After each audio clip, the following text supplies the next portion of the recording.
Introduction. Raising a royal child. Prince William made his first parenting mistake in the eyes of the world on the day that his son, Prince George, left hospital in July 2013. There had been journalists and photographers camped around the maternity wing of St Mary's Hospital in London for weeks leading up to the birth, waiting for the moment when William and his wife Catherine, nicknamed Kate by the media, the Duke and Duchess of Cambridge, would emerge from the hospital to present their newborn child to the world. Every moment of baby George's first public appearance was captured on camera to be scrutinized by people around the world on their television screens and online streams. The royal parents received a great deal of praise. William had his sleeves rolled up as though he had just changed a diaper, and Kate wore a fitted dress that did not attempt to disguise her post-pregnancy figure. Even little George appeared to be waving to the crowds from his swaddling clothes.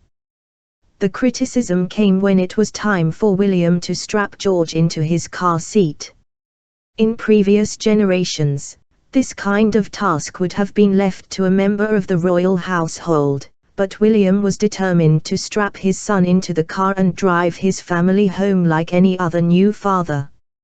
Knowing the world's press would be watching him closely, William reputedly practiced assembling the car seat in the privacy of Kensington Palace during the weeks leading up to the birth. Despite these careful preparations, not everything went perfectly on the big day. Within moments of the royal couple and their baby leaving hospital and returning to the palace, parents from all walks of life were posting on internet forums that George had not been properly strapped into his car seat.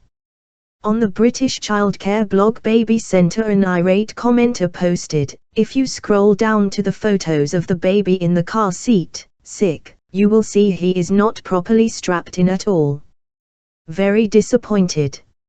I'm sure they were in a hurry, and I hope that Kate will fix it once they are in the vehicle, as it appeared she was sitting in back with the baby."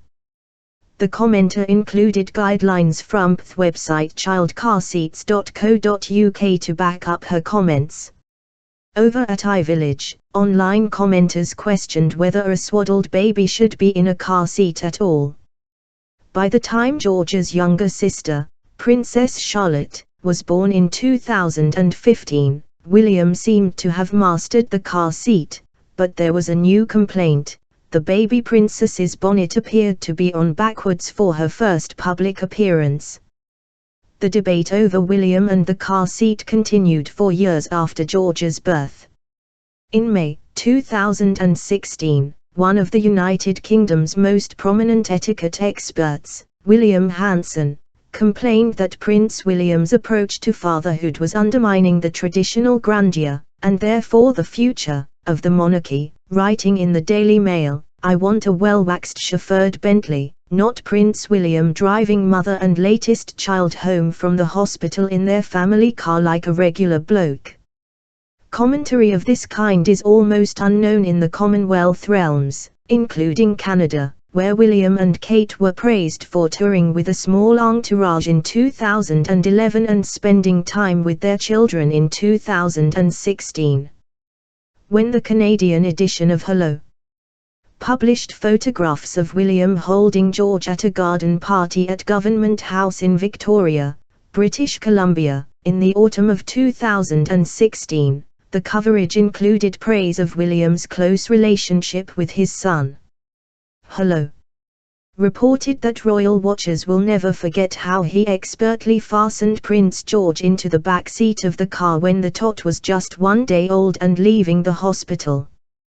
William's decision to strap his newborn son into a car seat and drive his family home from hospital had transcended popular debates over the nature of good parenting to encompass the public image of the monarchy as an institution. The monarchy has always been a family affair.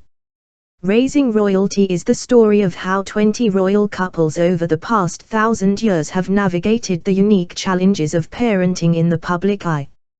From fending off Vikings to fending off paparazzi, royal mothers and fathers have made decisions for royal children that encompassed their own personal ambitions and the stability of the throne as well as the timeless needs of young children.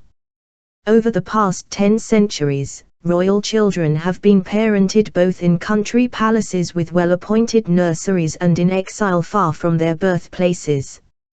As royal parents, William and Kate are following in the footsteps of centuries of kings and queens, princes and princesses, who were mothers and fathers as well as royalty.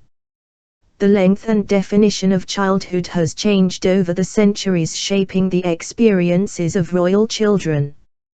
Before the Norman conquest of 1066, a boy was old enough to swear allegiance to the king at the age of 12, but Richard II's nephew, Edward V, was considered too young to rule as king in his own right at that age in 1483.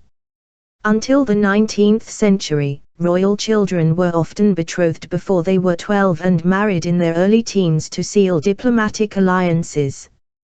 The business of ruling was conducted in person by kings and queens who were often away from their children for long periods of time. Even the most devoted royal parents paid little attention to the emotional needs of their children, expecting the obedience of a subject to a sovereign as well as a child to a parent. At a time of high infant mortality, royal parents often expressed their attachment to their children through concern for their health instead of their happiness.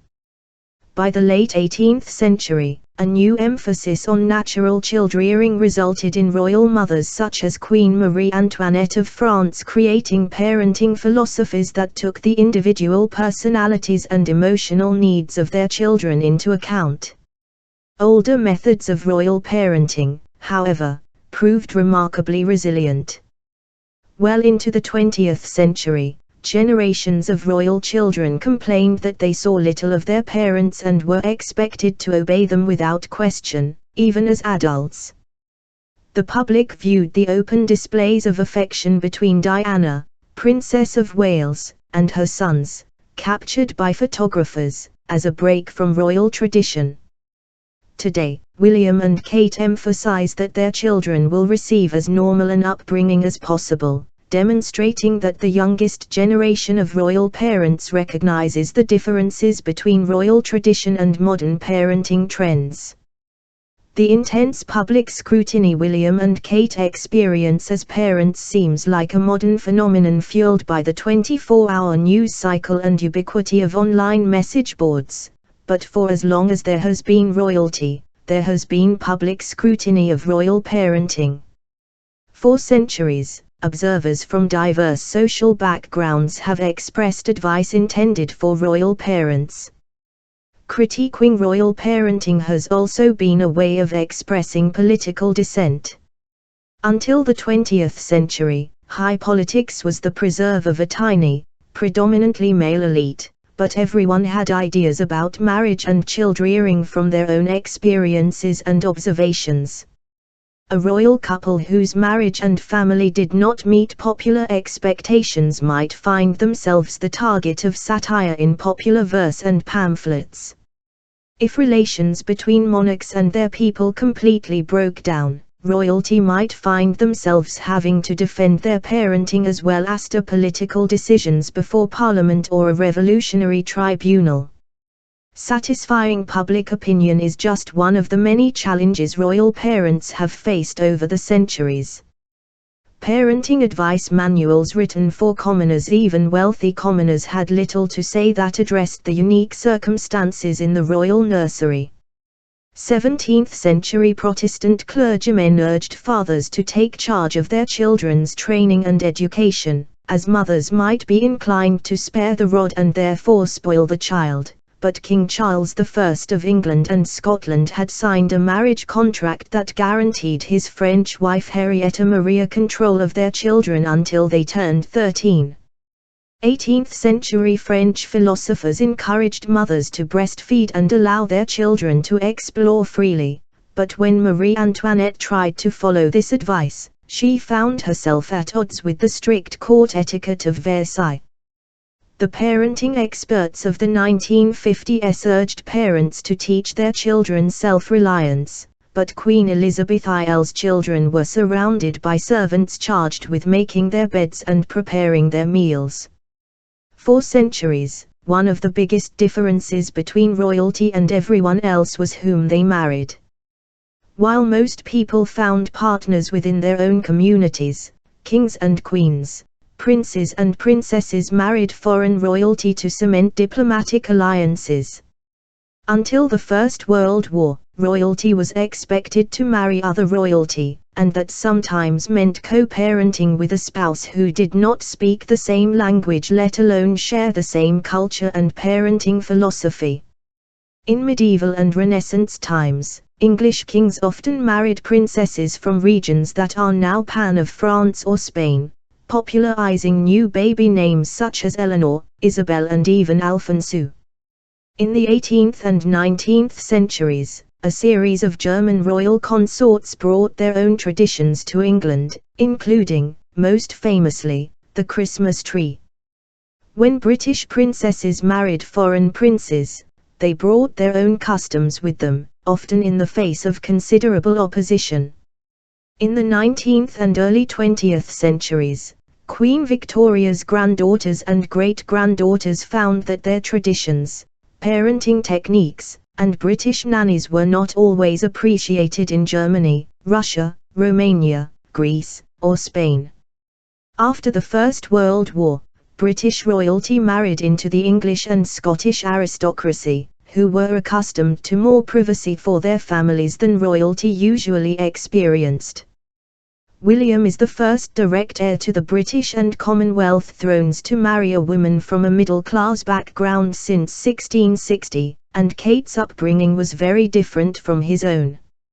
Of all the royal parents discussed in this book, only one couple, Richard II and his queen, Anne Neville, were raised in the same castle with a similar outlook on life. William is involved in the upbringing of his children and enjoys a close relationship with his father, Prince Charles, but in past centuries, raising a son often meant raising a rival for European royal fathers.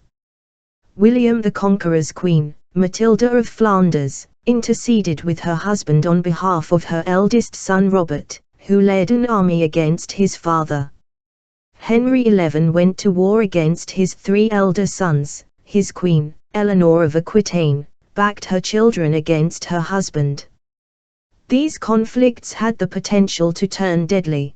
Peter the Great of Russia sentenced his son and heir to death, but by the 18th century, conflict between royal parents and children had been absorbed into the political system.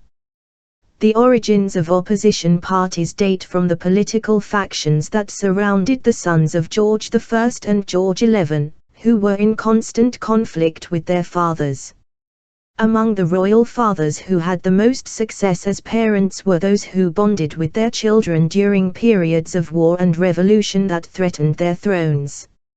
For a royal mother, the vast responsibilities of being a queen consort, including witnessing legal charters, ruling the kingdom while the king was at war, and acting as a patron of artists and musicians, often took priority over day-to-day child-rearing. The result was generations of royal children raised by grandmothers, governesses, and nannies. Those queens who expected to raise and educate their children themselves, such as Eleanor of Provence, Catherine of Aragon, and Marie Antoinette, left themselves open to accusations of bringing foreign ideas into the nursery and acting beneath the dignity of a queen. A royal mother's distance from the nursery, however, did not mean disinterest. The relatives and servants charged with day-to-day child-rearing received constant instructions and requests for news. Royal mothers were often extremely ambitious for their children and willing to go to great lengths to ensure their future.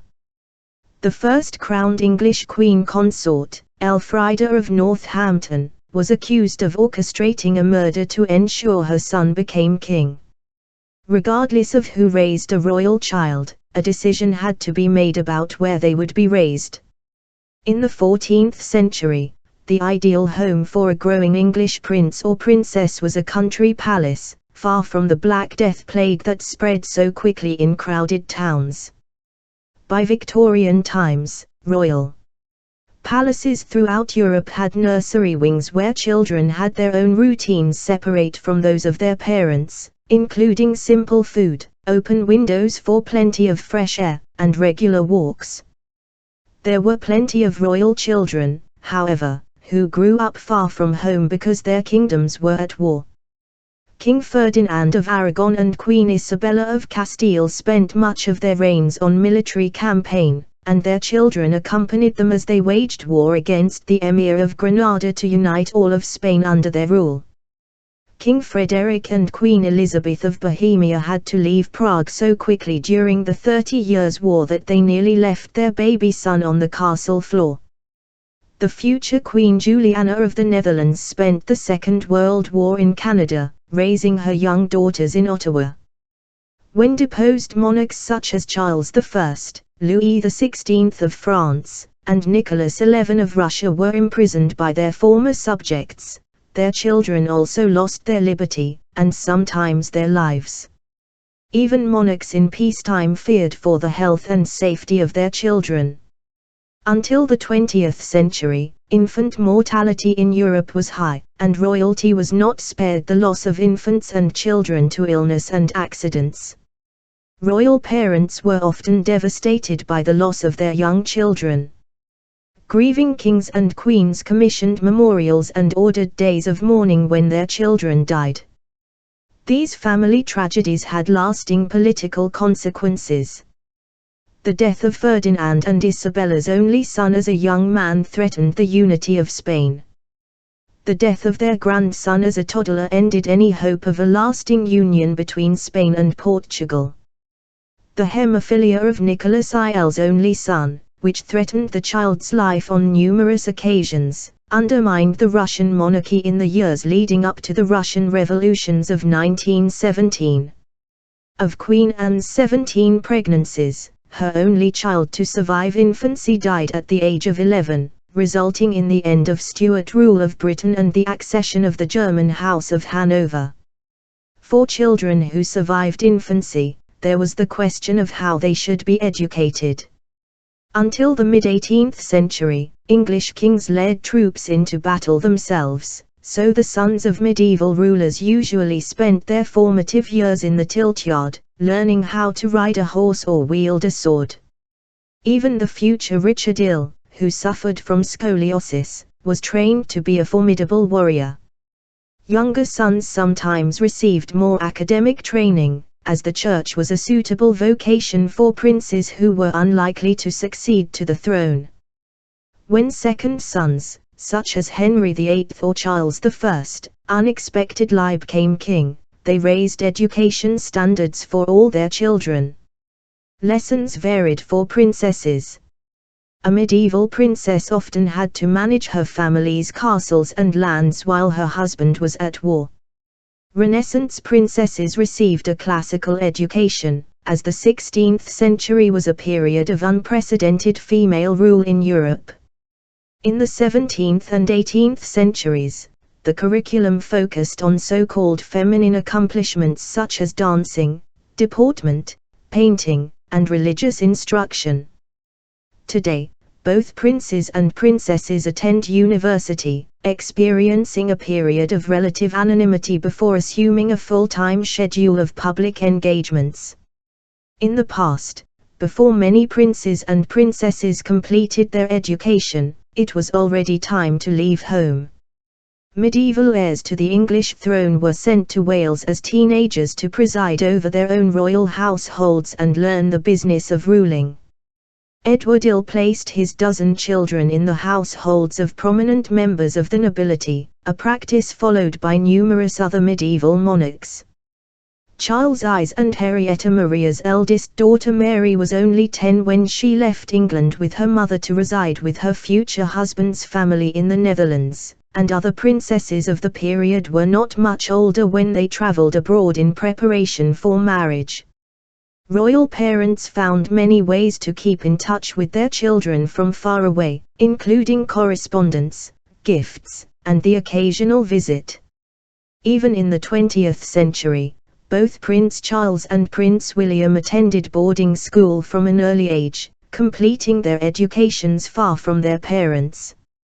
For William and Kate's children, the biggest difference between their upbringing and that of previous royal children will be close proximity to their parents throughout their childhoods. There is speculation that George and Charlotte will attend a day school for their elementary education, allowing them to spend evenings and weekends at home. William and George are unlikely ever to be locked in a struggle for the throne like previous royal fathers and sons, and Charlotte will have the same educational opportunities as her brother. Public scrutiny of royal parenting, however, has remained a constant theme over the past 1,000 years. For as long as there has been royalty, everybody has had an opinion on royal parenting. George's car seat and Charlotte's bonnet are only the beginning of a lifetime of parenting in the public eye for William and Kate, following in the footsteps of more than a millennium of royal parents. 1 Edgar the Peaceable, c. 943-75, and Elfrida of Northampton, c. 945-1001, around the year 968, King Edgar of England and his queen, Elfrida, presented their newborn son Ethelred to the public for the first time. It was Ethelred's christening day, an important occasion for a royal couple with a shared interest in the reform of monasteries and convents. In common with the christening of Prince George in 2013, the Archbishop of Canterbury performed the ceremony. From 960 to 988, the Archbishop was Dunstan, who implemented the royal couple's program of religious reform. Edgar and Elfrida were accustomed to ceremonies of this kind. Their elder son, Edmund, had made his first public appearance in a similar ceremony just a few years before, and both Edgar and Elfrida had children from previous marriages. Unfortunately, the infant Ethelred did not make a good first impression on the assembled nobles and clergymen. During the ceremony, the newborn prince interrupted the sacrament by opening his bowels. Archbishop Dunstan was horrified and declared to the assembled congregation, "By God and his mother, he will be a wastrel when he is a man." Future chroniclers interpreted the incident at the christening as an omen of Ethelred's disastrous reign. In her determination to see her son crowned king, however, Elfrida would appear to have placed her maternal ambitions above the will of God. She would go down in history as the ultimate wicked stepmother, willing to resort to any means, including murder, to advance Ethelred's interests and her own. Anglo-Saxon kings, who first governed 7 distinct English kingdoms from the 6th century and then an England united under the House of Wessex from the reign of King Athelstan, 927-39, had long resisted the idea of a royal family with a recognizable public profile. Roman emperors, who governed Britain from 43 to 410, had empresses consort whose statues appeared in public forums and whose conduct enhanced or undermined the legitimacy of the ruler. In contrast, Anglo-Saxon rulers kept their families firmly in the background. Asa, the biographer of Athelstan's grandfather, Alfred the Great, R871-99, explained, "For the nation of the West Saxons do not allow a queen to sit beside the king, nor to be called a queen, but only the king's wife, which stigma the elders of that land say arose from a certain obstinate and malevolent queen of the same nation, who did all things so contrary to her lord, and to all the people that she not only earned for herself exclusion from the royal seat, but also entailed the same stigma upon those who came after her, for in consequence of the wickedness of that queen, all the nobles of that land swore together that they would never let any king reign over them, who should attempt to place a queen on the throne by his side." The complicated personal lives of Anglo-Saxon kings contributed to the absence of a defined royal family. Christianity had come to the British Isles with the conversion of King Ethelbert of Kent around the year 600, but the Christian conception of marriage as an indissoluble sacrament did not become standard practice among the Anglo-Saxon kings. Instead, Kings married successive women according to the Danish custom in handfast ceremonies, reserving Christian rites for a final marriage to a particularly wealthy noblewoman or foreign princess. Edgar's 3 marriages followed this pattern, prompting the Anglo-Saxon Chronicle to observe, "He loved evil foreign customs and brought 2 firmly heathen manners within this land." During the late 950s, before succeeding his brother Eadwig as King of England, Edgar married Ethelflaed, the White Duck, the daughter of a high-ranking royal official, who may have died giving birth to their son Edward in 960. A second marriage to a well-born woman named Wulfith was dissolved around 963, soon after the birth of a daughter, the future Saint Edith of Wilton. Wulfith's retirement to a convent, along with her daughter, allowed Edgar to marry Elfrida according to Christian rites in 964. There is evidence that Edgar maintained an interest in the upbringing of his children long after his relationships with their mothers had ended. Edward appears to have been absorbed into his father's household, appearing as a witness to royal charters from early childhood. Saint Edith's hagiography emphasizes her close relationship with Edgar, stating that he appointed 2 foreign tutors for her education and readily granted her petitions. Both Edward and Edith were clearly acknowledged as the king's children, and gained prestige from their relationship with their ruling father. During the early years of Edgar's reign, there was no predictable line of succession. All sons recognized by a king were considered atheling, throne-worthy, and the claims of women and children were often disregarded in favor of leadership by an adult male who was an experienced military leader. Anglo-Saxon England experienced frequent Viking invasions, and a deceased king's adult brother or grown son from a handfast marriage could command far more support than young legitimate sons like Ethelred or his elder brother Edmund. The reign of King Edgar saw the emergence of a clearly identifiable royal family, as Elfrida was determined to ensure that her sons were the only royal children viewed as throne-worthy by the Witan, the council of earls and bishops who would acclaim the next king.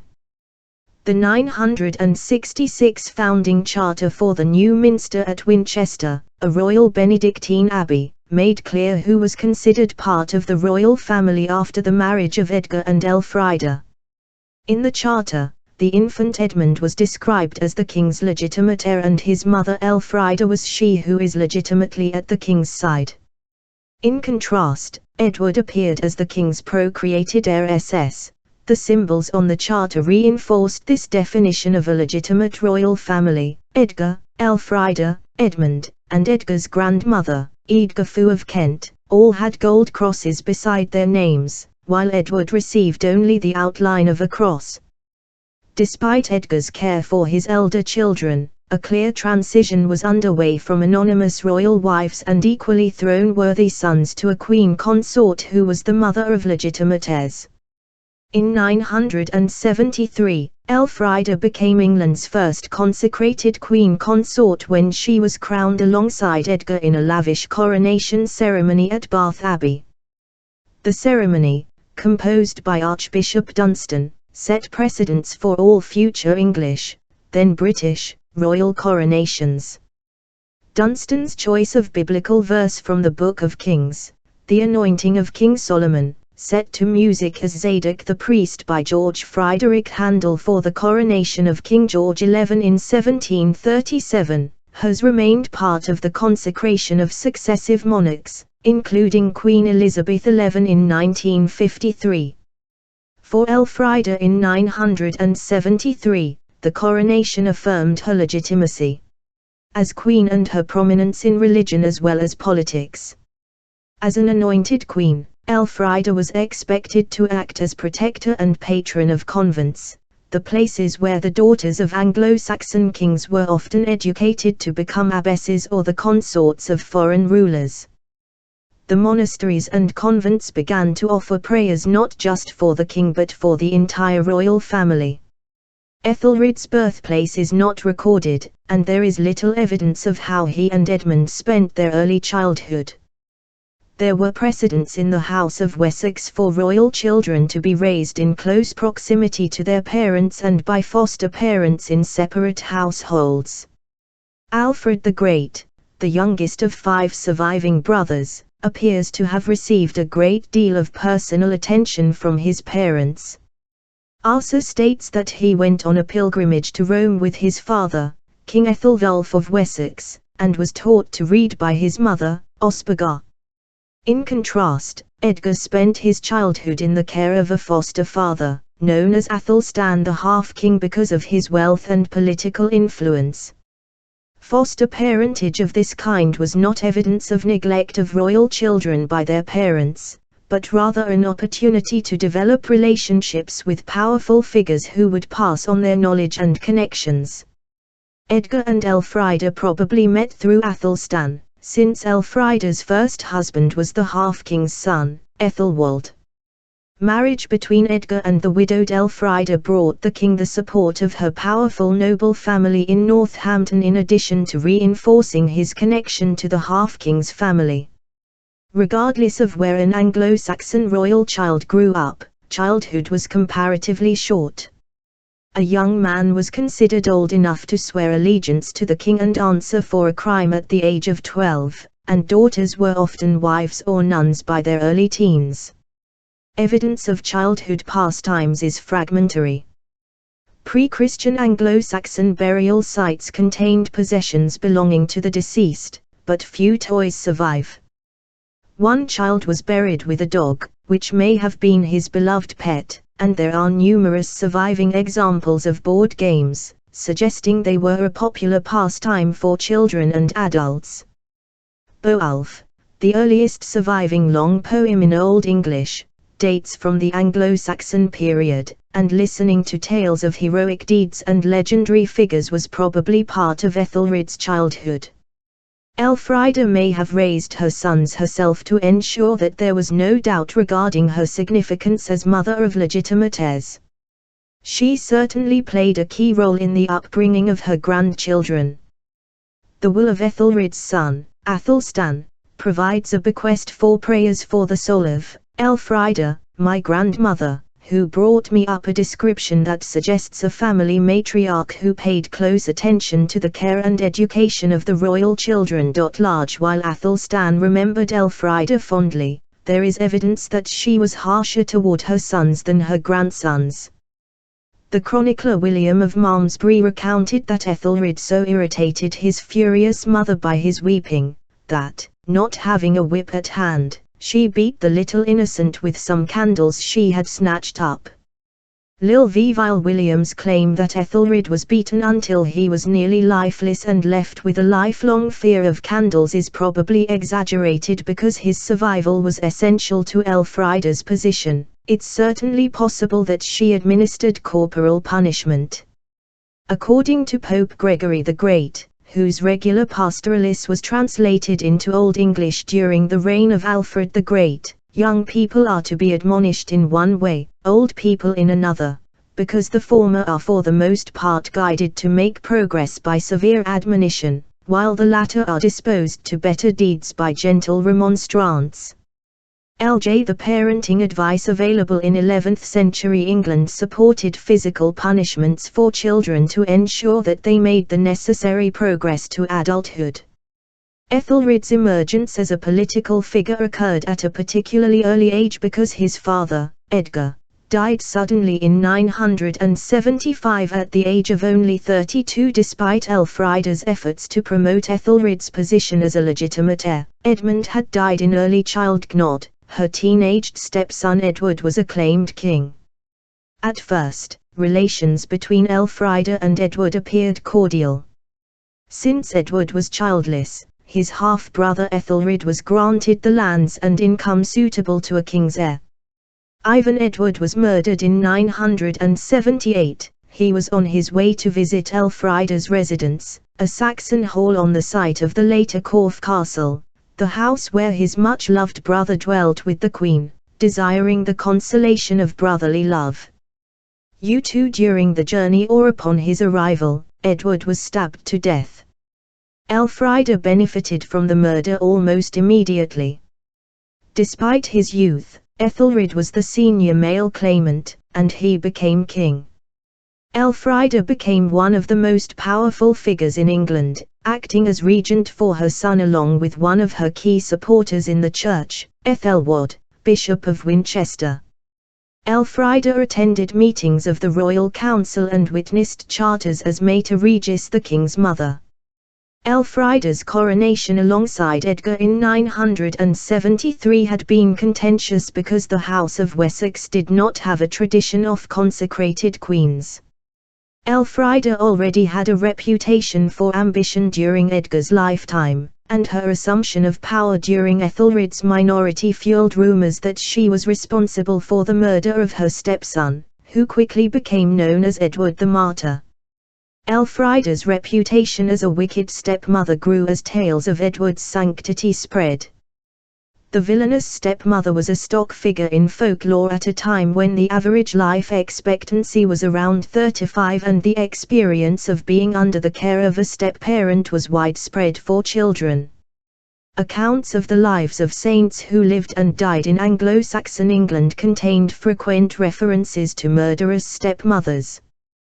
The death of Saint Juthwera of Dorset, a 6th century martyr whose relics were transferred to Sherborne during Ethelred's reign, was reportedly orchestrated by her stepmother. Other well-known Anglo-Saxon saints, including Sidwell of Exeter and Yorith of Chitterlington, met similar fates in an environment in which fear of wicked stepmothers was part of both popular culture and religious tradition. The degree of Elfrida's involvement in her stepson's murder grew in the popular imagination in the decades following Edward's death.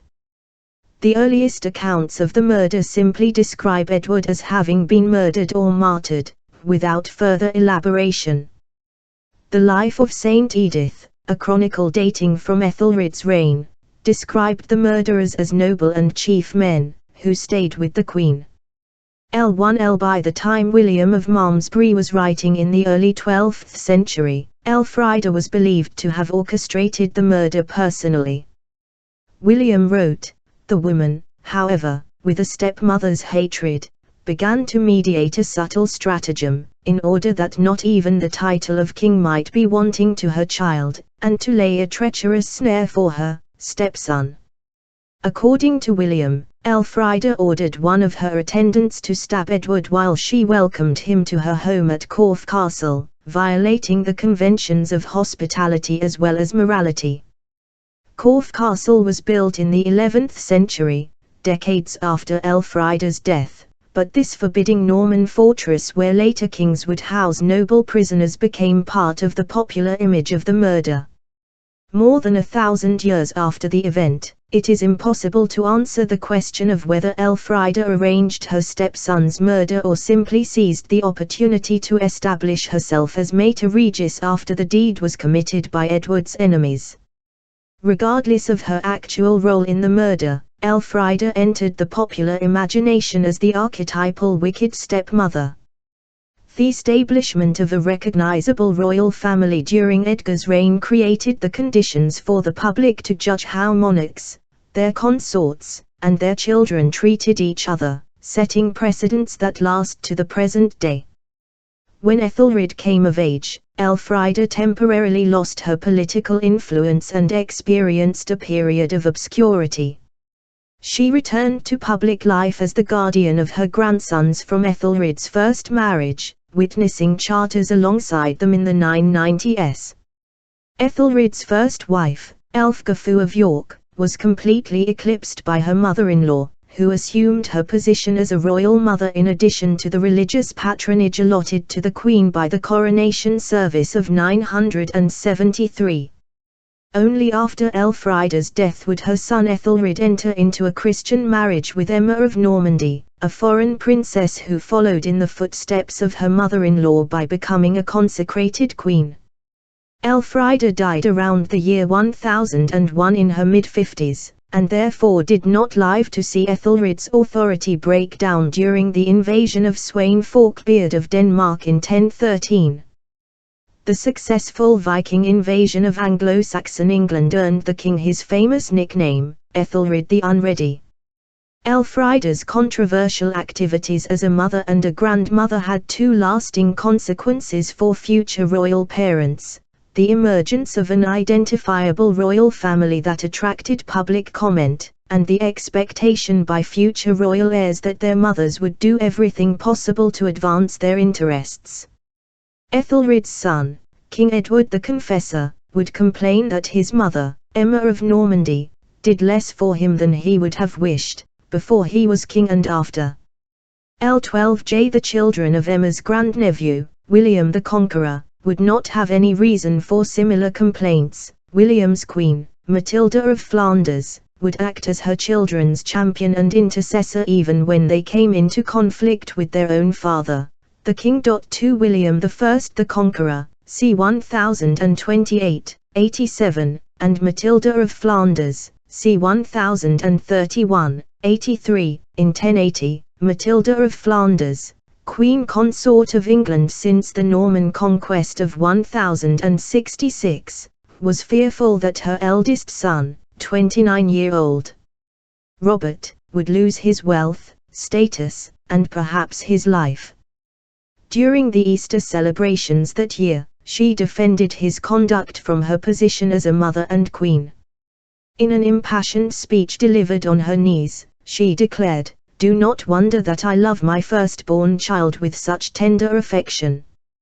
By the power of the Most High, if my son Robert were dead and buried 7 feet deep in the earth, hid from the eyes of the living, and I could bring him back to life with my own blood, I would shed my life blood for him and suffer more anguish for his sake than, weak woman that I am, I dare to promise. How do you imagine that I can find any joy in possessing great wealth if I allow my son to be burdened by dire poverty?" Lij. Matilda had been negotiating terms with rebellious noblemen and hostile foreign rulers for years, and knew how to project royal authority. During her husband William's invasion of England, she served as his regent in Normandy, the duchy in what is now northwest France that he had inherited as a child. Her crucial leadership role in Normandy meant that she was not crowned Queen of England until 1068, nearly 2 years after her husband had been crowned at Westminster Abbey in the aftermath of the Battle of Hastings. In her pleas for Robert, however, Matilda was in a very different position than the one she had faced as a regent representing William as ruler of Normandy. Robin was not in conflict with another nobleman or the ruler of a neighboring territory. Instead, Matilda was making a case for her son to her own husband, the king. Robert had raised troops in a rebellion against William. Father and son had faced each other on the battlefield, where William had been wounded and unhorsed. The king was furious, and there was every sign that Robert would be punished severely. As William's queen and Robert's mother, Matilda was the only person in a position to intercede for her son. In her pleas for Robert, Matilda was defending not only her son but also the importance of motherhood over all of a queen's other roles. William expected his queen to be loyal to him over all other considerations, including the ambitions of their children. Throughout their marriage, William had cultivated a close personal relationship with Matilda in addition to their political partnership.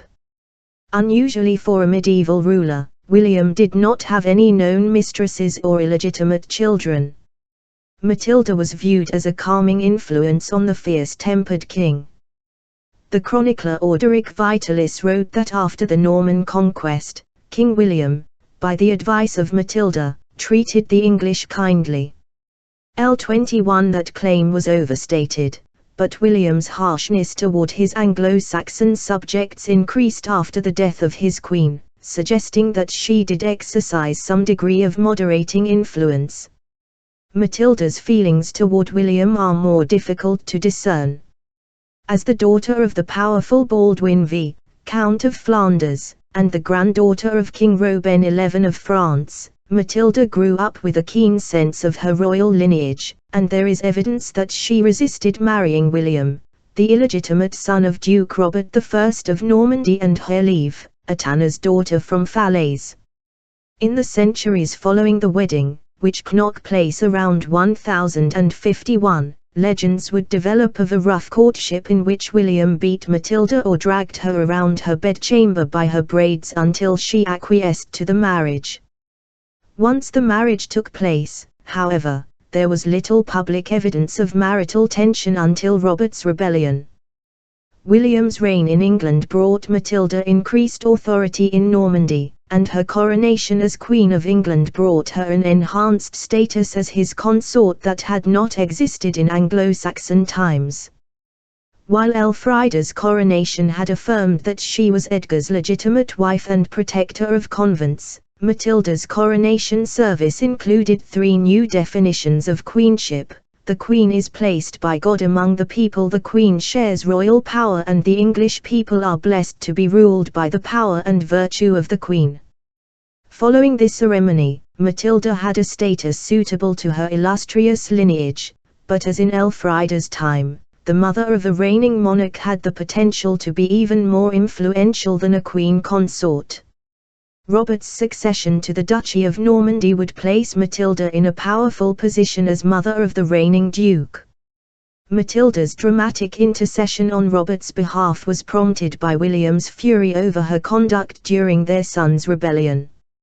According to Orderic Vitalis, Matilda often used to send Robert large sums of silver and gold and other valuables without the king's knowledge.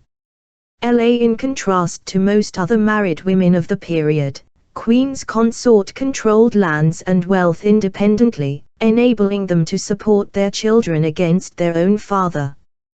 William was outraged by Matilda's conduct, and in the aftermath of Robert's rebellion, he confronted her in the presence of his entire court. The rebellion had unfolded in the public eye, and its aftermath would also take place in front of an audience. William declared, "How very true here and now is the maxim of a certain sage, a faithless wife brings ruin to the state. After this, who in this world shall ever find himself a trustworthy helpmate? The wife of my bosom, whom I love as my own soul, whom I have set over my whole kingdom and entrusted with all authority and riches, this wife, I say, supports the enemies who plot against my life, enriches them with my money, zealously arms and succors and strengthens them to my grave peril." Matilda's pleas as a mother failed to calm the king's wrath. He declared that the messenger who had maintained contact between Matilda and Robert should have his eyes gouged out. Matilda managed to smuggle a warning to her servant and he fled the court before the sentence was carried out. In the longer term, however, William recognized an opportunity to use Matilda's intercession to bring peace to Normandy without losing face. In April 1080, William and Robert were reconciled officially before an assembly of Norman barons and clergymen, the Queen and representatives of the King of France, with noble neighbors and friends, all combined to restore peace. Louth's rebellion came to an end.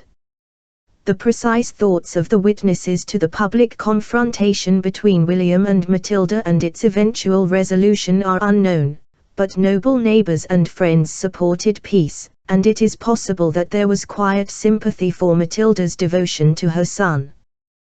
The religious climate and popular culture of the late 11th century supported Matilda's conception of herself as a mother first and foremost.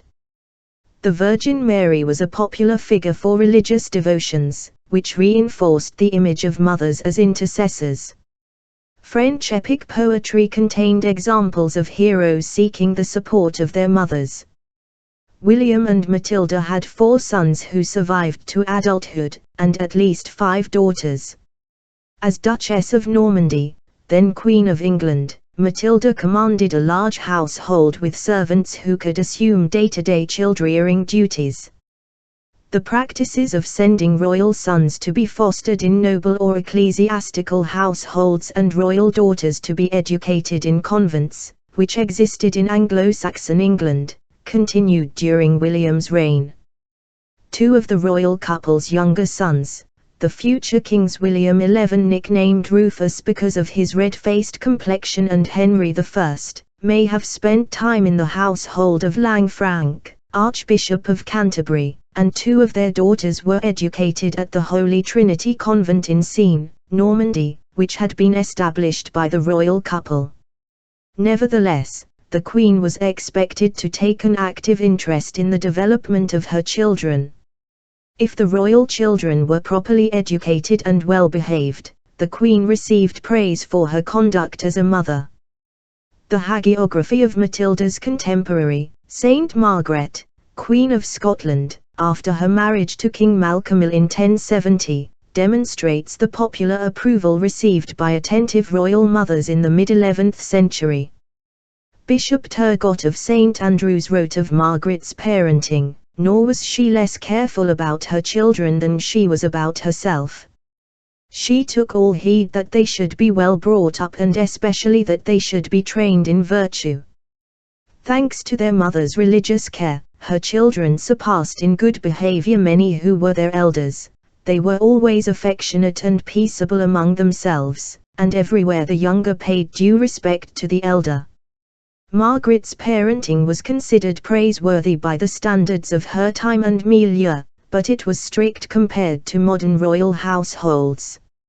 Like Elfrida, Margaret imposed corporal punishment, but unlike the Anglo-Saxon queen, she did not strike her children herself, but instead charged the governor who had care of the nursery, to whip them whenever they were naughty, as frolicsome childhood often will be. At the same time, Turgot's account of Margaret's parenting demonstrates that she called them "my dear ones" and tailored their lessons to their level of understanding. When she gave them religious instruction, she frequently called them to her, and carefully instructed them about Christ and the things of Christ as far as their age would permit. The Scottish royal children were expected to be well behaved and obedient, but allowances were made for their young age. Margaret's example of piety ensured that her children would continue her tradition of religious patronage. The deference the younger children showed for the elder children raised hopes that Scotland would be spared the violent succession disputes of the previous generations. Before Malcolm's reign, the Scottish succession had been even more uncertain than the Anglo-Saxon tradition. While all the sons of an Anglo-Saxon king were considered throne-worthy, grandsons and great-grandsons of Scottish kings could also fight for the crown. Malcolm had come to the throne in a bloody struggle against his kinsman Macbeth, events that would be dramatized in William Shakespeare's play, Macbeth, centuries later. Margaret's attention to the upbringing of her children promised not only personal fulfillment but also political stability for Scotland. Matilda took the same interest in the development of her children at a time when the level of learning expected of kings was steadily rising. There is little evidence that William the Conqueror received an education beyond the training in sword fighting and horsemanship required of a military leader, and he did not become a patron of writers or artists as king. In contrast, Matilda had grown up in the more intellectual atmosphere of Flanders and could read Latin. The difference in education between the members of the royal family was common in Western Europe at that time. Hen William's contemporary, King Henry I of France, married Anna of Kiev. The bride signed the marriage contract Anna Regina while her new husband merely marked an X. In Scotland, Malcolm was a talented military leader, but the clergy were impressed by the learning Margaret had acquired at the court of her granduncle, Edward the Confessor, for just as no one among them possessed a deeper intellect than herself, so none had the power of clearer expression. In these royal households, the Queen naturally took charge of the education of the next generation. Matilda's 3 elder sons appear to have received similar training to their father, but the youngest, Henry, who may have been intended by his parents for a career in the church during his youth, learned to read Latin like his mother and received a grounding in the liberal arts. As King Henry I, he would be known as Hemi Beauclerc, because he was the first English monarch since Alfred the Great known to have been a proficient reader. As king, Henry I Lily and the would declare that an unlettered king was but a crowned ass, standards Matilda set for the education of her children would continue for future generations. Matilda's daughters shared her erudition. Cecily and Adeliza became nuns, while Adela, the mother of the future King Stephen of England, became a respected literary patron after her marriage to the Count of Blois. Unlike the Scottish royal children, William and Matilda's sons were never affectionate and peaceable among themselves, and a fierce rivalry developed as they grew older, fueled by the tense relationship between Robert and his father. William thought little of his eldest son, nicknaming him Curthose or Short Stockings because of his diminutive height. While Robin enjoyed a close relationship with Matilda, the younger sons Rufus, Richard, and Henry remained loyal to their father and shared his contempt for their elder brother. After Richard's death in a hunting accident in the 1070s, the surviving brothers provoked Robert into a fight. Rufus and Henry dumped the contents of a chamber pot over Robert's head, sending their elder brother into a towering rage, and William had to intervene in the brawl that followed between the brothers and their entourages. For the Norman elite observing the conflict within the royal family, William's estrangement from Robin and favour toward Rufus and Henry were cause for alarm. The Norman magnates who had fought alongside William at the Battle of Hastings were rewarded with English lands, resulting in an ability with property on both sides of the English Channel. In exchange for their land holdings, landed barons were expected to provide financial and military support for the king's wars. If the same heir inherited both England and Normandy, these barons would owe their allegiance to a single overlord. If William left Normandy to one son and England to another, loyalties would be divided. William's sons had faced each other on the battlefield during Robert's rebellion, and there was every indication that the brothers would continue to fight each other for supremacy after the death of their father.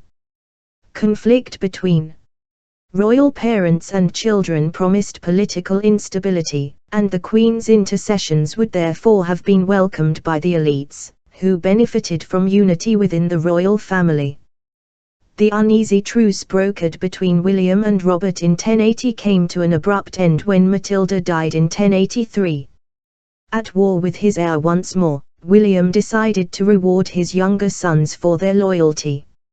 Inheritance law in Normandy varied by region, and there was little reason for William to favour succession based on primogeniture, which would reward Robert with all his father's lands, or equal division of land, which would give the brothers comparable resources to continue the conflict into the next generation. On the advice of Norman barons who argued that Robin should not be disinherited entirely, William bequeathed Normandy to Robert, England to Rufus, and E5,000 in silver to Henry, enough to make him one of the richest barons on either side of the English Channel. William died alone in 1087 as his sons hurried from his deathbed to claim their inheritance. After Rufus's death in 1100, Henry seized both England and Normandy, defeating Robert on the battlefield and imprisoning him for life. The experiences of William and Matilda as parents demonstrated that for a reigning monarch, raising an heir also meant raising a potential rival. Royal heirs expected increased authority when they came of age, which often brought them into conflict with the monarch, whose goal was usually to maintain centralized authority. Younger sons joined these conflicts, hoping to gain lands, wealth, and power by siding with either their father or elder brother.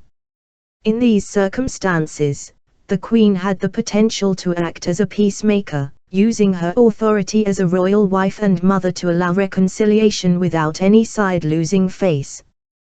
The balance within the royal family, however, changed if the Queen had political interests that were threatened by the king's authority.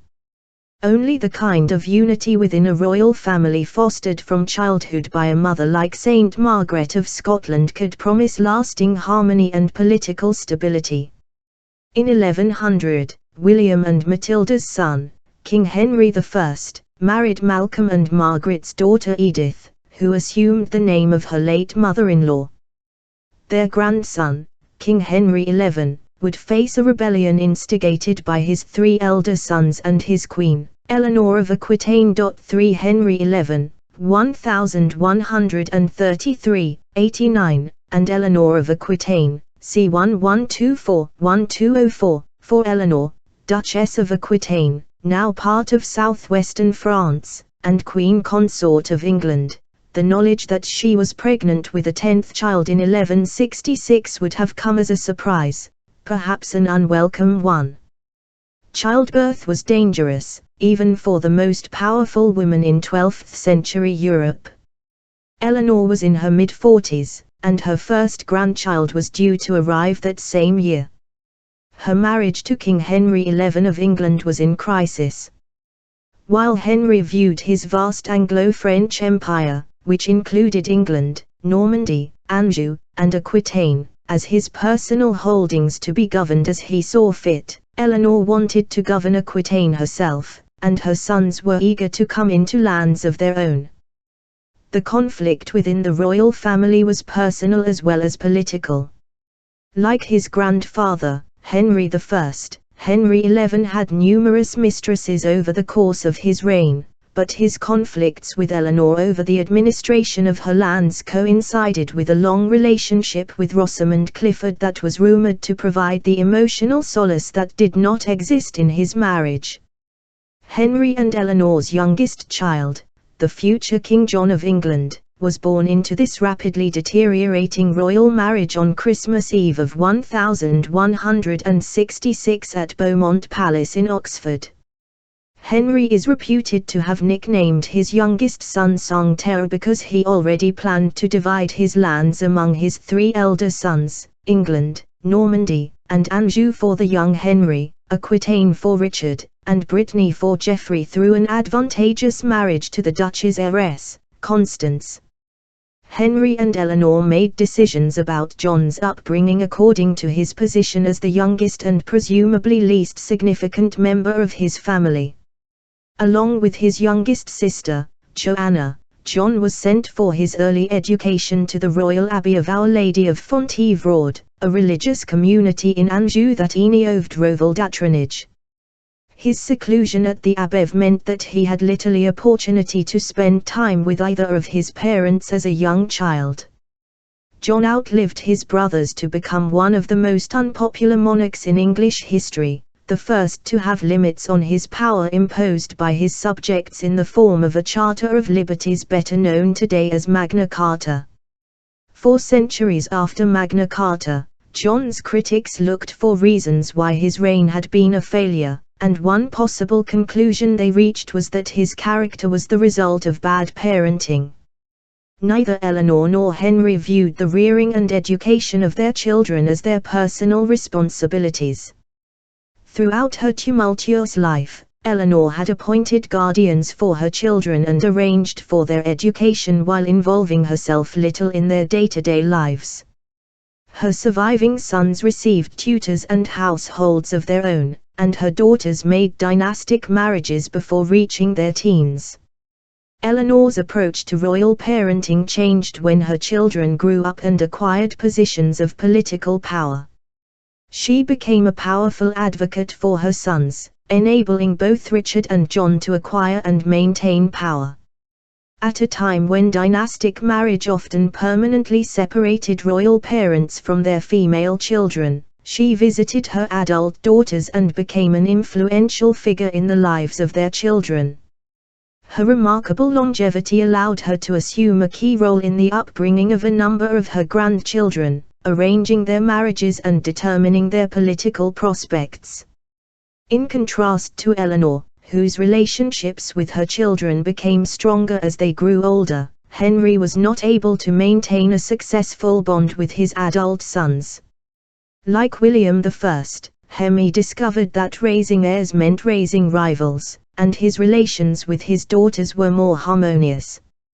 In contrast to Matilda of Flanders, who acted as an intercessor between her husband William and her eldest son, Robert, Eleanor inflamed the conflicts between her husband and sons, participating in a rebellion against Henry in support of young Henry, Richard, and Geoffrey.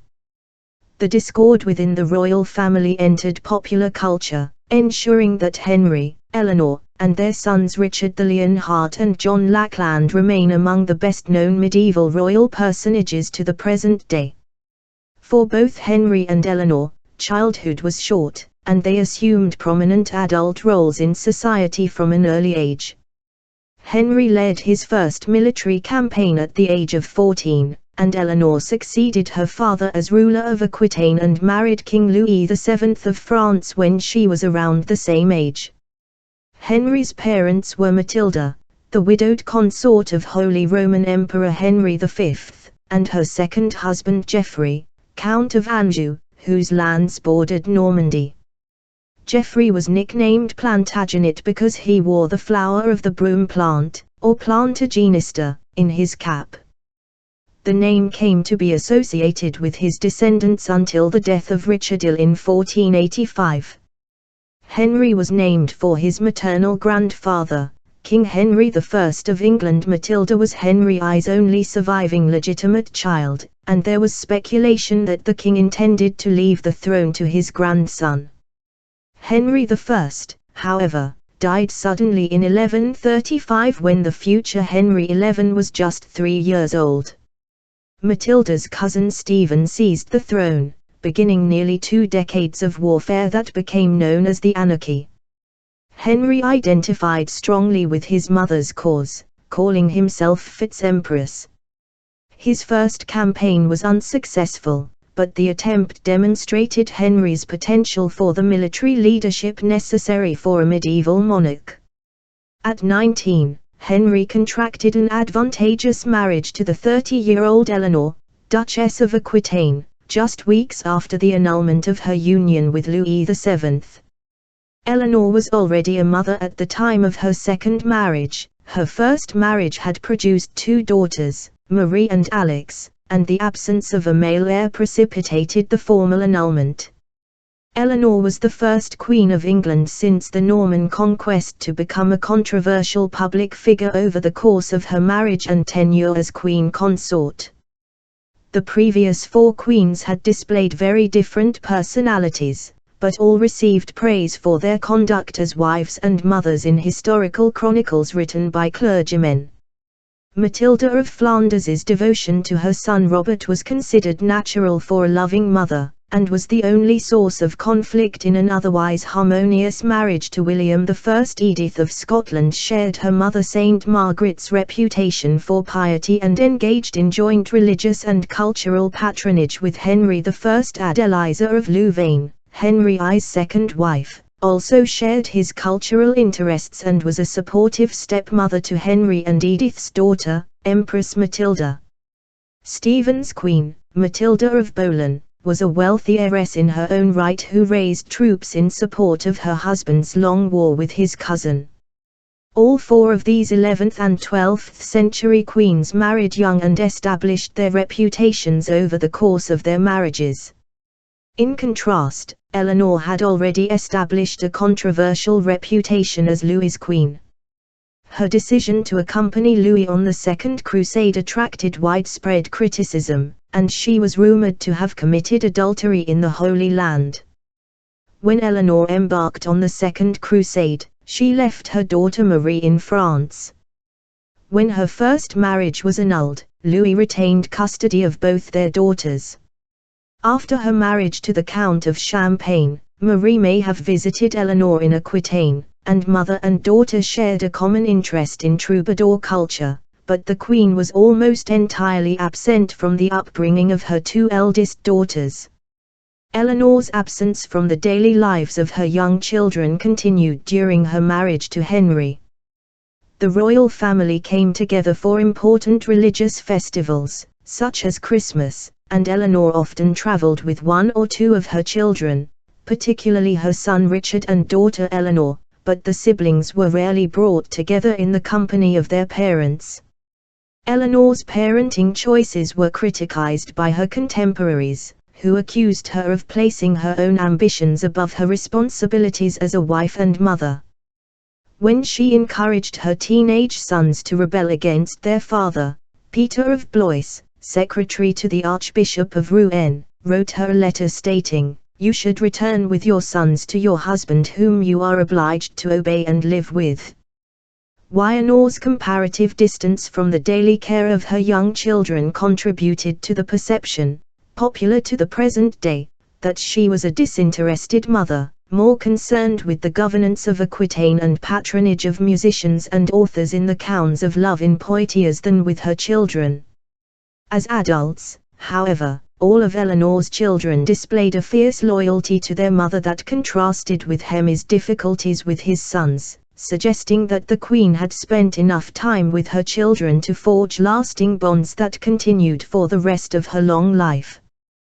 While 12th-century observers expected Eleanor to make arrangements for the daily care of her young children and prepare her daughters for marriage, Henry was supposed to make sure that his sons received training suitable to their future roles.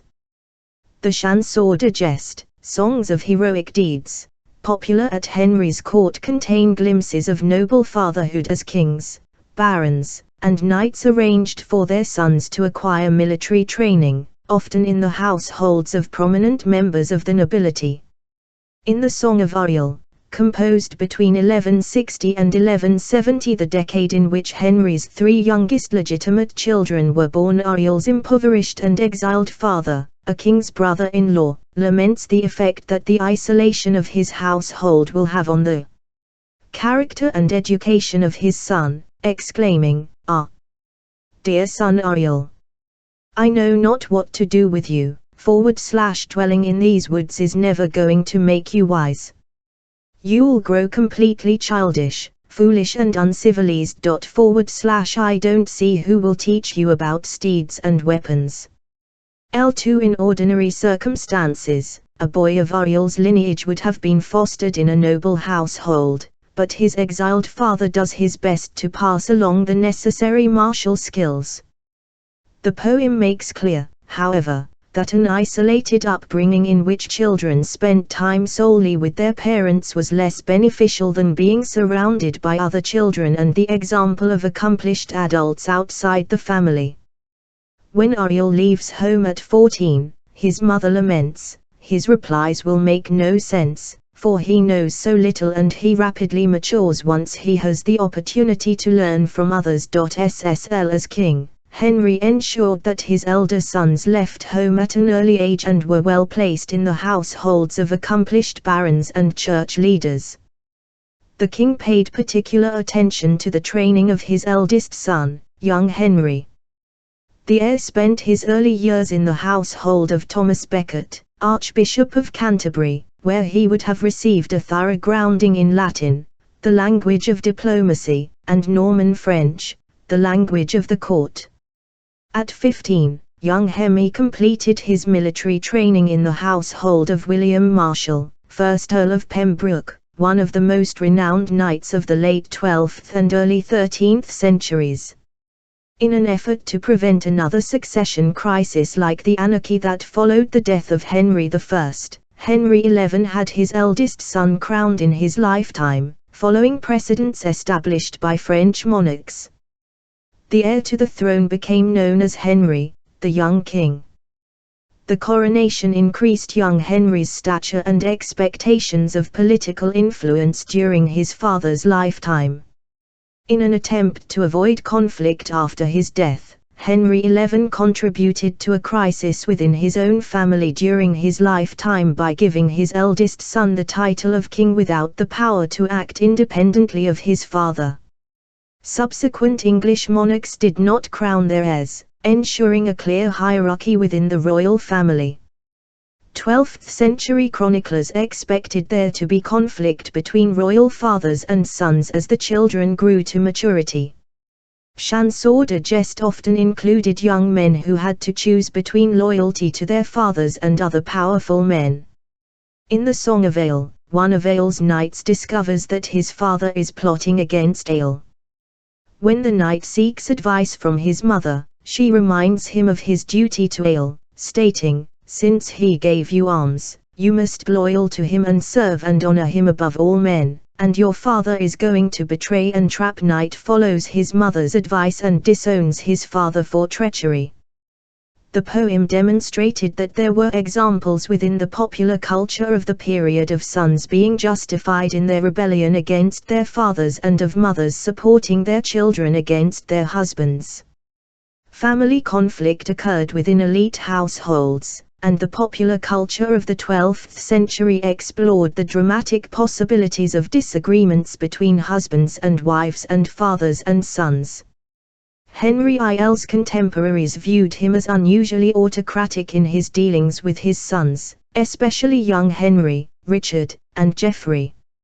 Henry IL's clerk, Gerald of Wales, explained how relations between the king and his sons broke down as the younger generation grew to adolescence, writing, on his legitimate children, the king lavished in their childhood more than a father's affection, but in his more advanced years he looked askance at them after the manner of a stepfather, and although his sons were so renowned and illustrious, he pursued his successors with a hatred which perhaps they deserved, but which nonetheless impaired his own happiness. And because man's prosperity is neither enduring nor perfect, through the outrageous malice of fortune he incurred a sword when he ought to have obtained joy. Gerald made his criticism of Henry's parenting clear by describing him as having the manner of a stepfather toward his sons. Just as medieval stepmothers had a cultural reputation for malicious behavior toward the children of their husbands, the presence of a stepfather was thought to disadvantage his stepchildren. The coronation charter issued by Henry I in 1100 granted noble widows the freedom to choose whether to enter into a second marriage, reflecting concerns about how the children of first marriages would be treated by their stepfathers. The nobility opposed attempts by successive monarchs to arrange marriages for wealthy noble widows, and the right of these women to decline a second husband would be upheld by Magna Carta in 1215. For Henry to be compared to a stepfather was an indictment of his parenting and relationship with his grown sons. Gerald made clear that children were supposed to bring joy to a father's life, and the strife within Henry's family cast a shadow over his entire reign. The tensions within the family erupted into open warfare in 1173 when 18-year-old young Henry, 16-year-old Richard, and 14-year-old Geoffrey rebelled against their father in what became known as the Revolt of the Eaglets. The catalyst for the rebellion was the king's decision to confiscate castles granted to young Henry to create an inheritance for John. As Henry's relations with his elder sons deteriorated, the king became determined to ensure that his youngest son would receive lands of his own. Henry considered his authority over his family and vast Anglo-French empire to be absolute, but by the time of the revolt, his queen and sons were not reliant upon him for their status. Eleanor was Duchess of Aquitaine in her own right, with Richard as her heir. Young Henry was crowned during his father's lifetime, and Geoffrey would be Count of Brittany through his marriage. Henry's decision to make changes to the distribution of his lands without consulting his family fueled open rebellion. Eleanor supported her sons against their father. The king ultimately prevailed in the hostilities and forgave his sons, but Eleanor was confined to a series of castles for the remainder of her husband's reign. The deaths of young Henry from dysentery in 1183 and Geoffrey in an 1186 tournament accident led to further hostilities between Henry and Richard, as the king expected his new heir to cede Aquitaine to John. Henry spent his last years at war with Richard. Father and son publicly reconciled, but Henry whispered privately to his son, "May God let me live until I can have my revenge upon John." Showed little appreciation for his father's efforts on his behalf, and joined Richard's forces during the last weeks of Henry's life. Speculation regarding Henry and Eleanor's marriage and their tempestuous relations with their sons long outlasted their own lifetimes, becoming part of popular culture to the present day. Gerald of Wales made clear that he considered the breakdown of their marriage central to the conflict between the king and his sons, writing, "Whether by some breach of the marriage tie or as punishment for some crime of the parent, It befell that there was never true affection felt by the father towards his sons, nor by the sons towards their father, nor harmony among the brothers themselves. Other contemporaries of Henry and Eleanor argued that there was a curse on the house of Anjou that made Henry's sons the devil's brood. By the late 16th century, during the reign of Elizabeth I, the blame for the family strife had been placed on Eleanor's holders. In his play King John, William Shakespeare presented the Queen as a canker de grandum and imagined her daughter-in-law Constance blaming her own son Arthur's troubles on being but the second generation /removed from thy sin-conceiving womb. 20th century playwrights and filmmakers took a more expansive view of the family conflict, emphasizing the ambitions and failings of Henry, Eleanor, and all of their sons. The plot of James Goldman's 1966 play The Lion in Winter, which was adapted into an Academy Award-winning 1968 film of the same name starring Peter O'Toole and Katharine Hepburn, revived the rumors that swirled about the unhappy royal family in the 12th century.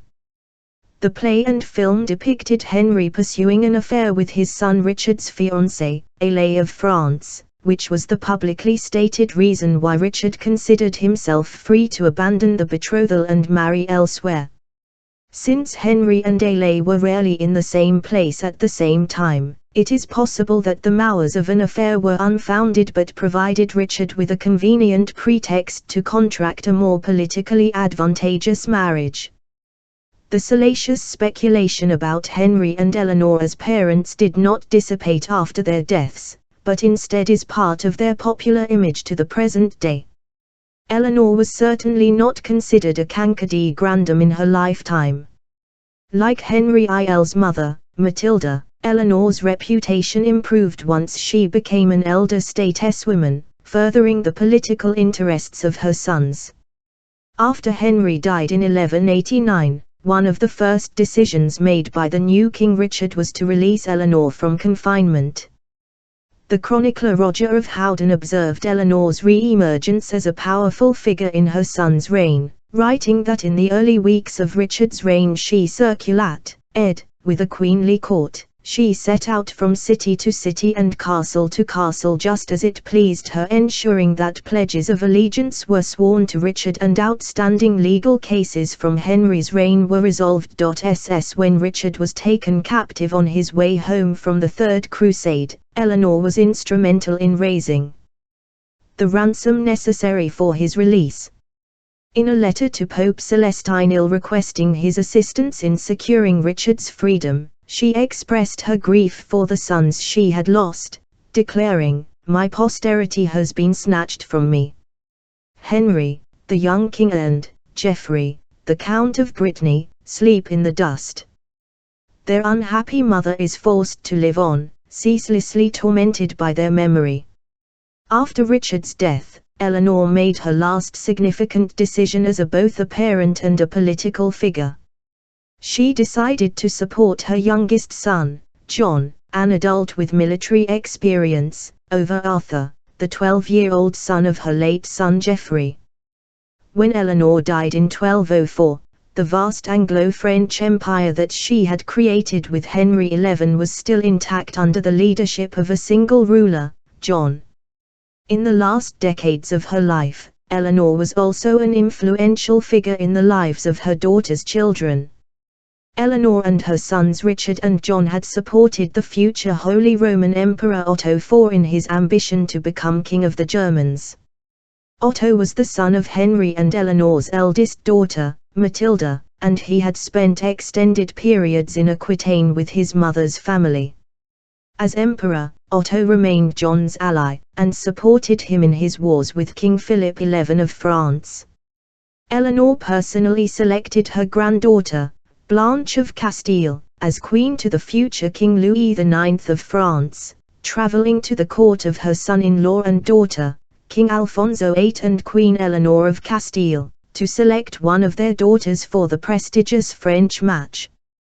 These examples of family solidarity among Henry and Eleanor's descendants demonstrate that they did not simply cause conflict in their roles as parents and grandparents, but helped to solidify lasting personal and diplomatic bonds that stretched across Western Europe. Eleanor's descendants did not all fit the stereotype of the devil's brood. Her daughter's children gained personal and political support from their connection to their Plantagenet grandmother and uncles. Richard and John benefited from the political power wielded by their mother, but they kept their own queens firmly in the background, even within the domestic circle. Once Richard was released from captivity, he avoided spending time with his queen, Berengaria of Navarre, and only returned to her bed and fulfilled such public duties as escorting her to church after being criticized for his neglect of his queen by Pope Celestine IL. Richard and Berengaria were childless. John had his first marriage to Horissa of Gloucester annulled, and outraged his barons by marrying 12-year-old Isabel of Angoulême, the fiancée of one of his vassals, in 1200. John's second marriage did not affect Eleanor's position as the most prominent woman in the royal family. Eleanor retained lands and income that traditionally supported the king's consort. When Eleanor died in 1204, John withheld the traditional queen's gold and dower lands from Isabel, leaving her financially dependent on his goodwill. Although John would become more unpopular than his father Henry over the course of his reign, Isabel was never in a position to support his adversaries in a rebellion against him. Isabel also appears to have been marginalized from major decisions concerning the upbringing of her 5 children with John, a pattern that continued during her widowhood. Despite the unfortunate precedents set by his parents and grandparents, John and Isabel's eldest son Henry IL became the first English monarch from the House of Plantagenet to find contentment in marriage and fatherhood. The upbringing of Henry IL's queen, Eleanor of Provence, demonstrated that family harmony was possible for medieval royalty, and she brought her experience of domestic tranquility to the tumultuous House of Plantagenet. For Henry IL, 1207, 72, and Eleanor of Provence, c. 1223–91, Catherine, the youngest child of King Henry IL of England and his queen, Eleanor of Provence, was different from her 4 elder siblings. According to the chronicler Matthew of Paris, Catherine was mute and useless, though a most beautiful face LL, her precise condition remains unknown. Possibilities include deafness or autism. The most widely accepted diagnosis is Rett syndrome, a rare neurological disorder characterized by an inability to speak, stunted growth, and repetitive hand movements. From her earliest childhood, it was clear that Catherine would never play the traditional role of a king's daughter at the English court. Nevertheless, both Henry and Eleanor cared deeply for their youngest daughter, and did everything in their power to ensure her health and contentment. Henry's reign saw efforts to ensure that heirs and heiresses with intellectual disabilities had their needs met and were not turned off their lands. The king decreed in 1255, "The king shall have custody of the lands of natural fools, taking the profits of them without waste or destruction, and shall find them their necessaries." His own family, Henry IL, recognized that the necessaries of life included companionship as well as physical care. Catherine's condition made friendships with other children difficult, so Henry ensured that she had a variety of pets, including a tame goat from the Windsor Castle Park. When Catherine died in 1257 at the age of just 3, her devastated parents publicly mourned her passing. The same chronicler who pronounced Catherine mute and useless recorded that the Queen, her mother, as a result of her anguish, was seized of a grievous illness that neither physician nor human consolation could alleviate. Henry IL's health also suffered as he developed a life-threatening tertian fever as a result of being plunged into such sorrow that he fell ill. L411. In their grief, Henry and Eleanor commissioned an elaborate tomb monument for their daughter at Westminster Abbey that included a wooden effigy of the little girl with silver plating adorned with pearls and amethysts. Catherine was the first member of the royal family to be buried in Westminster Abbey, which Henry ordered to be rebuilt during his reign in the Gothic style of architecture fashionable in the 13th century, setting precedents for future royal burials there. The tender care that Henry and Eleanor displayed for Catherine both during her short life and after her death had little in common with the tumultuous circumstances of Henry's youth. Henry's parents, King John and Isabel of Angoulême, took little interest in the upbringing of their 5 children and were instead preoccupied with the political upheaval of early 13th century England that culminated in the sealing of Magna Carta in 1215. The Charter provides evidence of how the barons and clergy defined and perceived the royal family. Magna Carta is best known today for its contribution to the development of principles of common law in the English-speaking world, including equality before the law and trial by peers, but it also contained clauses that regularized inheritance law and the amount of financial support the public would provide for royal children. Both clauses would have profound implications for Henry and his successors down to the present day. Magna Carta decreed that if the heir of any earl, baron, or other person that directly holds lands of the crown, is under age and a ward, when he comes of age he shall have his inheritance without relief or fine. Lige when Henry succeeded his father in 1216 at the age of 9, there had not been a child monarch in England since Ethelred the Unready. The primary duty of a king was to lead troops into battle, which meant that the succession claims of women and children had been set aside in the past to allow adult males with military experience to ascend the English throne. This disregard for the rights of underage heirs affected the entire noble class, which derived its status from military service. Magna Carta's regularization of inheritance rights for child heirs of barons and knights had profound implications for succession to the throne. The days of the royal succession being settled by battles between throne-worthy heirs and treaties at the end of military conflicts were being replaced by a regular system of primogeniture. After Magna Carta, the eldest surviving son could expect to inherit the entire kingdom regardless of his age at the time of his father's death. An orderly royal succession increased popular interest in the upbringing and education of the eldest royal son as it became clear that, if he survived childhood, he would become king regardless of the abilities of his siblings.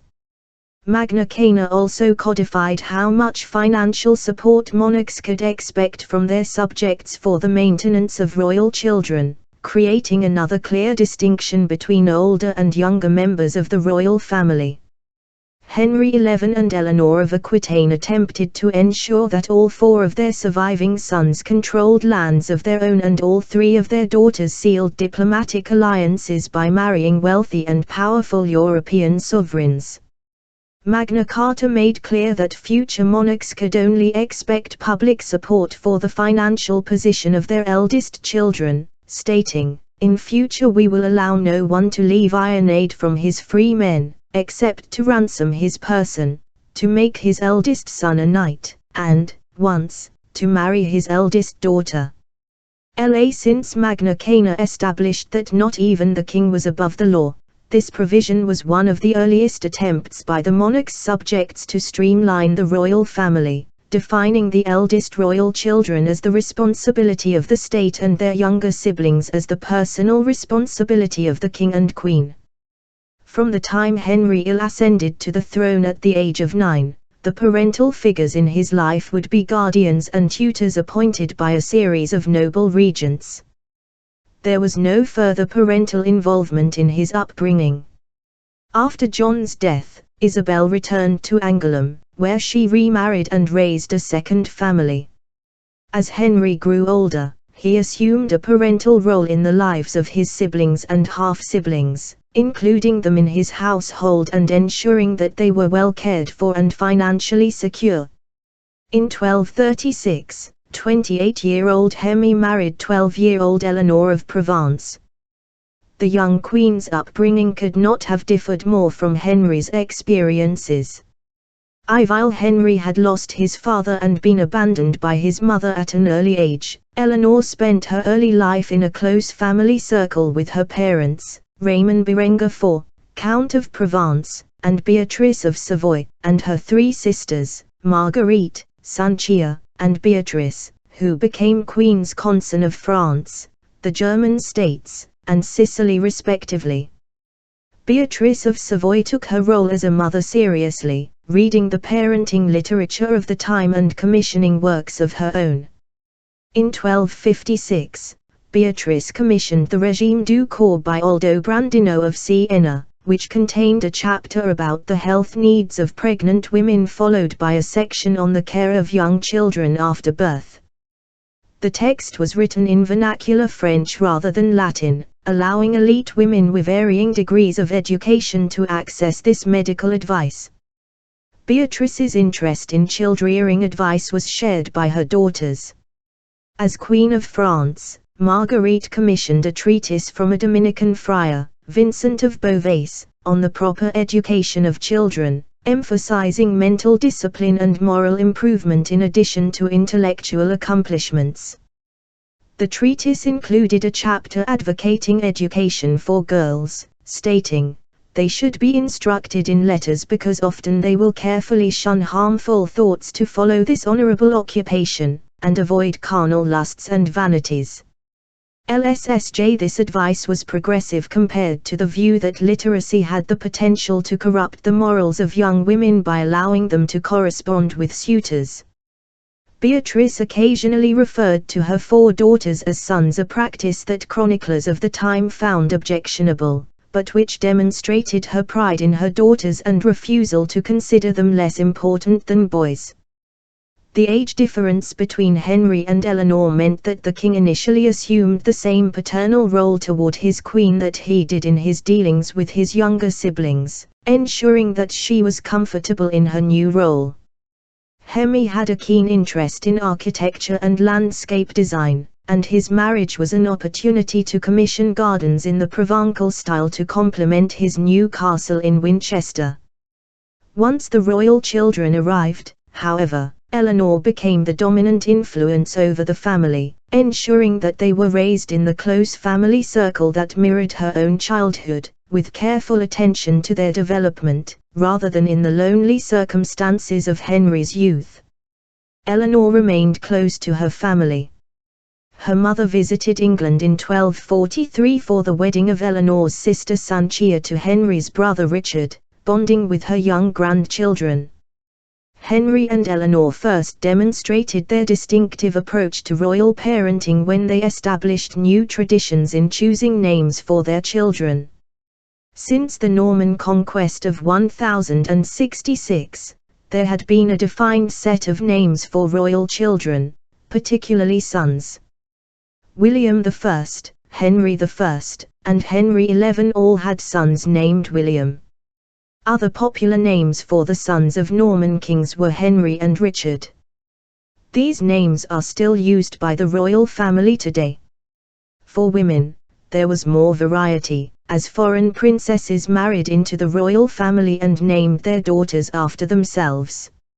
Eleanor of Aquitaine's numerous descendants spread her name throughout modern-day England, France, and Spain, while Isabel of Angoulême gave her own name, a variant of Elizabeth popular in numerous European ruling families of the time, to one of her daughters. Even for royal women, however, there were established Norman name traditions. William I, Henry I, and Henry XI all had daughters named Matilda. The names popular with the royal family spread to the rest of the Anglo-Norman elite.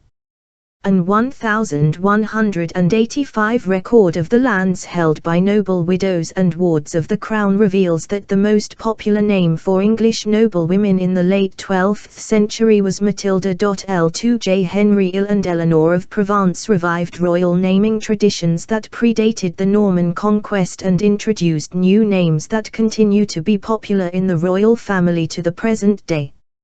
Instead of giving his eldest son a traditional Norman name, Henry chose to honor his favorite saint, the second last Anglo-Saxon king, Edward the Confessor. Edward had been the name of 3 Anglo-Saxon kings, but had fallen out of favor completely in royal circles after the Norman conquest until Henry I reintroduced it for his eldest son, the future Edward I. Henry's younger son, Edmund, also received a Saxon name rather than a Norman one. Eleanor named her 2 elder daughters Margaret and Beatrice, after her sister and mother, rather than the women of Henry's family. Since Eleanor's sisters were all married to other European rulers, these choices of names reflected sound diplomatic policy as well as family feeling. The youngest daughter, Catherine, was born on the feast day of Saint Catherine of Alexandria. Like another youngest royal child, the future King John, who was born close to the feast day of Saint John the Baptist, she was named according to the ecclesiastical calendar. Henry and Eleanor also broke with general royal precedent regarding the amount of personal attention they gave to their children both as young children and as adults. In contrast to Henry XI and Eleanor of Aquitaine, they did not have a vast Anglo-French empire under their personal control and were therefore based in England throughout much of their marriage. The sons and daughters of Henry I and Eleanor of Provence were fostered in the households of noble families in the manner of previous royal children, but the king and queen were close at hand and their expenditure suggests a close relationship with their growing family. Eleanor purchased matching hawking gloves for herself and her daughter Beatrice, demonstrating that she viewed falconry as an opportunity to spend time with her children. Eleanor also passed on her love of fashion and royal pageantry to her children, ordering gowns for Beatrice and a silk tabard, sleeveless short coat, for Edward. When Edward married, Eleanor was concerned that her daughter-in-law's wardrobe was too plain for her official entry into London and sent her new clothes to wear upon her arrival. There is evidence, in addition to their attention to Catherine's needs, that Henry and Eleanor were concerned with the health of all the young people in their family, even after they married and left home. When Edward fell ill while visiting Beaulieu Abbey in the New Forest in Hampshire, Eleanor disregarded the strictures against women residing in the monastery and spent 3 weeks nursing her son back to health.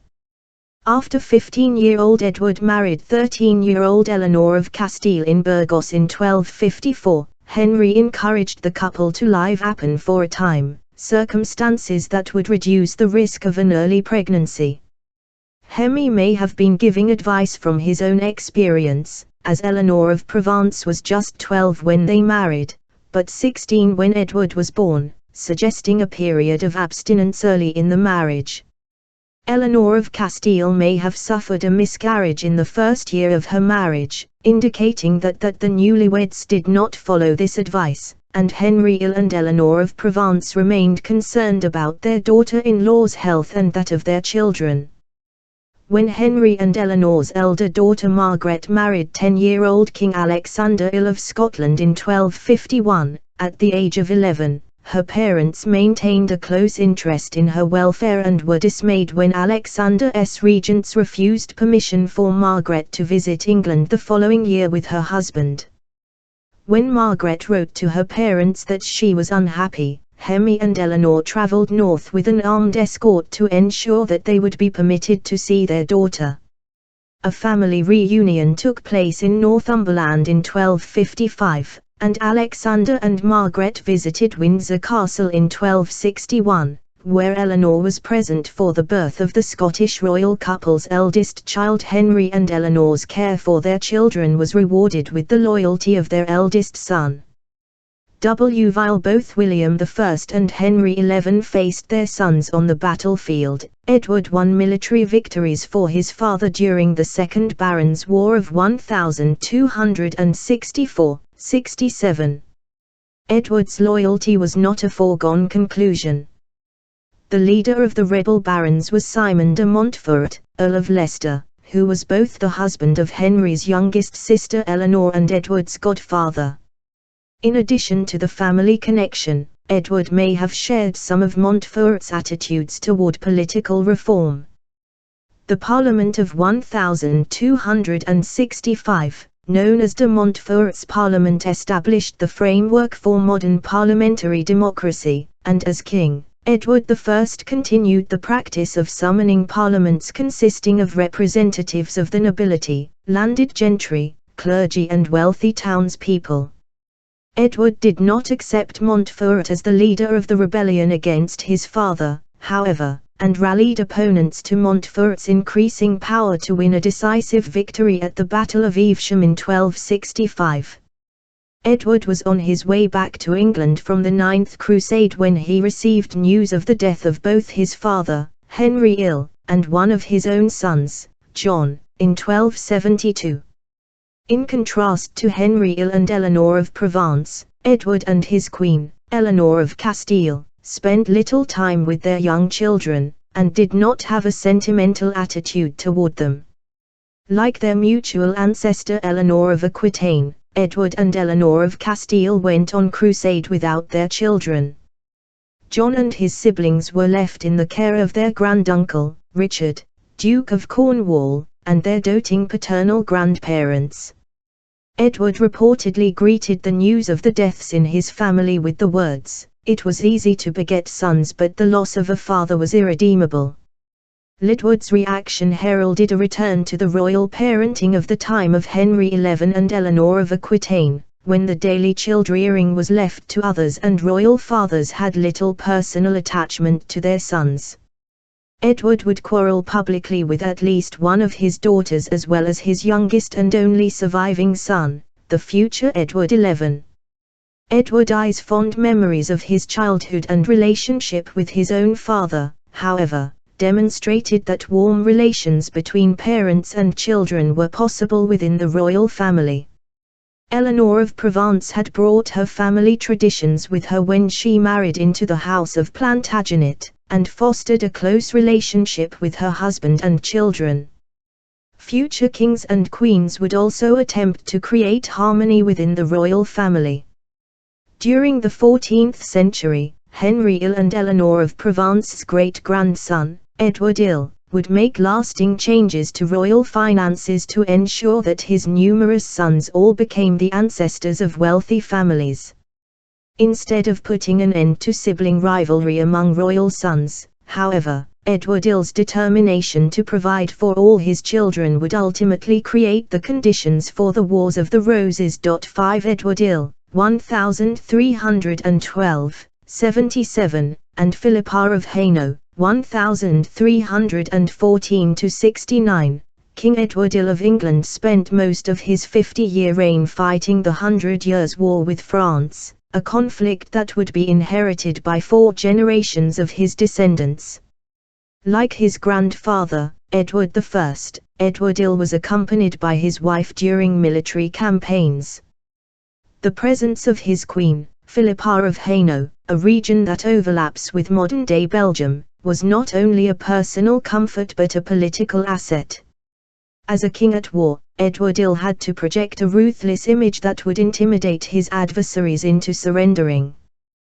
The intercession of the Queen, however, allowed the king to perform occasional acts of mercy without undermining his position as a military leader.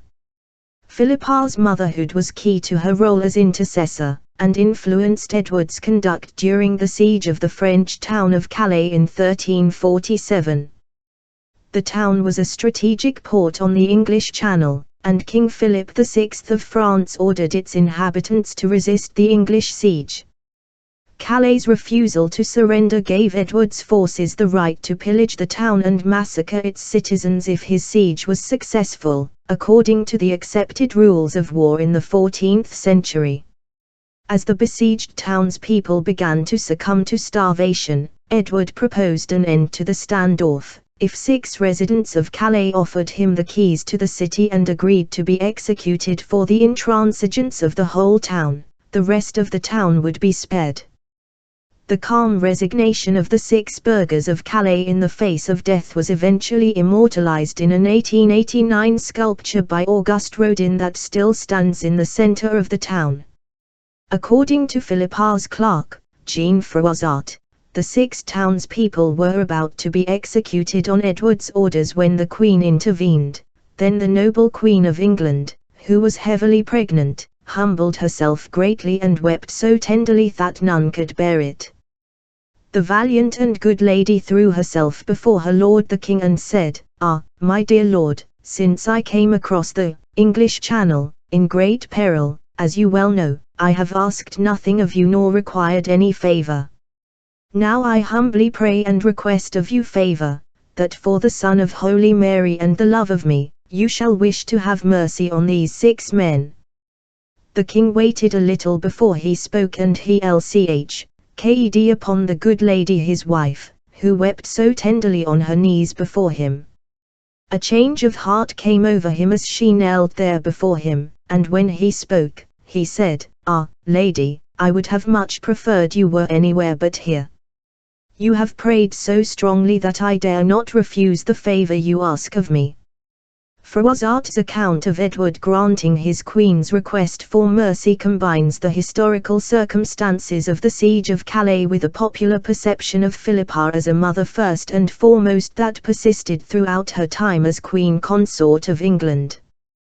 When Calais fell to the English, Philippa had 10 children, and the 11th would not be born until nearly 9 months after Edward spared the lives of the burghers of Calais. At the time of the siege, Philippa may have been aware that she was once again expecting a child, but she would not have appeared very pregnant to onlookers. As far as the public was concerned, however, Philippa was always pregnant and surrounded by her children, as well as by orphaned children of knights, who were raised under her supervision. The Queen's fertility prompted speculation that Edward had chosen her as his bride because of her childbearing hips. A 15th-century chronicler claimed that Edward agreed to marry Philippa with the words, "We will have her with her good hips, I ween, for she will bear good sons at mine intent," to which they all accorded with one assent / and chose Philippa that was full feminine. 2. Like Froissart's account of the very pregnant queen at the siege of Calais, the description of Edward's attraction to Philippa says more about her popular image after the births of numerous children than the circumstances of her betrothal. For Philippa, becoming the mother of a large family gave her influence over her husband and popularity with his subjects, setting an example for future generations of royal mothers. Edward also set key precedents as a father. His efforts to provide for their numerous children created the framework for the private income that the British royal family enjoys today. Edward and Philippa became a model royal couple whom subsequent kings and queens were expected by their subjects to emulate. Like Henry IL and Eleanor of Provence, Edward and Philippa had very different upbringings, with Edward spending his adolescence amid political turmoil while Philippa enjoyed stability. The marriage of Edward's parents, King Edward XI and the French Princess Isabel of Valois, was never close, as the king preferred to spend time with his male favorites, but they appear to have maintained a functional royal union until Edward XI fell under the influence of a particularly ambitious courtier, Hugh Despenser. Like past generations of royal children, Edward IL's 2 sons and 2 daughters were placed in the households of noble guardians, but Isabel recognized that she needed control of her eldest son to challenge Despenser's influence over her husband.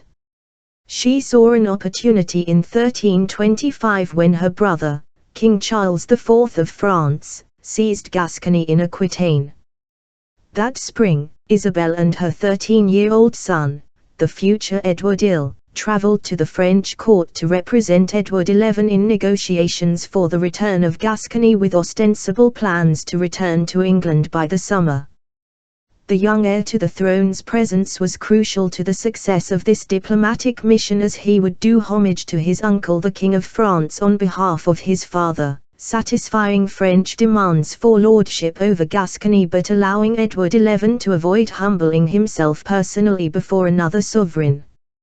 Having completed his first major diplomatic mission, the future Edward ill faced an even greater crisis, the breakdown of his parents' marriage.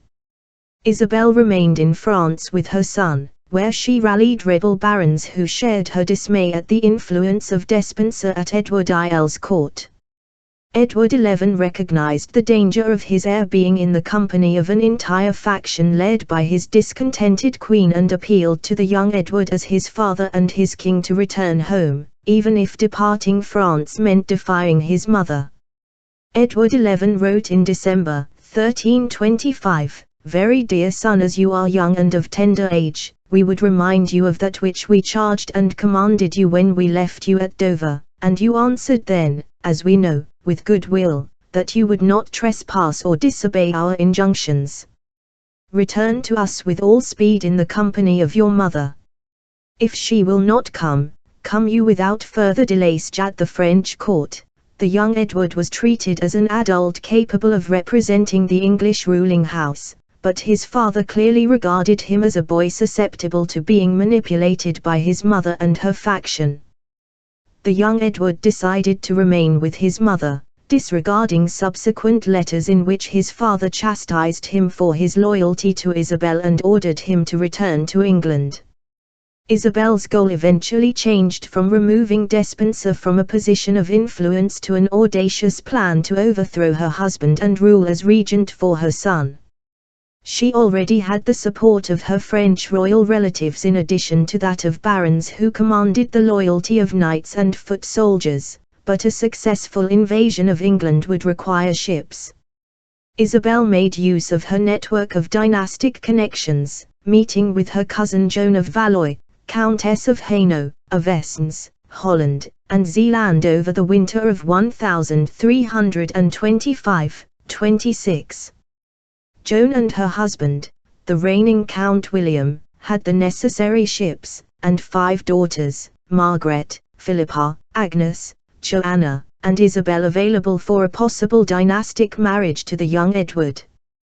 The relations between the Count and Countess of Hainaut and their daughters appear to have been harmonious.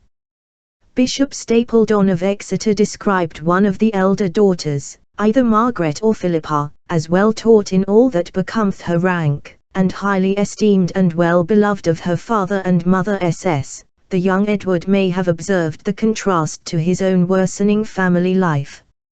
Isabel had begun to dress as a widow on the grounds that Despenser had come between her and her husband, while Edward XI wrote further letters censuring his son for disloyalty and his queen for adultery with Roger Mortimer, 1st Earl of March. In these circumstances, the young Edward's interest in marrying Philippa, who reputedly cried when it was time for them to part after their first meeting, may have reflected his personal inclinations as well as Isabel's political ambitions.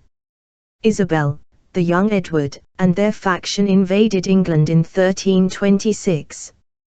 The coup attracted popular support, as the Queen was careful to emphasize her role as a suffering mother interested only in securing her son's inheritance. Her faction achieved military victories and the execution of the hated Despenser. In January 1327, Parliament affirmed Edward IL's succession, having persuaded Edward XI to abdicate. The deposed king was most likely murdered at Berkeley Castle in September of that year. Despite his complicity in his father's loss of kingship, the teenaged Edward ill attended the funeral at Gloucester Abbey in October and publicly mourned his passing.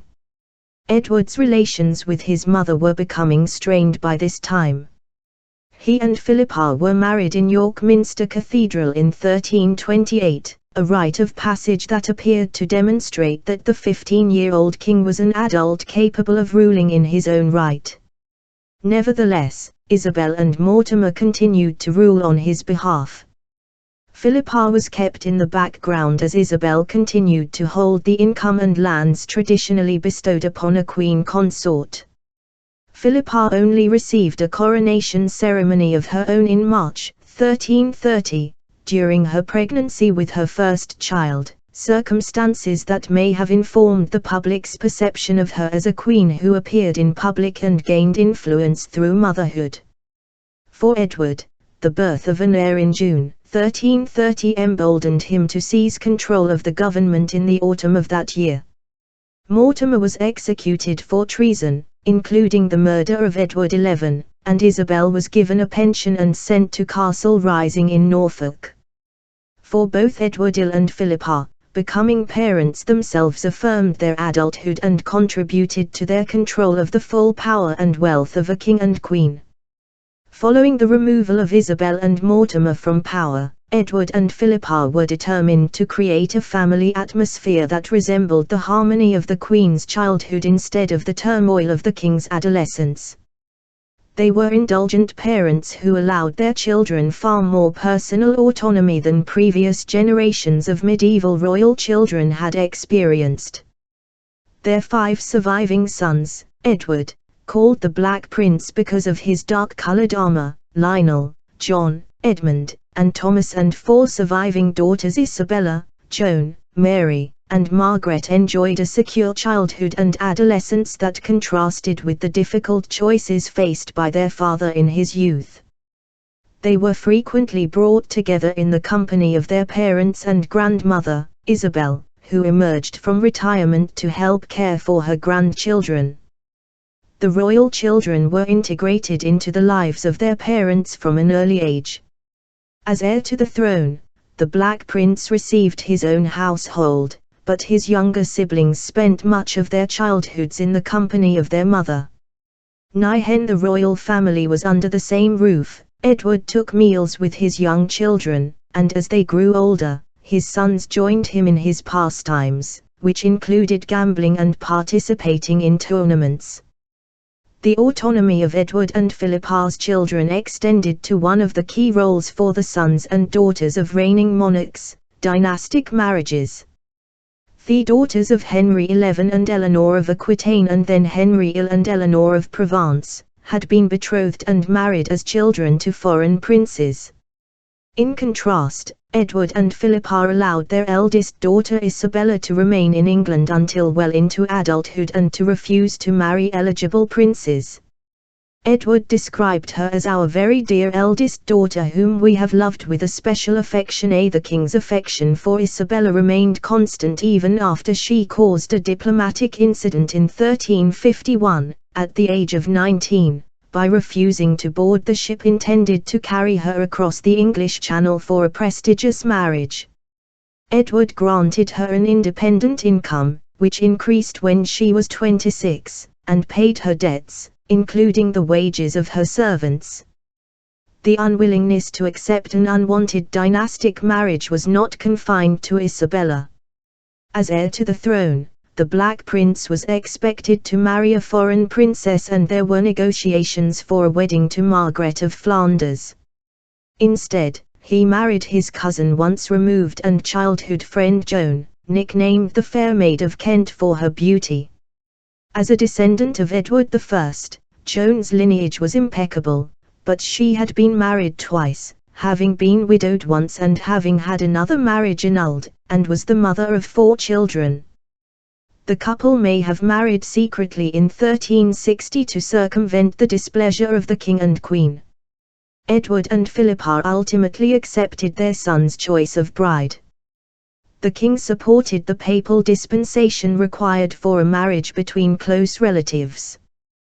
The Black Prince and the Fair Maid of Kent solemnized their union in 1361. At first glance, Edward and Philippa's willingness to allow their children to arrange their own marriages and otherwise assert their wishes over those of their parents appears contrary to all 14th-century parenting advice. Prescriptive and literary sources alike emphasized the importance of obedience to parental dictates at any age. In his 1303 treatise Handling Sin, Gilbertine monk Robert Manning, or Robert of Brune, reminded his readers, the forb commandment ys, our fade and modi we shall honor. According to Manning, it was a grave sin to refuse to act according to one's parents' wishes, and it was sinful even to argue with them or obey them only grudgingly. Edward's reign, however, saw parents of all social backgrounds experience an unexpected and terrifying bereavement that may have encouraged them to draw closer to their surviving children, even those who were disobedient or willful. In 1348, the Black Death arrived in England, killing 30 to 50% of the population. Subsequent 14th-century outbreaks of plague caused less mortality but still left thousands of grieving parents to mourn the loss of their children. The 1361-62 outbreak killed 23% of the heirs to landed estates. Edward and Philippa shared the experience of bereavement with their subjects. In 1348, their two youngest sons, the toddler William of Windsor and the infant Thomas of Windsor, died in the first outbreak of plague in England. That same year, their second daughter, Joan, died of the plague in Bayonne, near the border between France and Spain, on her way to marry the future King Pedro the Cruel of Castile.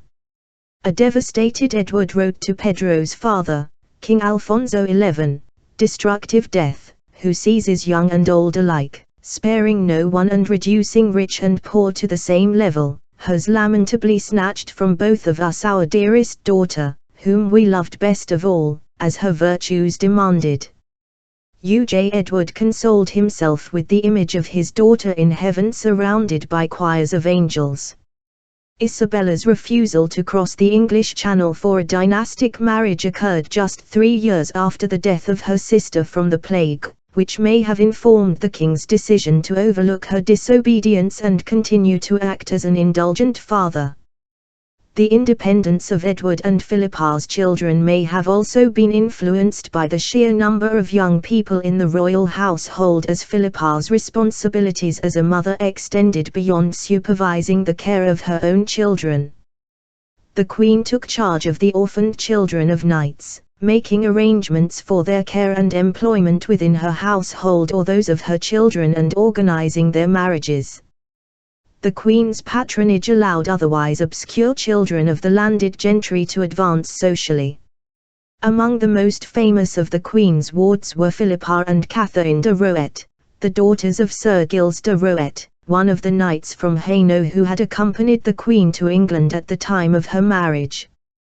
The Queen found a place for the teenaged Philippa de Roet as mistress of the pantry in the household of her daughter-in-law, Elizabeth de Burgh, an Irish heiress married to the Queen's second son Lionel. There, Philippa de Roet met and married one of Elizabeth's pages, Geoffrey Chaucer. The couple received an annuity from the Queen and spent their entire lives in royal service.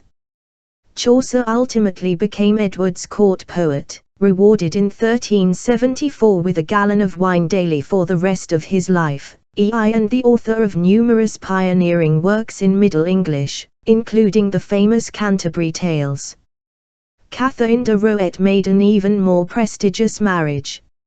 She served as governess to the children of Edward and Philippa's third son, John of Gaunt, from his first marriage to Blanche of Lancaster, and became John's mistress during his second marriage to Constance of Castile. After Constance's death, John married Catherine and their children were ultimately legitimized during the reign of Henry IV and given the name Beaufort. One of John and Catherine's descendants was the first Tudor king, Henry V. 11. Queen Philippa's patronage of the de Roet sisters, an example of her maternal attitude toward all the children in the care of her household, changed the course of English royal history. As a doting father, Edward Ill was concerned for the future of his large family. Magna Carta, whose provisions were expanded during Edward's reign to apply to men of all social backgrounds, made it clear that the king could expect the public to provide financial support only for the knighting of his eldest son, the Black Prince, and the dowry of his eldest daughter Isabella, who finally married a French nobleman, Enguerrand VII de Coucy, at the age of 33. His immediate predecessors had comparatively small numbers of surviving younger children to support, and their eldest sons succeeded to the throne as young men. Edward, however, had 9 children who survived to adulthood. The king was determined to ensure that the Black Prince had a reliable income as heir to the throne and that the younger sons were independently wealthy. The arrangements Edward made for his sons shaped the financial futures of all English and then British royal children to the present day. Before Edward II's reign, there were no distinctive titles for an English monarch's daughters and younger sons. Instead, they were distinguished from one another by their birthplaces. Edward's younger siblings were known as John of Eltham, Eltham Palace in Kent, Eleanor of Woodstock, Woodstock Palace in Oxfordshire, and Joan of the Tower of London.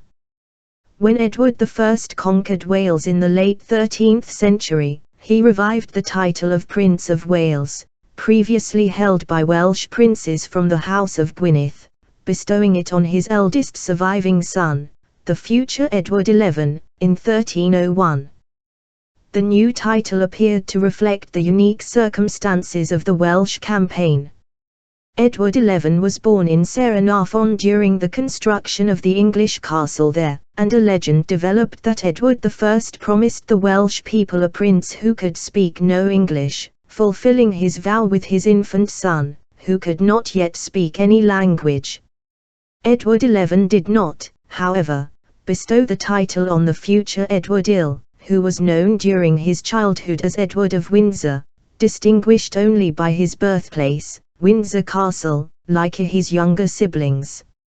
In contrast to his own experience, Edward IL did more to ensure the status and financial security of his eldest son than any previous king since Henry XI crowned his eldest son during his lifetime. Edward not only conferred the title of Prince of Wales on the Black Prince, but bestowed upon him the Duchy of Cornwall, which enabled him, and subsequent eldest sons of the monarch, to be financially independent of their subjects and the rest of the royal family.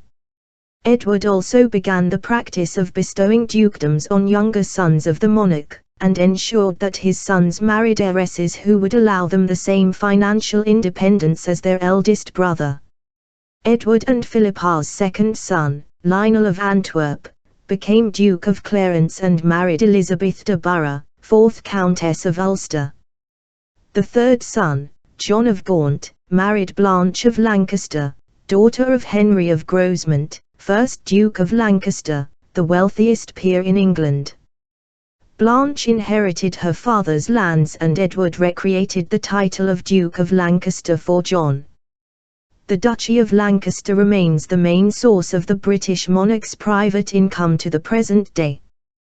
The process of conferring dukedoms on younger sons of the monarch continued into the next reign, when Edward's fourth son, Edmund of Langley, became Duke of York and his youngest surviving son, Thomas of Woodstock, became Duke of Gloucester.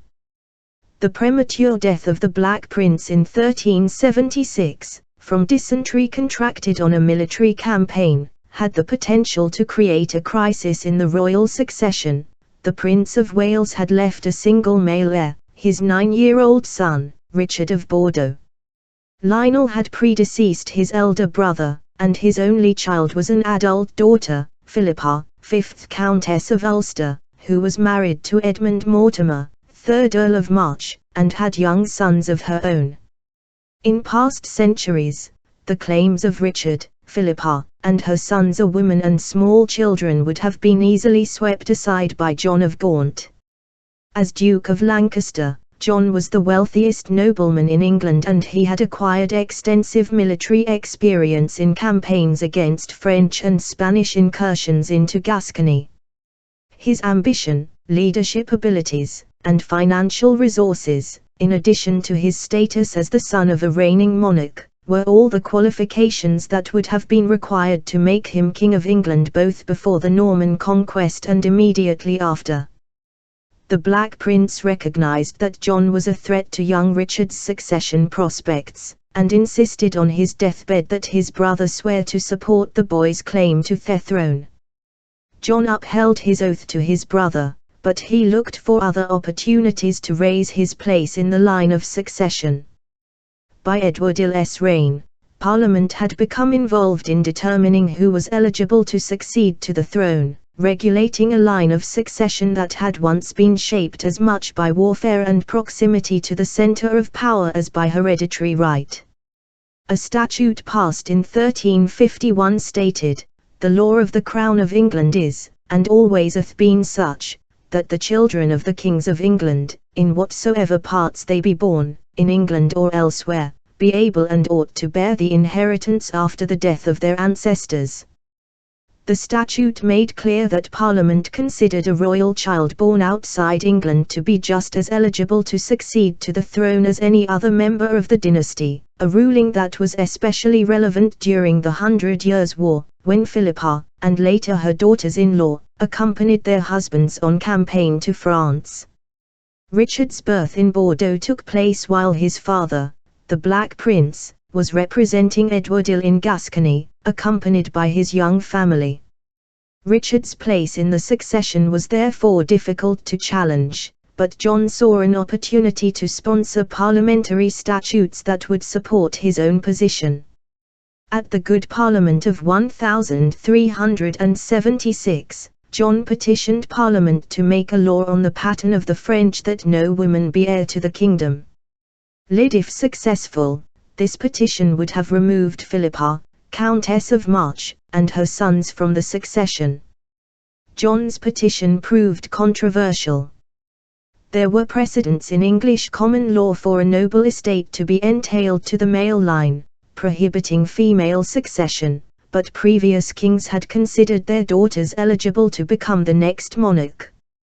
In 1290, Edward I decreed that in the event of an absence of male heirs, the eldest of his 5 surviving daughters was entitled to succeed to the throne.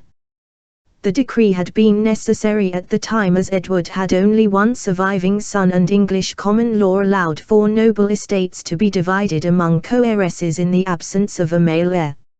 Edward I's decree made clear that the kingdom was not divisible among sisters, but women could succeed to the throne in their own right. The circumstances of the 100 Years' War, during which Edward claimed to be the rightful king of France through the French royal lineage of his mother, made the exclusion of female heirs seem even more out of place in the English monarchy. John's petition was rejected by Parliament under the leadership of the first recorded Speaker of the House, Sir Peter de la Mare, a steward of Philippa's husband. Although the ailing Edward appears to have supported his son John's position and prepared a document that treated the crown as an estate entailed to the male line, the Good Parliament's acceptance of female succession set important precedents for future claims to the throne and the upbringing of subsequent female royal children. The succession dispute demonstrated the fragility of the family harmony that existed among Edward's children during his lifetime. Richard of Bordeaux succeeded his grandfather as King Richard XI at the age of 10 in 1377. Instead of a single regent, the king was advised by a council whose members initially included both his uncle John of Gaunt and his cousin Philippa's husband, the Earl of March. For Richard's forebear Henry ill, kingship had brought an abrupt end to childhood within a conventional family circle as his mother left England and remarried. In contrast, Richard maintained a close relationship with his widowed mother, Joan, who remained a close advisor during his adolescence. During the Peasants' Revolt of 1381, Joan was one of the most popular members of the royal family because of her perceived moderating influence over the 14-year-old king. Just like Richard's grandmother, Philippa of Hainaut, Joan appeared to have the ability to intercede with the king through the authority conferred by her status as a royal mother. Richard's relations with the rest of his family were less harmonious. He distrusted both John of Gaunt and John's eldest son, Henry Bolingbroke, who was almost exactly Richard's age. The king never had children of his own, and seemed to prefer to keep the matter of the succession ambiguous, treating his cousin Philippa's son and then grandson as his heirs without giving them the same titles and honors that he bestowed on his relatives through the male line. In 1399, Richard was overthrown by Henry, who had been exiled and forbidden from inheriting the lands accumulated by his parents, John of Gaunt and Blanche of Lancaster. The new king, Henry IV, founded the ruling house of Lancaster, but the parenting decisions and succession disputes from the time of his grandparents, Edward Ill and Philippa of Hainault, would contribute to the political turmoil faced by his descendants. During the Wars of the Roses, 1455-85, junior members of the royal family would further their own interests independent of the monarch's wishes, and a rival dynasty, the House of York, would emerge to challenge the House of Lancaster. The political upheaval allowed one of the most controversial monarchs in English history to seize power in 1483, King Richard Ill. Richard Ill, 1452-85, and Anne Neville, 1456-85. In 1484, King Richard Ill of England and his queen, Anne Neville, suffered the most grievous blow possible as both parents and as the monarch and consort of a ruling house. Their only son, Edward of Middleham, died at the age of 10. Richard's character, actions, and motives have been debated by historians and the general public for more than 500 years, but the king's admirers and detractors agree that the loss of his only legitimate child was devastating for the royal couple. One of Richard's contemporaries, possibly John Russell, the Bishop of Lincoln, provided a vivid account of Richard and Anne's grief in the Croyland Chronicle.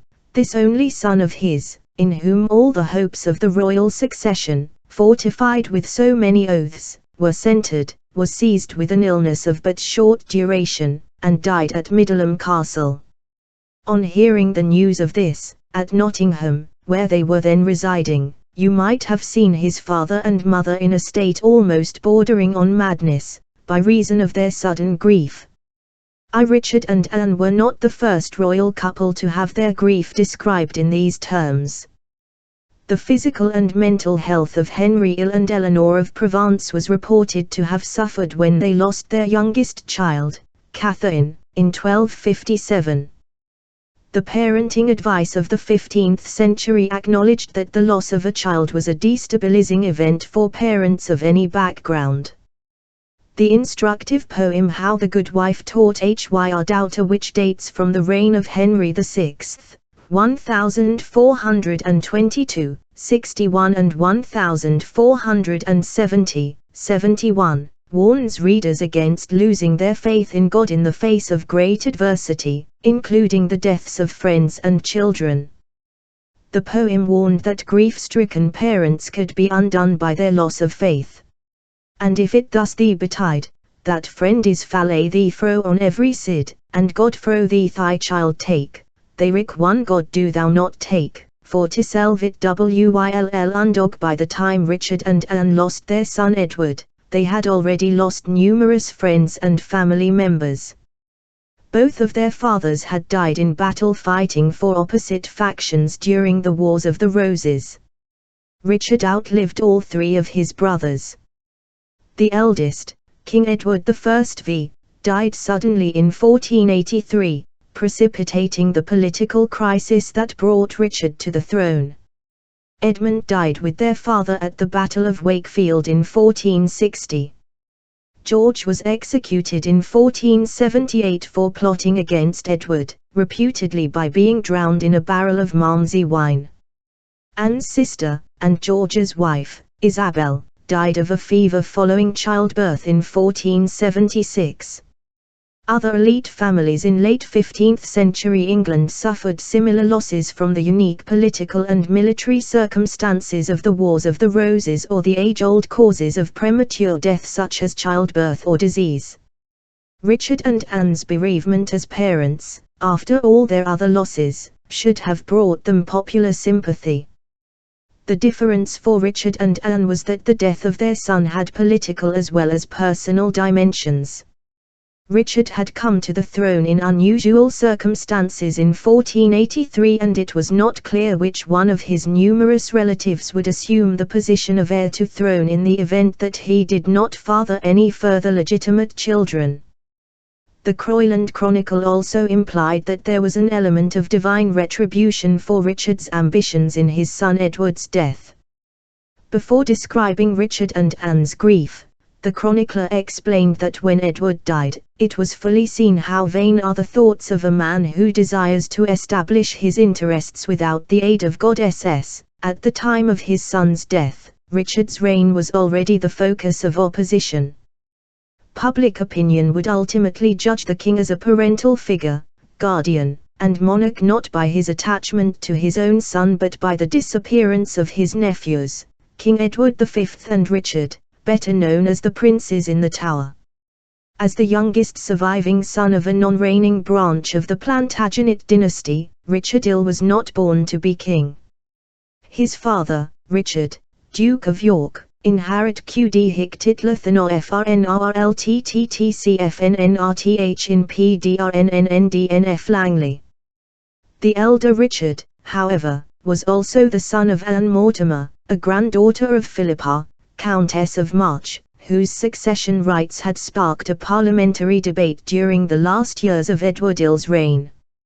Henry VI, grandson of Henry IV and king at the time of the future Richard Ill's birth, was descended from the third son of Edward Ill, but Richard, Duke of York, was descended from Edward's second and fourth sons.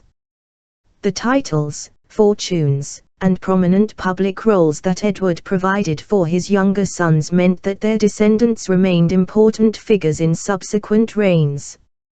Even Henry VI, who was also a grandson of King Charles VI, the Mad, of France through his mother Catherine of Valois, went into a catatonic state in 1453 after learning of England's final defeat in the 100 Years' War. Richard, Duke of York, acted as regent, against the wishes of Henry VI's queen, Margaret of Anjou.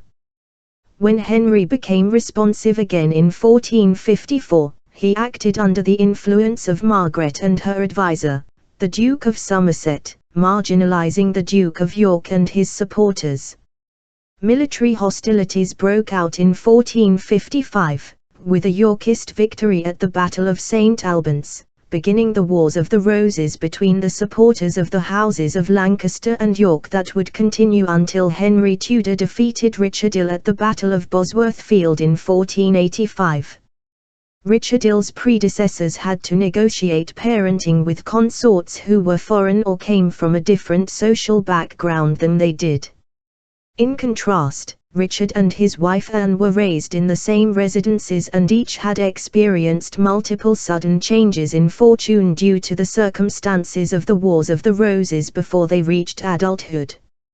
Anne's father, Richard Neville, Earl of Warwick, nicknamed the Kingmaker, was one of the most powerful men in England with the wealth and ability to shape the royal succession.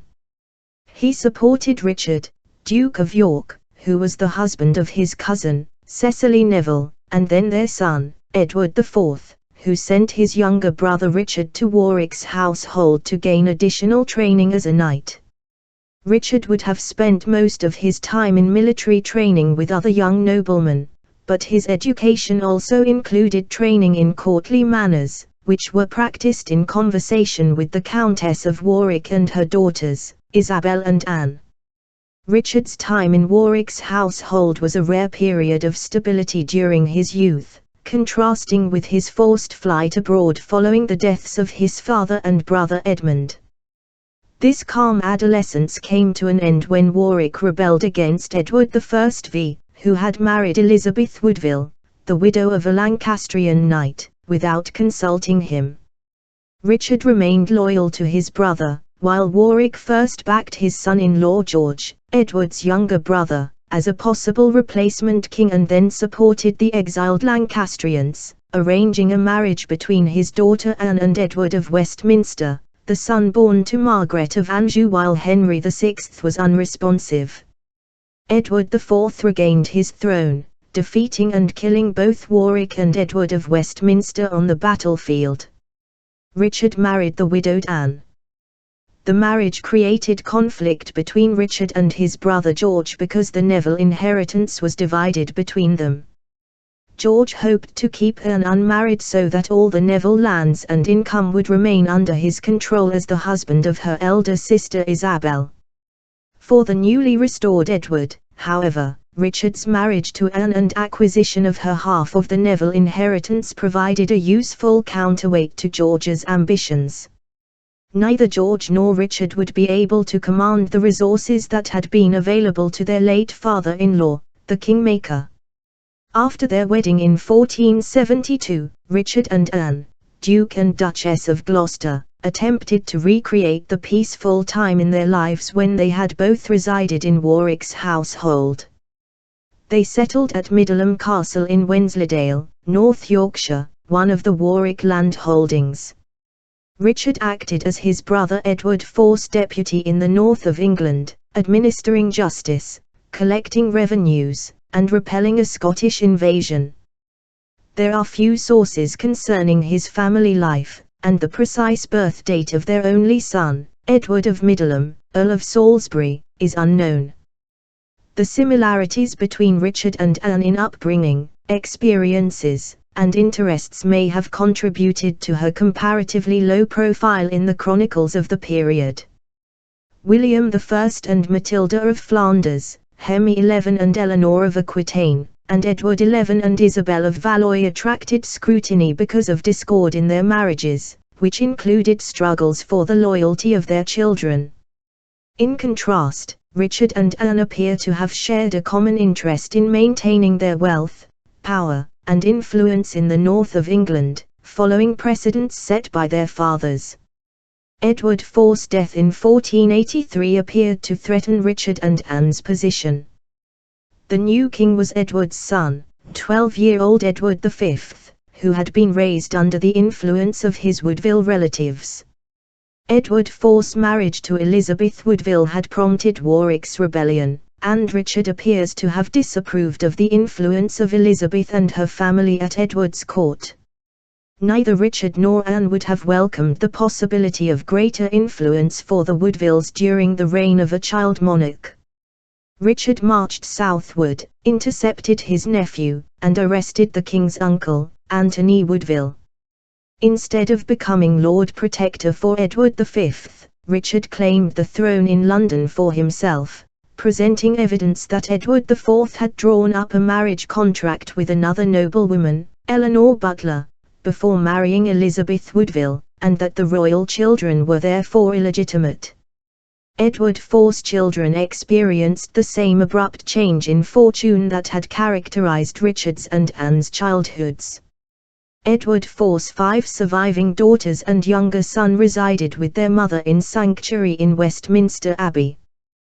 The former Edward V remained in the Tower of London, where medieval English monarchs traditionally lodged before their coronations. Richard then removed Edward IV's younger son, also named Richard, Duke of York, from his mother's care and placed him with Edward V in the Tower. On 6 July 1483, Richard was crowned King of England. Anne was present for their coronation, but their son remained at Middleham Castle. Edward V and Richard, Duke of York, the princes in the Tower, disappeared from public view in 1483. The diplomat Dominic Mancini wrote in December 1483, "I have seen many men burst forth into tears and lamentations when mention was made of Edward V, after his removal from men's sight, and already there was a suspicion that he had been done away with. Whether, however, he has been done away with and by what manner of death, so far I have not at all discovered." There were rumors of a murder and suspicion of the new King Richard's involvement, but the precise circumstances of the prince's fate remains a mystery to the present day. After the disappearance of the princes, Henry Tudor, a descendant of the House of Lancaster through his mother, Margaret Beaufort, became the centre of opposition to Richard's rule. Henry publicly swore to marry Elizabeth of York, the eldest sister of the princes in the Tower, a match that would unite the houses of Lancaster and York.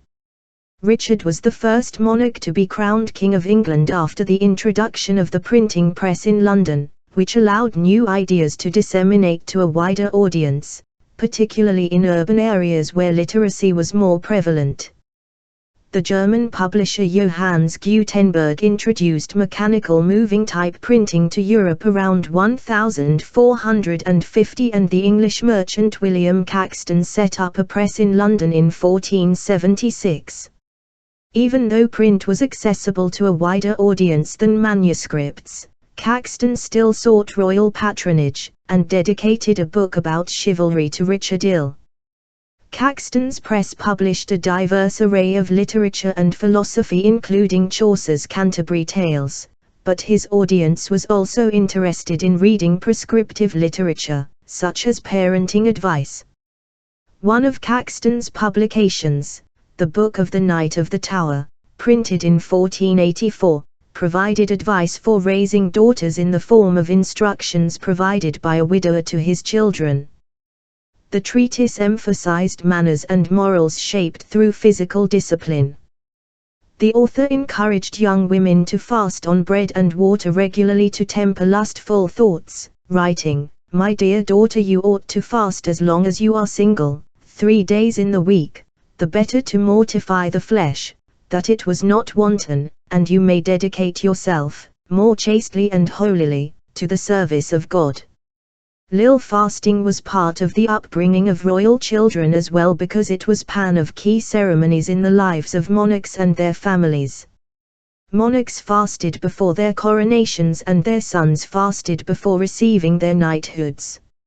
Richard displayed ruthlessness in his seizure of the throne, but his public image and that of his family included conventional displays of piety. The rituals of Richard's reign demonstrated his determination to assert the legitimacy of his family's place at the apex of English society in addition to his own right to rule.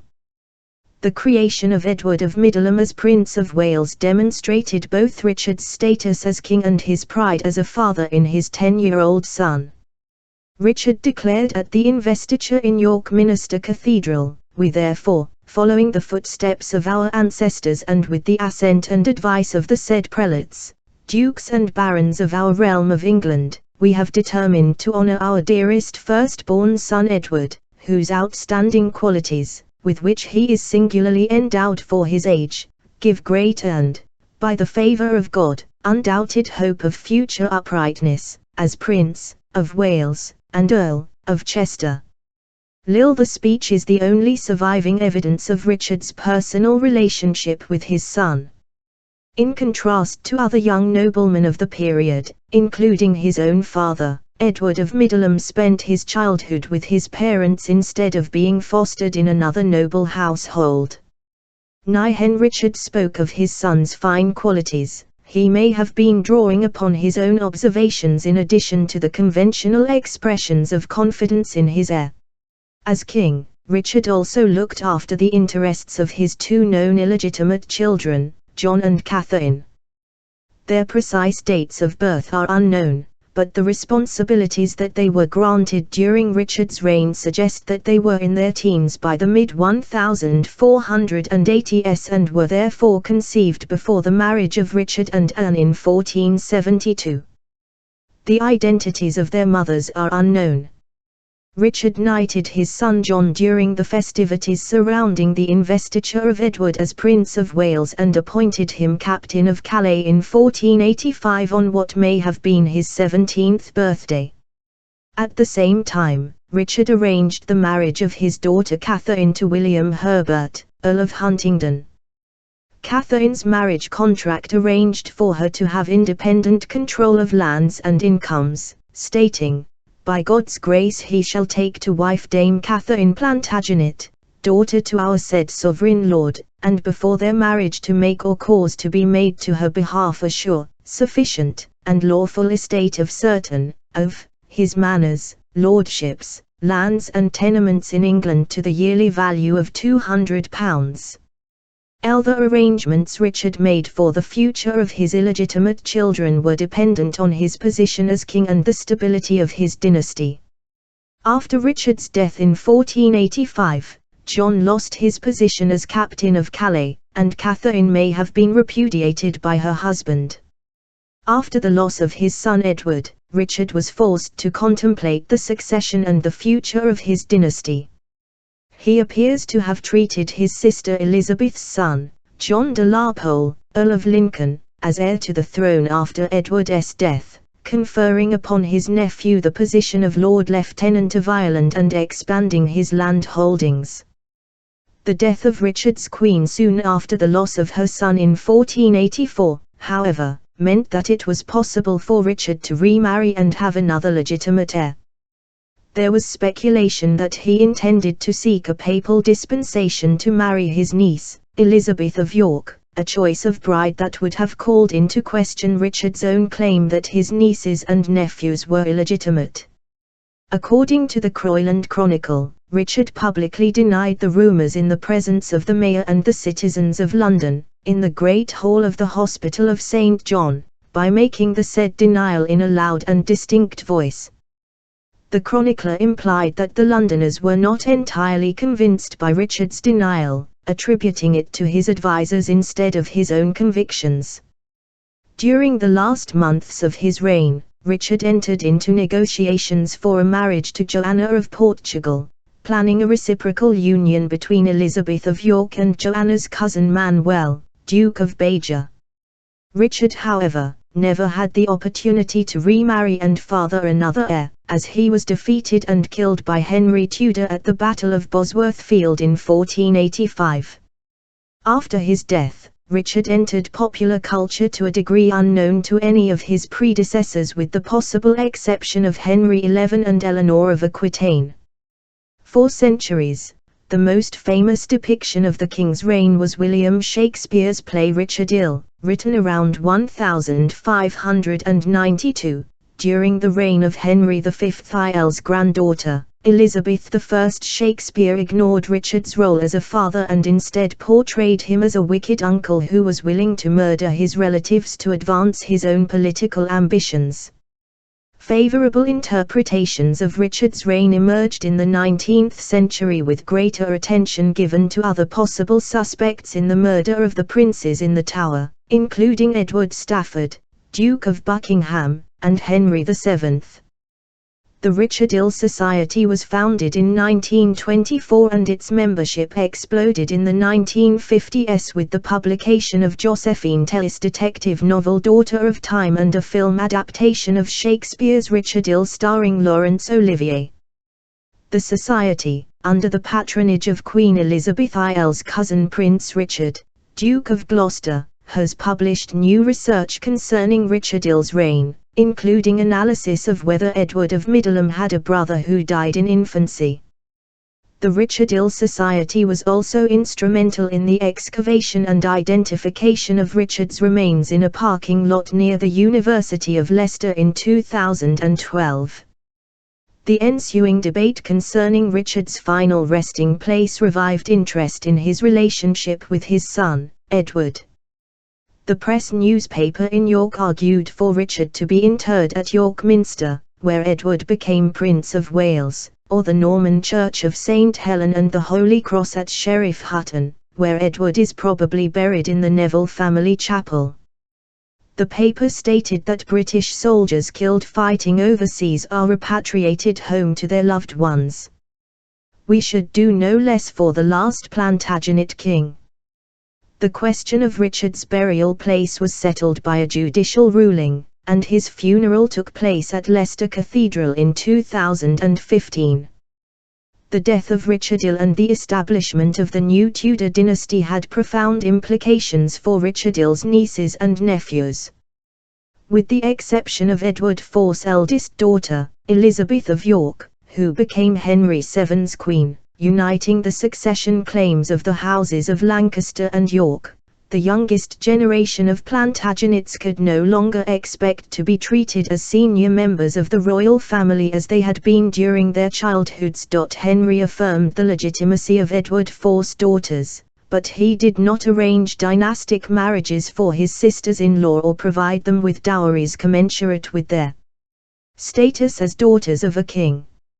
Instead, Cecily, Anne, and Catherine of York, and their cousin Margaret, Countess of Salisbury, were married to members of the nobility to bolster support for the new dynasty. The youngest York sister, Bridget, became a nun.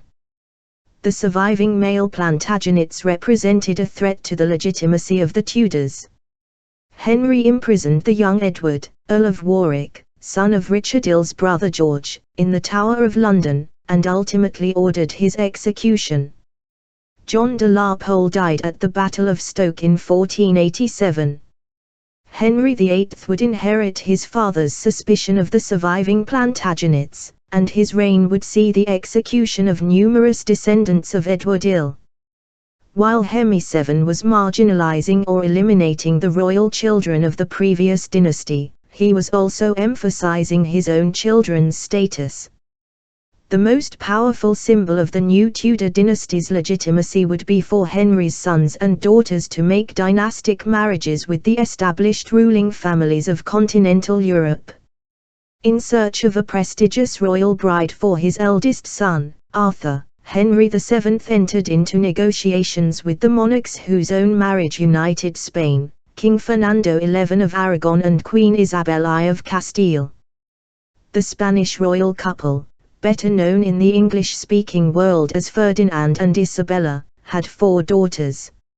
Henry secured the youngest, Catherine of Aragon, for his heir Seven Ferdinand XI of Aragon, 1452, 1516, and Isabella I of Castile, 1451, 1504, on the 19th of October 1469, 17-year-old Ferdinand, the only surviving son of King Juan XI the Faithless of Aragon, and 18-year-old Isabella, younger half-sister and legal heir of King Enrique IV the Impotent of Castile, married in secret in the Palacio de los Vivros in Valladolid.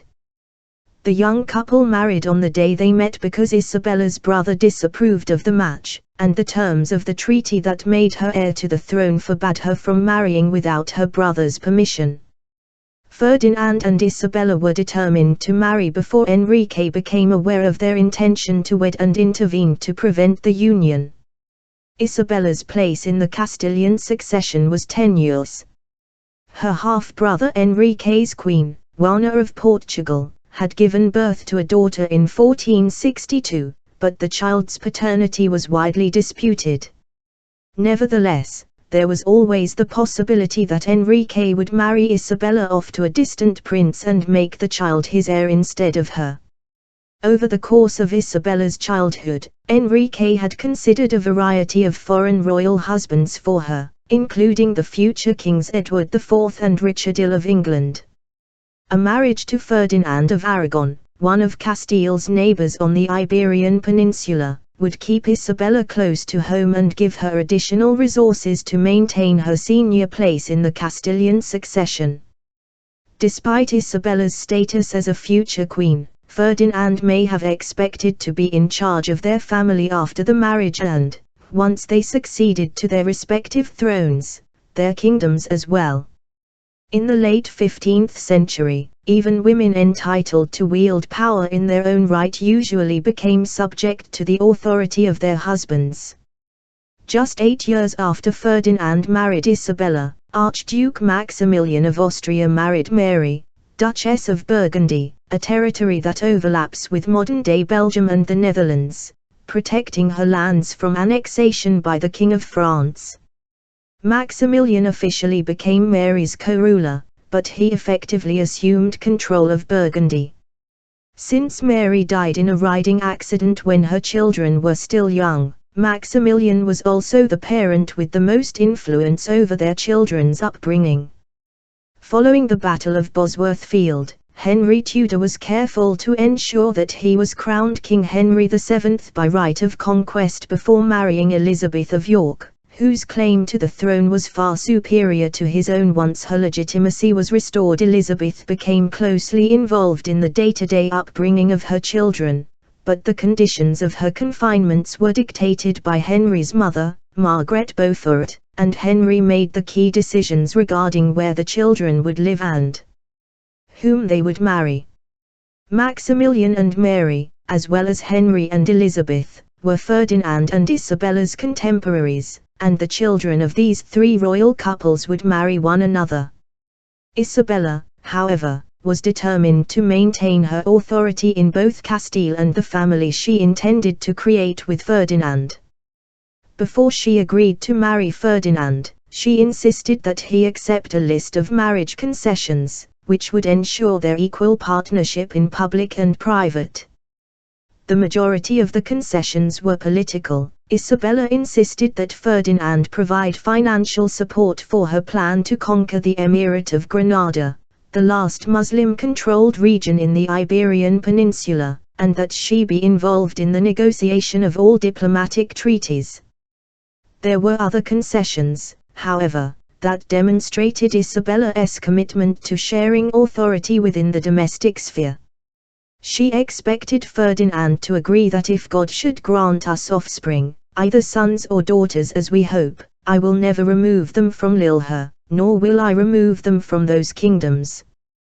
The concessions also dictated that Ferdinand was not to travel in Aragon and Castile without the knowledge and permission of his wife. Isabella would be an equal partner in her marriage and make child-rearing decisions jointly with her husband instead of being subject to his authority. Isabella's concern for her role in her children's upbringing reflected the values of her time. Spanish humanists and priests writing about family life during the century after the reigns of Ferdinand and Isabella made it clear that all mothers, even those who could afford to employ numerous servants, should take an active role in child-rearing. In a 1583 treatise entitled The Perfect Wife, Augustinian friar Luis de la Sixen advised Lady Maria Velia Orojo that marriage meant serving one's husband, governing one's family and raising one's children, criticizing women who think that in having a child from time to time and then handing it over to the arms of a governess they are complete and perfect women. 12 La Sixen encouraged mothers to breastfeed their infants for 24 months. Humanist scholar Pedro de Lucan emphasized the feelings of personal fulfillment for a mother when she sees her infant break into a laugh, or make a face as though to cry, or to ask for his gruel, or run his hand over her breast and even pull at her coif, running his hands over his parents' chins and saying 1,000 funny little things. Spanish parenting tracts had less to say about the role of fathers in the upbringing of their children, as it was assumed that once children were old enough to leave the continuous care of their mothers, the instruction and spiritual development of well-born children would be shaped by a variety of adults, including priests, tutors, and noble foster parents.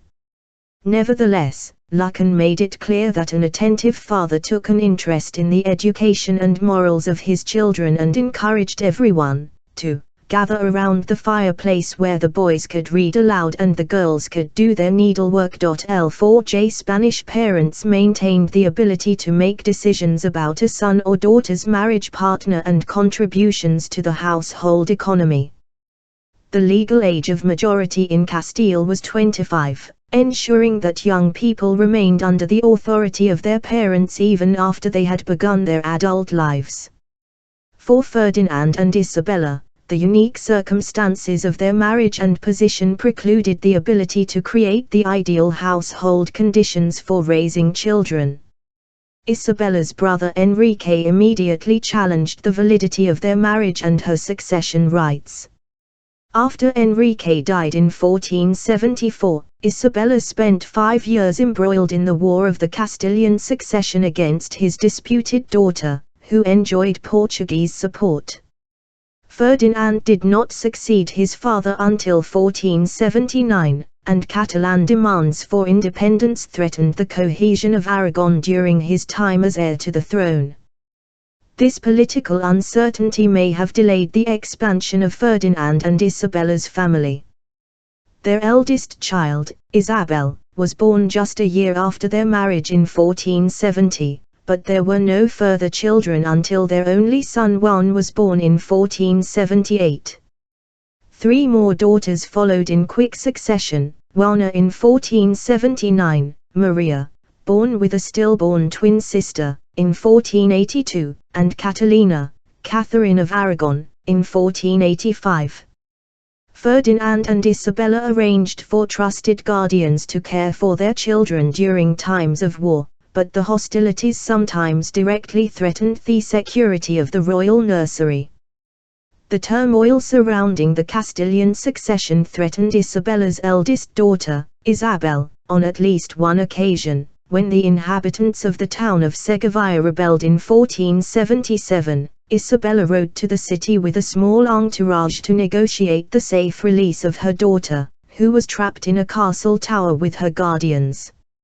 Even when Ferdinand and Isabella were together with their children, the royal household was always on the move. Madrid would not emerge as a capital city until 1561, and there was no primary residence for the royal family.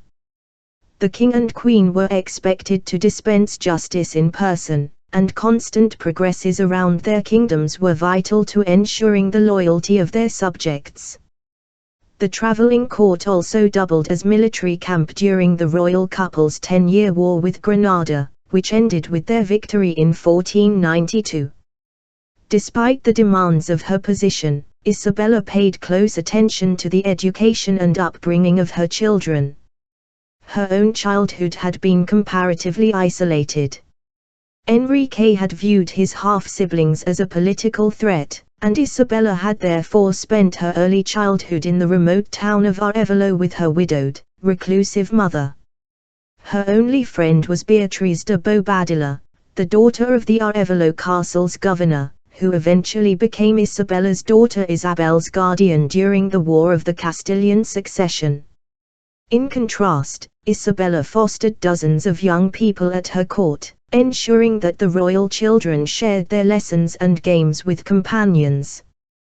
The queen also arranged for her daughters to receive a more comprehensive education than she had experienced in Arevalo.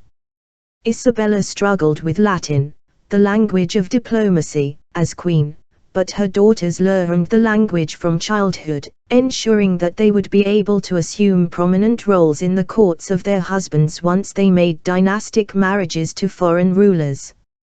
Isabella also passed on her devotion to the Roman Catholic Church, which had a particular impact on the lives of her two youngest children, Maria and Catherine's daughter, Queen Mary I of England. As Queen Consort of Portugal, Maria would co-found the Jesuits monastery in Lisbon, and Catherine would oppose the establishment of royal supremacy over the Church of England during the breakdown of her marriage to Henry VIII. Ferdinand assumed a greater role in the education of Juan. The heir to the throne turned 12, the traditional age for Spanish knighthood, in 1490, during the war with Granada. Ferdinand knighted his son himself at a public ceremony within view of the Alhambra fortress. Once knighted, Juan accompanied his father on military campaigns, along with the other young men of the royal household who shared his military training. In his later years, Ferdinand acted as a father figure in the life of his namesake grandson, Ferdinand of Austria, the son of Ferdinand and Isabella's daughter Juana the Mad and her husband Philip the Handsome of Flanders, son of Maximilian and Mary. The younger Ferdinand was born in Alcalá de Henares in Castile in 1503 and spent his youth in his grandfather's household. Ferdinand of Aragon also involved himself in the advancement of his illegitimate children, who were highly placed in ecclesiastical careers. His son Alonso became Archbishop of Zaragoza at the age of 8, while a daughter, Isabella, became abbess of the royal convent of Our Lady Mother of Grace at Avila. Within the splendor and ritual of her court, Isabella attempted to maintain a comparatively simple domestic sphere. She sewed Ferdinand's shins herself, a practice that her daughter Catherine would adopt during her marriage to Henry VIII. In private, the royal couple and their children dressed comparatively simply and attempted to create an intimate family circle. Isabella's care for her children and simple domesticity attracted the admiration of her subjects, and the popular memory of her ability to manage a household endured long after her death. In The Perfect Wife, Le Sixen wrote, "In the time of our grandparents, we find clear examples of this virtue, of domestic management, as in the case of the Catholic Queen, Lady Isabella." The Perfect Wife was a frequent wedding gift for Spanish brides into the 20th century, ensuring that Isabella's reputation for domestic virtue remained constant throughout Spain's history. Ferdinand and Isabella were not concerned only with the upbringing of their own children and the other young people who traveled with their household. They also had strong views about the domestic lives of their subjects, and attempted to change existing child-rearing practices, particularly those favored by religious and cultural minorities within their kingdoms. For parents of all social backgrounds, the arrival of a healthy baby was cause for rejoicing at a time when nearly half of all children failed to survive to adulthood.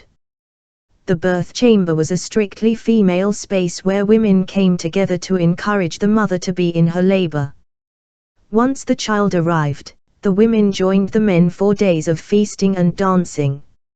In kingdoms as fragmented by geography and culture as Castile and Aragon, the gathering of neighbors and extended family to celebrate a birth could bring discontented subjects together in rebellion. In 1493, Ferdinand and Isabella banned the multi-day feasts that followed births in Galicia. Since Galicia and the neighboring Basque country enjoyed autonomy within Castile and were far from the traveling royal court, it is unknown how effective these new laws were in curbing traditional celebrations. There was far more surveillance of how recent converts to Christianity from Judaism or Islam celebrated the births of children or made decisions regarding child-rearing. Medieval Spain had been renowned for La Convivencia, an arrangement through which Christians, Jews, and Muslims coexisted in relative harmony.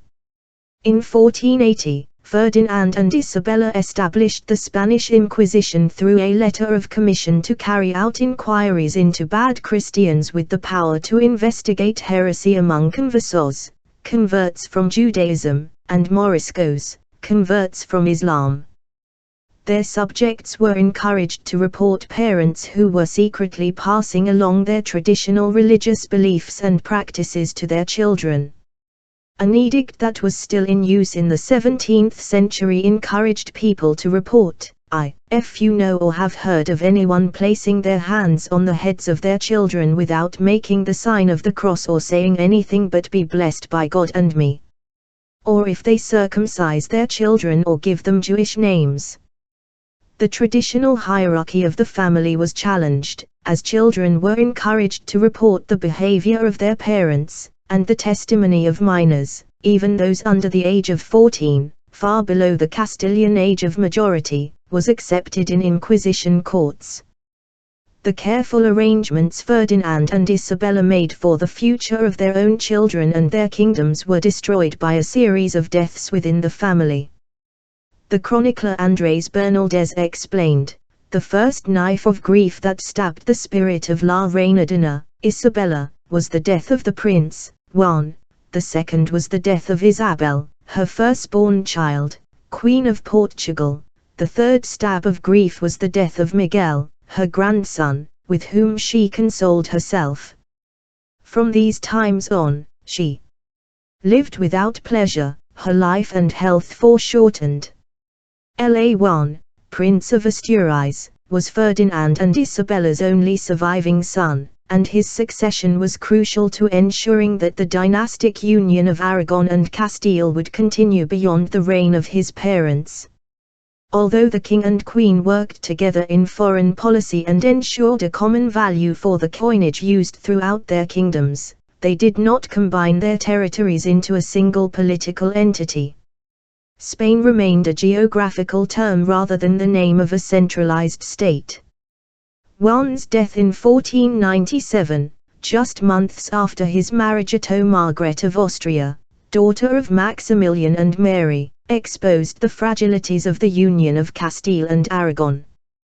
The grieving Isabella expected both Aragon and Castile to accept her eldest daughter, Isabel, queen consort to King Manuel I of Portugal, as the new heir, but while Castile was a centralized kingdom that accepted female succession, Aragon was a federation of 5 regions that expected a male sovereign. As Isabel became pregnant with her first child within months of Juan's death, the final decision regarding the succession was delayed in the hope of a male heir who would be acceptable to both Aragon and Castile. Isabel died giving birth to her son Miguel in 1498. Ferdinand and Isabella took charge of the upbringing of their grandson, who became heir to Castile, Aragon, and Portugal and therefore seemed destined to unite the entire Iberian Peninsula under his rule. But the young Miguel died in Isabella's arms in 1500. The deaths of Ferdinand and Isabella's 2 eldest children and their Portuguese grandson in close succession meant that the succession passed to their daughter Juana. Her eldest son, the future Holy Roman Emperor Charles V, would inherit kingdoms from each of his 4 grandparents Maximilian, Mary, Ferdinand, and Isabella, becoming the ruler of most of Europe, including modern-day Spain, Belgium, the Netherlands, Germany, Austria, Hungary, and the Czech Republic in addition to the Spanish colonies in Latin America. The death of Isabella in 1504 was a political blow to her surviving children as well as a profound personal loss to them. Without Isabella, the dynastic union of Aragon and Castile temporarily came to an end, as Ferdinand remained King of Aragon while Juana succeeded her mother as Queen of Castile. Isabella's testament specified that Ferdinand was to assume the regency of Castile if Juana were unable to exercise her prerogatives as sovereign. Juana's reputation for mental instability, displayed through an obsessive attachment to her unfaithful husband, Philip of Flanders, threatened her ability to wield power as successfully as her mother had done. In England, Catherine's desirability as a marriage partner for the future King Henry VIII declined after her mother's death, as she was now only the daughter of the King of Aragon instead of the sovereigns of a united Spain. Juana and Catherine could expect little support in their changed circumstances from their father. Niccolò Machiavelli praised Ferdinand in The Prince for his dissimulation. Ferdinand displayed the same ruthlessness in his dealings with his adult daughters, placing politics over parental sentiment.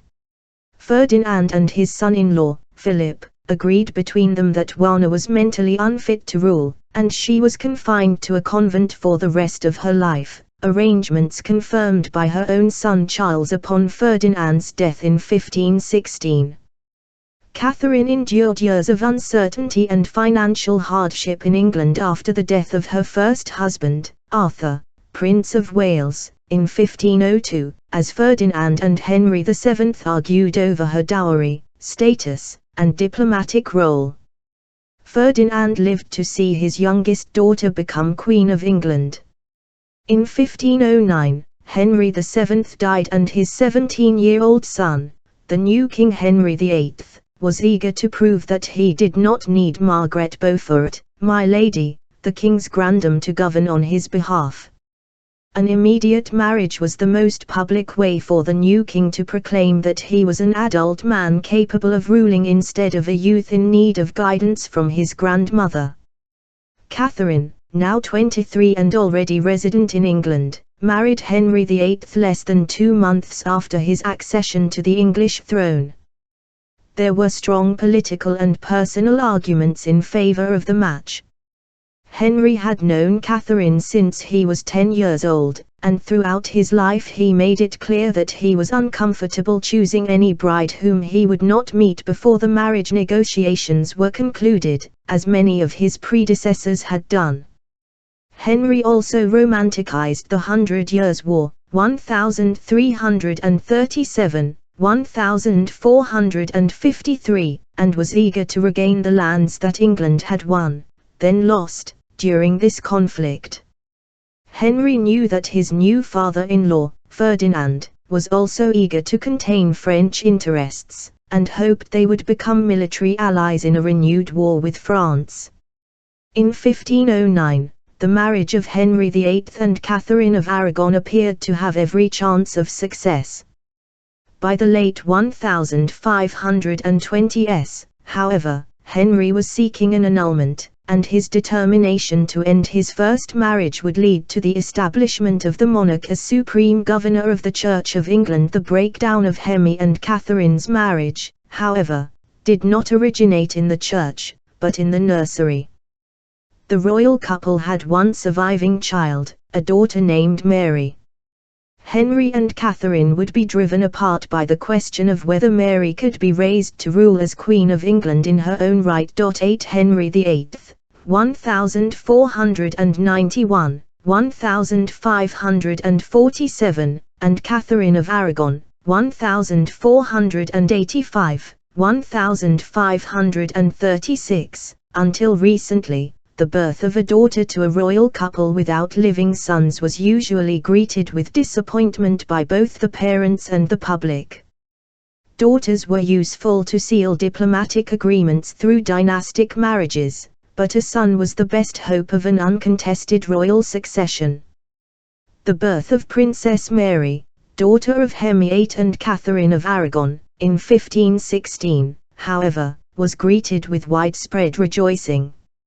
In 7 years of marriage, the king and queen had lost at least 4 children, a stillborn daughter and 3 successive sons who died at birth or in infancy.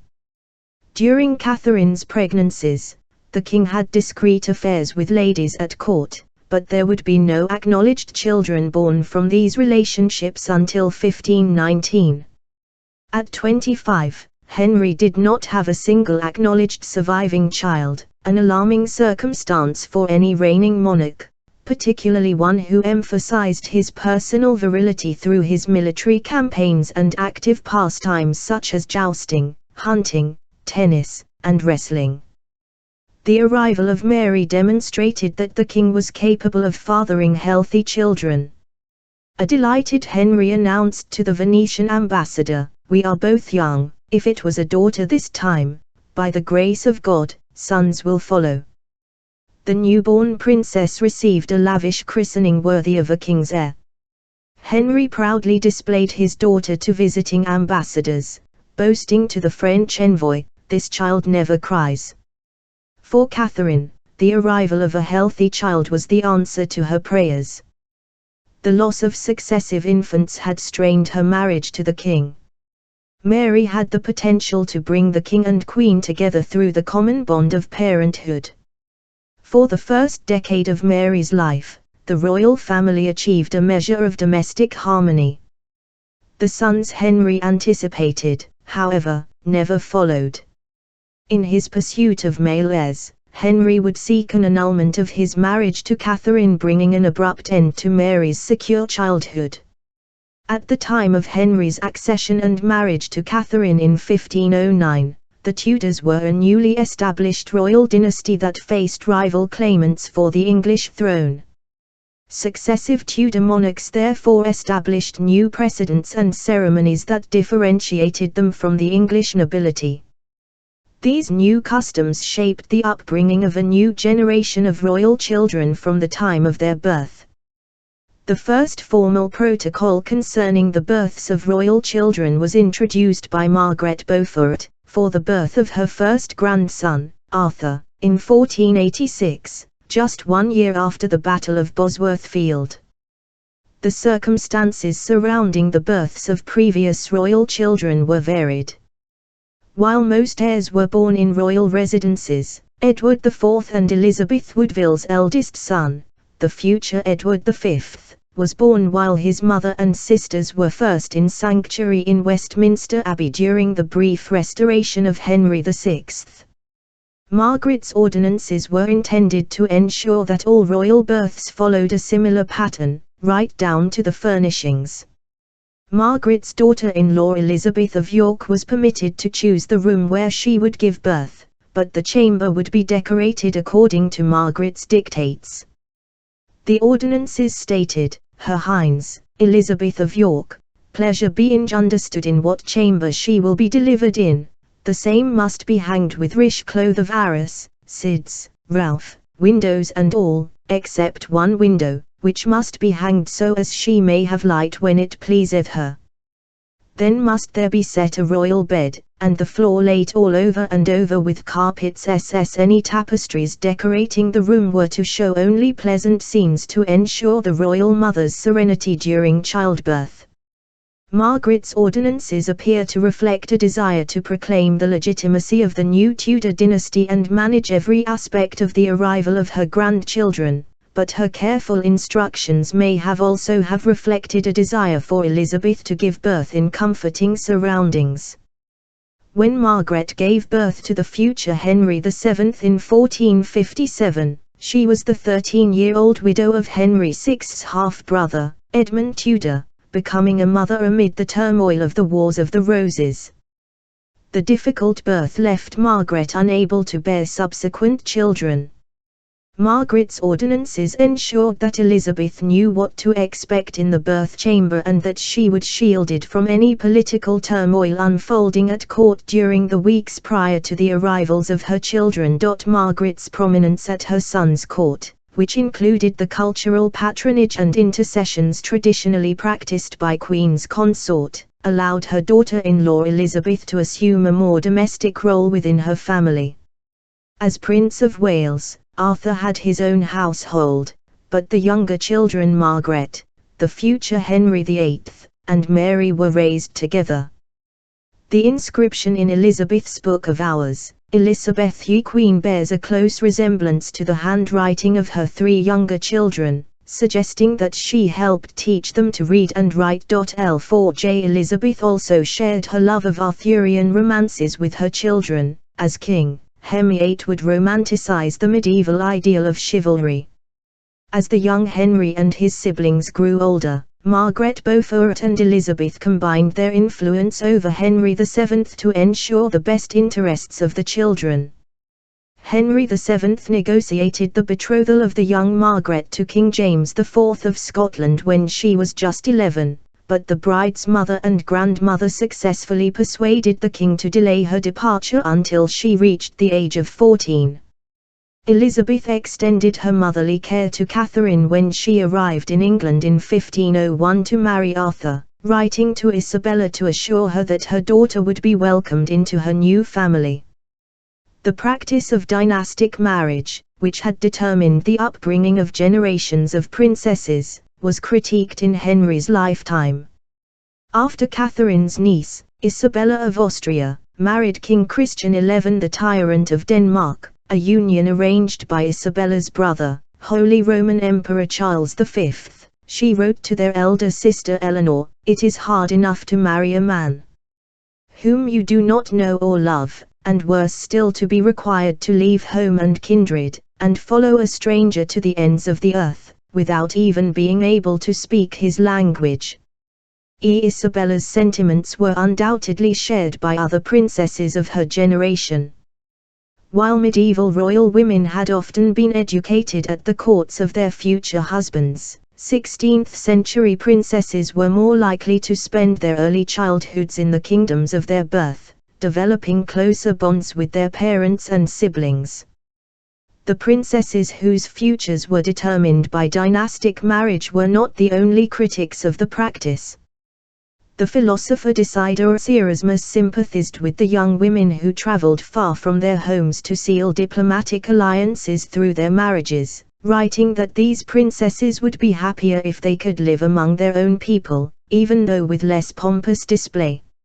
C.J. Erasmus also argued that the alliances sealed by dynastic marriages rarely lasted, using the warfare between Henry VIII and his brother-in-law King James IV of Scotland as an example of historic enmity that transcended the numerous marriages between the English and Scottish royal houses. Henry and his sisters Margaret and Mary all contracted dynastic marriages in their youths, but chose non-royal commoners as second spouses following annulment or widowhood, suggesting that they also had doubts about how royalty traditionally chose their spouses and the parents of their children. Henry and Catherine were the first English king and queen to contemplate the education of a female heir to the throne. Ivan Henry I, Edward I, and Edward Ill supported the possibility of female succession. They were considering the prospects of their adult daughters after the untimely deaths of male heirs. In contrast, Catherine's last known pregnancy occurred in 1518, when Mary was only 3 years old. There was a strong possibility that she would be an only child. Decisions concerning Mary's education therefore took into account the possibility that she would succeed to the throne. Henry and Catherine had different views of female rule informed by their own childhoods. While Catherine's mother Isabella of Castile had been a reigning female monarch, Henry's mother Elizabeth of York had been the consort of a reigning king.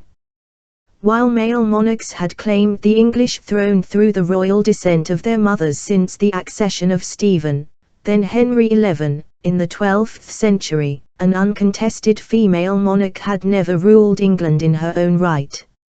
Mary's education unfolded amid a wider debate among Europe's elite about how women should be educated within the new climate of Renaissance humanism. The 15th century saw the emergence of female scholars who made a strong case for women's potential to succeed as both intellectuals and political figures. In her 1405 treatise The Treasure of the City of Ladies, French author Christine de Pizan argued that royal women had a duty to intervene in European wars and counsel their husbands to find peaceful solutions. De Pizan also questioned France's Salic law, which prevented women from ruling in their own right. In Verona, humanist scholar Isatar Nogarola challenged biblical justifications for the subordinate status of women in society, composing her dialogue on the equal or unequal sin of Eve and Adam in 1451.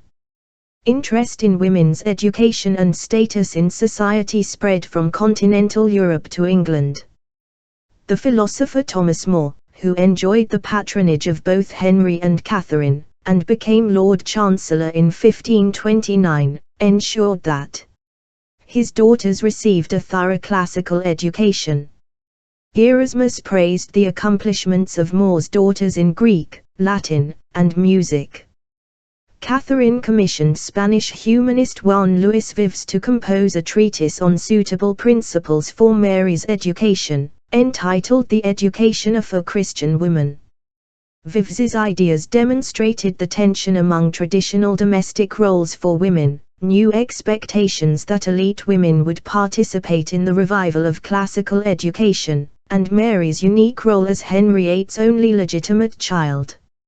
Vives favored education for women because of its ability to shape their character and morals rather than their suitability to assume public roles.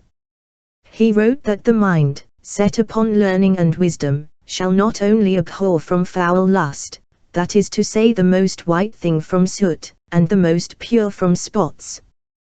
But she shall leave all such light and trifling pleasures, wherein the light fantasies of maids have delight, as songs, dances and other such wanton and peevish plays. A woman, saith Plutarch, given unto learning, will never delight in dancing. Catherine applied Vives's advice selectively. Whether Mary became a reigning queen or the wife of a king, music and dancing were key elements of court display. Mary received a thorough classical education, but she also learned to dance and play the virginals, interests that would continue throughout her life.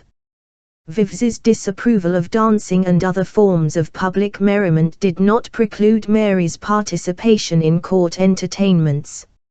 Henry and Catherine were more closely involved in the upbringing and education of their daughter Mary than their contemporaries among the English nobility. The Bishop of Durham remarked, "See how Mary jumps forward in her nurse's lap when she catches sight of her father." Henry and Catherine included Mary in state occasions from the age of 4, and she often entertained visiting envoys with her abilities in music and dancing. While other royal children were sent to separate households from infancy, Mary remained close to her mother in early childhood, and both Henry and Catherine selected her attendants personally from among their most trusted courtiers. Catherine corrected Mary's Latin exercises and nursed her through her childhood illnesses. Mother and daughter forged a strong bond that would endure through the breakdown of Catherine's marriage to Henry. Despite his close relationship with Mary during her early childhood, Henry was never entirely comfortable with the prospect of a female heir, and pursued other possibilities for the succession. In 1525, Henry elevated his 6-year-old illegitimate son Henry Fitzroy to the peerage and invested him with the titles of Duke of Richmond and Somerset. There were numerous past examples of English monarchs conferring honours and incomes on their illegitimate children, but Henry VIII's decision to grant his son a dukedom and the title of Richmond, which had belonged to Henry VII prior to his accession to the throne, appeared to indicate that Fitzroy was being groomed for the succession. Mary spent time at Ludlow Castle, the traditional residence of princes of Wales, suggesting that she was being trained as heir to the throne. In the late 1520s, however, Henry decided a new course for the succession. He would seek an annulment from Catherine on the grounds that she had been his brother's wife, and marry Anne Boleyn in the hope of fathering sons in a second marriage. Catherine, however, was unwilling to relinquish her position and jeopardize Mary's place in the succession, and as her nephew Charles V had sacked Rome in 1527, he was in a position to exert political pressure on the Pope. In her public plea to Hemi before the papal legate in 1529, Catherine reminded him of the children they had lost, stating, "These 20 years or more I have been your true wife, and by me ye have had divers children, although it hath pleased to call them out of this world." L9 Gin 1531, Catherine was banished from Caen and forbidden to see her daughter. Catherine's close relationship with Mary appeared to pose a political threat to Henry's rule. If she had custody of Mary, Catherine would be in a stronger position to oppose the king. Unable to secure a papal dispensation for the annulment, Henry declared himself supreme head of the Church of England and had his marriage to Catherine annulled by the Archbishop of Canterbury. These religious and political changes were highly controversial. More was beheaded for his refusal to accept the Act of Supremacy, which affirmed Henry's position as head of the Church of England, and made Hemi's daughter with Anne Boleyn, Elizabeth, heir to throne.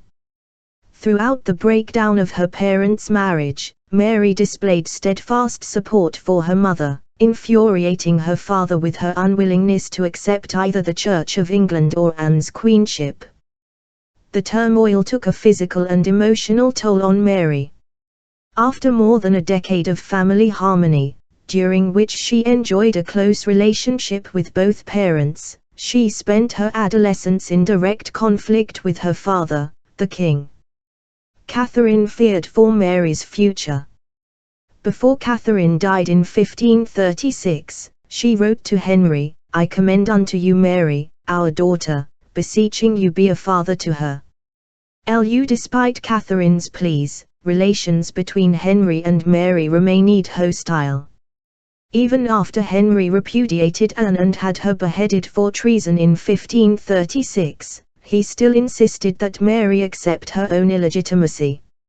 Henry's continued insistence on the illegitimacy of his eldest daughter demonstrated that Mary's position reflected, at least in part, her own father's will instead of Anne's influence.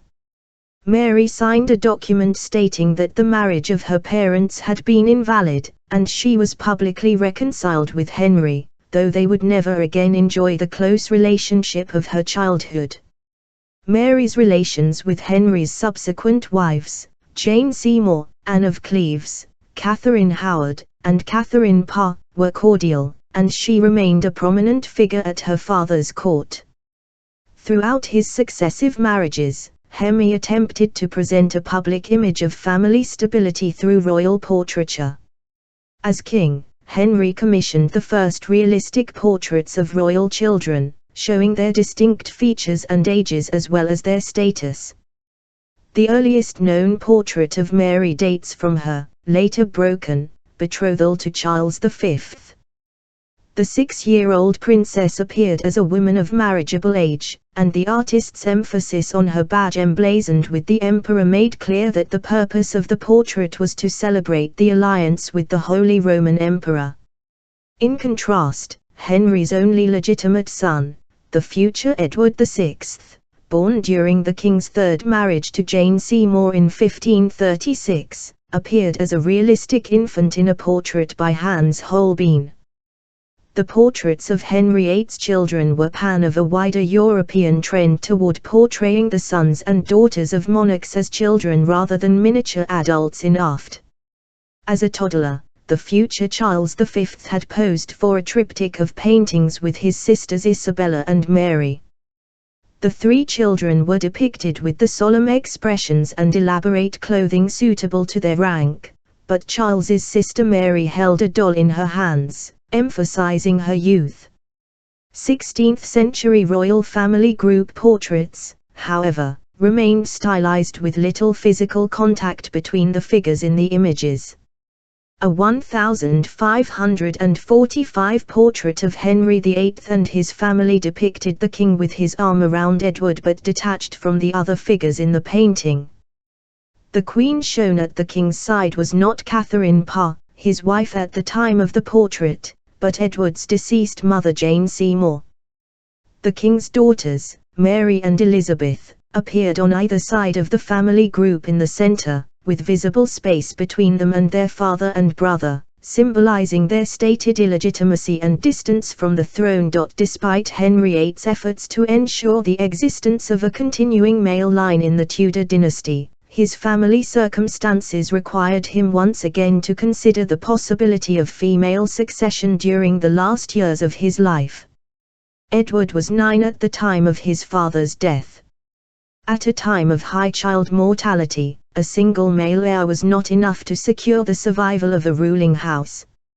In 1543, Parliament passed the Third Act of Succession, acknowledging, "It is in the only pleasure and will of Almighty God how long His Highness or his said entirely beloved son, Prince Edward, shall live, and whether the said prince shall have heirs of his body lawfully begotten or not." Lee 1J. The Act restored Mary and Elizabeth to the succession in order of age, but maintained their illegitimacy. Mary became England's first uncontested queen regnant in 1553. After the king's 3 children, the senior claimant to the throne was Mary, Queen of Scots, the granddaughter of Henry's elder sister, Margaret. At the time of Mary's accession to the throne of Scotland at the age of just 6 days, Henry hoped that the Scottish Queen would marry Edward, uniting England and Scotland.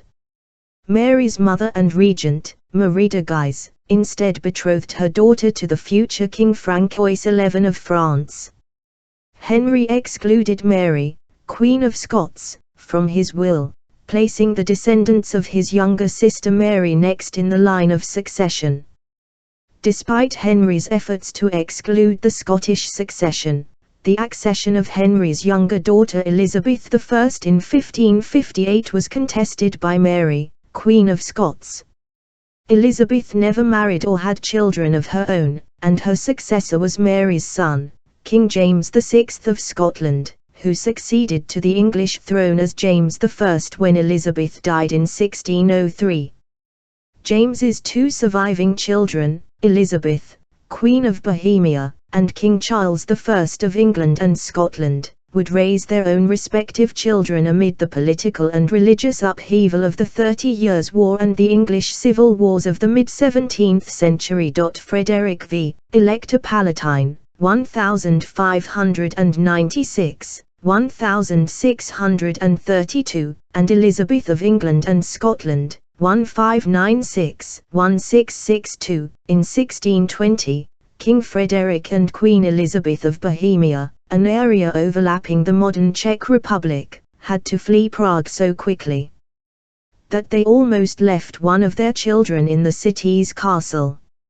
Frederick had just suffered a catastrophic defeat at the Battle of White Mountain that cost him the throne of Bohemia, which he had held for less than a year. The victorious Holy Roman Emperor Ferdinand XI gave Frederick, Elizabeth, and their household mere hours to load their possessions into carriages and cans and leave the city. Elizabeth, who was 7 months pregnant at the time, ordered her servants to gather up as much as they could carry. Ornate furniture, sumptuous court dresses, and the royal family's personal possessions were thrown haphazardly into overflowing conveyances.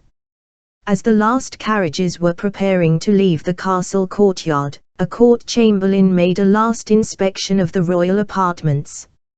Following the sound of a baby's cries, he discovered Frederick and Elizabeth's 11-month-old son, Prince Rupert, who had been forgotten or abandoned by his nurse.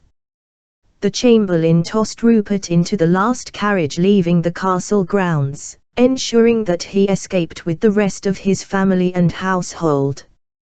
The rescue of this royal child changed the course of Canadian history, as Prince Rupert grew up to become the first governor of the Hudson's Bay Company. The infant Rupert's fortunes and those of his parents and siblings seemed to have changed overnight. Ivan Frederick and Elizabeth married in 1612. They seemed destined to create a prosperous royal household that would allow their children to live in comfortable circumstances. Elizabeth was the only surviving daughter of King James VI of Scotland, who became King of England in 1603, and his queen, Anna of Denmark.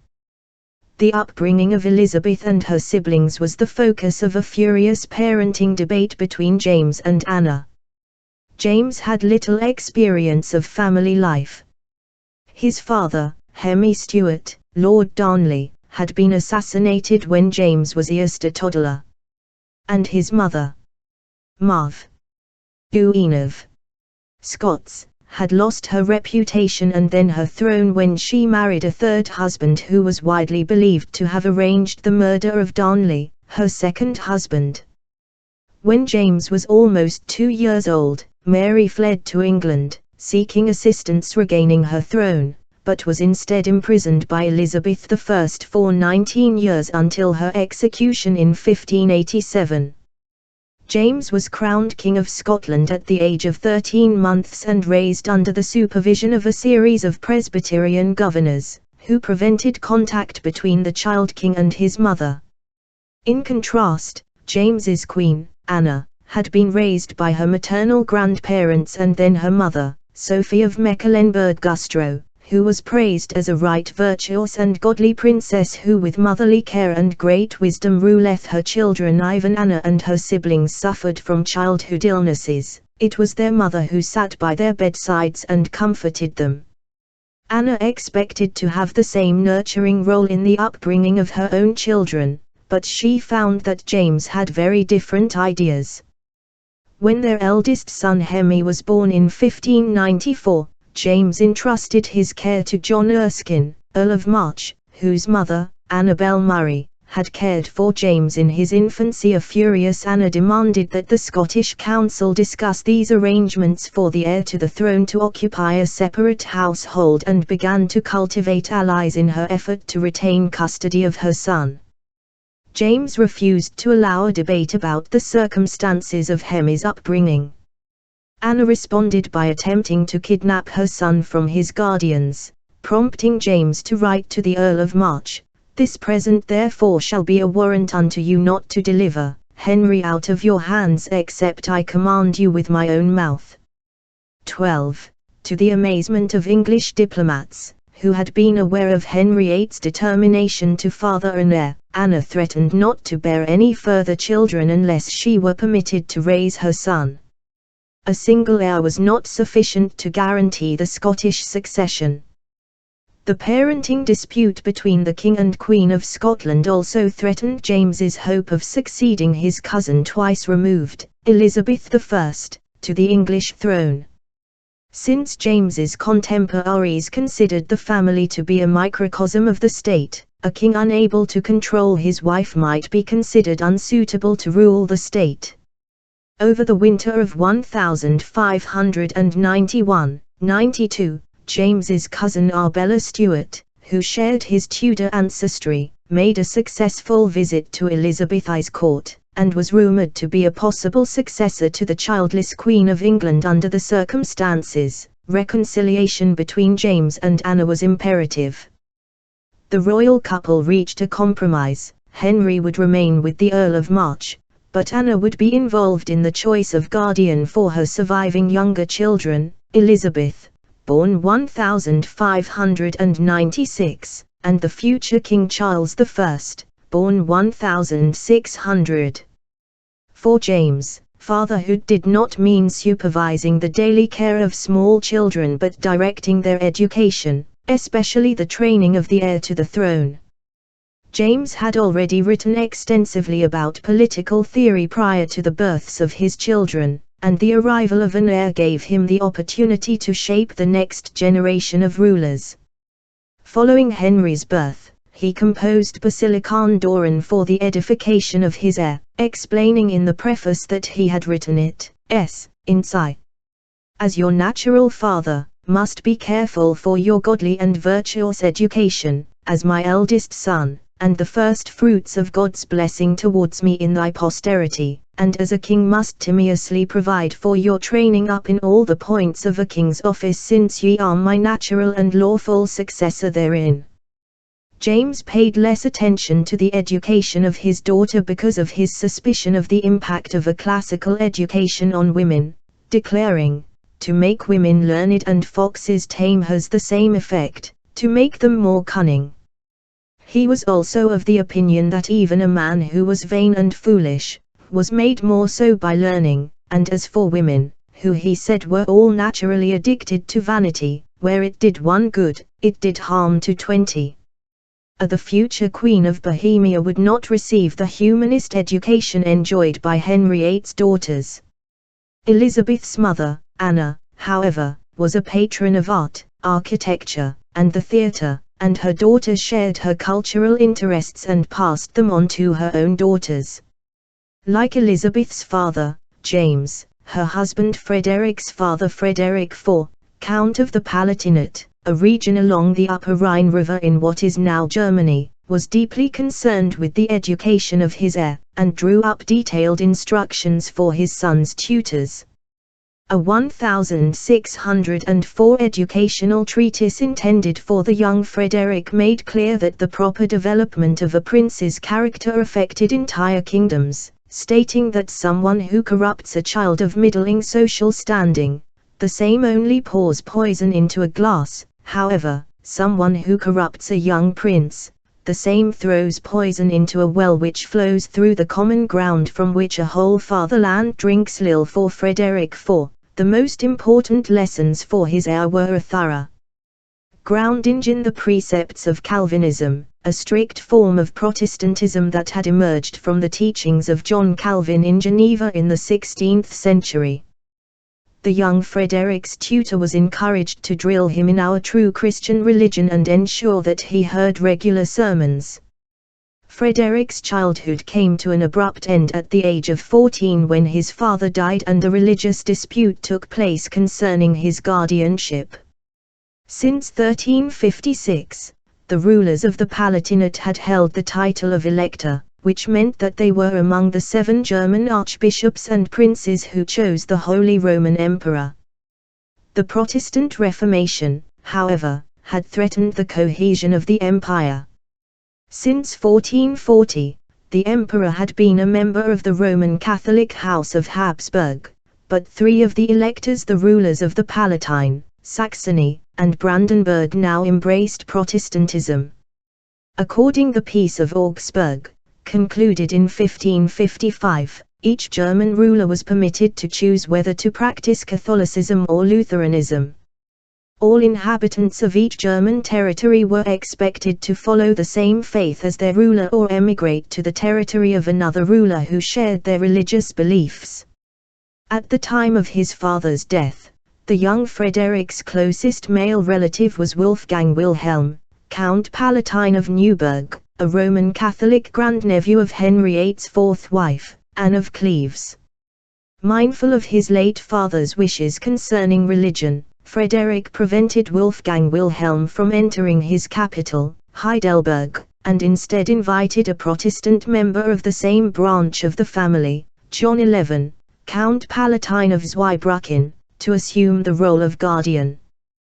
The Holy Roman Emperor settled the dispute by allowing Frederick to rule without a guardian before he reached the age of 18, under the guidance of his mother, Countess Louise Juliana of the Dutch ruling House of Orange-Nassau. The dispute over Frederick's guardianship demonstrated how tenuous the religious settlement in the Holy Roman Empire had become by the early 17th century. Frederick and Elizabeth were married on Valentine's Day 1613 in London amid lavish celebrations that included a performance of William Shakespeare's latest play, The Tempest, and a wedding song written by the poet John Donne. The timing of the wedding was appropriate, as the 17-year-old bride and groom had developed a close relationship from their first meeting. John Chamberlain, an English guest at the wedding, wrote that since arriving in England, Frederick has taken no delight at running at ring, jousting, nor tennis, nor riding with Elizabeth's brother Henry, the prince, as others of his company do, but only in her conversation.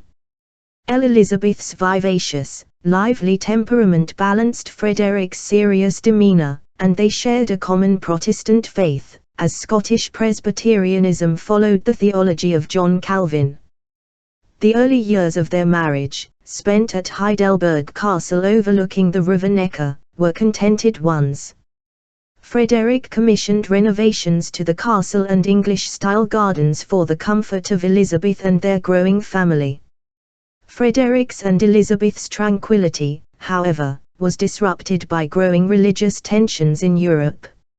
In 1618, the Protestants of Bohemia rejected the authority of the future Holy Roman Emperor Ferdinand XI, who had been crowned King of Bohemia the previous year, and threw 4 of his officials out a window.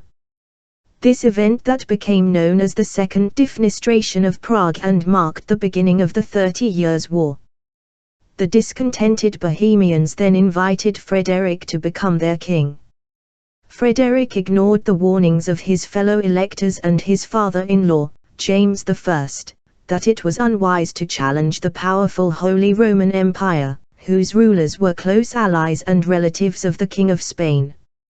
Frederick's brief reign as King of Bohemia and subsequent exile shaped the upbringing of his children, their prospects as adults, and the way in which his family was perceived by observers across Europe. For the rest of their lives, Frederick and Elizabeth would be known as the Winter King and Queen in reference to the single winter they spent in Prague before going into exile. Ferdinand XI, who became Holy Roman Emperor in 1619, was determined to make an example of Frederick to discourage further rebellions, and he therefore pillaged the Palatinate. Frederick would never return to Heidelberg Castle. He eventually found refuge with his family in The Hague, living under the protection of the Protestant princes of Orange with some financial support sent by James I. There was widespread sympathy for the royal couple and their growing family, which would eventually consist of 13 children. The Venetian ambassador to England made clear that he believed James I could have done more for his daughter, son-in-law, and grandchildren, writing to the Doge, "The beggary of that prince and his children cannot fail to affect the interests of this crown and bring discredit upon it." In the Protestant popular imagination, Frederick and Elizabeth were a suffering mother and father, forced to raise their children in exile because of the inhumanity of the Roman Catholic Holy Roman Emperor. A woodcut from the early 1620s depicted Frederick and a visibly pregnant Elizabeth on either side of their 5 eldest children, with their coats of arms and the Battle of White Mountain in the background. Not everyone viewed Frederick and Elizabeth and their children sympathetically, however. To observers who questioned Frederick's judgment in accepting the crown of Bohemia against overwhelming military odds, his circumstances as the father of a growing family were presented as a reason why he should have been content to remain in Heidelberg as Elector Palatine. Satirical cartoons depicted Elizabeth as a lioness with more cubs than she could feed, or with her children eating gruel out of an overturned crown. The names Frederick and Elizabeth selected for their children reflected both their family connections and their changing political circumstances.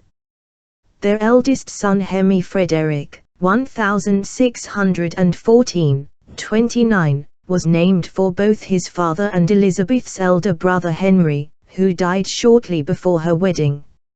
A second son, Charles Louis, 1617-80, bore the names of Elizabeth's younger brother, the future King Charles I, and Frederick's mother, Louise.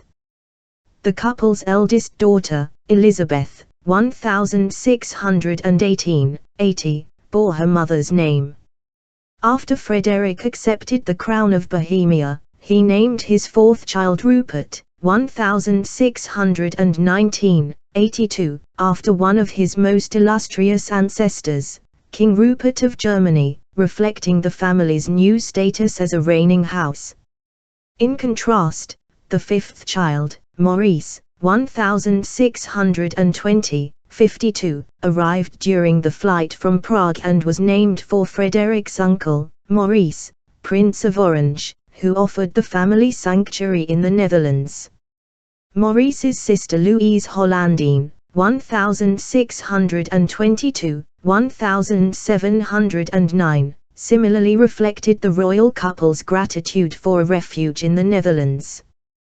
The younger children, Louis, 1624, Edward, 1625, 63, Henriette Marie, 1626, 51, John Philip, 1627-50, Charlotte, 1628-31, Sophia, 1630-1714, and Gustavus Adolphus, 1632-41, bore the names of powerful European royalty with the potential to intercede on Frederick and Elizabeth's behalf in the 30 Years' War, including Elizabeth's sister-in-law, Queen Henrietta Maria of England, and King Gustavus Adolphus of Sweden, who emerged as a key Protestant military leader over the course of the hostilities. By the time the couple's 12th child, Sophia, the future Electress of Hanover, was born in 1630, Frederick and Elizabeth had trouble choosing a suitable name. Sophia recalled in her memoirs, "I can well believe that my birth caused them little satisfaction. They were even puzzled to find a name and godparents for me, as all the kings and princes of consideration had already performed this office for the children that came before me." The plan was adopted of writing various names on slips of paper and casting each children shared an identity as lots for the one which I should bear. Royal exiles. In the palace in Leiden where they were raised apart from their parents, one of their favorite games was pretending that they were returning to Heidelberg, which even the younger children born in the Netherlands considered to be their home. Frederick had lost his crown and his ancestral lands, but there was a key role that he maintained throughout these changes in fortune, the position of father to a large German Protestant family. The Reformation in Germany placed greater emphasis than elsewhere in Europe on the role of the father as a spiritual advisor and guide within his household, assuming that mothers would be too indulgent to provide the necessary discipline and instruction to transform impulsive children into restrained, pious adults. In Roman Catholic communities, a variety of adults influenced a child's moral and spiritual development, including neighbors, members of the extended family, and the parish priest. All of these figures might share the blame for a poorly behaved child or a young adult with a weak moral character. In contrast, parenting in the 16th and 17th century Protestant German states was ultimately the responsibility of the father. The increased significance of the father's role in child-rearing after the Reformation informed a new genre of parenting literature known as Hausvater literature, or housefather books. This prescriptive literature emphasized universal parenting principles that were necessary for the upbringing of children of all social backgrounds. Elite parents who considered themselves above instructing their children personally were the target of particular censure in house father books. Konrad Samm, a theologian writing in the German city of Ulm in the 1520s, sternly reminded his readers, "Whether you are a king, prince, count, knight or servant, whether a townsman or a peasant, if you want to know joy in your children, take care that you teach them virtue. Do not do as is now done in the world, where children are taught to rule, but not to serve, to curse and insult but not to pray, to ride, but not to speak properly." Children today are badly raised. Not only do parents permit them their every selfish wish, but they even show them the way to it. God will hold parents strictly accountable for their children, who, now, reward them, appropriately by their bad behavior. LMTHE House Father books allowed moderate corporal punishment to correct children's behavior, but made clear that the most effective child-rearing techniques were setting strict rules and acting as a strong moral example. Fathers were responsible for warning their children about divine punishment in the event of their misbehavior, and God's favor toward good character. The best environment for molding this good character was one filled with work and study, leaving little time for idle pursuits. Frederick took his responsibilities as a father seriously and spent time ensuring that his children were well educated. Frederick's children developed a close relationship with their father, looking forward to his visits to Leiden. Frederick did not share his father-in-law James's prejudices regarding education for girls, and ensured that his daughters were tutored in the classics and philosophy alongside their brothers. Louise Hollandine became an accomplished portrait painter, and Elizabeth corresponded with the philosopher René Descartes. Frederick's sons also developed intellectual pursuits. Rupert became an accomplished artist and scientist, eventually bringing a kind of reinforced glass, now known as Prince Rupert's drops, to the attention of the Royal Society of London. When Frederick was on military campaigns, attempting to regain the Palatinate, he wrote to Elizabeth about arrangements for the upbringing of their children, sharing his own opinions and those of his mother concerning nursery staff. In October 1621, he wrote, "Madam, my mother thinks it would be better if little Charles had a page who was a little older and who had the temperament to govern himself and look after the child. As for Madam Michalovietz, I do not know what to say to you. She is a great misery. I do not know if she would be suitable to serve little Rupert." L11. In addition to his concern for the management of the nurseries, Frederick frequently mentioned in his correspondence that his wife and children were always in his prayers during his military campaigns. Elizabeth paid less attention to her children, seemed to prefer her pets. Sophia recalled in her memoirs that after her birth, "No sooner was I strong enough to be moved than the Queen my mother sent me to Leiden, which is but 3 days' journey from The Hague, and where Her Majesty had her whole family brought up apart from herself, preferring the sight of her monkeys and dogs to that of her children."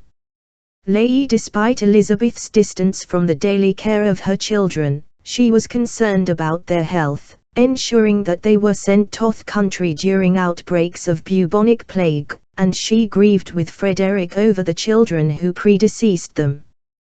The accidental drowning of their eldest son, 15-year-old Hemi Frederick, in 1629, which Frederick witnessed but was unable to prevent, was especially devastating for both parents. For Elizabeth, concern for her children was inseparable from her strong relationship with Frederick. Even she was widowed in 1632, she refused her brother Charles's invitation to reside in England, believing that it was her duty to remain in Europe and further her children's prospects there. She wrote that her own inclination was to return to the English court, but I must prefer the welfare of my poor children to my own satisfaction. The last request that their father made me, before his departure, was to do all that I could for them, which I wish to do, as far as lies in my power, loving them better because they are his than because they are my own. Elizabeth kept her daughters with her in The Hague and arranged for her sons to continue their education at the University of Leiden and at the English and French courts. As the children grew older, Elizabeth became especially concerned for their futures. Without lands or reliable incomes, Elizabeth's sons seemed destined to become soldiers of fortune, and the marriage prospects of her daughters were uncertain. Elizabeth rejected the more outlandish plans proposed for her younger sons, such as establishing a colony in Madagascar, and instead encouraged them to seek their fortune at her brother Charles I's court. The outbreak of the English civil wars between Charles I and Parliament in 1642 complicated relations among the brothers, as Charles Louis remained at Whitehall Palace in London and swore allegiance to Parliament, while Rupert and Maurice became prominent Cavalier commanders in the Royalist army of their uncle. The upheaval raised the possibility that one of Elizabeth's sons would be offered the thrones of England and Scotland. Instead, England became a protectorate without a monarch from the execution of Charles I in 1649 until the restoration of Charles XI in 1660. The Treaty of Westphalia that ended the 30 Years' War in 1648 restored part of the Palatinate to Charles Louis, but the younger children did not experience a marked improvement in their financial situations. Rupert and Maurice became privateers in the early 1650s, sailing to the Caribbean with the remnants of the Royalist Navy to seize Spanish galleons in support of the restoration of their cousin as Charles XI.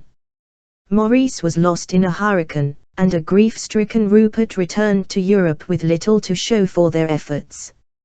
Another one of Elizabeth's sons, John Philip, killed an exiled French lieutenant colonel, Jacques de l'Épinay, in a duel in 1646 and then fled the Netherlands. There were rumors that the duel had been prompted by Épinay boasting that he had seduced both Elizabeth and her daughter Louise Hollandine. The loss of Maurice and disgrace of John Philip confirmed Elizabeth's worst fears about any of her sons becoming a knight-errant. To Elizabeth's dismay, some of her other children found support and solace in Roman Catholicism. Edward converted to marry a wealthy noblewoman, Anna Gonzaga, ignoring Elizabeth's declaration that she would disown any child of hers who became a Catholic. Louise Hollandine fled her mother's home for France, where she became a Catholic in 1657 and a nun the Cistercian Morbisson Abbey in 1660. Elizabeth spent her last years at the court of her nephew, King Charles XI. Relations with many of her children remained strained, but her time in England brought her closer to her son Rupert, who became one of the most prominent figures in Restoration England.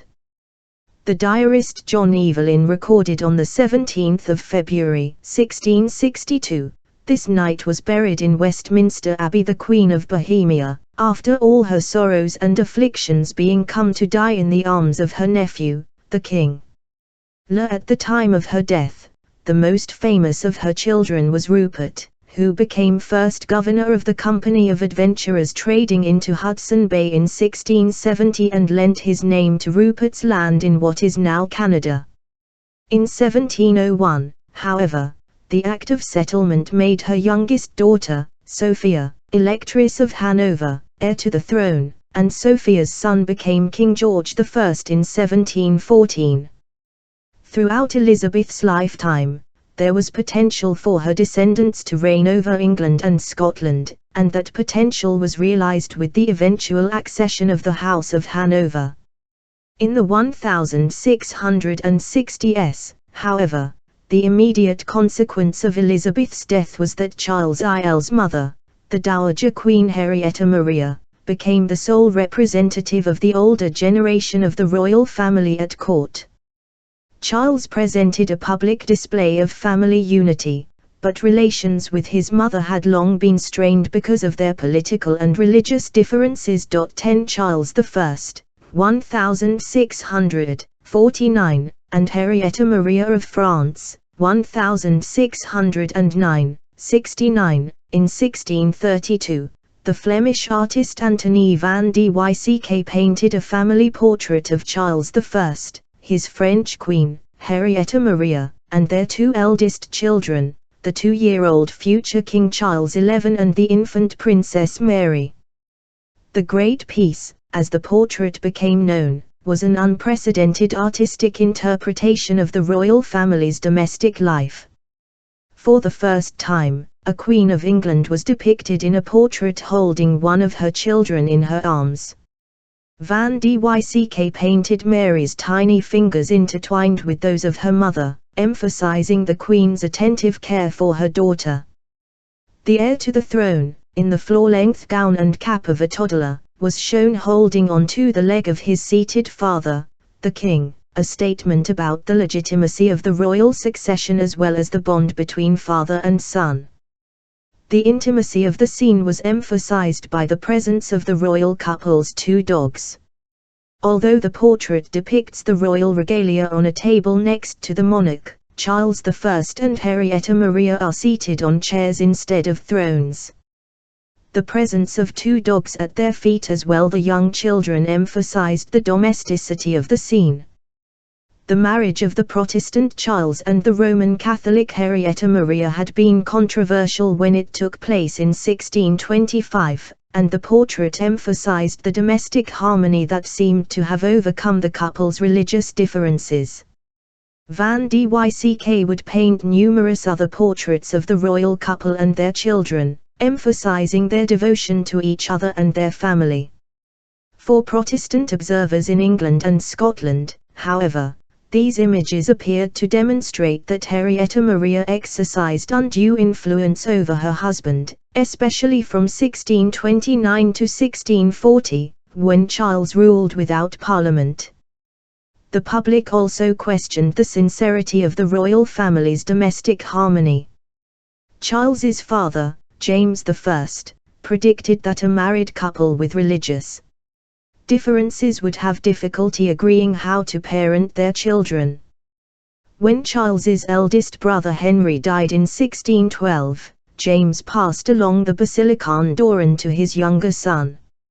In his advice for choosing a bride, James recommended that his heir marry another Protestant, because disagreement in religion bringeth ever with it disagreement in manners, and the dissension betwixt your preachers and hers will breed and foster a dissension among your subjects, taking their example from your family, besides the peril of the evil education of your children.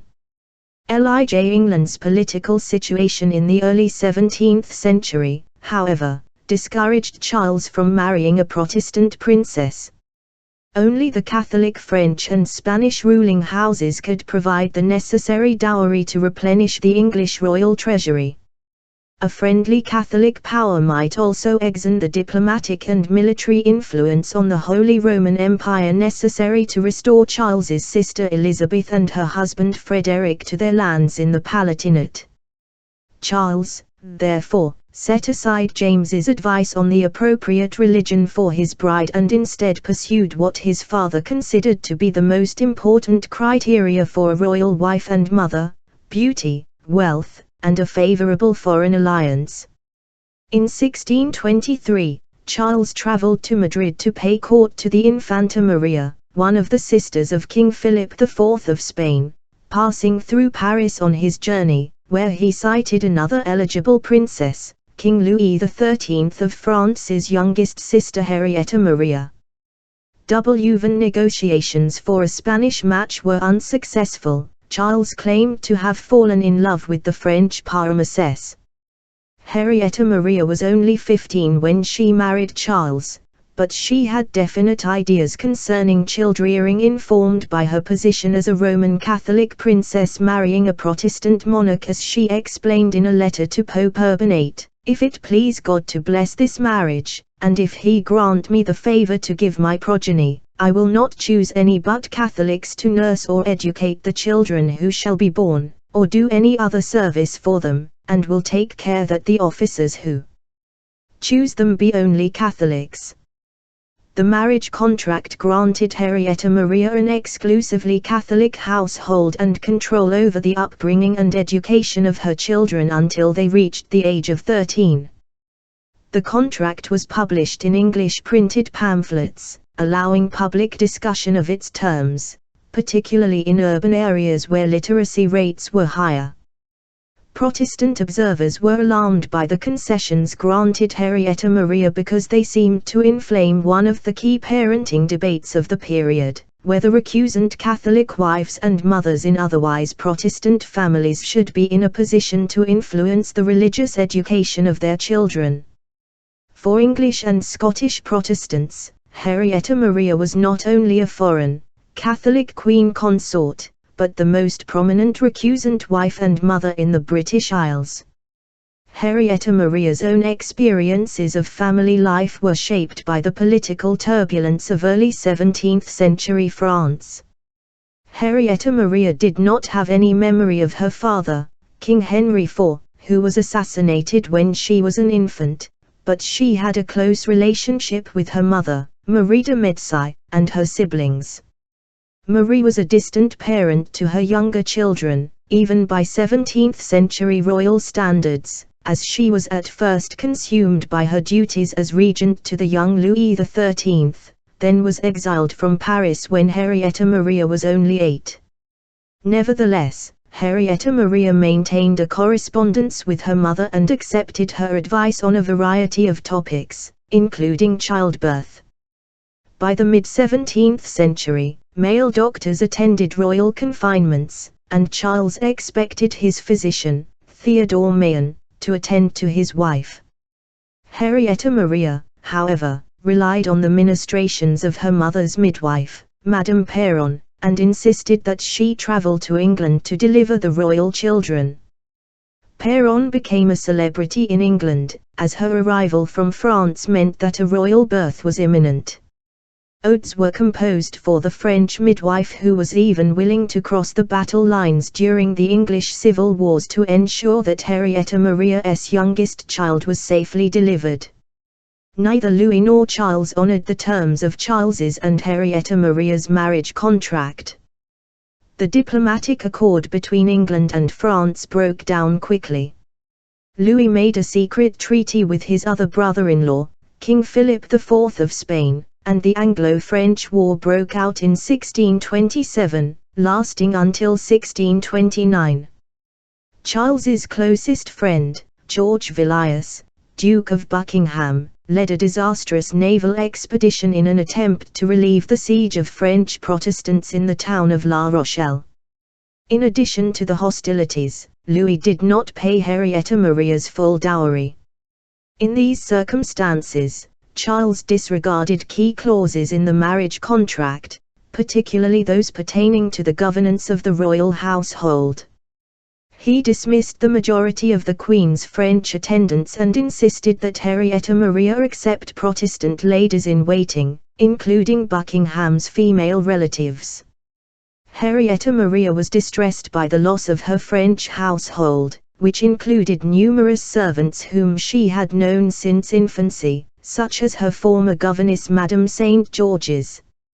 When Henrietta Maria gave birth to her eldest surviving son, Charles, in 1630, Charles I had the heir christened in the Church of England and appointed Protestant attendants for him over Henrietta Maria's protests.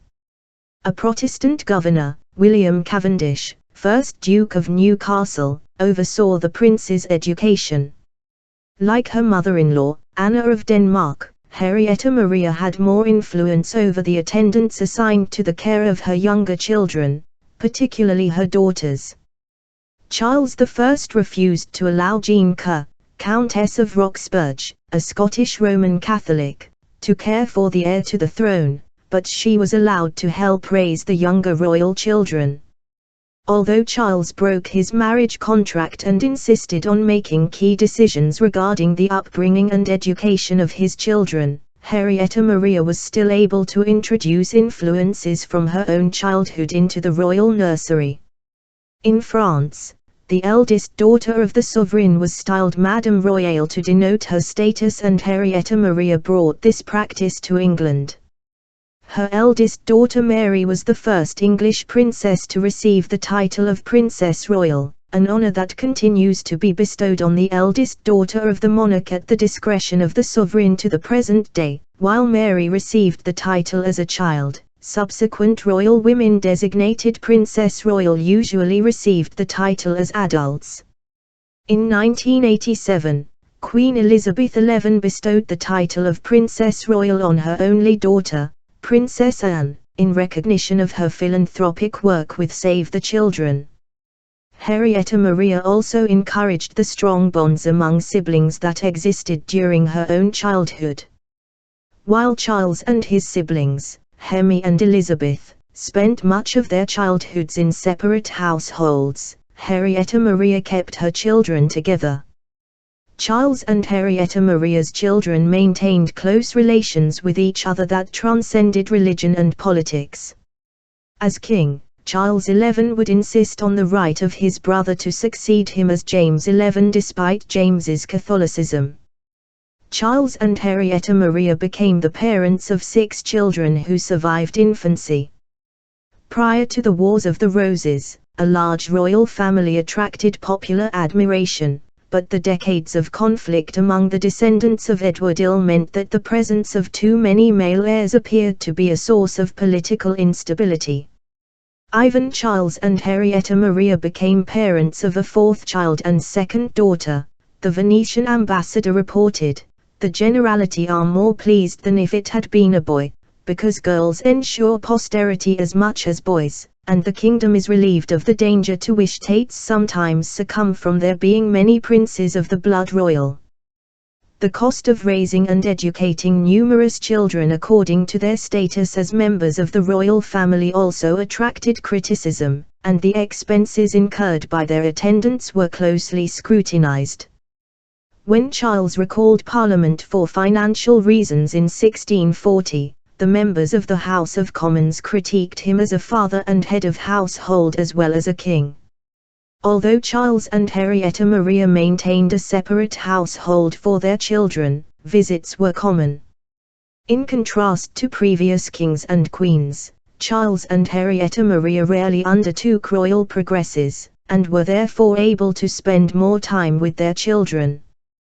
Protestant parliamentarians were critical of Charles's decision to allow the royal children to spend extended periods of time with their mother, who exposed them to Catholic rites. Parliament insisted that the 10-year-old heir to the throne leave his mother's household at once and return to the care of the Duke of Newcastle. Parliament also questioned Charles and Henrietta Maria's haste to conclude a marriage treaty between their 9-year-old daughter Mary and the 15-year-old William XI, Prince of Orange, who were wed in 1641. Although the Dutch prince was suitably Protestant, Henrietta Maria's determination to escort Mary to her marital home in 1642 seemed to reflect an interest in concluding independent diplomatic and financial arrangements in Europe rather than Mary's readiness to live in her husband's household. Relations between king and parliament broke down and the English civil wars began in 1642. Henrietta Maria was impeached in absentia by the House of Commons in 1643 on 8 charges, including mismanagement of her household. The charges stated that she had put ill-affected persons in great places and offices of credit, whereby to advance the popish party.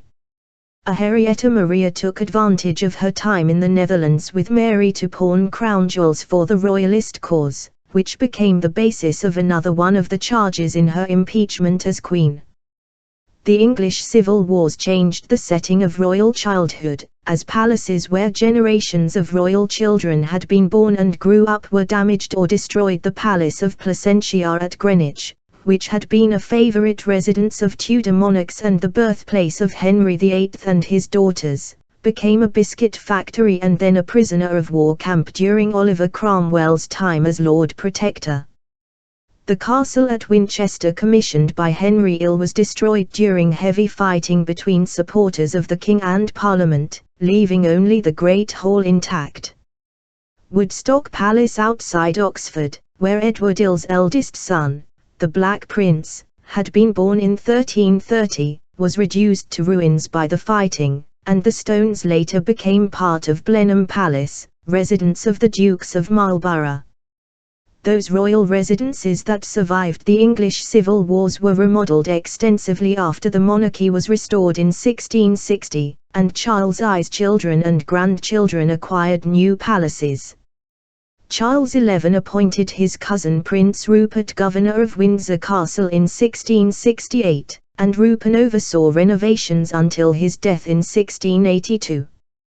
Charles I's grandchildren William Ill, son of Mary, Princess of Orange, and Mary XI, daughter of James XI, added a new wing to Hampton Court Palace and acquired Kensington Palace, the current London residence of William, Kate, and their children. For Charles I, fatherhood was part of the motivation to continue leading the royalist cause as the military situation turned against him after his defeat at the Battle of Naseby in 1645. Charles and Henrietta Maria saw each other for the last time in 1644, shortly before the birth of their youngest child Henrietta Anne and the Queen's flight to France. The hostilities had brought the couple closer together, and Charles was reluctant to make key decisions concerning the royal children without consulting her. In October 1646, Charles wrote to her, "Prince Charles hath desired me to make Sir George Carteret his vice-chamberlain, which I think reasonable if thou dost, so give order for it, otherwise it shall pass in silence for me, because of thy desire that I should put none about the prince without thy advice." Charles I predicted that he might lose his life in the civil wars and beseeched Henrietta Maria to continue supporting the royalist cause after his death, writing, "I conjure thee, by thy love to me, if I knew a greater, I would name it, that thou wilt never retire thyself from my business, so long as I have a child alive, whatsoever becomes of me." Henrietta Maria remained devoted to the Stuart dynasty, but her political strategies for achieving the restoration of the monarchy often differed from the views of her adult sons. After Charles was apprehended and imprisoned in 1648, he was allowed visits with those of his children who were in parliamentary custody, James, who soon escaped, Elizabeth, and Henry. Charles developed a close bond with 13-year-old Elizabeth and 9-year-old Henry in the last months of his life. Elizabeth recorded an account of their last meeting after Charles was convicted of treason against his people by the remaining members of the House of Commons and sentenced to death by beheading. She wrote, "He was glad I was come. He wished me not to grieve and torment myself for him, for that would be a glorious death that he should die." While Charles was concerned with the emotional impact of his execution on Elizabeth, his words to Henry emphasized the political consequences of his death. Since Henry was in parliamentary custody and young enough to require a regent, Charles feared that he would be established as a puppet monarch to give legitimacy to Parliament. Charles, therefore, spoke to Henry as a king as well as a father, warning him, "Mark, child, what I say, they will cut off my head, and perhaps make thee a king. But mark what I say, you must not become king. You must not be a king so long as your brothers Charles and James do live, for they will cut off your brothers' heads, when they can catch them and cut off thy head too." Deeply affected by his father's words, the young Henry swore he would be torn to pieces before he would allow the crown to be placed on his head. Charles was beheaded on the 30th of January, 1649, just 2 days after his last meeting with Elizabeth and Henry.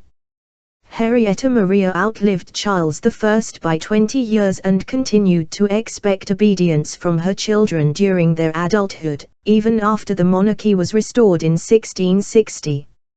She had the greatest influence over Henrietta Anne. The child had been smuggled out of England by her governess at the age of 2 and reunited with her mother, who raised her as a Catholic and arranged her marriage to a French cousin, Philippe, Duc d'Orleans, brother of King Louis XIV. As an adult, Henrietta Anne shared her mother's interest in artistic patronage and a closer political relationship between England and France. Henrietta Maria had less influence over her sons. After Parliament released Henry from custody, he joined his mother and youngest sister in France. After an initial joyful reunion, Henry experienced pressure from Henrietta Maria to convert to Catholicism in 1654. Before his death, Charles I made clear to his children that they were to obey their mother in everything except religion, and Henry therefore refused to convert. Just as Elizabeth of Bohemia threatened to disown any child of hers who converted to Catholicism, Henrietta Maria threatened to turn Henry out of her household if he did not renounce his Protestant faith. At 14, Henry was caught between his elder brother Charles, who ordered him to remain steadfast in his faith, and his mother. Charles wrote to Henry, "The letter that came from Paris says that it is the Queen's purpose to do all that she can to change your religion, which if you hearken to her, or anybody else in that matter, you must never think to see England, or me again, and whatsoever mischief shall fall on me or my affairs at this time, I must lay all upon you as being the only cause of it." Like you, Henry obeyed his brother and was expelled from his mother's household. Following her son Charles IL's restoration in 1660, Henrietta Maria was in a position without clear expectations, as there had not been a Queen Mother figure at the English court since Henry VII's mother, Margaret Beaufort, and there would not be another until the reign of Queen Victoria. Due to his mother's Catholicism and controversial reputation, Charles XI was encouraged to leave her in France when he became King of England. Even though Charles's relationship with his mother had been difficult throughout the 1650s, he was determined to ensure that the entire royal family returned to its former status. Henrietta Maria returned to England for extended periods during the Restoration and presided over a lavish court at Somerset House in London, overshadowing her daughter-in-law, Charles's Portuguese queen, Catherine of Braganza. The controversial mother of the king became the subject of unfounded rumors that she had decided to start a secret second family with her steward, Henry Jermyn, Earl of St. Albans. The diarist Samuel Pepys wrote in 1662, "The Queen Mother is said to keep too great a court now, and her being married to my Lord St. Albans is commonly talked of, and that they had a daughter between them in France, how true, God knows." Henrietta Maria's family grew smaller instead of expanding in her later years. Her daughter Elizabeth died of pneumonia in 1650 while still in parliamentary custody. Both Mary and Henry died of smallpox soon after the Restoration. Only Charles, James, and Henrietta Anne survived their mother, who died at the Château de Colombes in France in 1669. During his exile, the future Charles XI had received support and encouragement from a distant source. The news that Charles I had been tried and executed for crimes against his people spread quickly in 1649 and was particularly shocking to those monarchs who still enjoyed absolute power. In Russia, Tsar Alexei I, the second ruler of the Romanov dynasty, established in 1613, was considered God's representative on earth. When Alexei learned of Charles I's execution, he sent the future Charles XI financial aid and offered condolences to Henrietta Maria, the disconsolate widow of that glorious martyr, King Charles I. England and Russia had been trading partners since the establishment of the Muscovy Company, chartered in 1555 during the reigns of Queen Elizabeth I of England and Tsar Ivan IV the Terrible of Russia, but an outraged Alexei expelled English merchants from Russia's interior in the aftermath of the English civil wars. In contrast, royalists fleeing Cromwell's protectorate were welcome to settle in Moscow's foreign quarter, which was already inhabited by Dutch merchants and Germans escaping from the 30 Years' War. Alexei intended for the foreign quarter to supply necessary technology and expertise for his military without influencing Russian society. Nevertheless, social contacts between the Tsar's court and the foreign quarter developed. One of Alexei's closest friends and advisors, Arteman Matveyev, married a Scottish royalist refugee named Eudoxie Hamilton. Their ward, Natalia Naryshkina, became Alexei's second wife in 1671. Tsar Peter I, called the great son of Alexei and Natalia, would be inspired by the culture of the foreign quarter to remodel elite Russian society according to Western ideals.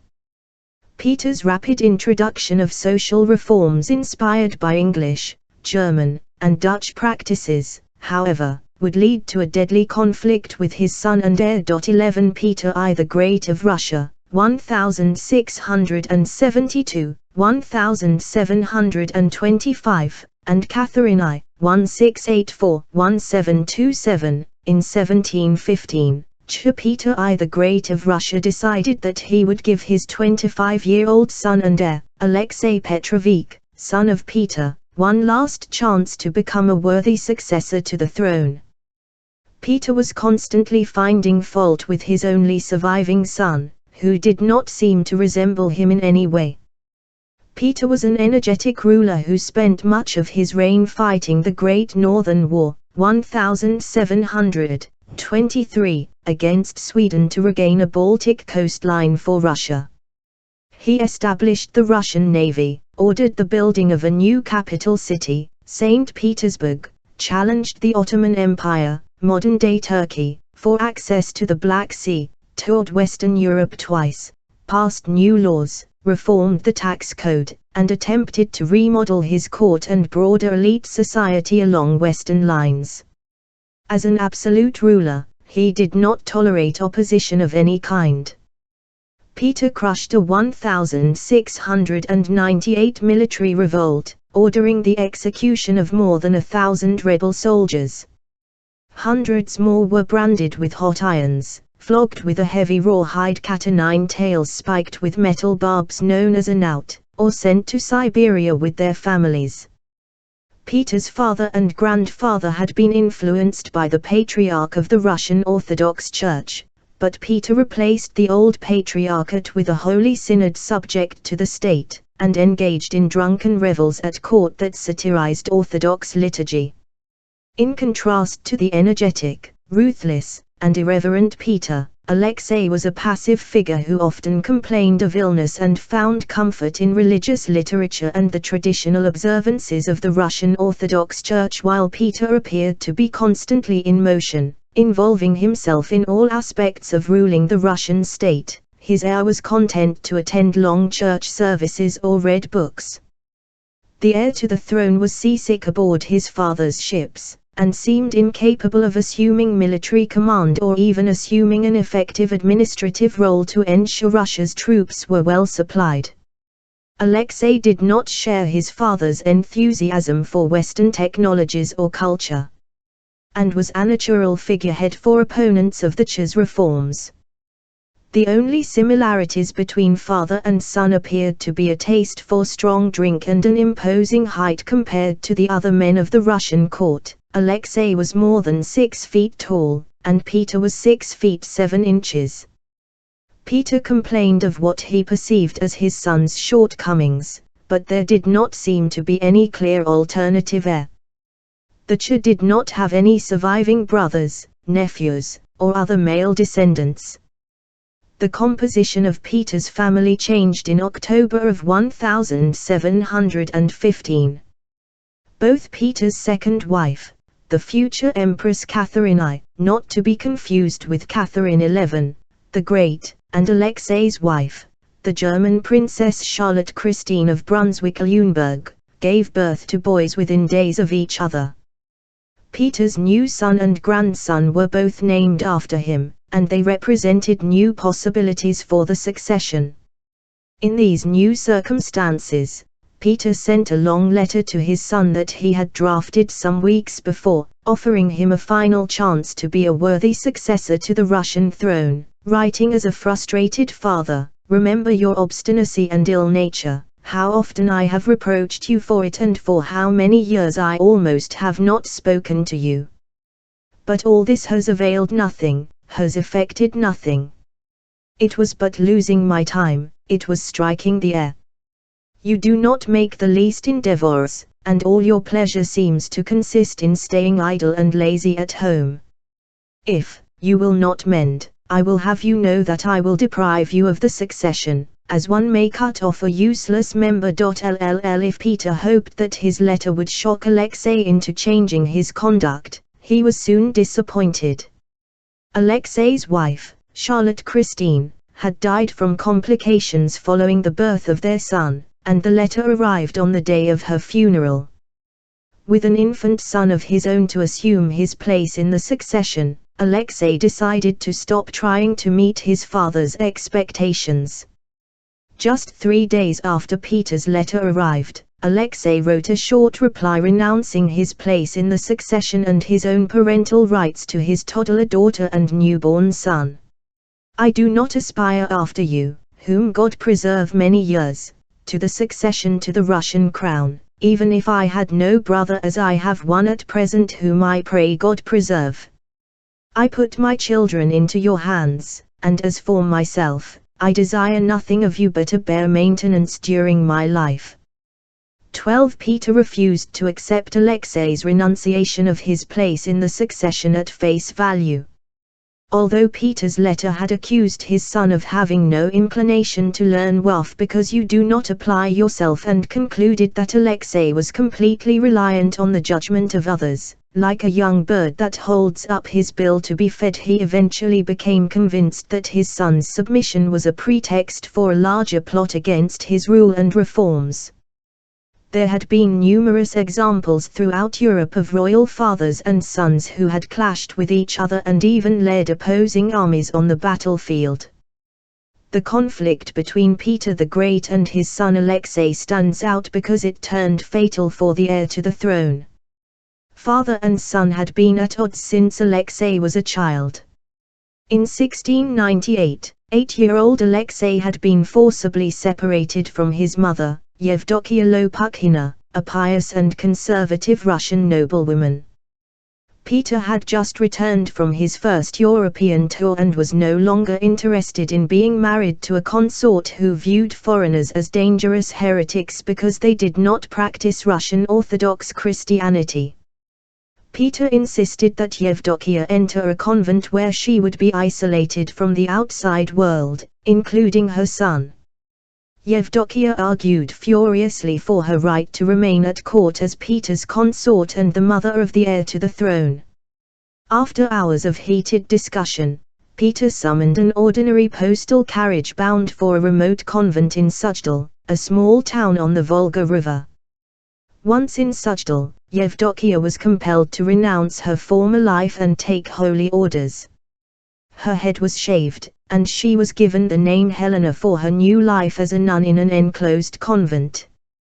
Yevdokia was not the first Russian China to be repudiated by her husband in this manner. In the 16th century, Ivan the Terrible had sent 2 of his 7 successive wives to convents. The discarded wives of Ivan the Terrible, however, were childless, and their perceived infertility provided the necessary pretext for the end of their marriages, for the mother of the heir to the throne to be stripped of her position and forced into a convent wage unprecedented. Peter's treatment of Yevdokia was highly controversial at the time, and he would be the last Russian leader to divorce while in office until President Vladimir Putin in 2014. At the time of the breakdown of Peter's first marriage, he was a virtual stranger to his son Alexei. During the 17th century, elite Russian boys remained in the care of their mothers and other female relatives before being entrusted to their fathers and male tutors around the age of 7. At the apex of Russian society during Alexei's childhood, the division between male and female spheres was stark, even inside the home. The nobility demonstrated their status by secluding the women of their families in special quarters within the home known as the tem. Elite social life was divided by gender, with noblemen and noblewomen socializing separately, only coming together for special occasions such as weddings. Princess Daria Golitsyn, a member of one of Russia's wealthiest and most influential families, lived through Peter the Great's social reforms and contrasted them with her childhood, explaining, "I was born a recluse, raised within four walls." Until her marriage, the princess only set foot outside her home a few times per year for religious services and occasional visits to female relatives. Women from the ruling Romanov dynasty and their young children were especially secluded from male company. From the reign of Ivan the Terrible's father, Vasily I, until Peter's marriage to Yevdokia, Russian rulers chose their consorts in bride shows at which hundreds of young women from landed gentry families were assembled in Moscow's Kremlin so that the Tsar could select his spouse.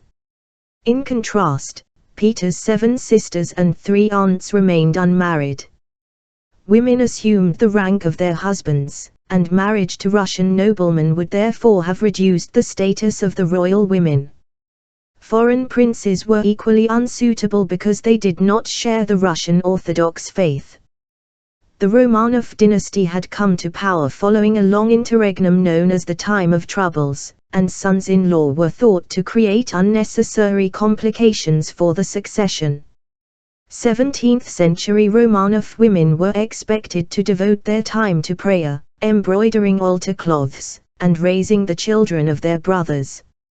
Alexei spent his early childhood in the Tem and remained there longer than previous heirs because Peter was abroad when his son turned 7. The child-rearing ideals of Alexei's early childhood were outlined in the Domostroy, Household Order, a 16th-century guide to managing a prosperous Russian household thought to have been written by Sylvester, a priest at the Cathedral of Annunciation in Moscow's Kremlin. The author devoted several chapters to the importance of parents guiding their children and children being obedient to the wishes of their parents. Chapter 15, How to Raise Your Children with All Learning and in Fear of God begins. The parents must teach their children to fear God, must instruct them in wisdom and all forms of piety. According to the child's abilities and age, and to the time available, the mother should teach her daughters female crafts and the father should teach his sons whatever trade they can learn. God gives each person some capacity. Like the House Father books published in the German states following the Protestant Reformation, the Domostroy emphasized the importance of fathers in shaping the moral characters of their children. The author warned fathers that the whole family would suffer eternal torment together if the wife, children, or servants because of your failure to instruct them, engage in evil deeds such as carousing, theft or lechery. The Domostroy urged fathers to set a good example for their children at all times to ensure that they would live godly lives. Despite the importance the Domostroy gave to the father's role within the family, Yevdokia's forcible removal from Alexei's life did not result in Peter taking a greater personal interest in his son. Instead, Peter entrusted the upbringing of his son to his sister Natalia, with his closest friend, Alexander Menshikov, serving as governor to the heir to throne, in addition to foreign tutors appointed to give the heir a Western-style education. Natalia was a prolific playwright who turned one of her palaces into Russia's first public theatre. Alexei may have acquired his love of books from his aunt's influence, as she had a collection of more than 100 printed and manuscript works on a variety of subjects, including the lives of saints and military history. Natalia may have also represented a connection to the mother Alexei had lost. Although Natalia favored Peter's reforms and Yevdokia opposed them, the two women enjoyed a close friendship, and Natalia had attempted to intercede on behalf of her sister-in-law when Peter was determined to end the marriage. For his part, Menshikov treated Alexei with casual brutality. An Austrian minister to the Russian court recounted that he had heard that Menshikov had dragged Alexei across the floor by his hair in Peter's presence and that the Tsar had done nothing to intervene. Alexei found this treatment particularly humiliating because Menshikov had come from a peasant background before Peter elevated him to high office. Alexei would later blame his governor for many of his failings, including his drinking.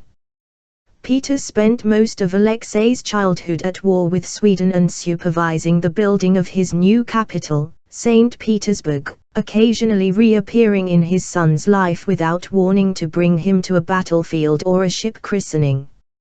On the rare occasions when father and son met, Peter expressed disappointment in his son, and Alexei seemed terrified of his father.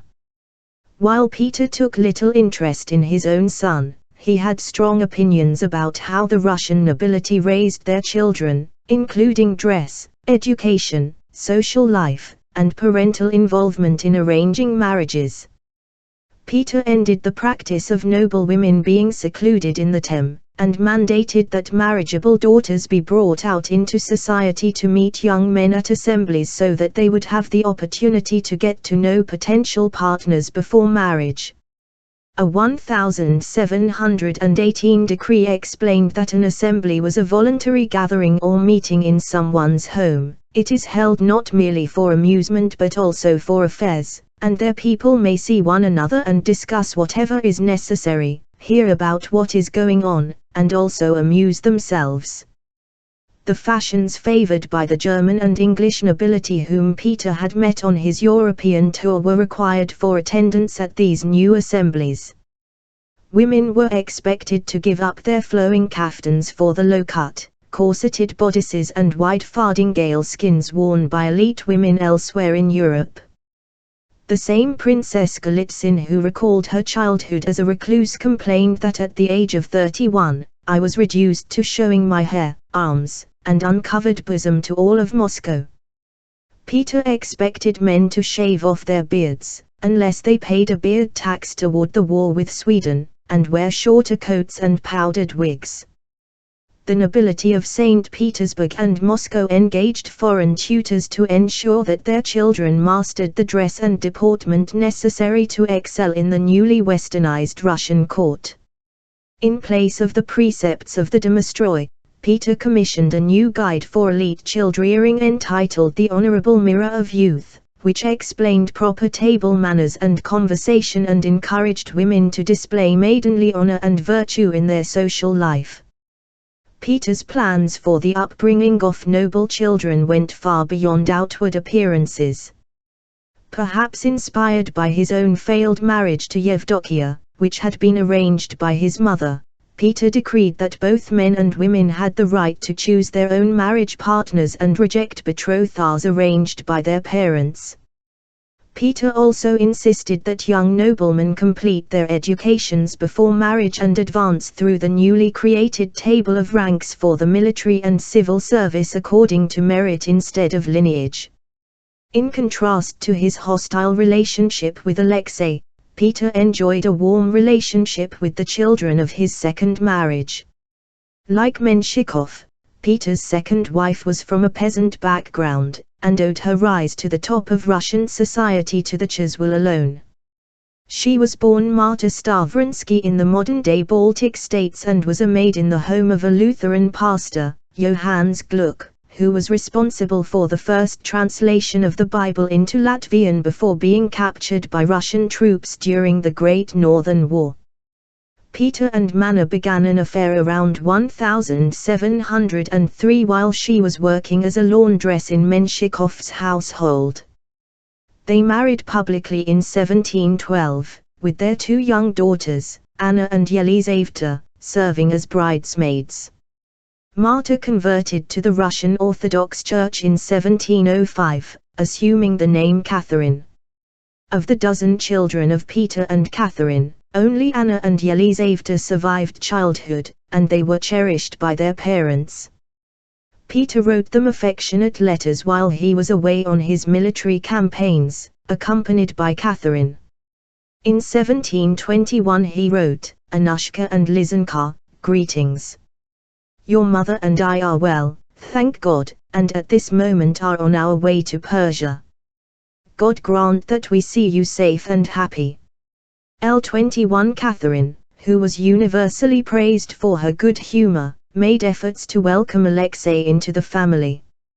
She treated her stepson with a combination of warmth and deference and recognized his strengths, asking for his advice during her preparation for her conversion to Russian Orthodoxy.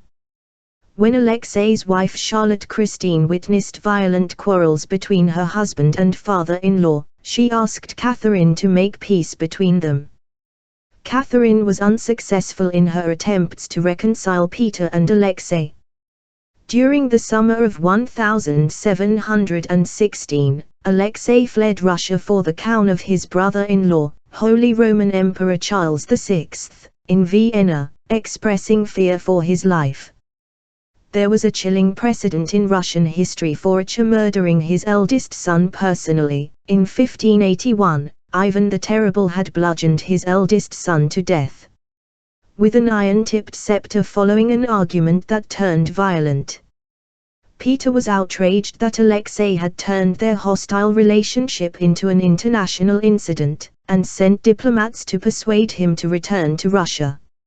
Alexei was promised forgiveness and reconciliation with Peter if he ended his self-imposed exile. Instead, he faced charges of treason when he returned to Russia in 1718.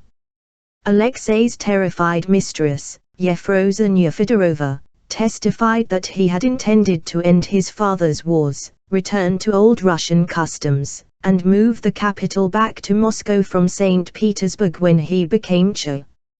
Alexei was convicted of conspiring against Peter in June 1718 and sentenced to death. He died in prison a few days later after being tortured on Peter's orders to name accomplices and beaten repeatedly with the knout. The long conflict between father and son ended with Alexei's death. Other monarchs had threatened rebellious heirs with violence, but Peter's willingness to carry out his long-standing threat to Alexei, "I will declare you a traitor and I assure you I will find the means to use you as such," is almost unique in European royal history. Peter forbade his crown to go into mourning because his son had been found guilty of treason. Within months of the funeral, the Tsar had commissioned a new commemorative medal engraved with the words, "The horizon has cleared," which suggested that he felt little remorse regarding his son's fate. L1QJ Alexei's children were mentioned last in prayers for the imperial family. In 1722, Peter issued a new law of succession, enabling the ruler to choose anyone he or she wished as a successor. As far as Peter was concerned, primogeniture was a custom that an absolute monarch could easily set aside. Peter died suddenly in 1725 without exercising this right to choose an heir, and Menshikov engineered the succession of his political ally, Peter's widow, as Catherine I. Peter's seeming indifference to his son's death contrasted with his reaction to the death of Britain's Queen Anne in 1714. Peter had met Anne in 1698 when he visited London at the invitation of her brother-in-law and predecessor, King William ill. Peter ordered 6 weeks of court mourning in Russia to commemorate the passing of his fellow sovereign. In contrast to Peter, Anne mourned deeply the loss of her only son to survive infancy, becoming best known to her subjects as a disconsolate mother. 12 Anne, 1665, 1714, and George of Denmark, 1653-1708, on the 30th of July, 1700, 11-year-old William, Duke of Gloucester, the son of Princess Anne, heir to the English throne, died of a malignant fever that may have been smallpox or an acute bacterial infection associated with pneumonia. Anne and her husband, Prince George of Denmark, were devastated.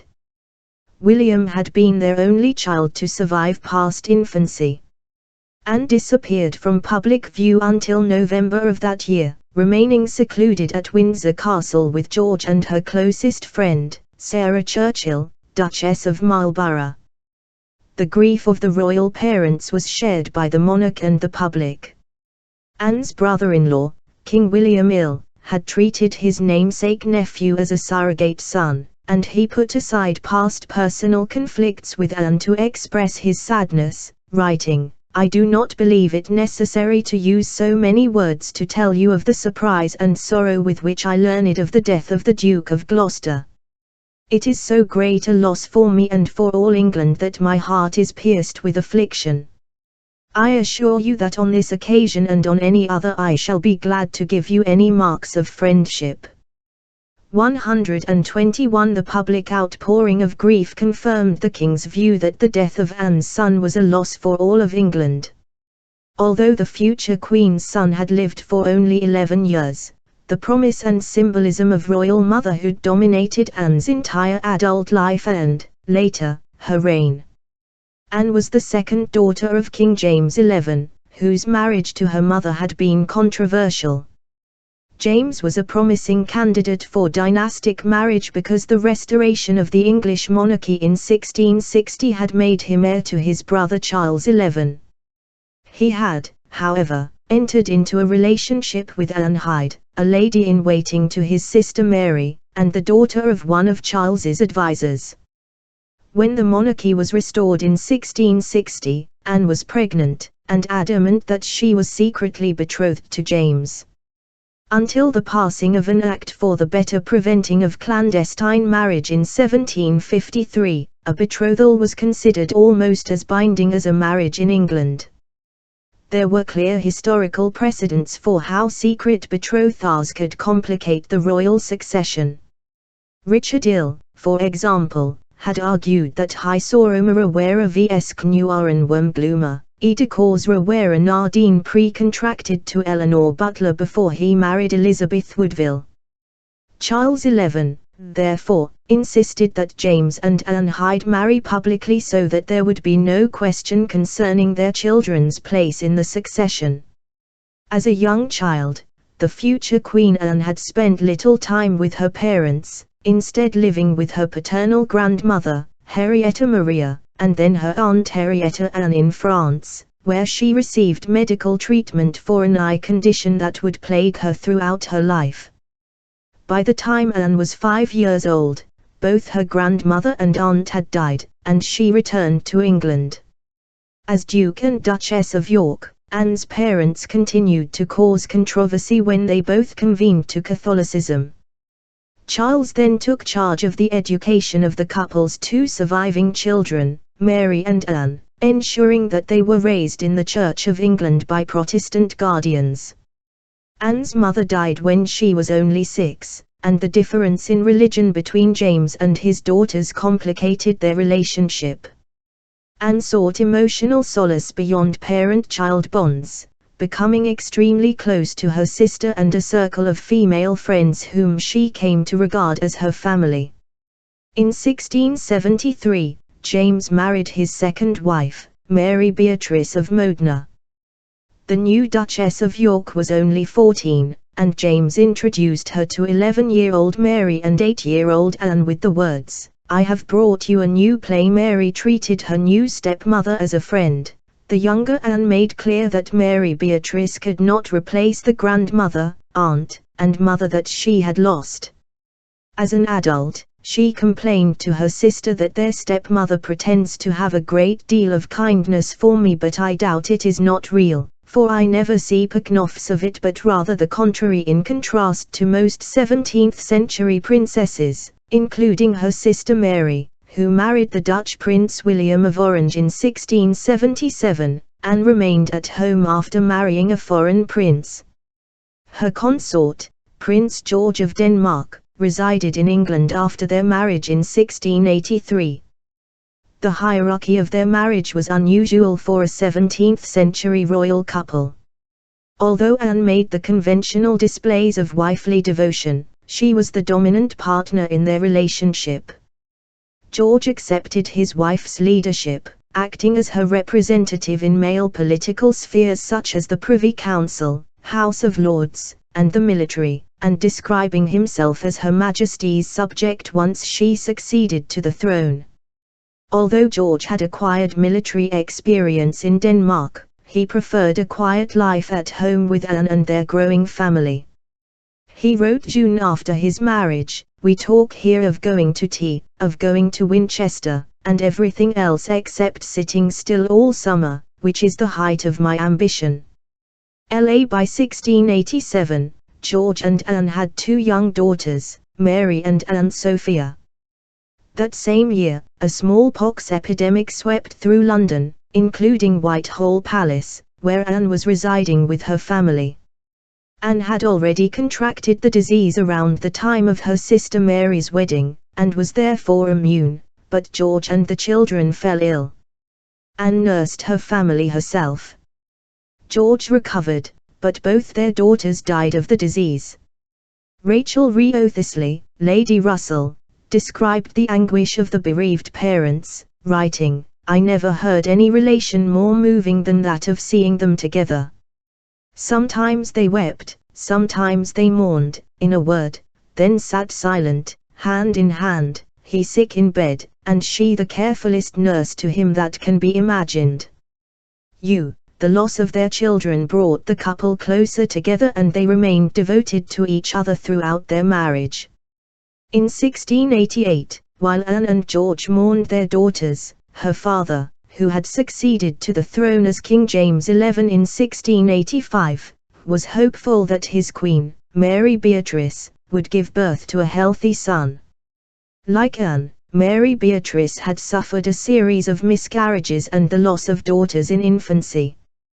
James's confidence in the outcome of his queen's latest pregnancy, therefore, seemed suspiciously optimistic. The birth of a son to Mary Beatrice would displace Anne and her sister Mary and ensure a Roman Catholic succession.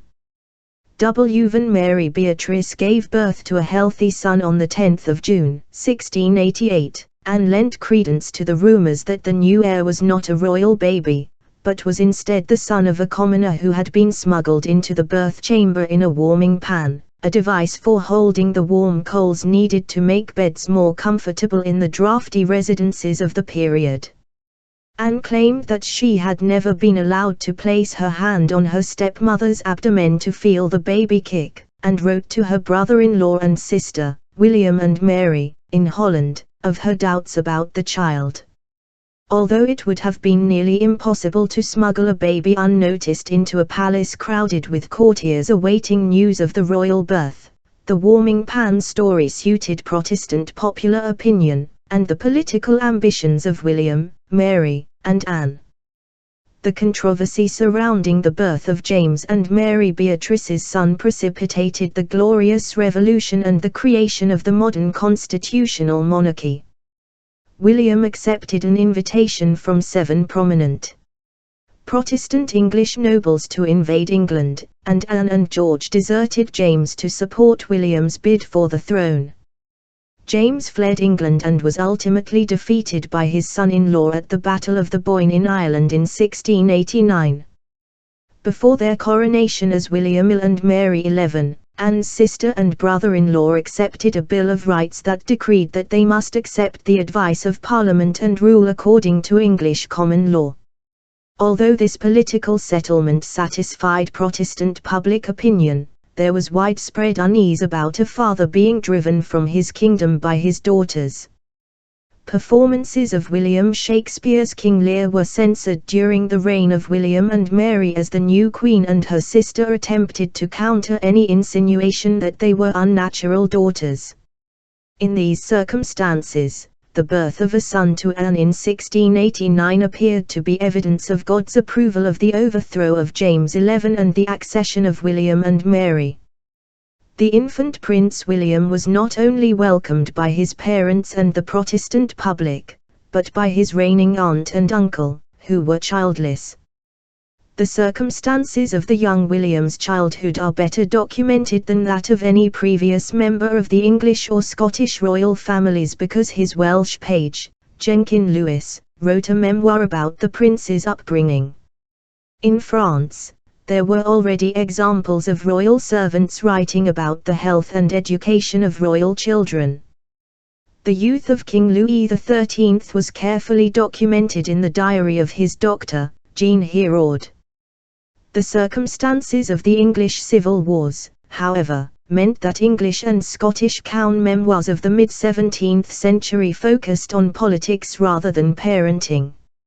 In contrast to the political reminiscences of Charles I's reign, Louis focused on the daily care of the young prince. He described the succession of wet nurses who were dismissed as unsuitable until the arrival of a Mrs. Pack, the wife of a Quaker, whom Prince George of Denmark. Observe, ed. To be a strong healthy woman SS by the age of 4, Louis described William as already fascinated by the military, writing, in 1693, he grew very inquisitive, by asking what everything meant that he saw and to throw off childish toys, saying he was then a man, calling himself a soldier. He liked to see the sentinels at 2 years old, saying dub-a-dub, and would have the boys of Kensington to Camden House, leading them as William grew older. Louis noted approvingly that he was well behaved at public engagements and developed a close bond with his uncle, William Ill, even when there was a misunderstanding between the Queen, Mary, and the Princess, Anne. Like Heraud's diary, Louis's memoir was not originally written for publication, but when the text was discovered and printed in the late 18th century, the publisher acknowledged the public's interest in the daily lives of royal children.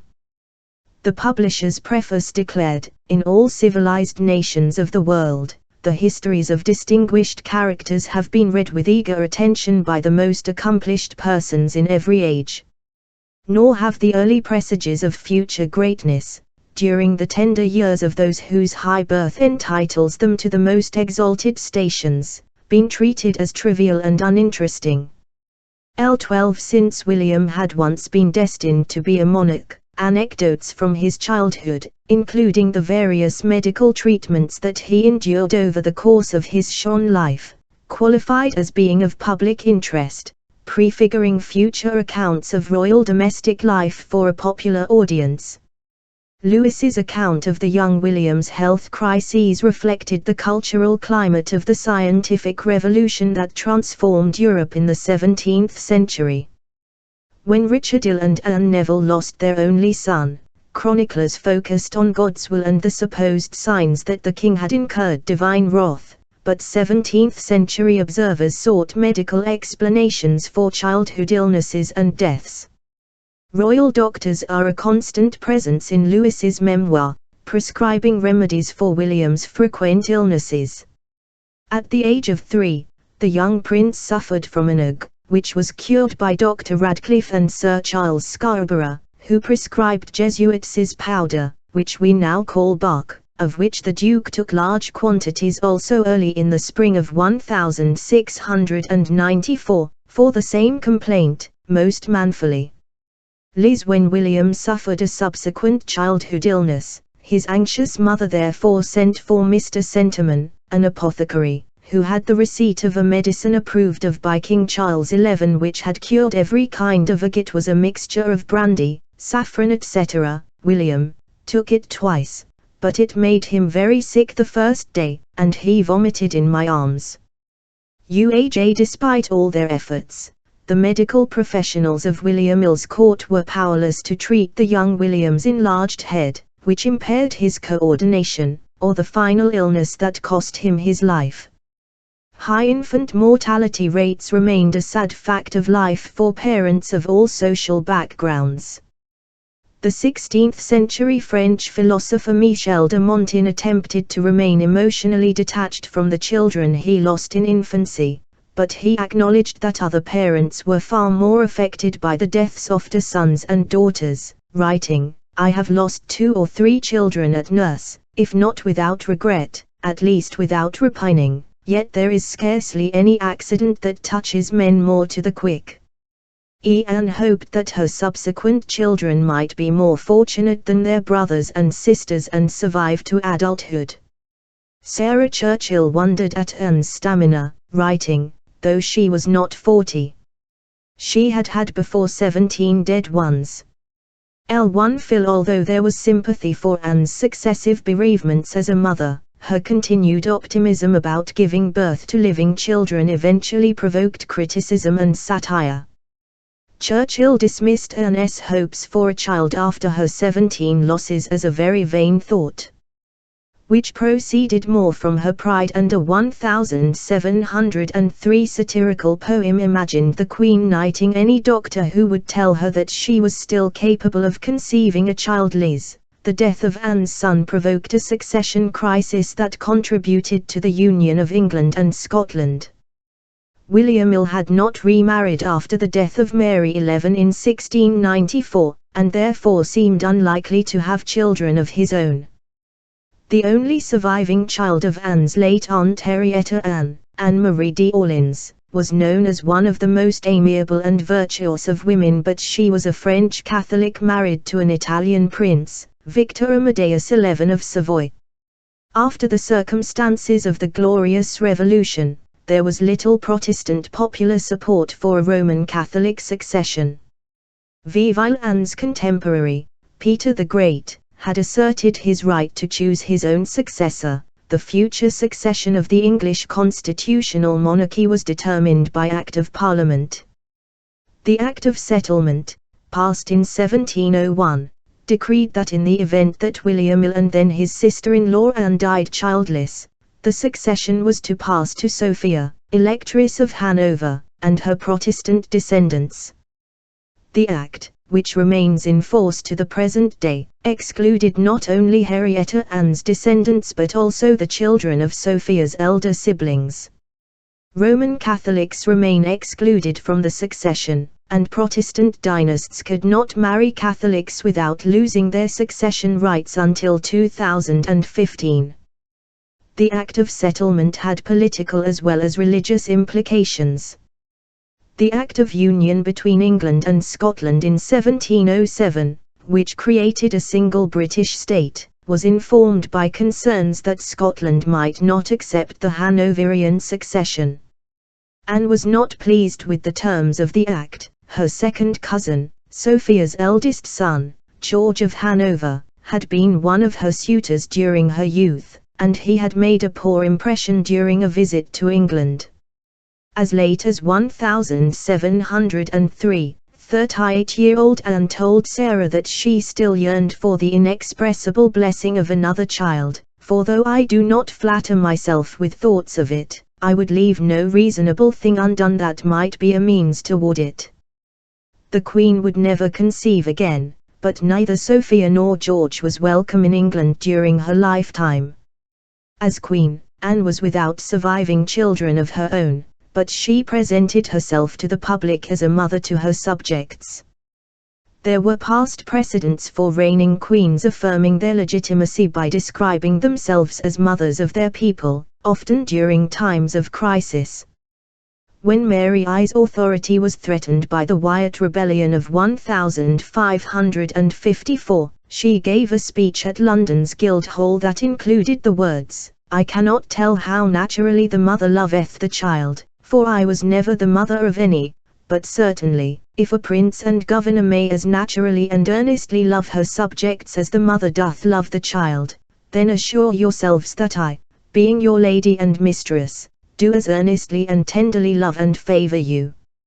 Mary I's half-sister, Elizabeth I, expressed similar sentiments when she was pressured by her councillors to marry and become the mother of legitimate heirs, telling the House of Commons not to upbraid me with miserable lack of children, for every one of you and as many as are Englishmen, are children, and kinsmen to me, of whom if God deprive me not, I cannot without injury be accounted barren.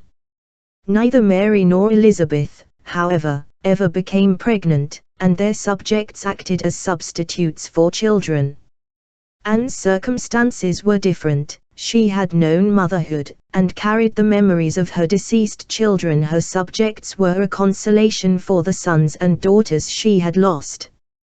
For her coronation, Anne selected a passage from the Book of Isaiah to be the centerpiece of the Archbishop of York's sermon, Kings shall be thy nursing fathers and queens thy nursing, inspired early 18th century writers, including Daniel Defoe, author of Robinson Crusoe, to compose odes to the Queen as the general mother, the guardian, the refuge of all her subjects.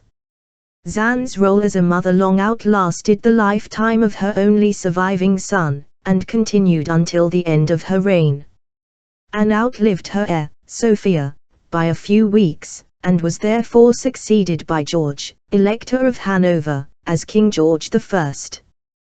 There was no shortage of Hanover heirs. 54-year-old George had two children, the future George XI, who became Prince of Wales the year of his father's accession, and Sophia Dorothea, the future Queen of Prussia. The Prince of Wales was married to Caroline of Ansbach, and 4 of their 8 children had already been born at the time of George I's accession.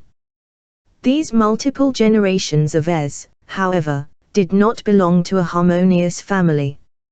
Throughout the 18th and early 19th centuries, the House of Hanover became synonymous with family conflict as generations of monarchs and their heirs quarreled bitterly over a variety of personal and political grievances. Anne viewed her 17 dead ones as the will of God, and found solace in her strong Protestant faith, which had shaped the circumstances of her life and reign. In contrast, when the future George XI and Queen Caroline lost one of their children in infancy, they would blame the baby's grandfather, George I. George XI and Caroline's own son, Frederick, would make clear from the moment he became a father that he did not want his parents to be involved in any aspect of the upbringing of his children.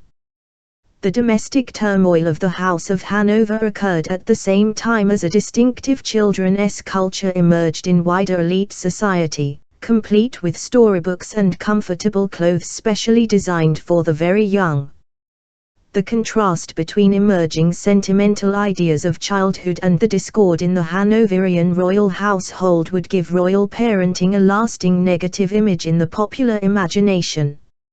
13 George XI, 1683, 1760, and Caroline of Ansbach, 1683-1737, on the evening of the 30th of July, 1737, Augusta of Saxe-Gotha, Princess of Wales, went into labour with her first child at Hampton Cown Palace, a royal residence since the reign of Henry VI. The arrival of a grandchild for King George XI of Great Britain in the direct line of succession was an event of such public significance that it required official witnesses. George XI and Queen Caroline expected to watch the birth alongside senior members of the government and clergy. Frederick, Prince of Wales, however, was rarely on speaking terms with his parents, and did not want them to be present for the birth of his child. Instead of summoning the King and Queen and the other expected witnesses when Augusta's labor pains began, Frederick summoned a carriage to take him and his wife to St. James's Palace in London. When George and Caroline learned of their son and daughter-in-law's hasty departure, they were concerned for both the health of Augusta and her baby and the stability of the succession if a future king was born without multiple official witnesses to confirm the child's legitimacy.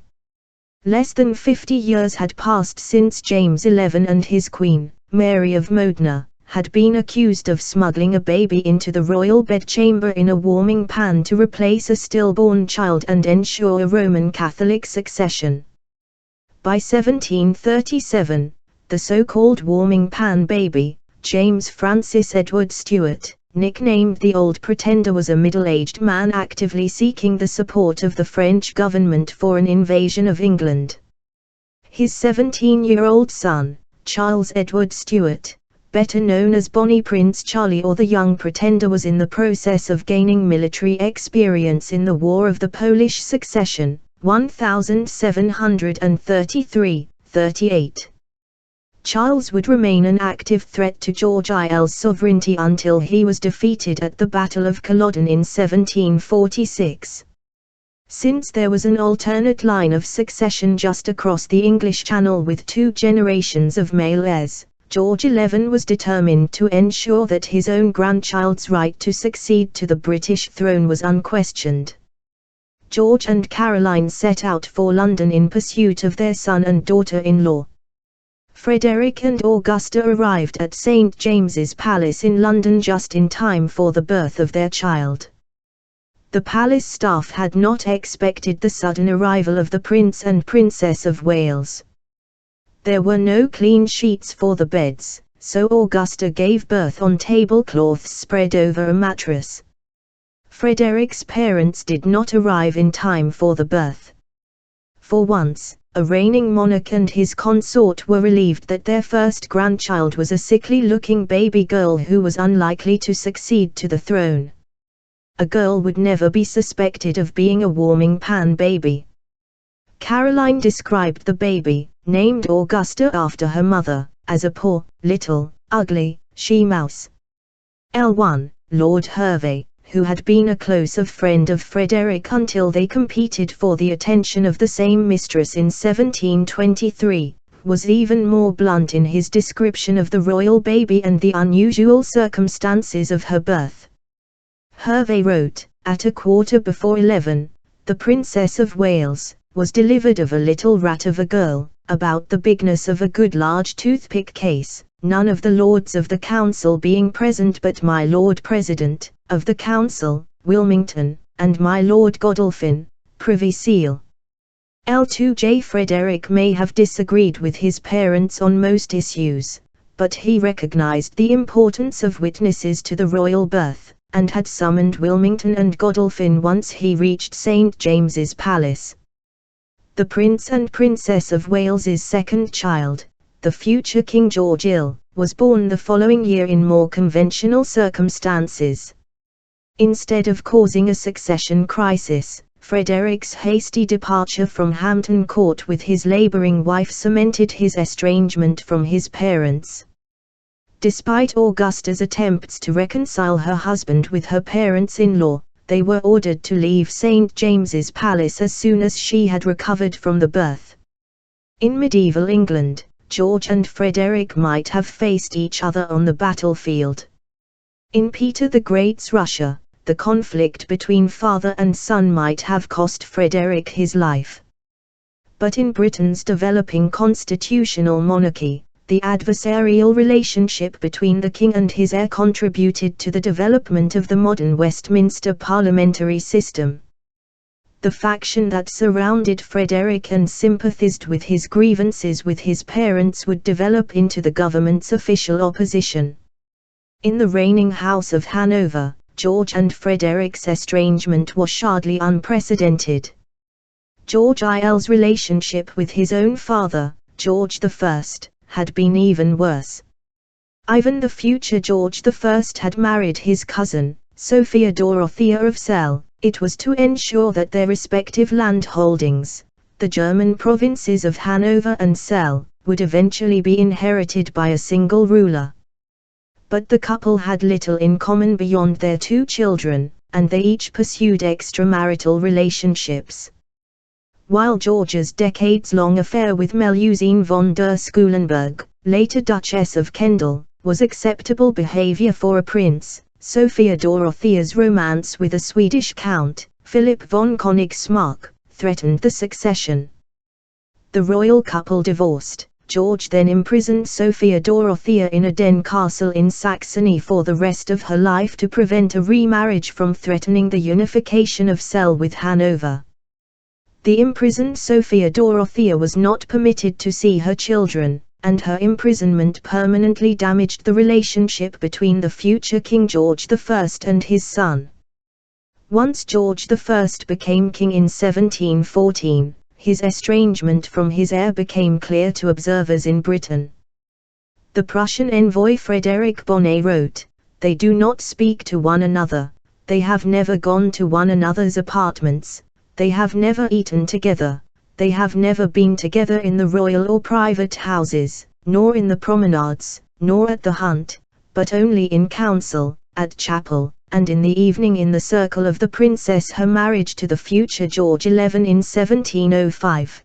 Caroline of Ansbach had attempted to act as a peacemaker between father and son, but she had little success. When the King and Prince of Wales met at her social gatherings, they did not speak to each other. George IL's conflict with his father impeded his ability to make decisions concerning the upbringing of his own children. George I decided that his son and daughter-in-law were not suitable parents, and assumed custody of his young grandchildren. When Caroline gave birth to her second son in 1717, George I selected the infant's name, George William, and chose his godparents, including Thomas Pelham Holles, Duke of Newcastle, whom the future George XI despised. The furious royal father confronted Newcastle at the christening, shaking his fist and shouting, "You are a rascal, I shall find you out." L4J Since George had a heavy German accent, Newcastle heard, "I shall fight you," and assumed that he had been challenged to a duel. George I had to intervene to prevent a physical altercation between his son and his grandson's godfather. Following the christening, George I expelled his son and daughter-in-law from St. James's Palace, while insisting that their 3 daughters and infant son remain there.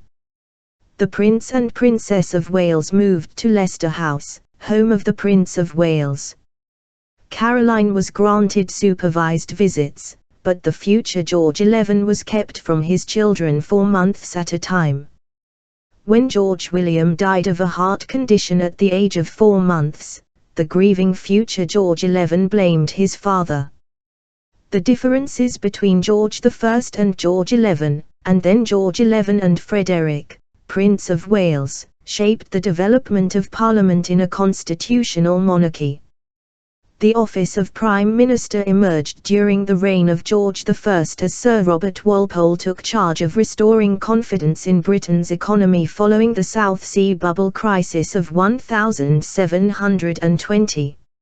Members of the royal household who became members of the House of Commons had to resign their positions at court, but the same restrictions did not apply to members of the Prince of Wales's household. Leicester House became the unofficial meeting place of members of the opposition. The future George XI was determined to bring down his father's Whig government, and hosted members of the Tory party and discontented members of the Whig party. His political efforts, however, were inconsistent, and his supporters complained that he did not always use his personal influence in the House of Lords or order the members of his household to vote together in the House of Commons. Nevertheless, the heir to the throne maintained his separate household until his accession in 1727, and the Leicester House faction became an established part of the British parliamentary system over the course of the mid-18th century. The future George XI recreated his acrimonious relations with his father in his dealings with his own eldest son, Frederick. When George I succeeded to the British throne in 1714, the future George XI accompanied him to London, while 14-year-old Frederick remained in Hanover to represent the family there. Frederick became accustomed to being head of his own household and making decisions independently. When he rejoined his parents in England at the age of 20, he made it clear that he had no intention of following their dictates.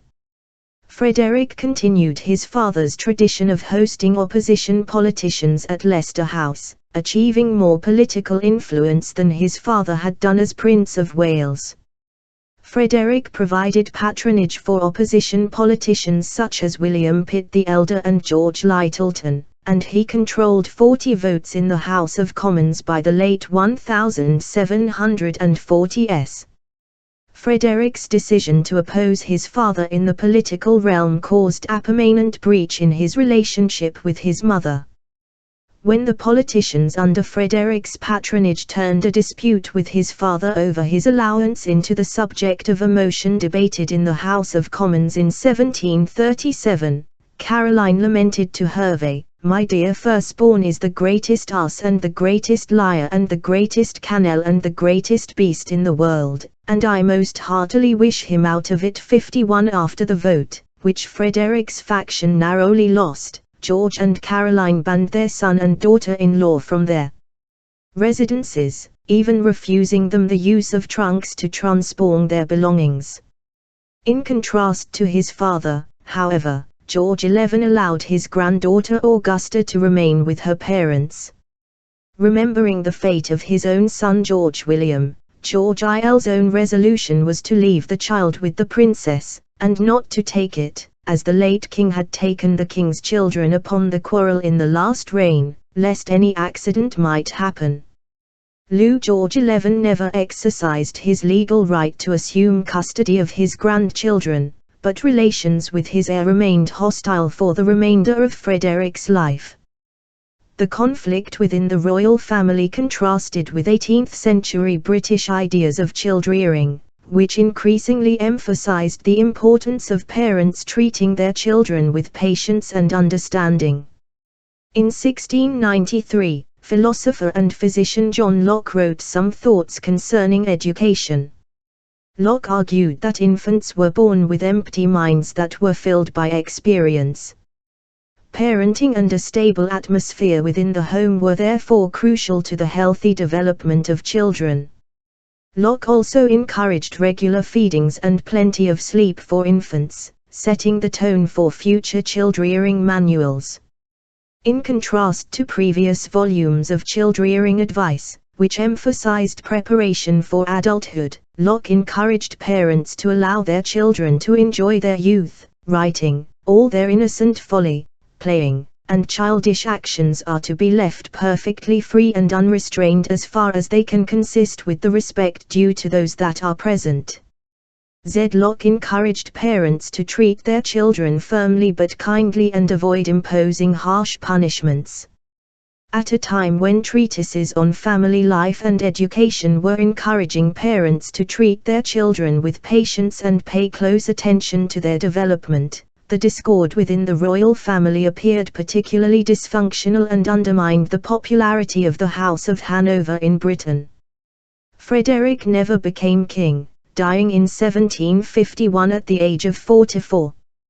His eldest son, the future King George IL, became Prince of Wales that same year and succeeded his grandfather George XI in 1760. In their personal lives, a number of Frederick's children inherited his independence of thought and willingness to defy familial expectations. The practice of dynastic marriage had been the focus of increasing criticism since the reign of Henry VI, but the emergence of Romanticism later in the 18th century made arranged marriages between members of royal families seem particularly incongruous with the domestic lives of the rest of society. Frederick's son-in-law, Charles William, Duke of Brunswick, husband of Princess Augusta, complained, "Only private persons can live happily married because they can choose their mates. Royalty must make marriages of convenience, which seldom result in happiness. Love does not prompt these alliances, and these marriages not only embitter the lives of the parties to them, but all too frequently have a disastrous effect upon the children who are often unhealthy in mind or body." Three of Charles William and Augusta's sons were declared unfit for military service. Their daughter Caroline was unhappily married to her cousin, the future King George IV. Another one of Frederick's daughters, Caroline Matilda, married King Christian VII of Denmark but had an affair with her husband's physician, Johann Struensee, events dramatized in the 2012 Danish film A Royal Affair. Two of Frederick's sons, Prince William Henry, Duke of Gloucester, and Prince Henry, Duke of Cumberland, married commoners in secret. George IL was shocked by the behavior of his siblings, and put aside his own personal inclinations to make a suitable dynastic marriage to Princess Charlotte of Mecklenburg-Strelitz. To prevent future royal marriages from being contracted without the permission of the sovereign, George IL proposed the Royal Marriages Act, which was passed by Parliament in 1772.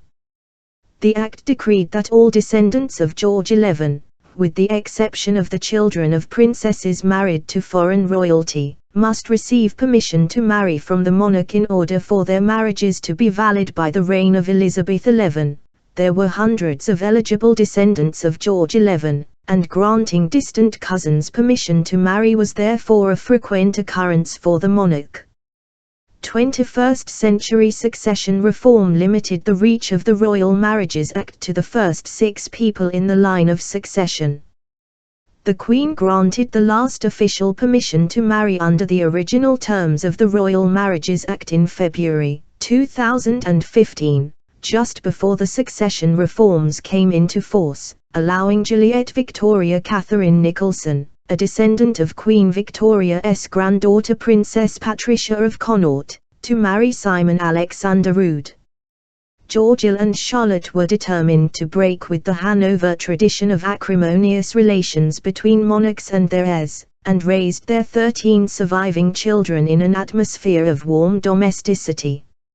George was the first Hanoverian monarch born and raised in England, and he was nicknamed Farmer George by his subjects because he preferred a secluded domestic life at Kew Palace to a more public and ceremonial one. Visitors to Kew remarked on George and Charlotte's attention to their children, and the whole royal family came together for social occasions.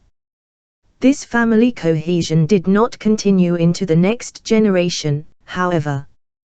George and Charlotte's 7 sons rebelled against their parents' expectations and became notorious for their extravagant spending and unwillingness to contract suitably royal marriages unless absolutely necessary to the succession. As George's mental health grew more fragile later in his reign, he became increasingly unwilling to allow his 6 daughters to leave his household to marry foreign princes. George's difficulties with his adolescent sons and determination to keep his daughters close to home began around the same time that Britain lost the 13 colonies during the American Revolution. A 1777 satirical poem by William Blake was entitled "Poor Old England Endeavoring to Reclaim His Wicked American Children." As his reign progressed, the public observed George lose control of his sons, colonies, and mental faculties. Having begun his reign as Farmer George, George went down in history as Mad King George, overwhelmed by political, personal, and medical setbacks. Like Henry and Eleanor of Provence, George and Charlotte popularized royal baby names, including their own, that remain in use to the present day. The name Edward had fallen out of fashion in the royal family after Henry VIII chose it for his only surviving son, and there had not been a senior member of the royal family who used William as a first name since Queen Anne's son. George and Charlotte chose the names William and Edward for their 3rd and 4th sons respectively, reviving these classic royal baby names. The House of Hanover also introduced new baby names to the royal family and the wider British public. The names bestowed on Hanoverian princesses became especially popular. The British elites began giving their daughters names chosen by George and Charlotte, such as Amelia and Sophia, as well as the names of German princesses who married into the royal family, such as Caroline and Charlotte. These names continue to be popular in Britain. Not all Hanoverian names outlasted their own era, however. In addition to William and Edward, George and Charlotte also had sons with the now obscure names Adolphus Augustus and Octavius. William and Kate named their own children George and Charlotte, reviving interest in Hanoverian royal baby names in the 21st century. In addition to supervising the upbringing of her children, Queen Charlotte enjoyed a friendly correspondence with other royal women throughout Europe, including Marie Antoinette, an Austrian archduchess who married the future King Louis XVI of France in 1770. At first glance, the two queens had little in common. Charlotte was a decade older than Marie Antoinette and the consort of a constitutional monarch instead of an heir to an absolute monarchy. While Marie Antoinette was a leader of fashion who set trends emulated at other European courts, Charlotte dressed in an unremarkable manner, leaving the fashion statements to female members of the aristocracy, such as another one of Marie Antoinette's correspondents, Georgiana Cavendish, Duchess of Devonshire. Marie Antoinette expected to wield political influence at the French court, while Charlotte restricted her activities to the domestic sphere. Nevertheless, when the French Revolution took place, Charlotte ordered apartments prepared in the event that Louis and Marie Antoinette fled to Britain, and expressed sympathy for the Queen of France, writing, "The poor unfortunate princess, what a bitter portion hers is. I pity both the king and her, and wish anxiously that they meet with some well-disposed people to extricate the Maoli out of their great horrible distress." Despite their differences, Marie Antoinette and Charlotte had common ground that created a bond between them. Both queens were devoted mothers determined to assume an active role in the upbringing of their children. When Marie Antoinette was placed on trial by the French Revolutionary Tribunal in 1793, she would be judged as a mother as well as a former queen. 14 Louis XVI of France, 1754, 93, and Marie Antoinette of Austria, 1755, 93. Marie Antoinette gave birth to her first child, Princess Marie Therese, Madame Royale, in front of dozens of her husband's subjects in 1779. The Queen of France's bedchamber at the royal residence of Versailles was filled with courtiers and curious members of the public who climbed onto the furniture to get a better view of the Queen in labor. One of the Queen's ladies of the bedchamber, Jeanne Campan, recalled, "The etiquette of allowing all persons indiscriminately to enter at the moment of the delivery of a queen was observed with such exaggeration that when the accoucheur said aloud, 'La reine va s'accoucher,' the persons who poured into the chamber were so numerous that the rush nearly destroyed the queen." Marie Antoinette fainted amid the crowd, and her husband, King Louis X, who was also present for the birth, had to push his way through the assembled masses to open a window. Campan noted with disapproval, "It was impossible to move about the chamber, which was filled with so motley a crowd that one might have fancied himself in some place of public amusement." The audience in Marie Antoinette's bedchamber was in keeping with the 17th and 18th century French conception of royal residences as public spaces. Any well-dressed member of the public was permitted to enter the palace at Versailles and observe the royal family eating their meals or walking in the garden. Enterprising merchants set up stalls outside the gates that offered the necessary attire for rent. The close proximity between the royal family and people of all social backgrounds allowed for critiques of the monarch's domestic life. Marie Antoinette's perceived failures as a mother undermined popular support for the monarchy during the decades preceding the French Revolution. Marie Antoinette enjoyed far more privacy during her own childhood as the 15th of the 16 children of Empress Maria Theresa of the Habsburg Empire, encompassing modern-day Austria, Hungary, Czech Republic, Slovakia, Slovenia, and parts of Italy and the Balkan states, and Francis, Duke of Lorraine. Since she was the youngest daughter, her parents assumed that she would marry a minor prince, and paid little attention to her education. A letter from Maria Theresa intended for either Marie Antoinette or the sister closest to her in age, Marie Caroline, emphasized the importance of being good-natured and obedient, stating, "My dear daughter, you merit well for your diligence in writing to me and the beauty of character, and the dear Lord keep you and gently speak well of your talents, that you will continue to employ and follow the good counsel of your faithful governess, Brandeis, and I promise that you will be happy and make your parents happy." Habsburg monarchs and their families participated in formal court ceremonies and dined in public on special occasions, but their domestic life was shielded from the public gaze. As Queen of France, Marie Antoinette would look back on her childhood not with nostalgia, remembering sleigh rides and skating with her brothers and sisters in the vast park surrounding the Schönbrunn Palace outside Vienna. This idyllic childhood came to an end after the deaths and disfigurements of a number of her elder sisters from smallpox, resulting in Marie Antoinette being chosen to marry the future King of France and cement a new alliance between France and Austria, two kingdoms that had been enemies since the 30 Years' War. Marie Antoinette was married to the future King Louis XVI in 1770 at the age of 14, and more than 7 years passed before her first pregnancy. The long delay between marriage and motherhood gave her plenty of time to contemplate how she would raise her children.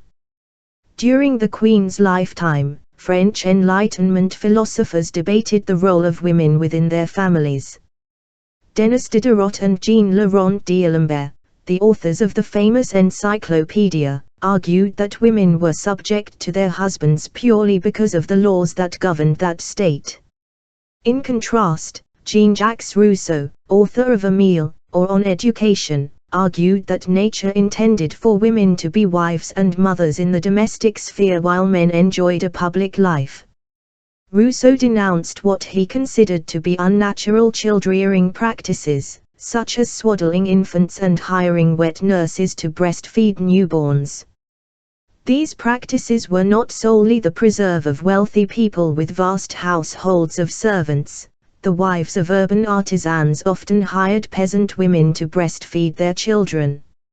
Rousseau also disapproved of mothers who turned the upbringing of their children over to nannies, writing, "A child who passes through many hands, in turn, can never be well brought up." At every change he makes a secret comparison, which continually tends to lessen his respect for those who control him, and with it their authority over him. L4J Marie Antoinette became a mother in this climate of debate concerning the proper duties of mothers toward their children. The acquisitions by Marie Antoinette's librarian demonstrate that she preferred novels, plays, and biographies of female historical figures to Enlightenment philosophy, but she was exposed to new ideas through her family and social circle. Louis XVI, however, was an avid reader of Enlightenment philosophy, and Marie Antoinette's eldest brother, Emperor Joseph XI of the Habsburg Empire, was an enthusiastic reformer according to Enlightenment precepts. Marie Antoinette embraced the new trends in child-rearing. When she was expecting her first child, she wrote to her mother, "In the manner they are brought up now, they are far less uncomfortable. They are not swaddled, they are always in a basket or in the arms, and the moment they are able to be outside, they are accustomed to it little by little, and end up being there always. I believe this is the healthiest and best way to raise them." Large B 1778, Rousseau's ideas of natural child-rearing were not simply one set of ideas about parenting but the manner they are brought up now for the women of the Queen's social circle. Maria Theresa was less accepting of these new trends than her daughter, emphasizing in her letters the unique conditions facing royal parents whose marriages sealed diplomatic alliances. When Marie Antoinette proudly wrote about breastfeeding her newborn daughter, Maria Theresa encouraged her to entrust the infant to a wet nurse to ensure that a second pregnancy occurred as soon as possible.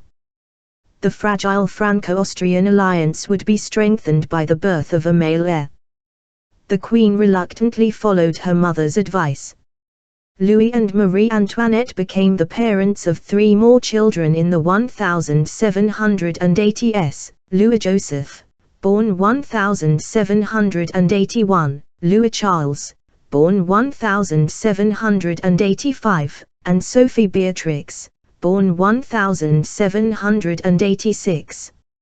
Louis X's subjects were uneasy about the prospect of the heir to the throne's character being shaped by a foreign queen surrounded by rumors of extravagance and immorality. Marie Antoinette appointed one of her closest friends, Yolande de Polastron, Duchess of Polignac, to the prestigious position of governess of the children of France, which allowed Polignac access to income and patronage usually reserved for more prestigious noble families. There was speculation that both Marie Antoinette and Polignac were neglecting the children, as Louis Joseph's health declined through the 1780s. Even courtiers sympathetic to Marie Antoinette questioned her ability to parent the heir to the throne effectively. The Marquise de Beaumelles wrote about Louis Joseph's 1784 illness in his memoirs. Again, the Queen did not know how much this child, so precious to the state and to her, has been in danger, concluding that Marie Antoinette has a very good heart but was too consumed by her social life to raise her children herself. Louis Joseph's death from tuberculosis in 1789 seemed to confirm rumors that the health of the royal children was being neglected, and Marie Antoinette's parenting received even greater scrutiny. On the eve of the French Revolution, the popular press made it clear that Marie Antoinette was considered unfit to influence the future King of France. Subversive pamphlets, often smuggled into France from Britain or Belgium to evade censorship, critiqued Marie Antoinette. Despite the salacious content of many of these pamphlets, the often anonymous authors assumed a serious tone, presenting Marie Antoinette's failings as information essential for patriotic French people. Since Louis Joseph was the Dauphin, or heir to the throne, Marie Antoinette's critics believed that it was particularly important for him to be on guard against his mother's influence. In 1788, a political pamphlet written anonymously by the essayist and poet Sylvain Maréchal entitled Modern Apologues of the Dauphin, First Lessons of the Eldest Son of the King, was smuggled into France from Belgium. The pamphlet was structured as a series of instructional allegories necessary to the future king's education.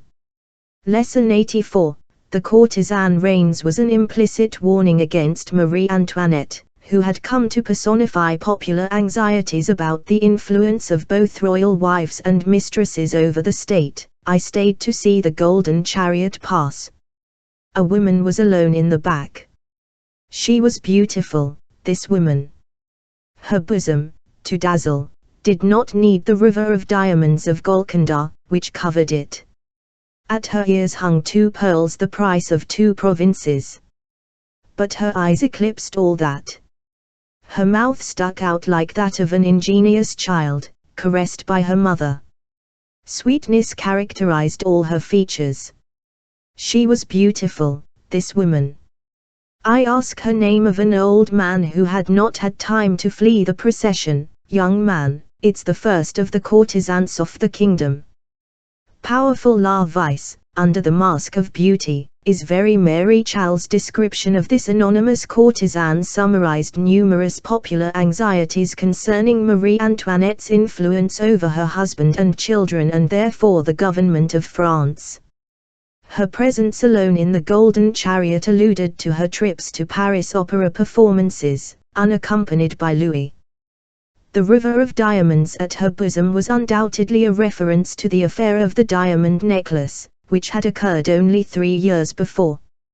A number of the jewels in the famous necklace had originally been mined in India, where the wealthy kingdom of Golconda had existed in medieval times, allowing the author to reference the rumors that the Queen had secretly purchased the expensive necklace without stating her name in his pamphlet.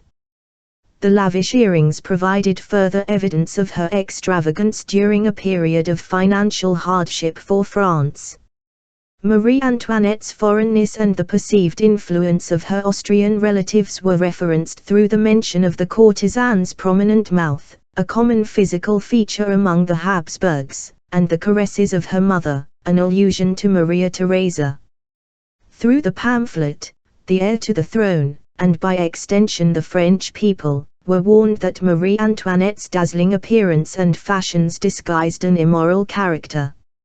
Marie Antoinette had long been aware that she had critics at her husband's court and that their ideas were spreading to a wider audience.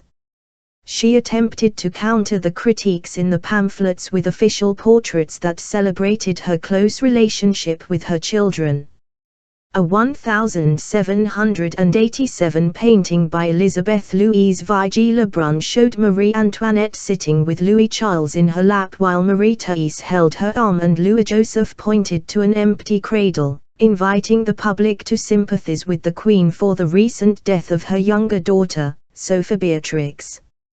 Instead of attracting sympathy, however, the portrait became an object of satire.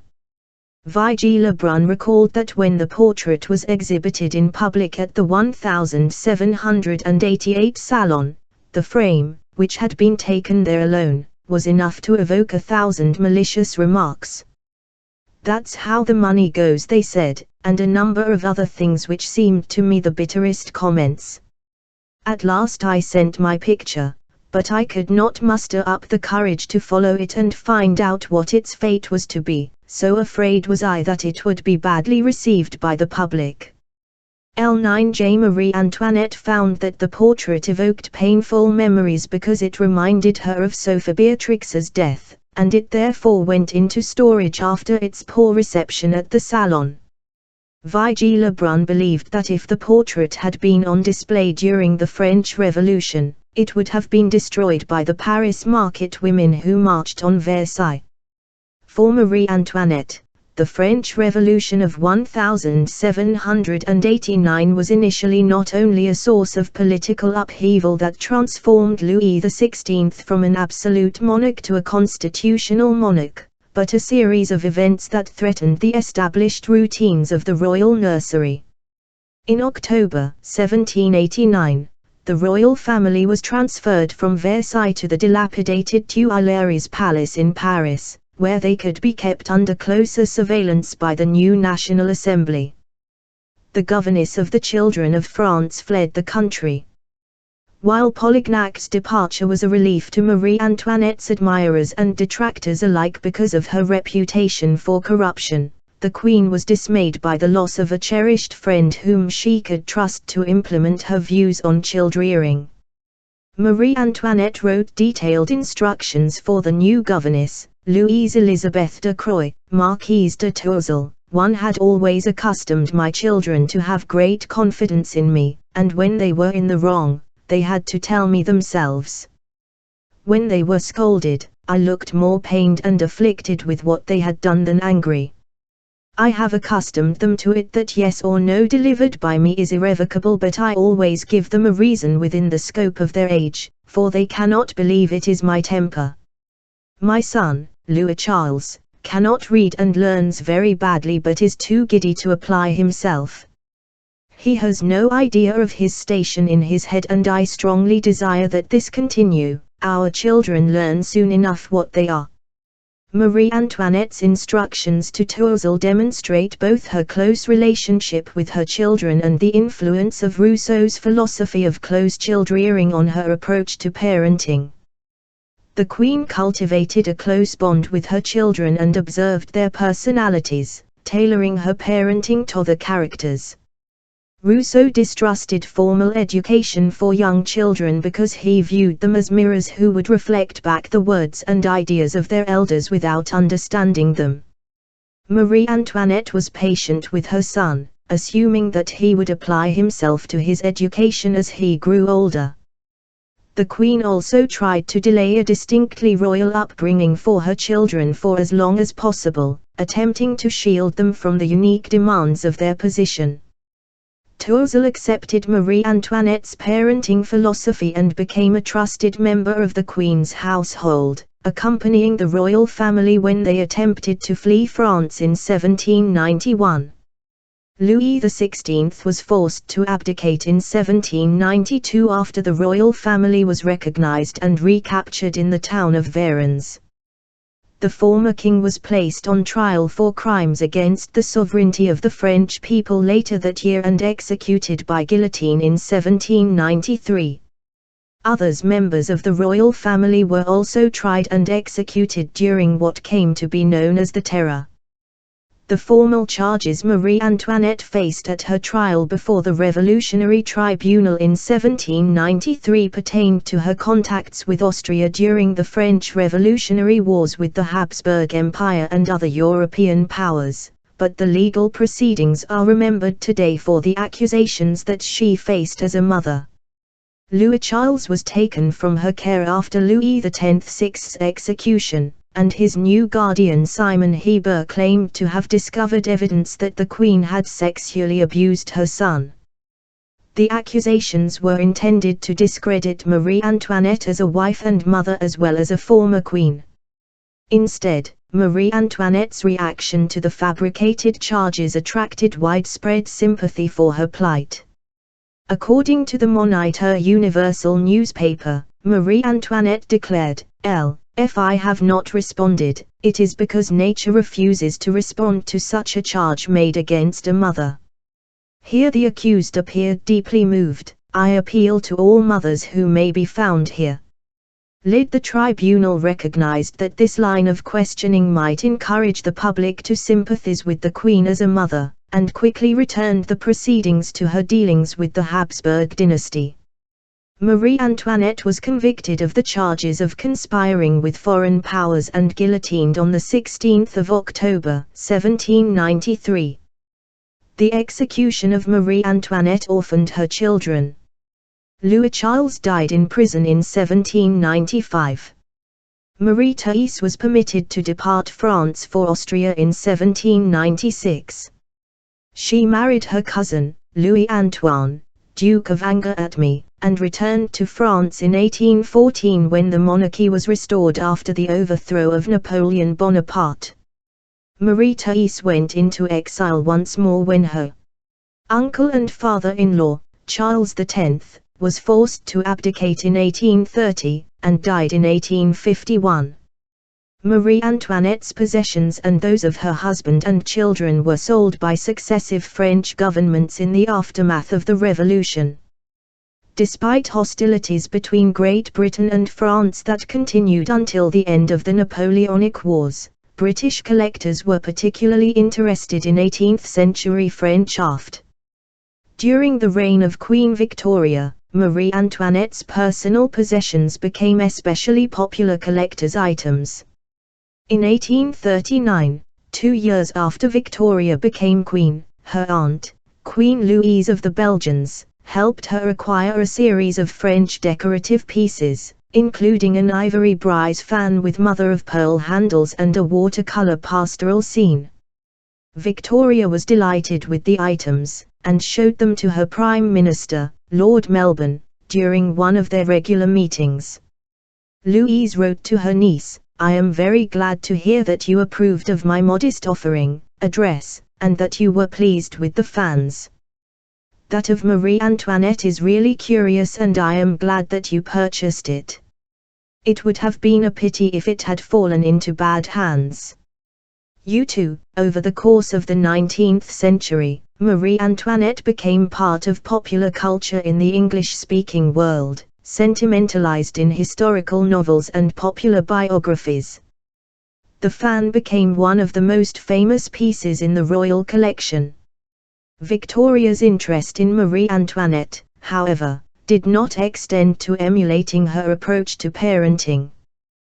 While Marie Antoinette expected the governess of the children of France to respect the individual personalities of her charges, Victoria required all 9 of her children to absorb the values and demanding educational requirements imposed by her consort, Prince Albert of Saxe-Coburg-Gotha.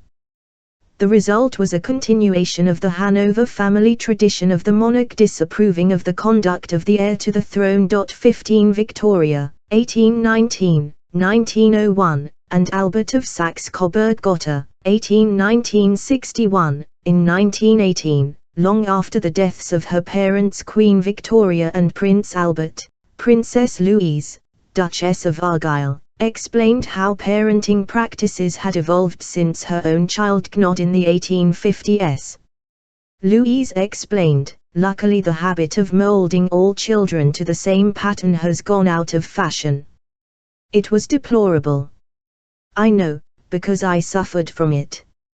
Nowadays individuality and one's own capabilities are the 6th of 9 children." Louise received less attention from her parents than her elder siblings, and struggled to be recognized as a distinct personality in the crowded royal nursery. As she grew up, she attempted to distinguish herself by both defying her parents and attempting to outshine them in their own interests. The young Louise was nicknamed Little Miss Ivhy for her willingness to question authority. After the death of her father Alban in 1861, Louise observed that public opinion was against Victoria's long seclusion as a widow, and encouraged her to be more visible to her subjects, a stance that brought her into conflict with her mother. At the same time, Louise inherited Victoria and Albert's love of art, and became the most accomplished amateur artist within her family, specializing in painting and sculpture. During her husband Lord Lorne's tenure as the 4th Governor-General of Canada following Confederation, 1878-83, Louise played a key role in the establishment of the Royal Canadian Academy of ANS and the National Gallery of Canada. Despite their frequent conflicts during her daughter's youth, Victoria acknowledged that the adult Louise was, and who would some years ago have thought it, a clever dear girl with a fine strong character, and a very marked character, unselfish and affectionate, a good daughter with a 121 wonderful talent for art. Victoria's conflicts with the young Louise and then her ability to recognize the qualities possessed by her adult daughter were characteristic of her relationships with all 9 of her children. Victoria had little patience with childrearing and left the management of the nurseries to her consort, Albert. Even her children became adults, Victoria was able to recognize their positive qualities, though she became critical again when she observed the upbringings of her grandchildren.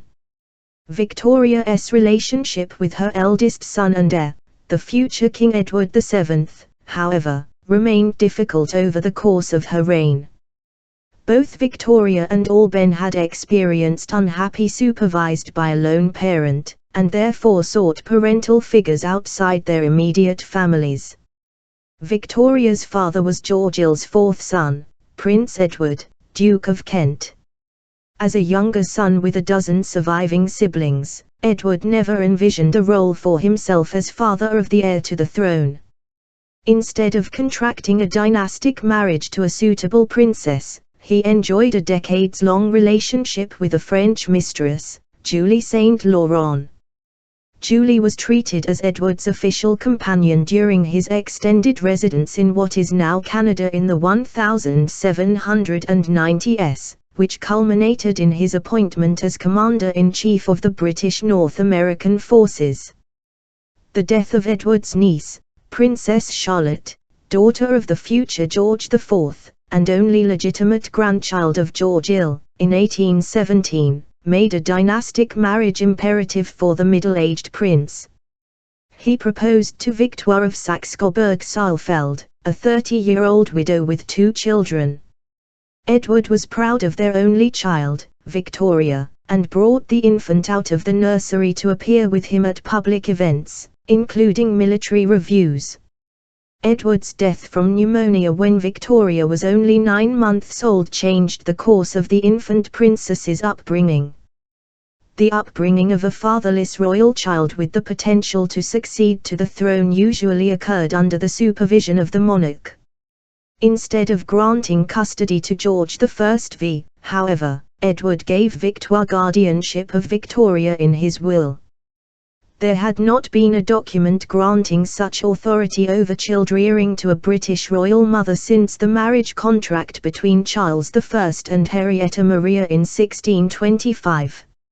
Victoire did not get along with her brothers-in-law, and kept the young Victoria from Crown as much as possible, raising her in comparative isolation at Kensington Palace. Fearing plots against her daughter's life, Victoire insisted that they share a bedroom and that a servant accompany the princess up and down staircases. The only respite from this routine was a series of public engagements initiated by Victoire to show Victoria to her future subjects. The young princess recorded these excursions in her journal, which was read by her mother.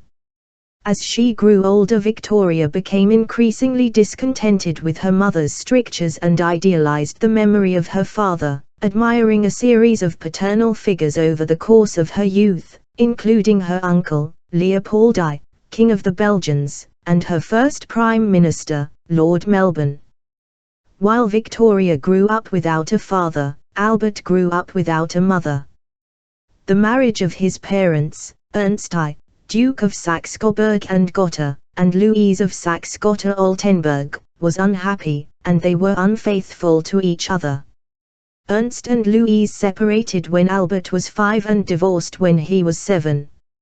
Ernst retained custody of his sons, and Albert never saw his mother again. The family scandal shaped Albert's approach to fatherhood as an adult, and he was determined to ensure that his children grew up in a stable family environment. He had little tolerance for what he perceived to be the moral lapses of others. While Victoria was more forgiving of courtiers who engaged in extramarital affairs, she had absorbed her mother's disapproval of the conduct of her uncles and predecessors, George IV and William IV. Victoria and Albert therefore shared a commitment to making the monarchy respectable again after the excesses of the Hanoverian monarchs. In contrast to George and William, who were best known for their gambling, mistresses, and extravagant spending, Victoria's family would present an image of domestic virtue in tune with the values of the growing urban middle class of 19th-century Britain. Victoria and Albert were married in 1840, 3 years after Victoria succeeded to the throne, and ultimately became the parents of 9 children: Victoria, Vicky, 1840, 1901, Albert Edward, Bertie, 1841, 1910, Alice, 1843–78, Alfred, 1844–1900, Helena, 1846–1923, Louise, 1848–1939, Arthur, 1850–1942, Leopold, 1853–84, and Beatrice, 1857–1944. In just a few generations, the child-rearing practices of Britain's elite had been transformed by the development of a distinct nursery culture. While 18th-century parents incorporated their children into their social lives, Victoria and Albert's children lived in a parallel world to that of their mother and father, with their daily routines shaped by nursemaids and tutors. The self-functioning nursery followed the parenting dictates of the mid-19th century. In 1861, the published volume of Mrs. Beeton's Book of Household Management, edited by Isabella Beeton, a middle-class wife and mother in her 20s, stated with authority, "The nursery is of great importance in every family, and in families of distinction, where there are several young children. It is an establishment kept apart from the rest of the family, under the charge of an upper nurse, assisted by under-nursery maids proportioned to the work to be done." A. Beeton emphasized the importance of separate spheres for parents and children throughout her text. She accepted the practice of women hiring wet nurses and stated that even women who nursed their own infants should allow a nursemaid to take charge of them when it was time for weaning. Children were not supposed to accompany their mothers on social calls unless there was a very close friendship between the caller and woman receiving the visit, and the children were exceptionally well behaved. The nursery had its own routines separate from the rest of the household, and the children were fed bland meals designed to aid their developing digestive systems. The separation of the nursery from the rest of the household was part of a wider trend toward separate spheres within the family following the Industrial Revolution.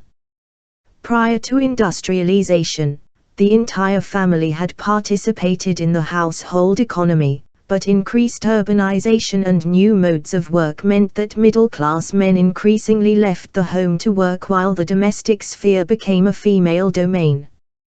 Within that distinct domestic sphere, the nursery had its own place apart from the rest of the household. A nursery wing separate from the usual functioning of the household suited Queen Victoria, who was deeply ambivalent about motherhood. She had a strong aversion to childbirth, which she described as the only thing I dread. Her views may have been informed by accounts of the death of her cousin Charlotte in childbirth. The rituals surrounding the births of royal children also offended the Queen's sense of modesty. The wives and daughters-in-law of the Hanoverian monarchs usually gave birth in the presence of government officials, but Victoria insisted that the Prime Minister, the Archbishop of Canterbury, and other witnesses remain in the adjoining room. The actual birthing chamber was restricted to the Queen herself, her female attendants, doctors, and Albert, who was the first British royal father to be present for the births of his children since James XI in 1688. After Vicky was born in 1840, Victoria wrote in her journal, "Dearest Albert hardly left me at all, and was the greatest support and comfort." Albert would continue to be a support to Victoria in the nursery, as the Queen had little interest in young children, complaining when Vicky was expecting her own firstborn that an ugly baby is a very nasty object and the prettiest is frightful when undressed till about 4 months, in short, as long as they have their big body and little limbs and that terrible frog-like action. In contrast, Albert visited the nurseries frequently during the infancy of his elder children, insisting on the removal of Victoria's former governess Baroness Louise Legend from the royal household after Vicky developed an illness that he attributed to poor care from her nursemaids. Victoria was the first reigning queen in the British Isles to balance monarchy with motherhood since James I's mother, the ill-fated Mary, Queen of Scots, in the 16th century. Victoria made clear that she did not consider the family circumstances of past reigning queens to have any influence on her own position. When Alban was granted an annual stipend of E30,000, which was E20,000 less than the annuity that had been awarded to Queen Anne's consort, George, Victoria protested that her husband should not be treated as less important than Anne's stupid and insignificant husband. Instead, Victoria sought support and advice in her unusual position from her female royal contemporaries in Europe. One of her closest friends and correspondents was Queen Maria XI of Portugal, who also raised a large family while reigning as queen. Victoria wrote to Maria's consort and co-ruler, Ferdinand of Saxe-Coburg-Saalfeld, in 1847, "Our positions, yours and Albert's, and Maria's and mine, are so similar that we understand each other thoroughly." Victoria admired Maria's deference to Ferdinand within the family circle and allowed Albert a similar leadership role in the upbringing of their children. Albert's involvement in the royal nursery differentiated Victoria's family from that of her subjects. 19th-century British child-rearing advice emphasized the mother's responsibility for the moral character of her children. Even elite women who spent little time in the nursery were expected to select nursemaids who would ensure that their children absorbed proper values.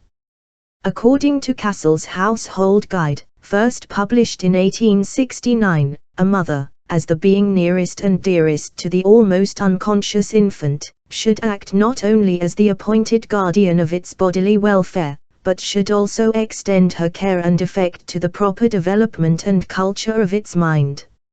If a child developed a weak moral character, the mother was solely responsible. In contrast, Victoria left the education and moral development of her children to Albert. Victoria and Albert's family was therefore structured in a manner closer to that of the German Housefather books that shaped Frederick of Bohemia's approach to fatherhood in the 17th century than to 19th century British conceptions of a mother's responsibility to her children. Albert planned the education of his children, especially the two eldest, Vicky and Bertie, with great care. In consultation with his mentor, Baron Christian von Starkmar, Albert approved a demanding educational program with lessons from 9 a.m. to 7 p.m., Monday to Saturday, including English, French, German, history, geography, math, music, drawing, and handwriting. Starkmar explained the importance of a thorough education for the royal children, stating, "The first truth by which the Queen and the Prince ought to be thoroughly penetrated is, that their position is a more difficult one than that of any parents in the kingdom, because the royal children ought not only to be brought up to be moral characters, but also fitted to discharge successfully the arduous duties which may eventually devolve upon them as future sovereigns." In Starkmar's view, the failings of George IV and William IV were the result of poor parenting by their father, George Ill, who did not pay sufficient attention to their education. And while Vicky thrived on Starkmar's rigorous curriculum, Bertie was not academically inclined and often cried during his lessons. Alben reacted to Bertie's outbursts by administering corporal punishment personally. Victoria and Alben both favored strict discipline for their children. When Vicky lied about whether she was permitted to wear a new bonnet, her hands were tied behind her back. Victoria and Albert also expected their children to acquire practical skills, a practice that continued among their descendants. When their granddaughters married into Europe's royal houses, their ability to make beds and cook simple meals distinguished them from other women at court, and these domestic abilities were seen as distinctively British characteristics for royal women. For the British public, Albert's position as royal consul was inseparable from his role as a father to a large family. Satirical cartoons depicted Albert surrounded by numerous children, the youngest riding on his back. Although Victoria and Albert were admired for their domestic virtues, these portrayals of the prince consort as a doting family man were not always positive. When Victoria and Albert married, the press lampooned him as a poor German prince, traveling to England to make his fortune by marrying the Queen. As the royal children grew older, the cost of providing dowries and annuities for such a large royal family became a matter of public and parliamentary debate. The maintenance of 9 royal children appeared to be a drain on public expenses rather than a benefit to the nation, despite the extensive philanthropy undertaken by all of the royal children as they grew older. Albert's lofty educational goals were greeted with skepticism among Britain's elite. Lord Melbourne cautioned the Queen, "Be not over-solicitous about education. It may be able to do much, but it does not do so much as is expected from it. It may mold and direct the character, but it rarely alters." Victoria herself appears to have questioned the suitability of Starkmar's educational program for Bertie on occasion, but she did not interfere with Albert's authority over the upbringing of their children. Victoria may have been ambivalent about motherhood, but as Queen of an expanding British Empire in the age of railways, steamships, telegrams, and photography, she had a greater global impact on parenting practices than any previous monarch. In Canada, Lucy Maud Montgomery, author of Anne of Green Gables, reminisced more than 2 decades after the Queen's death. "When I was a child and young girl, the Victoria myth was in full flower. We were brought up to believe that the Queen from babyhood to old age was a model for all girls, brides and queens to follow. In those days, every home boasted a framed picture of the Queen. Victoria demonstrated her ability to influence cultural trends from the moment that she married Albert. In contrast to previous royal brides, such as her cousin Charlotte, who chose an elaborate cloth of silver gown that was difficult for ordinary women to copy, Victoria was married in a comparatively simple white dress with orange blossoms. Engravings of the Queen in her wedding dress were printed in newspapers around the world, starting a trend for white wedding dresses that continues to the present day. When the royal children were born, the public were curious to learn about life in the royal nursery. The new medium of photography brought images of the royal family to a wide audience. Victoria was the first British monarch to be photographed, and early images emphasized her role as a mother. The earliest known photograph of Victoria, dating from 1845, portrays her in a comparatively simple lace-trimmed dress without any royal regalia, with a protective arm around her 5-year-old daughter Vicky. Postcards depicting photographs of the royal children on holiday with their parents at Osborne House on the Isle of Wight and at Balmoral Castle in Scotland were purchased by middle-class consumers. Victoria and Albert were the first royal couple to take family holidays with all of their children. The growth of railways and statutory holidays in Britain over the course of the 19th century made family vacations accessible to a broader range of the Queen's subjects than ever before, allowing people from a variety of social backgrounds to take their children for a day at the seaside. The public also emulated royal Christmas celebrations.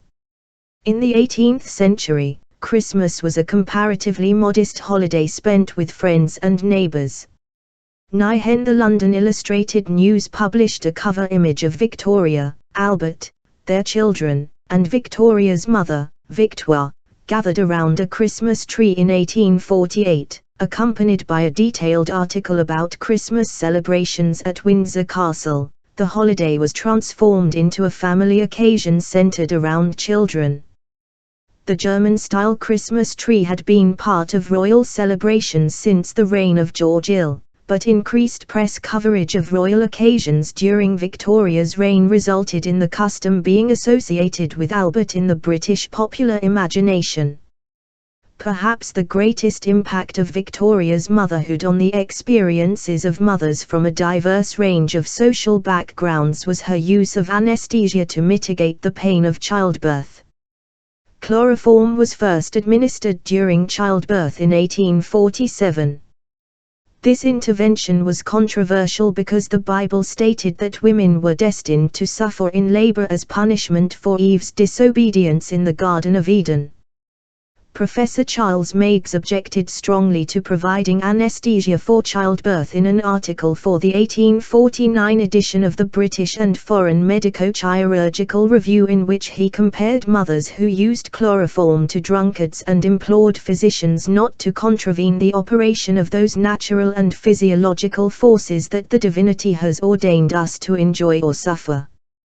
Lady Victoria disregarded these critiques of childbirth anesthesia and breathed chloroform from a handkerchief for the births of her two youngest children, Leopold and Beatrice. The Queen made it clear that she was pleased with the results of this new medical innovation, describing chloroform as soothing, quieting and delightful beyond measure.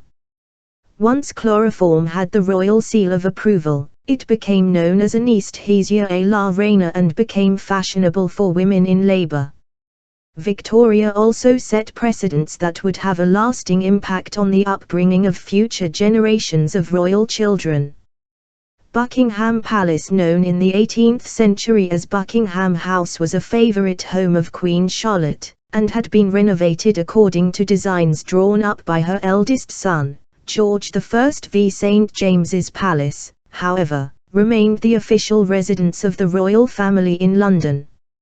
Victoria's uncle and immediate predecessor, William IV, twice attempted to give Buckingham Palace away, once to the Navy and once to the government, after the Houses of Parliament burned down in 1832.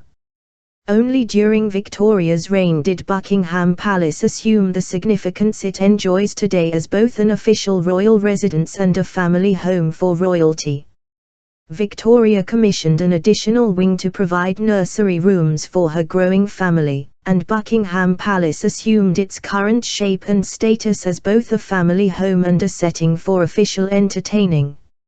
In Scotland, Balmoral Castle remains the private property of the monarch, and is the place where Queen Elizabeth XI and members of her family spend part of the summer and autumn.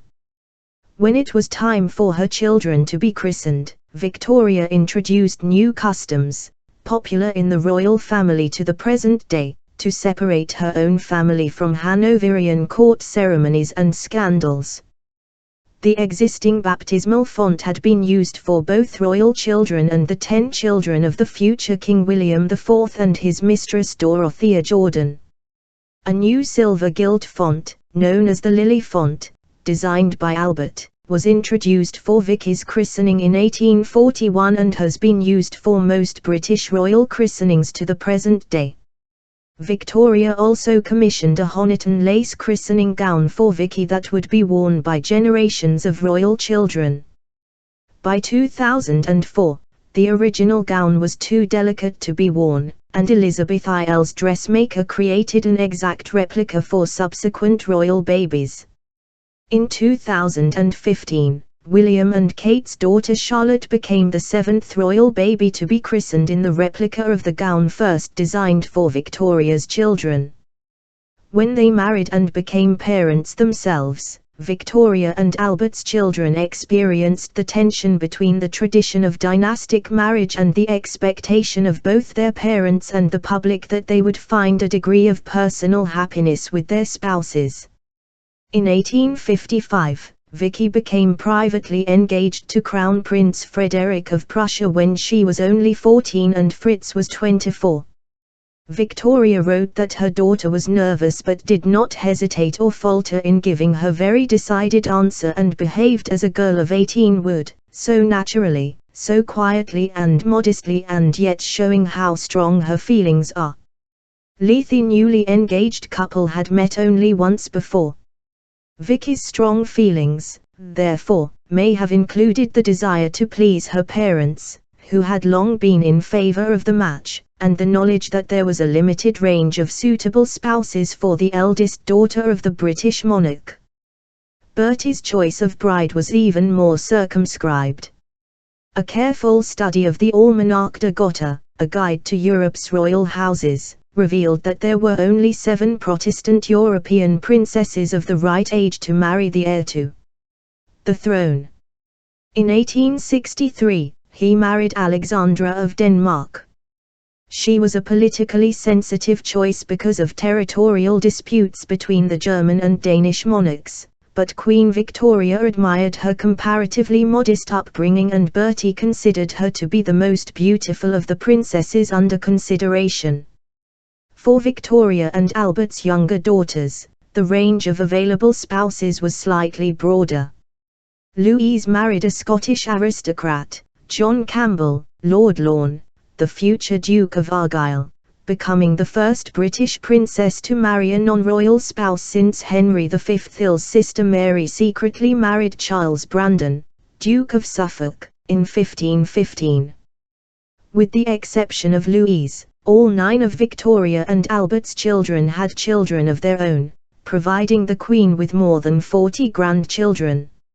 Victoria expressed little excitement about her growing family. When Bertie's daughter Victoria was born in 1868, the Queen remarked that the arrival of her 14th grandchild and 7th granddaughter was a very uninteresting thing, for it seems to me to go on like the rabbits in Windsor Park LW, while parents all over the English-speaking world made efforts to follow aspects of the Queen's example in their family life. Her own sons and daughters made decisions about the upbringing of their own children that broke with the practices established by Victoria and Albert. The conflicts over parenting between Victoria and her grown children began when it was time to choose names for the royal grandchildren. In the names she chose for her own children, Victoria distanced herself from her Hanover ancestry. Her 2 eldest children were named Victoria after herself and Albert Edward after her husband and father respectively. The younger children were named for figures who were important to Victoria and Albert rather than past royalty. Arthur honored the elderly Duke of Wellington, who had defeated Napoleon at the Battle of Waterloo and served as the infant prince's godfather. Louise was named for Prince Albert's mother and Leopold for their uncle, King Leopold of the Belgians. For her second daughter, Victoria chose the name Alice in consultation with Lord Melbourne after a long discussion about the girls' names that they found most attractive. Victoria expected to be consulted in the choice of names for her grandchildren and made clear that Victoria and Albert should continue to appear as royal baby names to mark the line. In some instances, the Queen's wishes prevailed. At her insistence, Bertie named his eldest son Albert Victor. Alice named her eldest daughter Victoria Alberta. There were so many Victorias among the Queen's granddaughters that they were differentiated by nicknames such as Toria, Bertie's second daughter, Princess Victoria of Wales, Moretta, Vicky's second daughter, Princess Victoria of Prussia, and Ducky, Alfred's second daughter, Princess Victoria Melita of Saxe-Coburg-Gotha. To Queen Victoria's dismay, however, her children also revived royal names popular with the Hanoverian monarchs. Bertie chose the names George Frederick for his second son, who eventually reigned as King George V, prompting Victoria to write, "I fear I cannot admire the names you propose to give the baby. I had hoped for some fine old name. Frederick is, however, the best of the two and I hope you will call him so. George only came over with the Hanoverian family. Of course you will add Alben at the end, like your brothers." When Vicky chose to name her eldest daughter Victoria Elizabeth Augusta Charlotte and call her Charlotte, Victoria scolded her in a letter, "I do hope one of your daughters, if you have any more, will be called Victoria, so that there may be the 4 generations of Victorias." Victoria continued to make her views known about the names of her great-grandchildren. When George and his wife, Mary of Teck, chose the name Edward for their eldest son, the future Edward VIII, in honor of George's deceased brother, Albert Victor, who was nicknamed Eddie, Victoria wrote, "Of course if you wish Edward to be the first name I shall not object, only I think you write as if Edward was the real name of dear Eddie, while it was Albert Victor." Queen Victoria's correspondence with her children and grandchildren demonstrates that names that are now considered timeless for royal babies such as George, Charlotte, and Edward were reintroduced into the royal family over the objections of the Queen, and paired with Victoria or Albert to acknowledge her wishes. The disagreements between Victoria and her grown children over the upbringing of her grandchildren did not end with choices of names. While Victoria complained of the physical hardships endured by women who experienced pregnancy and childbirth, her 3 elder daughters idealized the process of creating and nurturing a new life and embraced the physical bond with their children. Vicky breastfed her children herself over the objections of both her mother and her mother-in-law. When Victoria complained in a letter to her half-sister Feodora that Vicky was breastfeeding, Feodora replied, "I am sorry to find that Vicky's determination to nurse makes you so angry. The Queen of Prussia feels the same as you.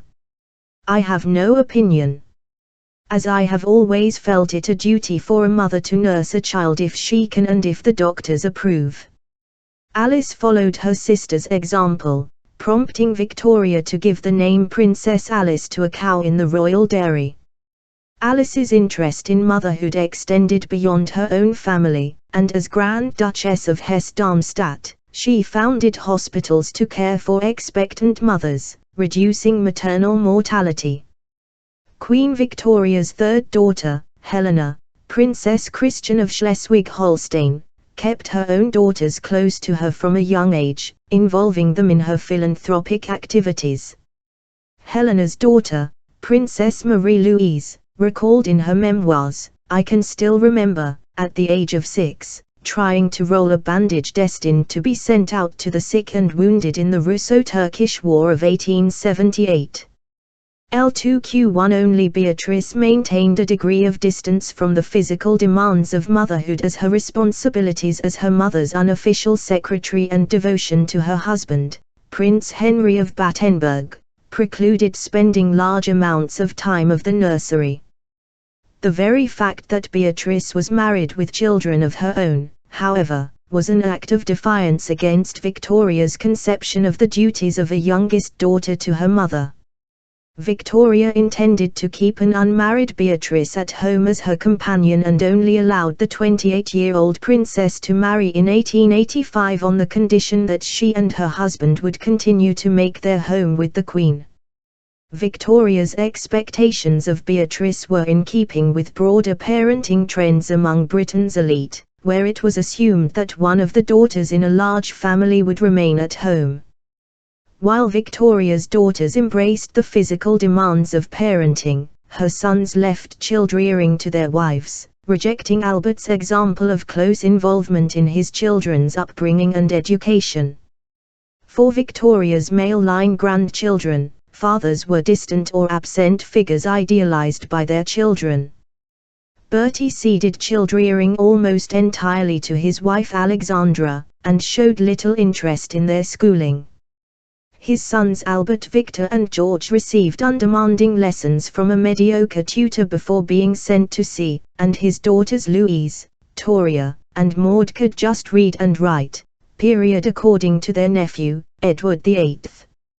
A demanding schedule of naval duties and tours of the British Empire separated Prince Alfred, Duke of Edinburgh, from his family for months at a time, and he allowed all major decisions concerning his son and 4 daughters to be made by his wife, Grand Duchess Maria Alexandrovna of Russia, including those regarding their marriages. When Maria selected the future King Ferdinand of Romania as a husband for her eldest daughter, Marie, Alfred did not interfere, even though Victoria observed it was the dream of Alfred's life for Marie to marry her English cousin, the future King George V. 21 Prince Arthur, Duke of Connaught, allowed his wife, Louise Margaret of Prussia, to impose her frugality on their 3 children. Their younger daughter, Princess Patricia, wore her elder sister's hand-me-down clothes and developed lifelong foot pain from the ill-fitting shoes that her mother insisted that she wear as a child. Patricia became closer to her father as an adult when she acted as his hostess while he served as Governor General of Canada from 1911 to 1916. Prince Leopold, Duke of Albany, died of complications from hemophilia before his son was born and when his daughter was still an infant, and therefore could not be a presence in the lives of his 2 children. Victoria's granddaughters often became mothers far from their childhood homes. In addition to Queen Marie of Romania, 4 of the Queen's granddaughters became queens or empresses consort. Bertie and Alexandra's daughter Maud married her cousin Prince Charles of Denmark and they became King and Queen of Norway in 1905. Vicky's daughter Sophie married King Constantine I of Greece. Beatrice's daughter Victoria Eugenia married King Alfonso XIII of Spain. Both Sophie and Victoria Eugenia raised their families amid political upheaval and ended their lives in exile from their marital homes. Of all the illustrious marriages contracted by her granddaughters, however, Victoria worried the most about Alice's youngest daughter Alix, who married Emperor Nicholas XI of Russia in 1894 and took the name Alexandra upon her conversion to the Russian Orthodox faith. Victoria wrote to Alexandra's eldest sister, Victoria of Battenberg, at the time of the engagement, "Oh, darling Victoria, the more I think of sweet Alicky's marriage the more unhappy I am. Not as to the personality, for I like him very much, but on account of the country, the policy and differences with us and the awful insecurity to wh. That sweet child will be." Victoria's concerns for her granddaughter were prescient. Nicholas, Alexandra, and all 5 of their children would become victims of the Russian Revolution. 16 Nicholas XI of Russia, 1868, 1918, and Alexandra of Hesse-Darmstadt, 1872, 1918, in 1896. The newly crowned Emperor Nicholas XI of Russia embarked on a coronation tour of Europe with his wife, Empress Alexandra, and their 10-month-old baby daughter, Grand Duchess Olga. Royal babies rarely accompanied their parents on foreign tours in the 19th century. When Queen Victoria had visited the court of Napoleon Ill in 1855, she was accompanied by Alban and her 2 eldest children, but her 6 younger children remained in England. Nicholas and Alexandra's itinerary also included a state visit to France, to cement the Franco-Russian alliance concluded during the previous reign. The other countries on the tour, however, were monarchies with close ties to Nicholas, a grandson of King Christian IX and Queen Louise of Denmark through his mother, and Alexandra, a granddaughter of Victoria then, as now. Including a baby in a royal tour was a complicated endeavor, as Olga's public appearances had to be carefully balanced with her daily routines. Nicholas was not enthusiastic about a multi-month royal tour so soon after his coronation, and he complained in a letter to his brother Grand Duke Georgi about the expected rigors of traveling with a baby. "We shall have to drag our poor little daughter with us, as all the relatives want to see her. I can imagine what the French will get up to in Paris. Maybe they really will rename her Napoleondra or something like it." Lil Nicholas was correct to surmise that a royal baby on tour would quickly become a celebrity, particularly in countries such as France that were no longer monarchies and rarely saw royal children in person. Olga attracted press attention everywhere she went. In Paris, French crowds cheered Vive la Bibe every time she appeared in public, and Olga became a popular girl's name in France in 1896.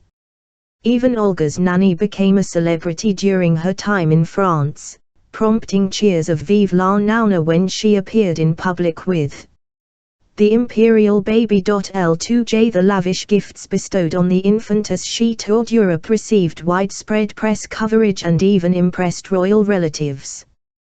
Grand Duchess Marie Pavlovna, a cousin of Nicholas XI who was just 5 years older than Olga, recalled in her memoirs, "My brother, Dmitri and I spent hours examining our young cousin's toys. One could never tire of them, they were so fine. Especially enchanting to me was the French president's gift to Olga. In a trunk covered with soft leather was a doll with a complete trousseau, dresses, lingerie, hats, slippers, the entire equipment of a dressing table, all reproduced with remarkable and fidelity. SSJ Alexandra's cousin, Kaiser Wilhelm XI of Germany, also presented Olga and later her younger sisters with life-sized dolls. In England, a photograph of Nicholas, Alexandra, and their baby daughter made the front cover of the London Illustrated News. The imperial family's visit to Queen Victoria at Balmoral was the first royal tour to be captured by newsreel cameras. Olga made an impression on her great-grandmother. Despite Victoria's long history of criticizing daughters and granddaughters who engaged in what she considered baby worship, the Queen wrote to Alexandra's sister, Victoria, "Is not baby Olga too delicious? She is one of the most charming babies I ever saw." Olga returned to Russia with the approval of both her royal relatives and the public across Europe. Olga and her younger sisters, Tatiana, born 1897, Maria, born 1899, and Anastasia, born 1901, as well as her brother Alexei, born 1904, all accompanied their parents on subsequent royal visits across Europe, continuing the popular fascination with the imperial children. Both Nicholas and Alexandra were fascinated by photography and film and passed these interests to their children, encouraging them to take and develop photographs and create scrapbooks of family holidays.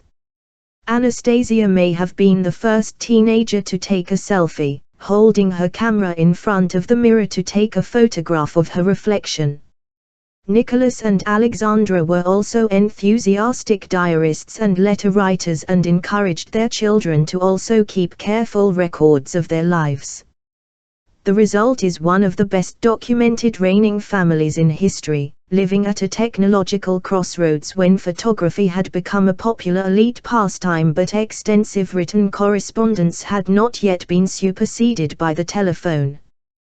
The careful records that Nicholas, Alexandra, and their children kept of their family life were not only for private consumption. The Russian imperial family were among the first reigning houses to craft a public image through the use of modern media. Alexandra gave her children's Irish nanny Margaret Eager permission to write a memoir of her years working in the Romanov nursery. Eager explained to the British magazine The Leisure Hour, shortly after the birth of the Tsarevich, Alexei, I said to the Empress that I often had thought of writing my memoirs. She encouraged me to do so, saying so many untruths had been published, that it would be a relief to have an account of the Russian court that was absolutely true. When the Romanov dynasty celebrated its tercentennial in 1913, Nicholas commissioned an authorized biography of himself for Russian readers, emphasizing the virtues of his family's comparatively modest domestic life. Like Victoria and Albert, Nicholas and Alexandra attempted to differentiate themselves from the decadent image of the aristocracy, issuing postcards depicting their children in comparatively casual dress on family holidays in addition to formal portraits in court dress. Nicholas and Alexandra's efforts to engage with the public made their children international celebrities who received fan mail from as far away as the United States, but did not succeed in improving the imperial family's reputation in Russia. Nicholas may have embraced modern technologies, but he remained Europe's last absolute monarch. Behind the official image of the imperial family was another narrative that was carefully censored by Nicholas and Alexandra. Like her cousin, Victoria Eugenia, Queen of Spain, and her sister Irene, Alexandra was a carrier of hemophilia, a disease inhibiting the clotting of the blood, passed by female carriers to their sons. Of Victoria Eugenia's 4 sons, 2 suffered from hemophilia. Nicholas and Alexandra had only one son, Alexei, who was diagnosed with the disease soon after birth when a midwife swaddled him too tightly. The imperial couple lived in fear that a bruise or nosebleed would be fatal. There were no effective medical treatments for hemophilia in the 20th century, making the condition seem more like a curse than a disease. Alexandra explained to a lady-in-waiting, "If only you knew how fervently I have prayed for God to protect my son from our inherited curse." Lulled desperation, Alexandra turned to peasant faith healers, most famously Grigory Rasputin, who seemed to be able to alleviate Alexei's symptoms through his prayers. The public was unaware of both the precise nature of Alexei's illness and the purpose of Rasputin's visits with the imperial family. This uncertainty fueled salacious rumors about the Siberian peasant's personal and political influence over the empress. Concern for Alexei shattered Alexandra's own health. Her daughters took turns caring for her in private and, as they grew older, representing her in public. The fundamental laws promulgated by Catherine the Great's son Paul I in 1797 forbade women from succeeding to the Russian throne while there were living male members of the House of Romanov, but Alexei's health meant that Nicholas considered amending the line of succession to place his daughters immediately after his son. Nicholas was closely involved in the upbringing of his children and integrated them into the spheres in which he was most comfortable, including outdoor pursuits and the military. Nicholas's own parents had emphasized the importance of family cohesion and a close domestic sphere secluded from court ceremonies. His mother, Princess Dagmar of Denmark, Empress Marie Feodorovna, was close to her parents and extended family, and Nicholas had therefore attended numerous family gatherings in Denmark as a child, developing lasting friendships with his cousins, including the future King George V. Nicholas's father, Alexander Ill, enjoyed spending time in nature with his children, taking them hiking and mushroom picking in the islands in the Gulf of Finland. Nicholas inherited his father's love of the outdoors and scheduled daily exercise in the company of his children. Olga, Tatiana, Maria, and Anastasia joined their father for long walks, rowing, and tennis matches. Alexei was not permitted to play tennis because of the risk of injury, but he enjoyed boating and swimming. The happiest period of Nicholas Il's life before becoming Tsar was his military service, and he also passed this interest to his children. At the age of 14, each of his 4 daughters became an honorary colonel-in-chief of her own regiment, attending military reviews in dress uniform, creating a further bond with their father. Olga and Tatiana's second cousin Prince Gabriel Konstantinovich described them reviewing their regiments at a 1913 military parade, writing, "They mounted their horses in a horsewoman way sitting side a saddle. They wore their regiment uniforms in the rank of colonels." Olga Nikolaevna greeted the regiment and made her rounds. The heir with his younger sisters watched the parade from their tent. I believe the emperor was very proud as he watched his daughters for the first and for the last time in a military lineup. During the First World War, Olga and Tatiana trained as nurses alongside their mother and chaired philanthropic committees, while Maria and Anastasia volunteered in a hospital. They were among the few women permitted to enter Russian military headquarters in Molev during the First World War, visiting Nicholas and Alexei with their mother. After Nicholas appointed himself commander-in-chief of the Russian army in 1915, Alexei resided with him in Molev for months at a time. Ivan Alexei's health made it necessary for him to receive care at home. Nicholas wrote to Alexandra of how quiet and lonely military headquarters seemed without the presence of his son. While Nicholas incorporated his children into his public role and recreational pursuits, enjoying their companionship as they grew older, Alexandra treated parenthood as a sacred duty. In a series of private notes about marriage and parenting, she outlined her philosophy, writing, "The greatest treasure that parents can leave their children is a happy childhood, with tender memories of father and mother. It will lighten the forthcoming days, it will preserve them from temptation, and it will help them face the harsh realities of life after they leave the parental roof." According to Alexandra, a happy childhood was not an indulgent one. Instead, children should learn self-denial. They cannot have everything they want. They should learn to reject their own desires for the sake of other people. Alexandra's parenting philosophy did not reflect the values of the Russian elite. English governesses employed by Russian noble families often commented on the relaxed attitude toward young children's behavior, who took their meals with their parents and adult guests instead of being sequestered in the nursery. Alexandra's parenting philosophy made her seem more British than Russian. Alexandra's own upbringing had been strongly influenced by her grandmother Queen Victoria, and she brought British customs to Russia. While the adolescent daughters of Russian noble families in Moscow and St. Petersburg had busy social schedules and often slept until noon, Alexandra insisted that her daughters rise early and occupy themselves with useful pursuits, including lessons, reading, and handicrafts such as knitting and embroidery.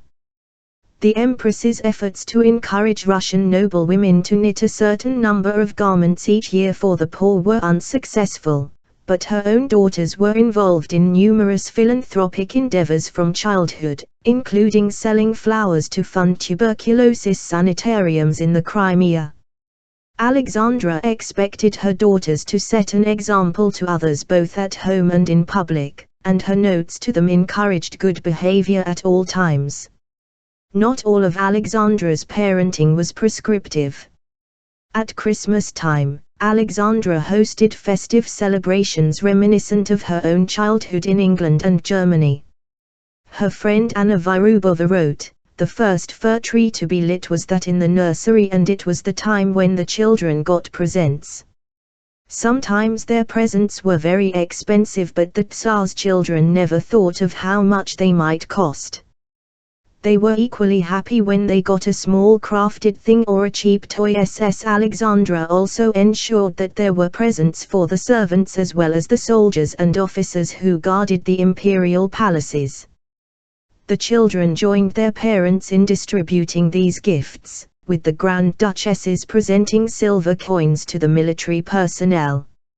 Although Nicholas and Alexandra employed a British nursery staff while their daughters were young, following a tradition that had existed at the Russian court since the early 19th century, they did not allow nannies and governesses to interfere with their individual parenting philosophies. Nursery staff who questioned the imperial couple's parenting were quickly dismissed.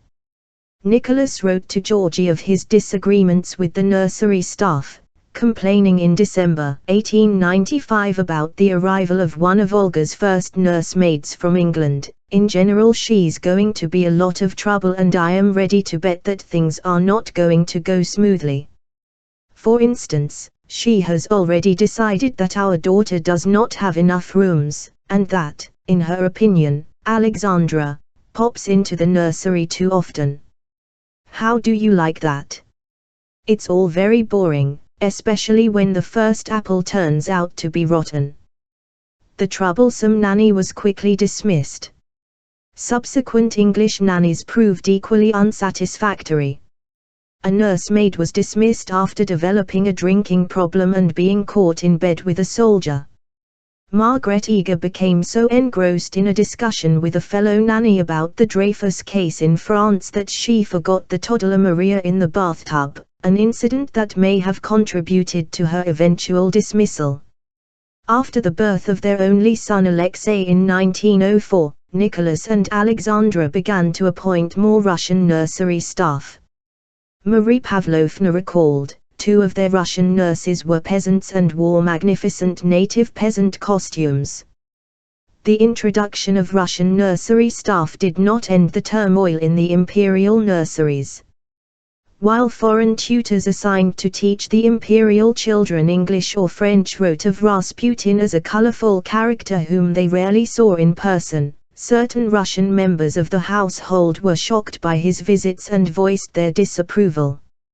Alexandra Bogdanovich, the wife of one of Nicholas's generals, recorded in her diary in 1910 that Empress Alexandra is incensed with those who have been saying that Rasputin is a scoundrel and so on. The Grand Duchess's governess, Tyucheva, and the senior nanny Vishnikova have therefore been placed on leave for 2 months. U2 Nicholas considered Sofia Tyucheva's disapproval of Rasputin's visits to the nursery to be a critique of his actions as a father.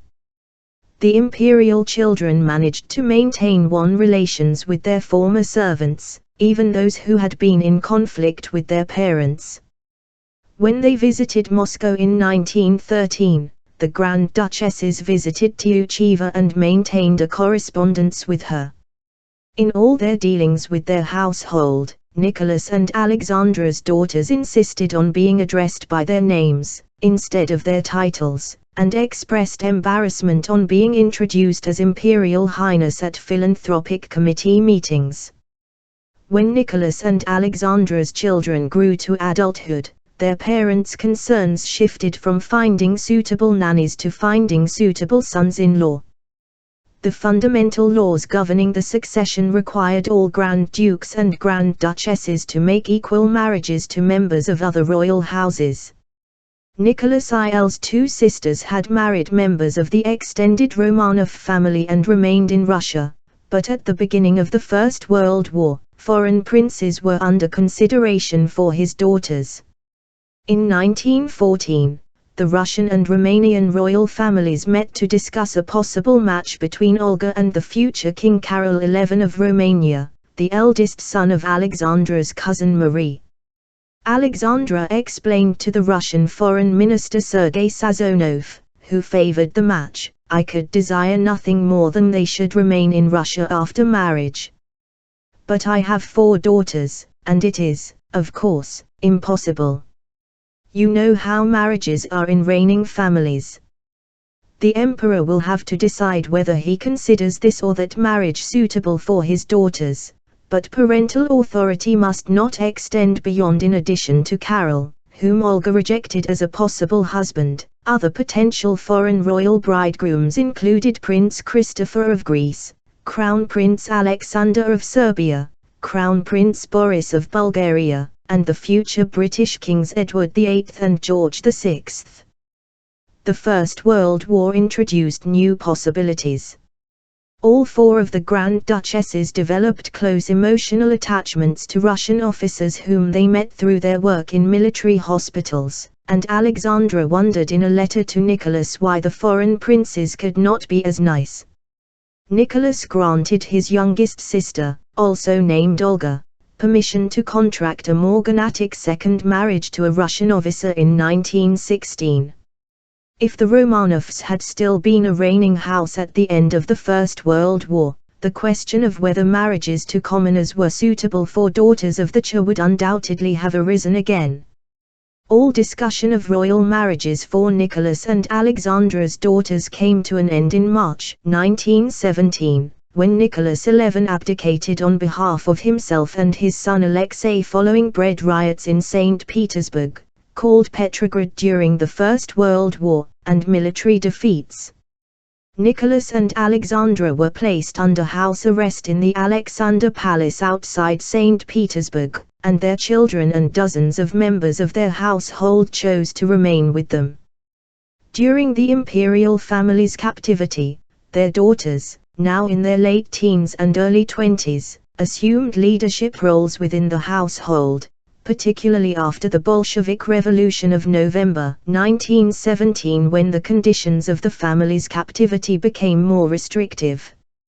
When Nicholas and Alexandra were transferred from Tobolsk, the Siberian town where the family spent the winter of 1917-18, to the Ural mining town of Ekaterinburg in the spring of 1918, Alexandra wrote in her diary, "Marie comes with us, Olga will look after baby, Alexei, Tatiana the household, and Anastasia will cheer all up." Alexei's health precluded the entire family being transferred at the same time, and the separation resulted in Olga, Tatiana, Anastasia, and Alexei spending several uncertain weeks separated from their parents and sister. They passed the time by hiding their family's remaining jewels, code-named medicines and candy, in their diaries and correspondence, sewing the gems into corsets and pillow linings before departing for Ekaterinburg. Once the family was reunited in Ekaterinburg, the Grand Duchesses continued to advocate for their parents, and even contemplated a possible escape attempt. In June 1918, Olga, aged 22, replied to a series of letters from an anonymous officer who proposed to help the family escape from captivity. Unaware that these letters were most likely composed by the local Bolshevik authorities as a pretext for the former imperial family's execution, Olga wrote on behalf of her family, "All of the windows are glued shut and painted white. The little one, Alexei, is sick in bed and cannot walk at all. Every jolt causes him pain. No risk whatsoever must be taken without being absolutely certain of the result. We are almost always under observation." L1 In consultation with her family, Olga ultimately rejected the proposed escape plan. Like Louis XVI and Marie Antoinette more than a century before, Nicholas and Alexandra wanted any escape attempt to liberate the entire family and household at the same time, and they were therefore reluctant to leave their few remaining servants behind to answer for their actions in the event of an escape. Meanwhile, 21-year-old Tatiana made use of her training as a nurse to alleviate health problems within the household. She also acted as a spokesperson for her family's interests, approaching the commandant with requests for necessary household supplies. 19-year-old Maria became especially friendly with the guards assigned by the provisional government, then their Bolshevik replacements, which included members of the Red Army. She attempted to gather news about the outside world and the Bolshevik government's plans for her family. Her sociability was interpreted as flirtatious by Bolshevik observers, but more likely reflected her years of experience engaging with soldiers as a volunteer in a military hospital and honorary colonel-in-chief of a regiment. 17-year-old Anastasia raised morale over the winter of 1917-18, performing in amateur comic theatricals for her family and household. By the spring of 1918, however, her own spirits had begun to decline. An engineer in Ekaterinburg who witnessed the arrival of Olga, Tatiana, Anastasia, and Alexei from Tobolsk wrote, "I was overwhelmed by pity for them, me, a confirmed revolutionary." Anastasia seemed like a frightened, terrified child, who could, in different circumstances, be charming, light-hearted and affectionate. The imperial family never left their final place of imprisonment, a prosperous merchant's home, which became known as the House of Special Purpose. All 5 of the imperial children were murdered alongside their parents in the cellar of the House of Special Purpose in July 1918. The tragedy had a profound impact on popular perceptions of the Romanovs. While they were alive, press coverage of the imperial family discussed their adult roles, including the philanthropic committees chaired by the Grand Duchesses, future dynastic marriages, and Alexei's position as the future Emperor of Russia. After the murder of the family, the 4 Grand Duchesses and Alexei were instead immortalized as martyred children better known for their deaths than their lives. The memoirs of the members of the extended Russian imperial family, nobility, and household who survived the Russian Revolution and fled abroad emphasized Nicholas and Alexandra's seclusion in a vanished world rather than how modern their family had seemed to the public in the early 20th century. Popular culture portrayals of the Grand Duchesses after their deaths focused on the rumors that one of them had survived the massacre rather than their actual experiences before and during the revolutions. The remains of Nicholas, Alexandra, all 5 of their children, and the 4 members of their household who died with them have been excavated and DNA tested against samples from numerous royal relatives. But the legend of Anastasia's survival continues to be a part of popular culture. A musical theatre production based on the 1956 film Anastasia, which starred Ingrid Bergman, and on a 1997 animated film of the same name was Pan of the 2016-17 Broadway season. When George V learned of the murder of the Russian imperial family, he attended a memorial service in a Russian Orthodox church and expressed his grief in his journals and correspondence. George wrote to Victoria of Battenberg, "Mary, and I feel most deeply for you in the tragic end of your dear sister and her innocent children. But perhaps for her, who knows, it is better so, as even after Nicky's death she could not have wished to live. And the beautiful girls may have been saved from worse than death at the hands of those horrible fiends." Liz. George had withdrawn an offer of asylum for the family in 1917, fearing that the presence of an unpopular former ruling family would undermine his own position as king in Britain. That same year, George was so concerned about the royal family's public image that he introduced a new name for his dynasty, previously known as the House of Saxe-Coburg and Gotha, the House of Windsor.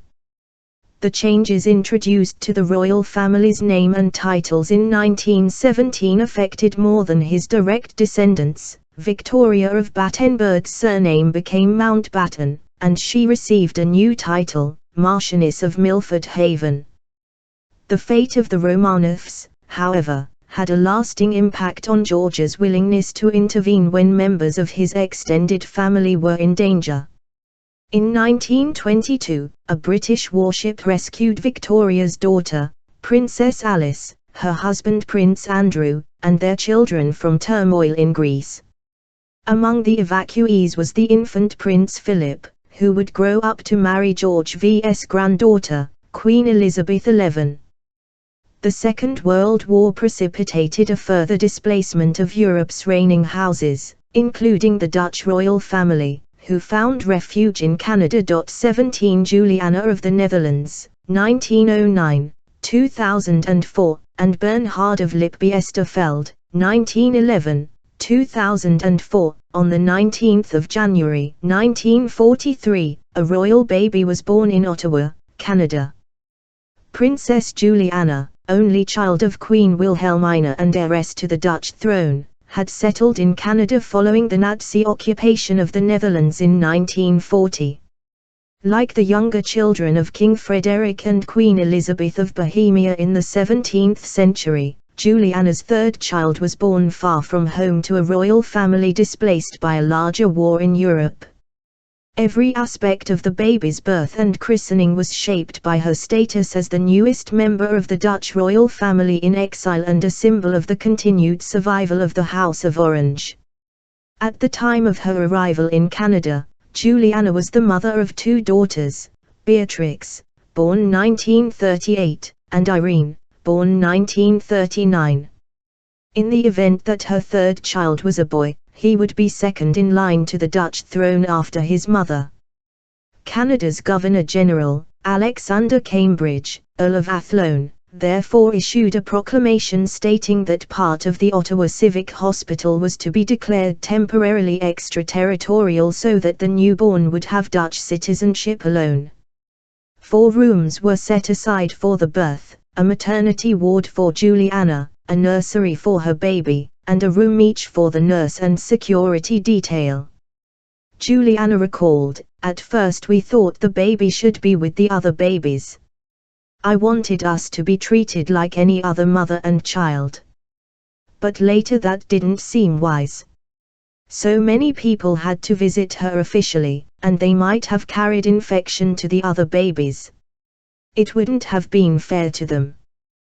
The baby was a third daughter for Juliana and her husband Bernhard, who was present in Ottawa for the birth. She was named Margriet, in honor of the daisies worn by members of the Dutch resistance.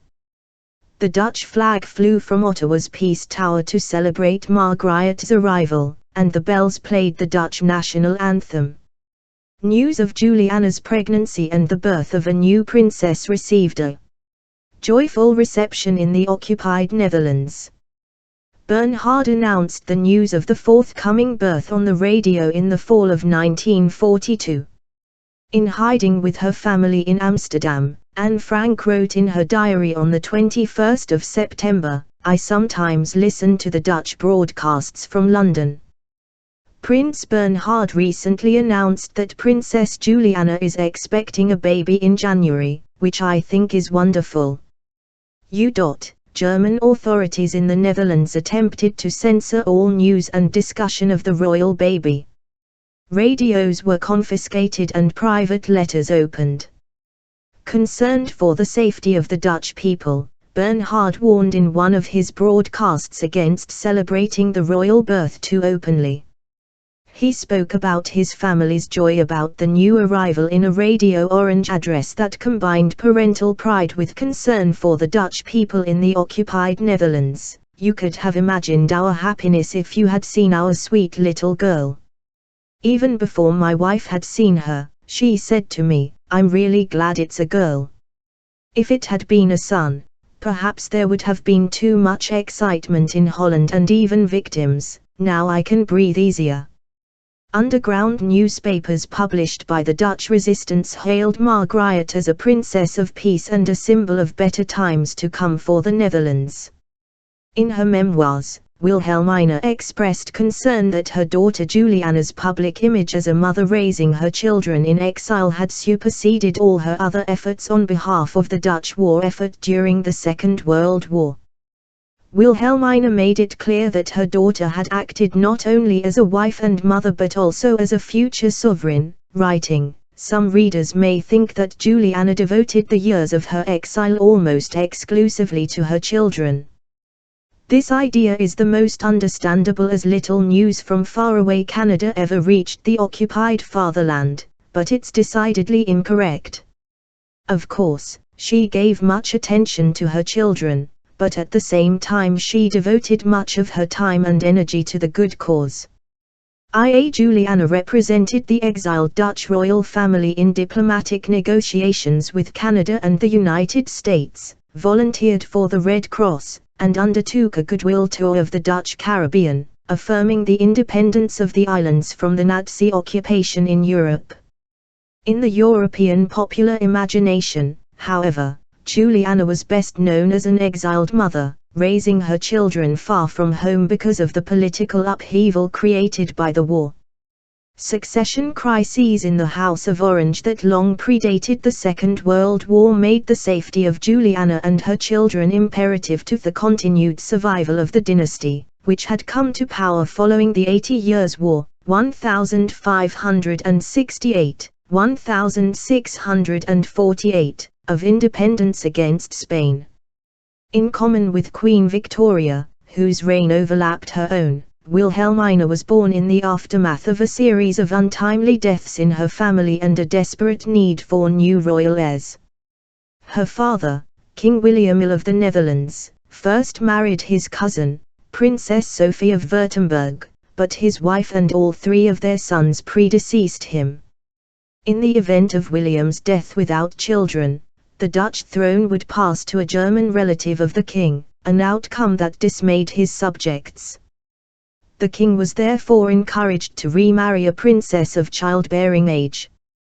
The aging king, who was known for his erratic temperament and autocratic tendencies, had difficulty finding a young princess willing to marry him. William approached the four surviving daughters of George Victor, Prince of Waldeck and Piedmont, the titular ruler of a tiny German principality with a long history of providing regiments for the Dutch military. 61-year-old William ultimately married 20-year-old Emma of Waldeck and Piedmont in 1879, after having been rejected by her elder sister, Pauline. The marriage seemed undistinguished for a reigning monarch at the time, but it ultimately provided the Dutch royal family with connections that proved valuable during the Second World War. In 1882, Emma's youngest sister, Helena, married Queen Victoria's youngest son Prince Leopold, Duke of Albany. Leopold and Helena's daughter, Princess Alice, Countess of Athlone, ultimately became viceregal consort of Canada from 1940 to 1946.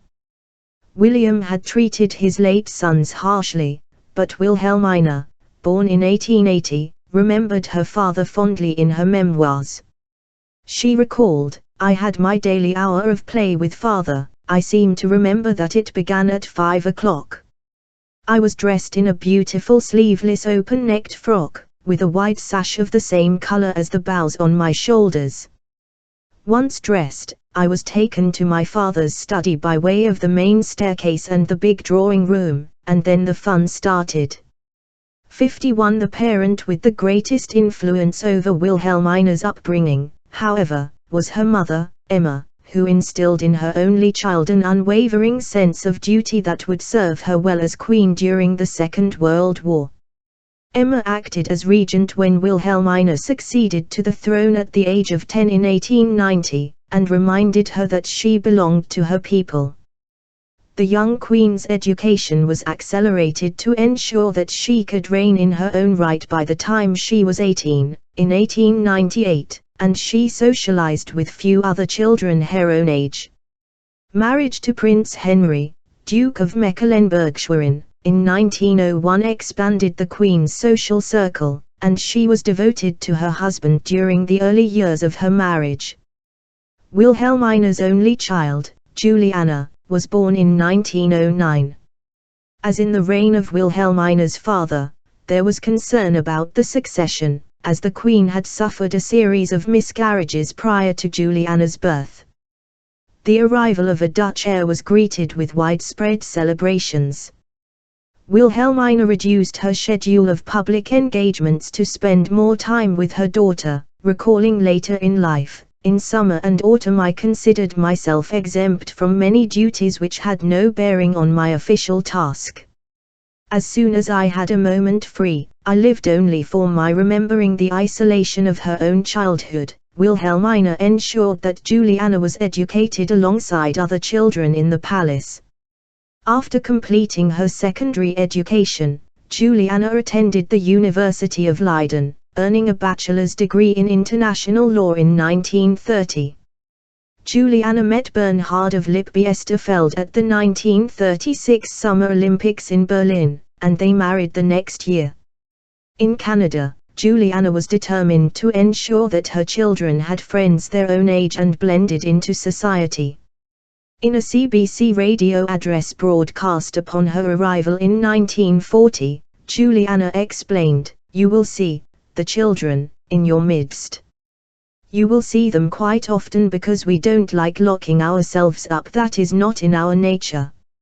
LZJ. The princess's playmates included the grandchildren of the Earl and Countess of Athlone. The Countess recalled, "In those days of sadness and anxiety our 3 grandchildren and the Dutch children made merriment in the house and helped take our minds off the seriousness of those tragic times." Lou. After spending a few weeks at Rideau Hall with the Earl and Countess, Juliana and her children settled in small house near Rockcliffe Park. They then moved to Stornoway, which is currently the residence of the leader of Canada's official opposition. After Margriet's birth, Queen Wilhelmina and Juliana's husband, Prince Bernhard, remained in the United Kingdom for much of the war to assist Dutch resistance efforts, but they visited Juliana and the children and praised their charming house in Ottawa. The 1st Canadian Army liberated the Netherlands between September 1944 and April 1945, allowing the Dutch royal family to return home. Juliana sent 100,000 tulip bulbs from the Netherlands to thank Canadians for providing a refuge for her family during the Second World War. An annual gift of 10,000 tulip bulbs continues to delivered to the present day, and Ottawa has celebrated a tulip festival every year since 1953. By the end of the Second World War, Canada was the only home Juliana's children could remember, and they had difficult readjusting to life in the Netherlands. Juliana and Bernhard were determined to maintain a lifestyle that was sensitive to the continuing privations experienced by the Dutch people, and the young Princess Beatrix noticed that a number of her favorite foods were no longer served to her. At their first family dinner at the Soestdijk Palace in the Netherlands after the war, Bernhard observed with dismay that 2-year-old Margriet beat a spoon on her plate. Irene sat with a leg curled underneath her, and Beatrix, 7, talked incessantly with her mouth full and said she would prefer the steak and ice cream her mother had given her in Canada to the Dutch food on their plate. Lou. The restoration of the House of Orange meant that Juliana's children received a conventional royal upbringing for the rest of their childhood, the older ones remembering Canada as a place where they enjoyed an unusual amount of freedom and anonymity. Juliana became Queen of the Netherlands when her mother abdicated in 1948. The new queen was popular with her people because she was an approachable figure who did not stand on ceremony, but her reign was characterized by both personal and political turmoil. Wilhelmina had been a symbol of unity during the Second World War, but one of Juliana's first acts as queen was to preside over the breakdown of the Dutch Empire as Indonesia achieved independence. Juliana also faced challenges as a mother during the early years of her reign. In 1947, the year before she became queen, Juliana gave birth to her youngest daughter, Princess Marije Christina.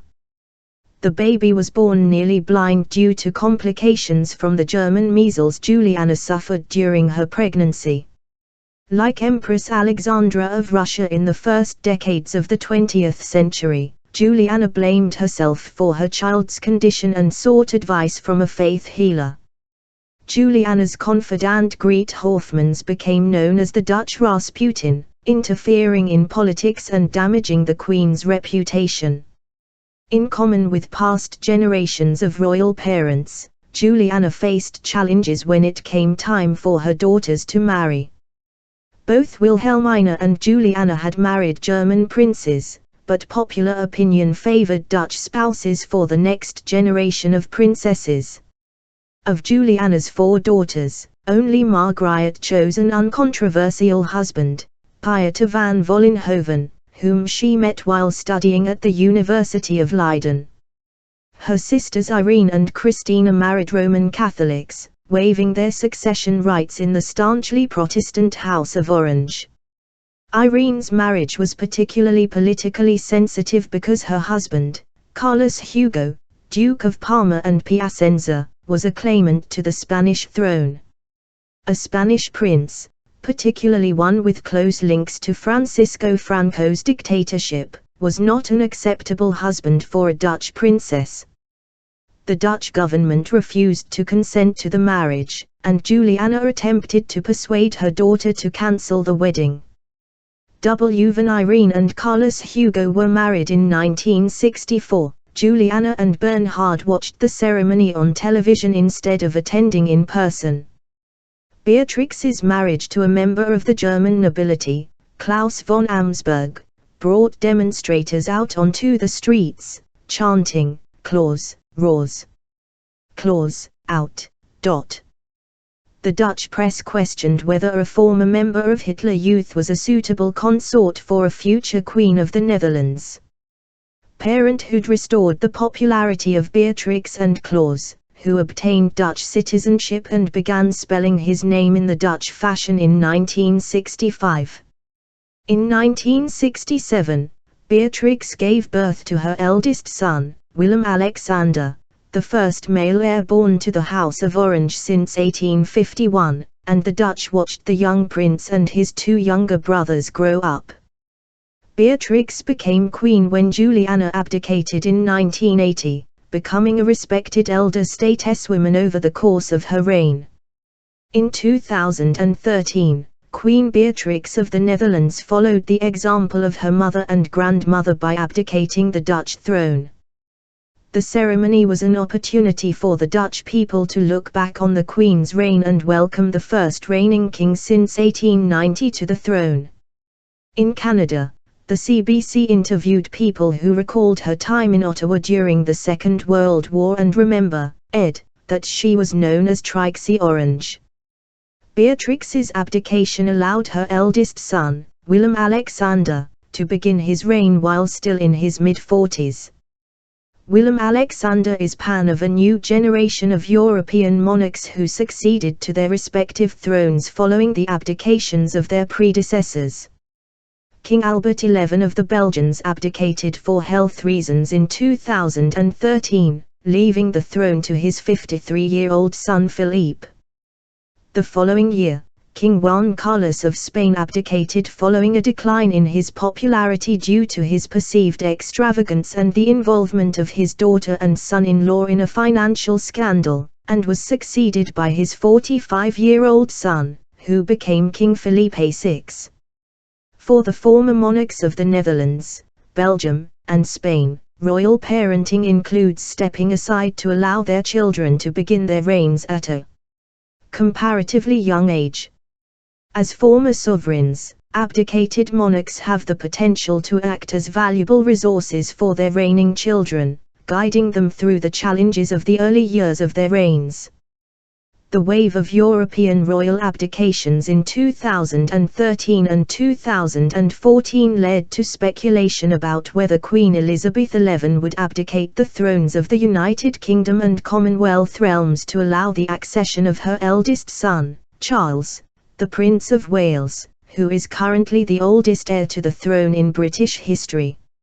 Elizabeth, however, pledged in a radio broadcast on her 21st birthday in 1947 that her whole life, whether it be long or short, shall be devoted to your service and the service of our great imperial family to which we all belong.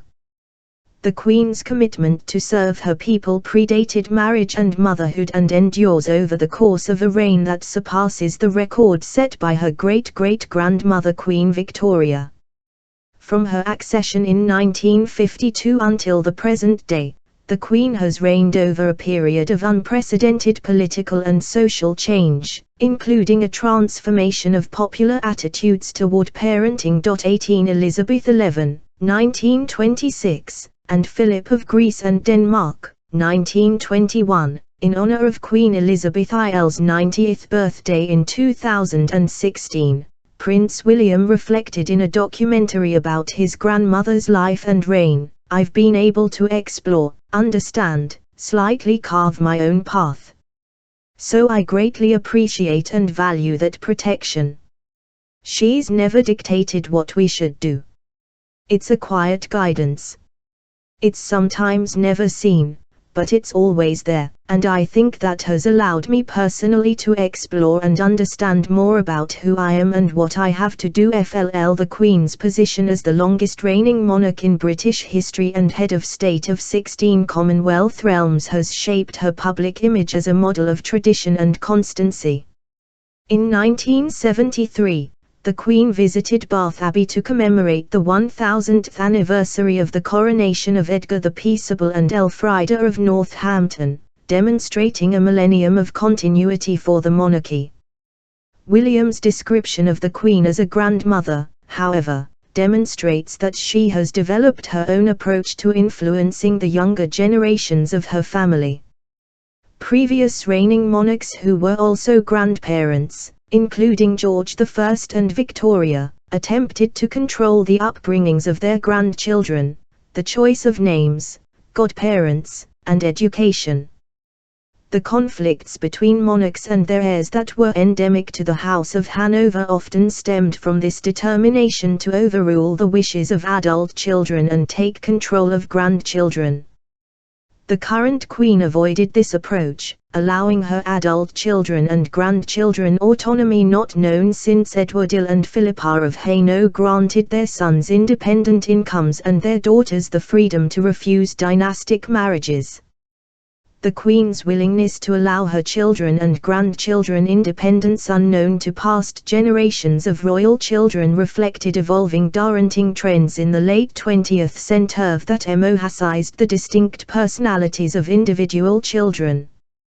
Just as the Queen has incorporated new technologies, from television to social media, into the public image of the monarchy, her approach to engaging with her children, grandchildren, and great-grandchildren has evolved over the course of her reign.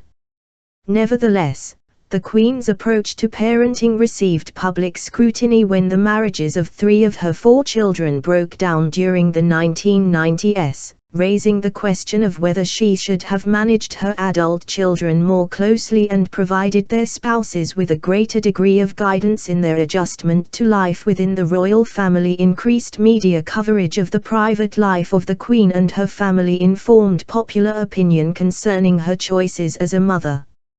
Throughout the Queen's reign, the public has assumed that royal parenting would be distinct from the child-rearing trends that shaped the decisions of other parents.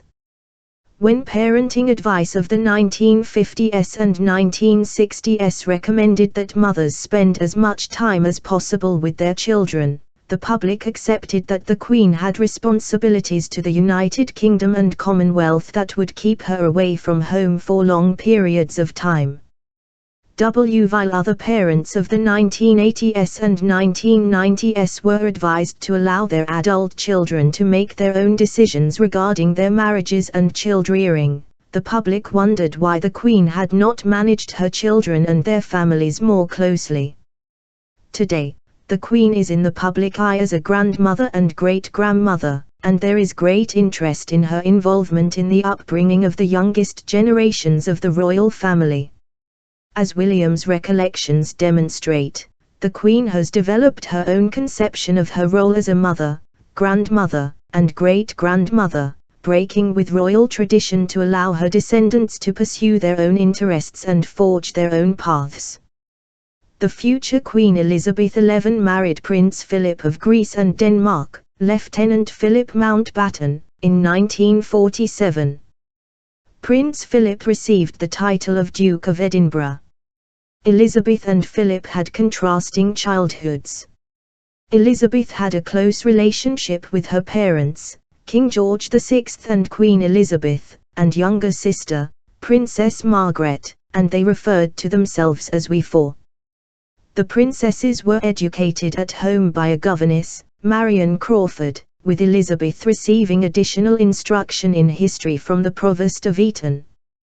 Details of the princesses' childhood became well known to the public because Crawford published her memoirs of working in the royal household, The Little Princesses, after she retired in 1948.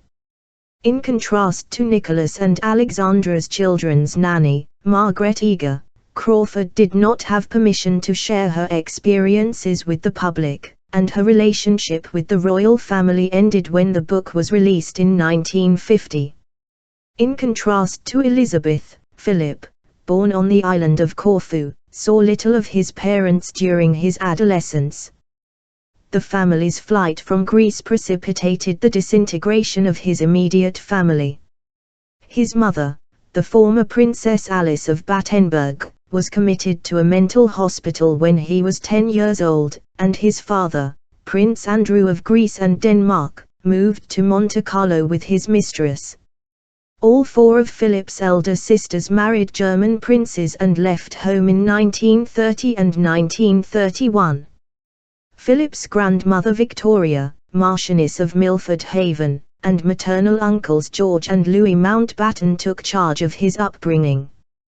He attended a series of boarding schools, including Cheam in Hampshire and then Gordonstown in Scotland, before beginning a career in the Royal Navy, in which he served with distinction during the Second World War. While the circumstances of Elizabeth's childhood were well known to the public, Philip remarked to one of his biographers, "I suppose they know I was born a Prince of Greece, but one impression that I think needs to be corrected is that the whole of my life has been spent here and that I was brought up by Lord Mountbatten. I don't think anybody thinks I had a father. Most people think that Louis Mountbatten is my father anyway." L2, compared to Elizabeth, who made headlines in the years immediately preceding her marriage by training as a mechanic for the Auxiliary Territorial Service and touring South Africa with her family, Philip was a comparatively obscure figure to the British public. The arrival of Philip and Elizabeth's eldest child, Prince Charles, in 1948 prompted changes to long-established traditions concerning royal births. Since the Glorious Revolution of 1688, the presence of at least one government minister had been vital to ensuring that a royal baby was accepted as a legitimate heir to the throne. The Home Secretary was present for the births of Elizabeth, her sister Margaret, and their cousin Prince Edward, the future Duke of Kent. But in the late 1930s and 1940s this official presence was deemed unnecessary for the arrivals of other cousins who were further down the line of succession. For the arrival of his first grandchild, George VI decreed that the presence of the Home Secretary was no longer necessary for any royal births, a change in policy that remains in effect. In keeping with the choices of numerous other fathers of his generation, Philip was absent for Charles's birth, and received the news of his son's arrival while playing squash with his secretary, Michael Parker. Charles had long been out of favor as a royal baby name because of the execution of Charles I in 1649, but Elizabeth chose the name out of personal preference, and selected another name popular with the Stuart monarchs, Anne, for her second child, who was born in 1950. The younger children received traditional family names, Andrew, born 1960, for Philip's father, and Edward, born 1964, a name that had been given to English princes for more than 1,000 years. George VI issued letters patent in recognition of his grandchildren's place in the succession. There had not been a son born to an adult heiress presumptive since the future Queen Anne gave birth to Prince William, Duke of Gloucester, in 1689. During the First World War, George V affirmed that titles passed through the male line, with the exception of children of a female sovereign. Without George VI's 1948 letters patent, Elizabeth's children would have been styled the Honourable Charles Mountbatten, Earl of Merioneth, and Lady Anne Mountbatten until their mother's accession to the throne. As Queen, Elizabeth would issue similar letters patent in 2012, allowing all of the children of William and Kate, male and female, to hold the title of Prince or Princess, instead of the eldest son alone, as George V intended for great-grandchildren of the sovereign. Elizabeth entered the 1950s as heiress presumptive to the throne, wife of a naval officer, and mother of 2 young children. These roles were difficult to reconcile with the domestic ideology of the time. Parenting manuals of the time assumed the mother's constant presence within the home. According to Dr. Benjamin Spock's influential parenting guide, The Common Sense Book of Baby and Child Care, first published in the United States in 1946, parenting was nearly synonymous with mothering, and mothers were encouraged to trust their own instincts rather than relying on neighbors or other authorities within the community. Spock stated in a 1969 interview with Redbook magazine, "Biologically and temperamentally, I believe, women were made to be concerned first and foremost with child care, husband care and home care." Spock softened his views on this subject over the course of his career and introduced gender-neutral language in later editions of his books, but during the early decades of the Queen's married life, the opinion of child care experts was that mothers should make their children the primary focus of their lives. Spock explained, "I agree that we all have a serious obligation to the community. But the most important way for a mother to carry this out is to bring up children who will be fine citizens." Lil Spock's sentiments were remarkably similar to popular interpretations of Jean-Jacques Rousseau's ideas of the family during the French Revolution, demonstrating continuity in philosophical debates concerning the role of women in their families that shaped the cultural climate of successive reigns. When Elizabeth became queen in 1952, the demands on her time outside the domestic sphere increased.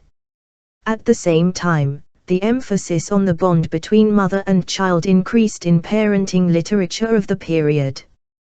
John Bowlby's study of institutionalized children, child care and the growth of love, further emphasized the importance of a strong mother-child bond, arguing that separations between mothers and children increased the likelihood of mental health disorders for young people.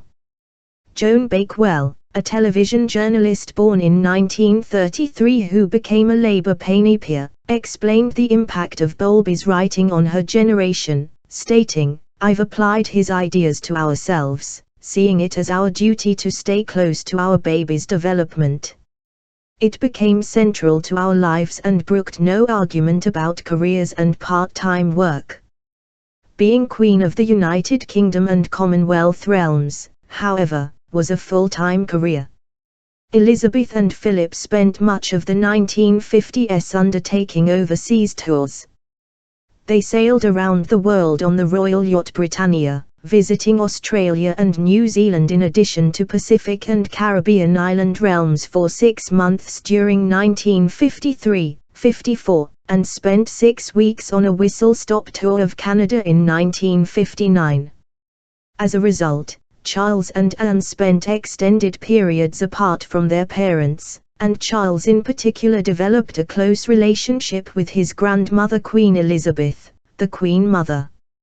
In her letters to her daughter and son-in-law, the Queen Mother shared anecdotes about the children, writing in January 1954, "Charles has started his lessons with Miss Peebles, governess, and seems to be happy with her." The Queen Mother and her grandchildren followed the royal tours through newsreel coverage and newspaper articles.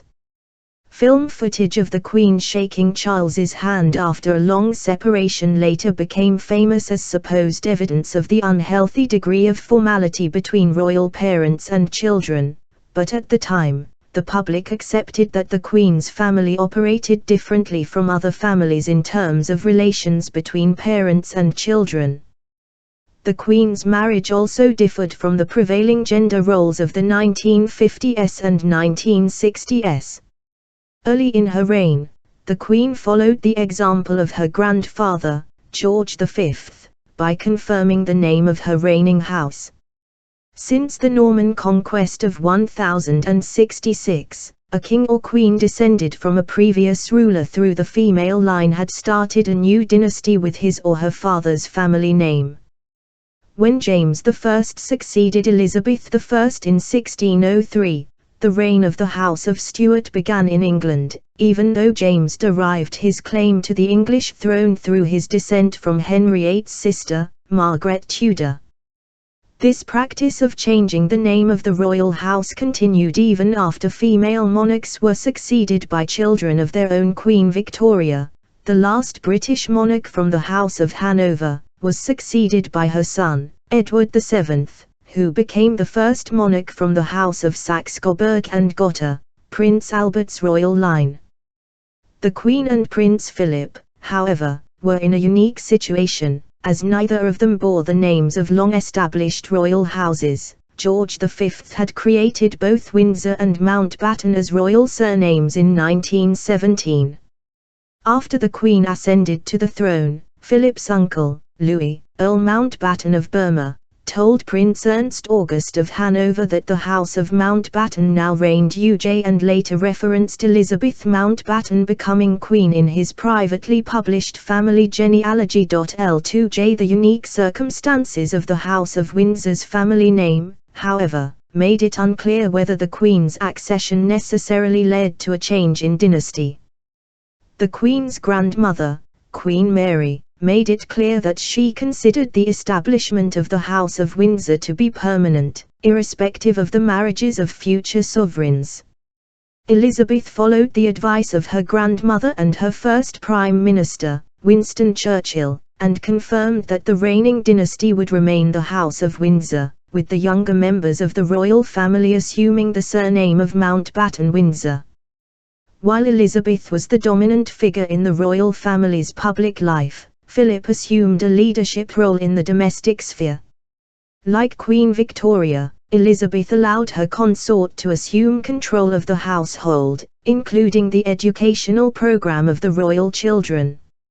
Philip had not experienced a conventional royal upbringing, and he wanted his children to experience life outside the palace walls. He explained during a 1956 tour of the United States, "The Queen and I want Charles to go to school with other boys of his generation and learn to live with other children, and to absorb from childhood the discipline imposed by education with others." Past generations of heirs to the throne had been educated privately, whether in the households of members of the nobility or via tutors or governesses. A princess did not attend a public educational institution until Victoria's daughter Princess Louise enrolled in the National Alt Training School in London in 1863, attending only intermittently because of her royal duties. Her elder brother, the future Edward VII, completed terms at Oxford and Cambridge, but he was not allowed to attend lectures or socialize with fellow students. After completing his early education at home, Charles was sent to Cheam and Gordonstown, following in the footsteps of his father. Charles was unhappy at school. When Philip was asked how Charles was enjoying Gordonstown, Philip replied, "Well, at least he hasn't run away yet." The younger children, Anne, Andrew, and Edward, had a more positive experience of boarding school. Andrew completed an exchange term from Gordonstown at Lakefield College outside Peterborough in Canada. The Queen's role as head of the Commonwealth shaped the choices of secondary school overseas programs for her children. Charles spent time in Australia and Papua New Guinea, while Andrew went to Canada, strengthening the royal family's personal relationships with the Commonwealth realms and continuing the long tradition of royalty residing for extended periods in the Dominions. After graduating from Gordonstown, Charles became the first British heir to the throne to earn a post-secondary degree, receiving a Bachelor of Arts in Anthropology, Archaeology and History from Cambridge University in 1970. With an exchange term at the University of Aberystwyth to learn Welsh in preparation for his formal investiture as Prince of Wales in 1969.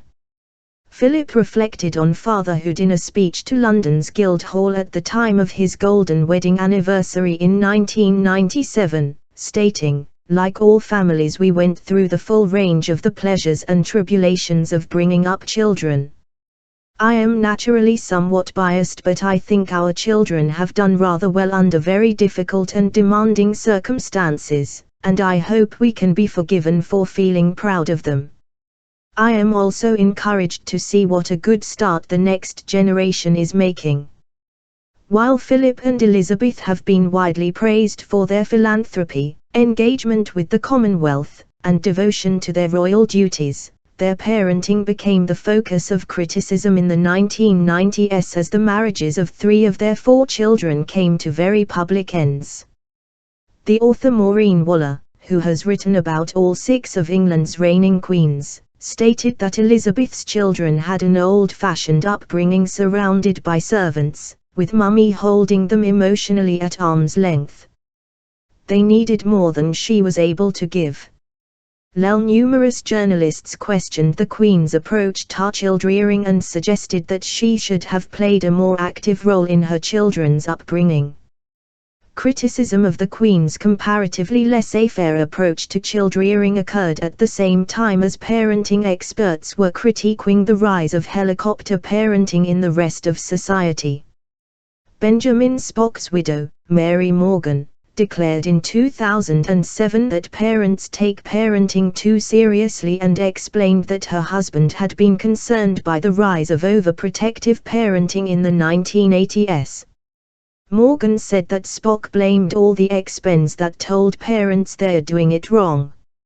14 In common with the beginning of the Queen's reign, popular opinion on how royalty should parent differed from the accepted advice for mothers and fathers in the rest of society. On the occasion of her 90th birthday in 2016, the Queen commissioned official photographs by Annie Leibovitz that celebrated her roles as a mother, grandmother, and great-grandmother. A photograph with Anne illustrated her bond with her only daughter, who shares her commitment to public service. Another image depicted the Queen surrounded by the children in her family, her 2 youngest grandchildren, Lady Louise and James, Viscount Severn, children of Prince Edward, and her great-grandchildren, Savannah and Isla Phillips, and Mia Tyndall, grandchildren of Princess Anne, Prince George, and Princess Charlotte. Just before the official celebrations began in the United Kingdom, a final photograph showed the Queen with the Duke of Edinburgh after almost 70 years of marriage. The images demonstrate her commitment to her family as well as her people over the course of her reign, quietly challenging popular criticism of her domestic life. When her former daughter-in-law, Diana, Princess of Wales, died in 1997, the Queen prioritized her role as a grandmother, remaining with her family at Balmoral Castle to give her grandsons William and Harry the space to mourn in private amid the beauty of the Scottish countryside. The Queen's cousin Margaret Rhodes explained, "To take them away to have nothing to do in Buckingham Palace would have been horrible."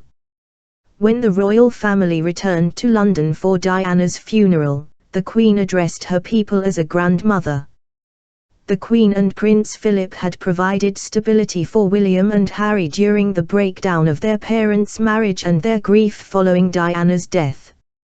The upbringing of the 2 young princes combined royal tradition with innovations introduced by Charles and Diana. 19 Prince Charles, 1948, and Diana Spencer, 1961-97, a few weeks before his 9th birthday in 1991. Prince William was hospitalized after one of his classmates accidentally hit him in the forehead with a golf club. As William explained to a 10-year-old cancer patient interviewing him for the Children's BBC in 2009, "We were on a putting green and the next thing you know there was a 7-iron and it came out of nowhere and it hit me in the head. So, yeah, I was in hospital for that. But that was very minor compared to how many times you've been into hospital." For William's parents, Charles and Diana, Prince and Princess of Wales, however, the accident did not seem very minor and they rushed to the Royal Berkshire Hospital in Reading to be with their son. The royal couple arrived in separate cars. Charles was at Highgrove House in Gloucestershire when he received the news of William's accident. Diana, in contrast, was living in the couple's London apartments in Kensington Palace. Their 10-year marriage had broken down, and they spent little time together outside of official engagements. British Prime Minister John Major would announce their official separation the following year. William's accident, however, briefly brought them together in shared concern for their son's condition. As William was wheeled into a hospital room for a CAT scan, both Charles and Diana were walking behind his stretcher, reassuring him. L21M Tilliam was diagnosed with a depressed fracture of the skull and underwent a 70-minute operation to correct the dent and check for bone splinters. The operation was a success, leaving William with no lasting effects beyond a mark on his forehead that he would later describe as his Harry Potter scar. William's accident, however, had a lasting impact on popular perceptions of Charles and Diana as parents.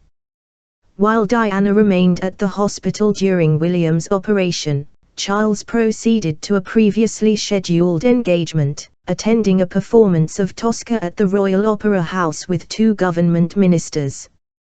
Charles assured his guests that William's condition was not too bad and travelled to an environmental conference after the opera, remaining in contact with the hospital by phone. The public was already closely following the growing distance between Charles and Diana and speculating about their marital problems. There was widespread popular sympathy for the princess, an international celebrity who had developed a rapport with the public. Charles had already received criticism as a husband, but his decision to continue his planned schedule of engagements while William was in surgery resulted in accusations in the press that he was a distant father to his 2 sons.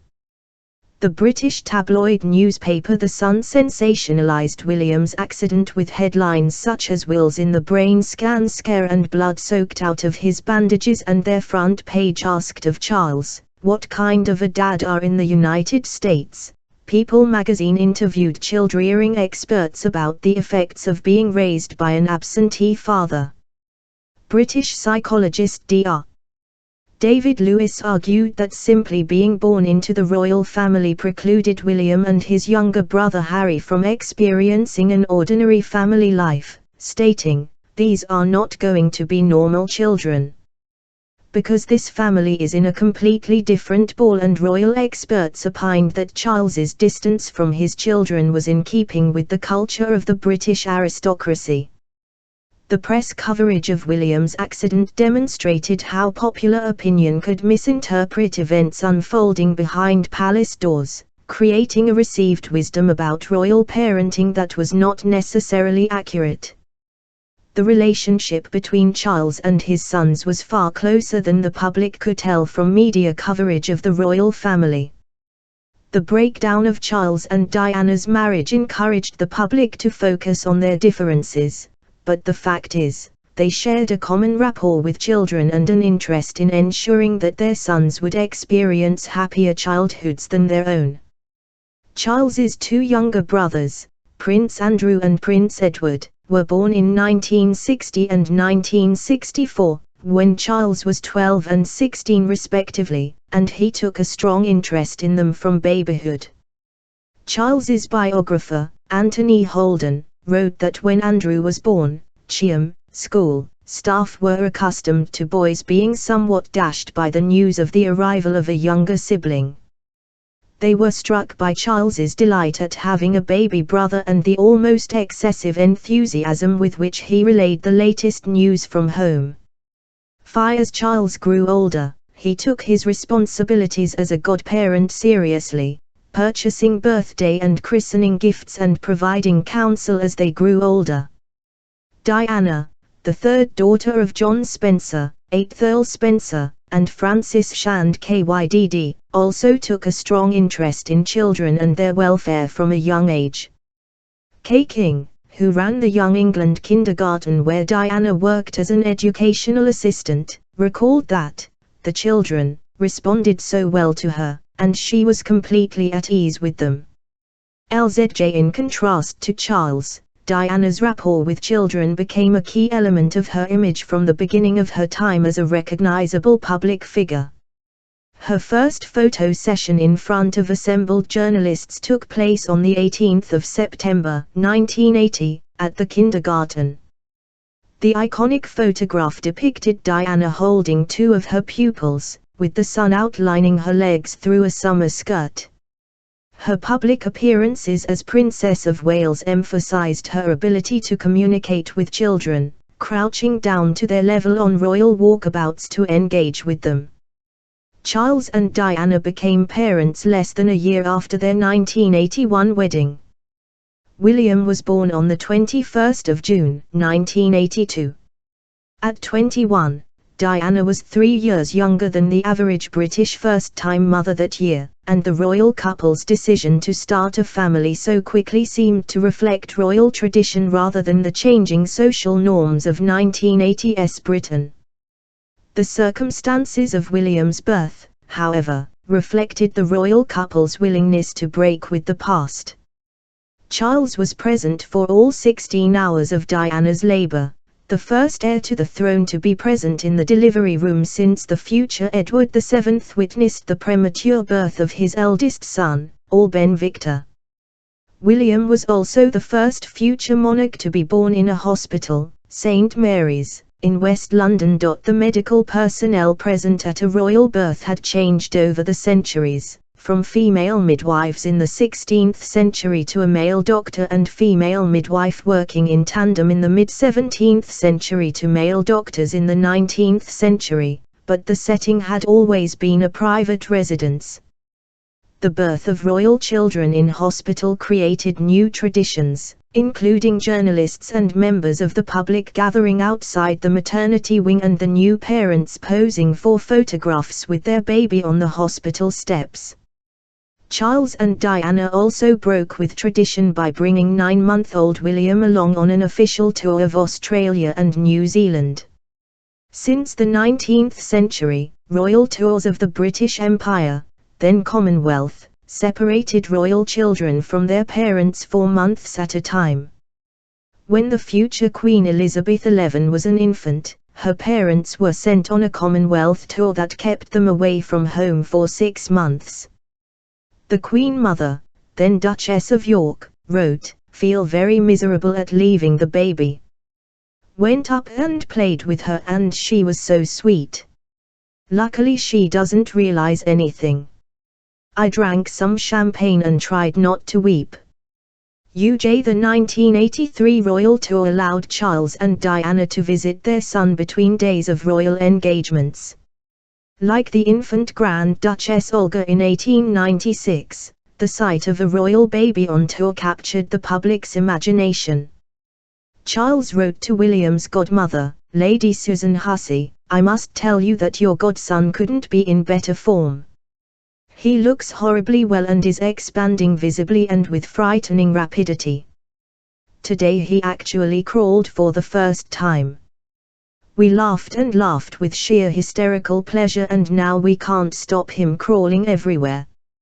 Charles was pleased by the public's interest in his son, writing to another friend, "You may have seen some photographs of him recently when he performed like a true professional in front of the cameras and did everything that could be expected of him. It really is encouraging to provide people with some nice jolly news." For interest in the royal baby on tour prompted one advisor to British Prime Minister Margaret Thatcher to suggest releasing new footage of William in Australia over Easter weekend in 1983 to divert attention from campaign for nuclear disarmament protests against the deployment of American cruise missiles in Britain. As Charles and Diana spent increasingly long periods of time apart in the late 1980s, the public scrutinized both their marriage and their individual relationships with their children. Like their father and other children of Britain's elite, William and Harry attended boarding school from a young age and therefore spent school terms apart from their parents. Charles did not send his sons to Cheam and Gordonstown, where he had been unhappy, but instead chose Loughgrove School in Wokingham and then Eton College, which were both close proximity to Windsor Castle. When William and Harry were with their parents, they were exposed to very different experiences. Charles shared his love of the natural world with his sons at Highgrove House.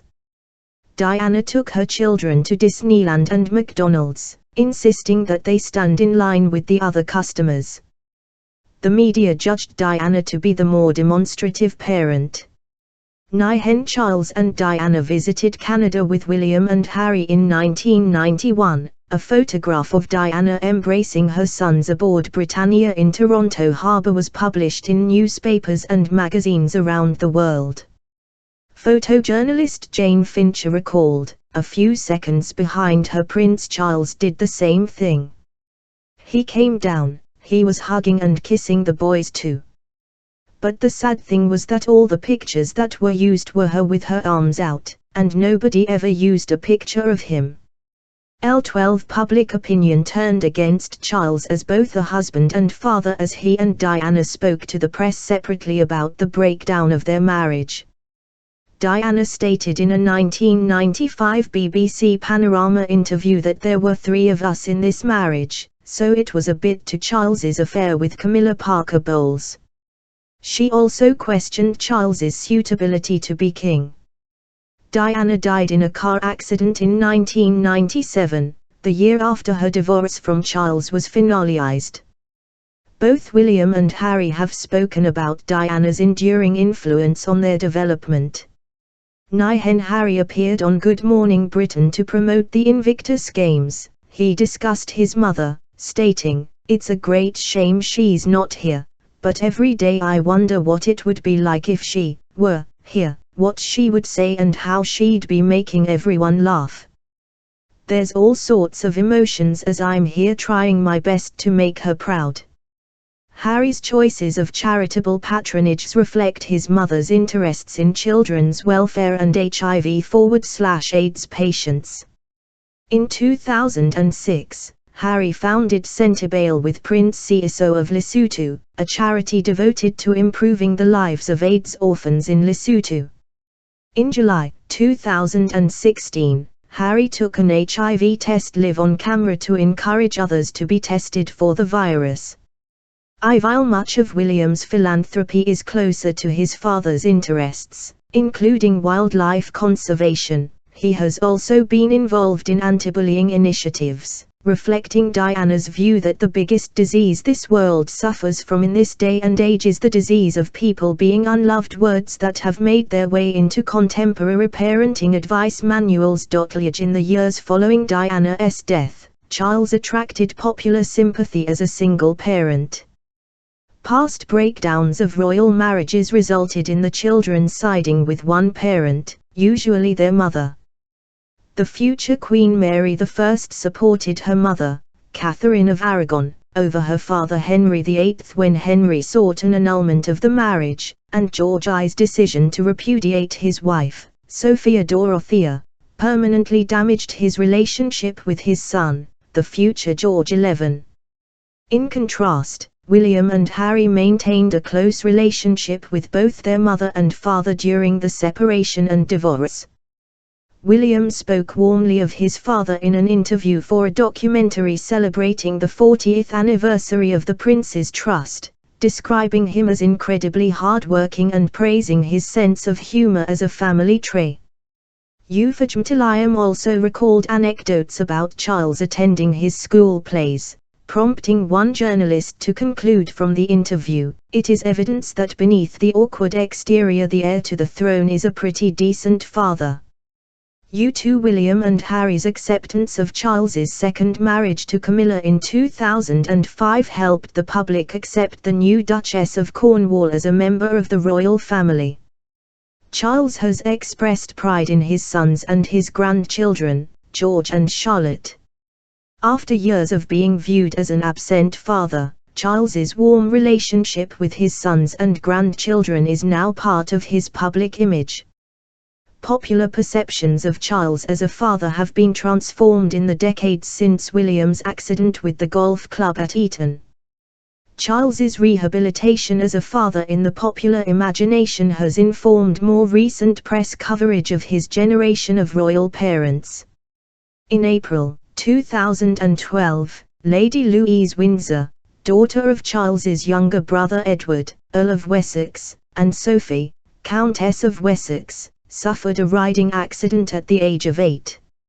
In contrast to her grandmother the Queen, who does not wear a helmet while riding so that her hair will not have to be restyled for subsequent royal engagements, Louise was wearing full safety gear, including a helmet and back brace, and it was therefore clear that she would make a full recovery.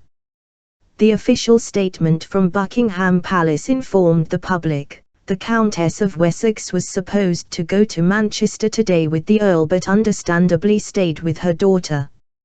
Just as Diana had remained at the hospital with William following the golf accident while Charles attended to his royal engagements, Sophie remained with her daughter while Edward continued to a planned joint engagement at the Christie Cancer Hospital.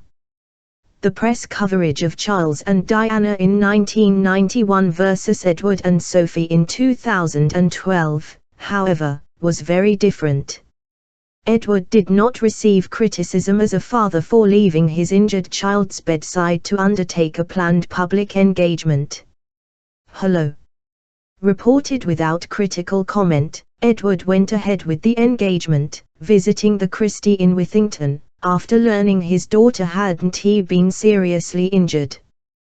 The nature of Edward's public engagement may have influenced the coverage, as a visit to a cancer hospital appears to be more important than a night at the opera, but knowledge of Charles's bond with his sons may have also demonstrated that the press had been too quick in the past to describe similar actions as a manifestation of absentee fatherhood.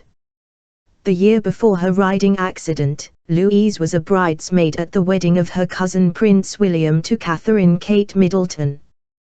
When William was a child, parenting experts who assumed that Charles was an absentee father argued that the young prince would not be capable of bonding with a family of his own. Dr. Ronald Levant, author of Between Father and Child and the former director of Boston University's Fatherhood Project, explained to people that when the sons of such fathers grow up, they have trouble forming intimate relationships with their wives and children, and will repeat the experience with their own children, whether they like it or not. U21 At the time of William and Kate's wedding, the public perception of William as a potential father was far more optimistic. Not only did William clearly have a warm relationship with Charles, but he was also marrying into a close family.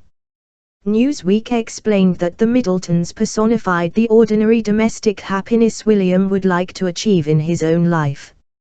It's definitely something he aspires to: settled, contented domesticity.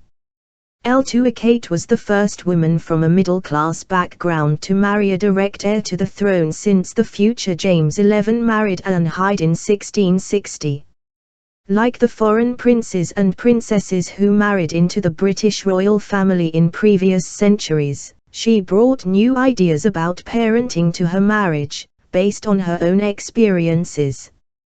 By the time Buckingham Palace announced that William and Kate would become parents for the first time in 2013, it was clear that the new generation of royal children would have an upbringing that blended royal traditions with 21st century parenting trends. 20 Prince William, 1982, and Catherine Middleton, 1982. In January 2016, Prince George of Cambridge started attending a Montessori preschool near Anmer Hall, the country estate in Norfolk where his parents William and Kate, the Duke and Duchess of Cambridge, have spent most of their time since his birth in 2013.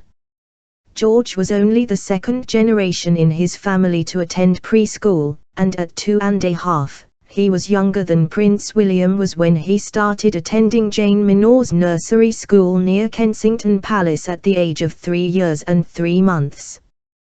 George's first day of school attracted intense media scrutiny because it was one of the rare occasions when authorized photographs of the young prince were issued to the media.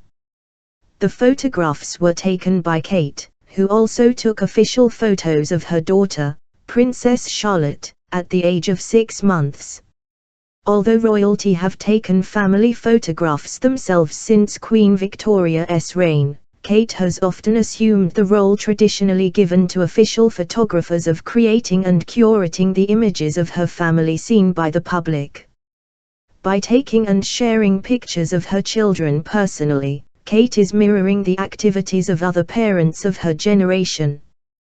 George is the first direct heir to the British and Commonwealth thrones to be born into the age of social media, when parents from all walks of life proudly post pictures of their children on Facebook and Instagram. In contrast to most other children, there is a global audience for photographs of George and Charlotte. During the weeks prior to George's birth on the 23rd of July, 2013, journalists from around the world gathered around the Lindo maternity wing of St Mary's Hospital in London, eagerly awaiting a chance to take the first picture of the newborn. The announcement of the prince's birth was broadcast on Twitter as well as the traditional easel behind the Buckingham Palace gates. Photographs of Prince George making his first appearance outside the hospital were broadcast worldwide as part of the 24-hour news cycle.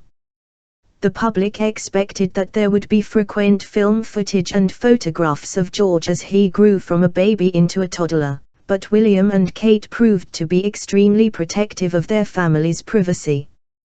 George and Charlotte have made the occasional appearance at official events, most notably appearing on the Buckingham Palace balcony together for the first time during Queen Elizabeth I's 90th birthday celebrations, but they are rarely in the public eye compared to other European royal children close to their own age, such as Princess Estelle of Sweden. As a result, the press eagerly reports anecdotes about George and Charlotte that William and Kate mention during informal conversations in royal walkabouts. During one of Kate's final royal engagements before Charlotte's birth, travel advisor Claudia Gordon asked her if Prince George was excited about the new prince or princess that was coming, and she said yes, and that he is a toddler and is talking and walking. These glimpses into family life behind palace doors provide few details that demonstrate a distinctly royal upbringing for George and Charlotte, encouraging the public to identify with William and Kate as young parents. Even though he is a future monarch, George is being educated to forge his own path in the world. The philosophy of renowned educator Maria Montessori, 1870-1952, matches William and Kate's desire for their children to develop according to their individual personalities, even though they have been born into more than 1,000 years of royal tradition. Montessori encouraged children to learn at their own pace, arguing that their minds naturally absorbed new experiences and ideas. In her 1949 book, The Absorbent Mind, Montessori explains, "Our work is not to teach, but to help the absorbent mind in its work of development. How marvelous it would be if by our help, if by an intelligent treatment of the child, if by understanding the needs of his physical life and by feeding his intellect, we could prolong the period of functioning of the absorbent mind.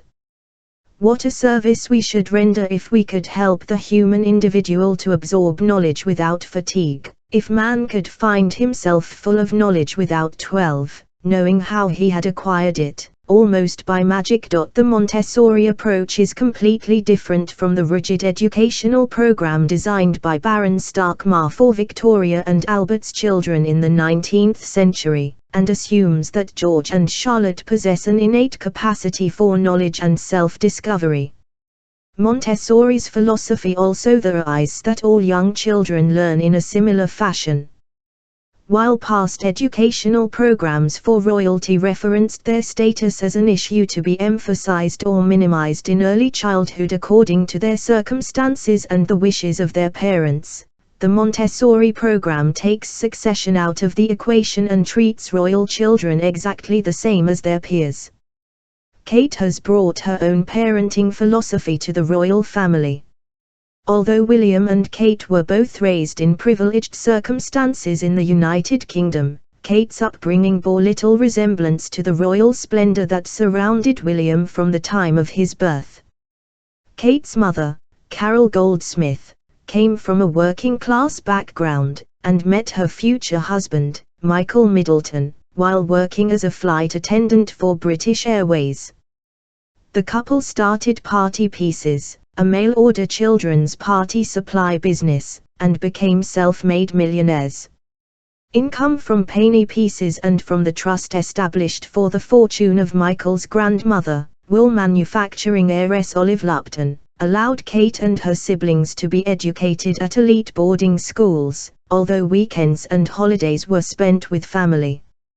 Denise Alford, who taught Kate and her sister Philippa Pippa at St Andrew's Prep School in Pangbourne, Berkshire, recalled that the Middleton family often spent their holidays together in the Lake District, stating, "The girls would talk about these wonderful holidays they had at the cottage with no water and no electricity. They never came back with suntans, they holidayed in the UK most of the time. It was typical of their very grounded life." Kate's close relationship with her family endured through her years at Scotland's University of St Andrews, where she began a relationship with William. Kate continued to take frequent holidays with her family, and worked as a photographer for Party Pieces after graduation. William admired the close bonds within the Middleton family, and developed a strong bond with his future parents-in-law. As parents, William and Kate are attempting to recreate the tranquil home environment created by the Middletons, spending plenty of time with George and Charlotte. The difference between William and Kate's social backgrounds and the closeness of the Middleton family has fueled press speculation in the United Kingdom about the degree of influence Kate's parents will have over the upbringing of George and Charlotte. While Diana's relationship with her mother and sisters was often strained, Kate has remained close to her family through marriage and motherhood. William also enjoys a warm relationship with the Middletons. William and Kate have changed their participation in royal holiday traditions to ensure that George and Charlotte have time with both their royal and Middleton relatives. Kate, George, and Charlotte spent Easter with the Middletons in 2016 instead of attending church services with the Queen, and William and Kate have created their own Christmas traditions, which include time with the Middletons and celebrations at Anmer Hall.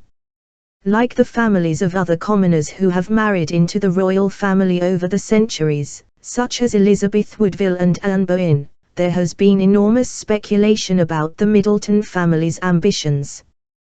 Carol Middleton in particular has been singled out for her influence. Town and Country magazine argued that Kate is pan of a rising British upper middle or upper Middleton class that is increasingly intermarrying with royalty and the aristocracy, stating, "This subclass has a strategist in its midst who is almost always mum."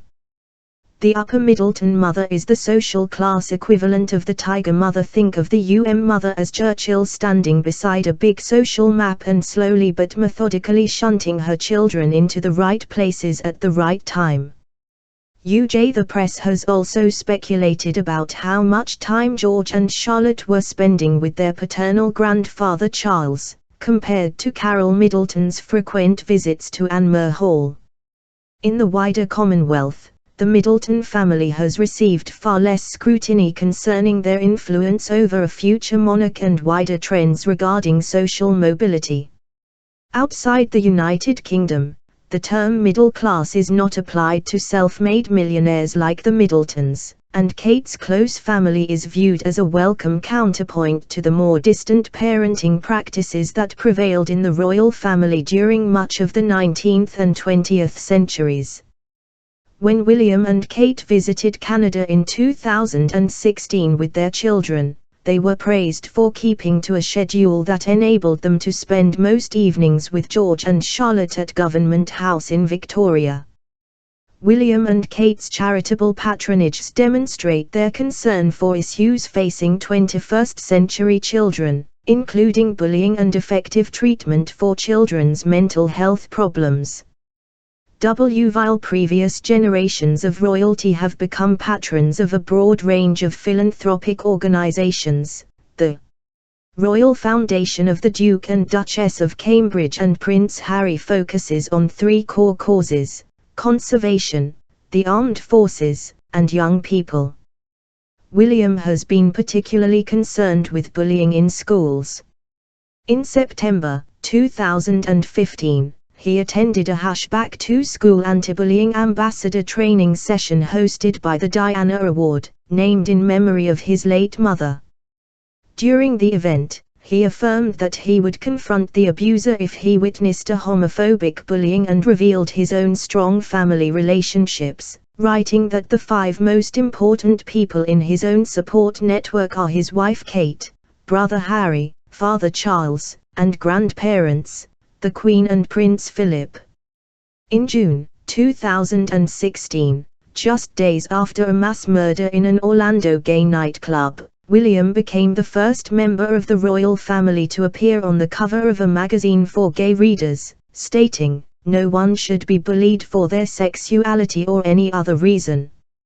L5J Kate has given speeches in support of effective care for mentally ill children.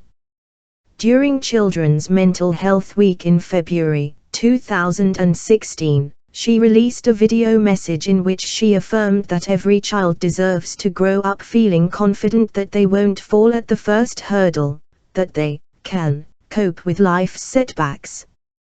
This resilience, our ability to deal with stressful situations, is something we begin to learn in childhood, as we respond to each challenge and problem life presents.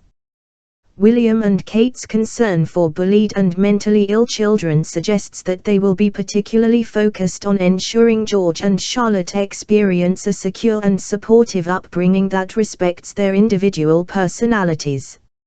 As William explained in an essay for the British mental health charity Heads Together on Father's Day 2016, "It is a day to reflect on just how much I've learned about fatherhood and the issues facing fathers in all walks of life. In particular, it is a time to reflect on my responsibility to look after not just the physical health of my 2 children, but to treat their mental needs as just as important a priority. George and Charlotte will be treated by their parents as distinct personalities with individual needs, an approach that is unusual in the history of royal parenting." Despite William and Kate's determination to ensure that George and Charlotte experience as normal an upbringing as possible, their place in the direct line of succession has resulted in them being at the center of political controversies, including gender-neutral succession reform and Scottish independence, began before they were born. The place of women in the royal succession and the relationship between the English and Scottish crowns has been debated since the Middle Ages, and continues to be part of the lives of the youngest generation of the royal family. Over the course of William's and Kate's lifetimes to date, a profound change in attitudes toward royal succession has swept Europe's royal houses, that will have lasting consequences for the upbringing of future generations of royal children, starting with George and Charlotte. The institution of monarchy had grown out of a need for strong military leadership, and for centuries, it was taken for granted that a male sovereign was preferable to a female one. In England, common law regarding inheritance of property supported the development of male preference primogeniture in the succession. There was no need for the 1701 Act of Settlement to state that younger brothers would take precedence over their elder sisters in the succession, because male preference primogeniture was almost universally accepted as the natural method of determining the succession within a hereditary monarchy. As late as the reign of George VI, the future Elizabeth XI was heiress presumptive rather than heir apparent. She was never created Princess of Wales, a title associated with the consort of a Prince of Wales rather than the daughter of a monarch. The other European royal houses either followed similar succession patterns or placed even more stringent restrictions on women becoming reigning monarchs. In the 1980s and 1990s, however, a number of Europe's royal houses changed their succession laws to introduce absolute primogeniture, ensuring that the eldest child of a monarch, male or female, would succeed to the throne and therefore require an upbringing for an heir, regardless of gender.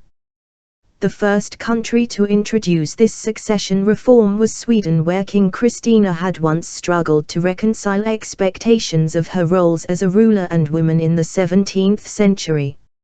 In 1980, the Swedish Parliament reformed the 1810 Act of Succession, which restricted the succession to Napoleon Bonaparte's General Jean-Baptiste Bernadotte and his male descendants, to allow the throne to pass to the monarch's eldest child, male or female. King Carl XVI Gustaf of Sweden had two young children at the time, Victoria, born 1977, and Carl Philip, born 1979. In Sweden, succession reform changed the existing line of succession, as Victoria became crown princess, superseding her younger brother. Carl Gustaf was reportedly displeased by the change because it stripped his son of his existing place in the succession. The king stated on Swedish television, 23 years after the change, "A constitution that works in retroactive force is strange." The Swedish reforms have influenced the order of succession for multiple generations, as Victoria's daughter, Estelle, also has a younger brother. In the United Kingdom and Commonwealth realms, succession reform was more complicated because the Queen reigns not only in the United Kingdom but in 15 other Commonwealth nations.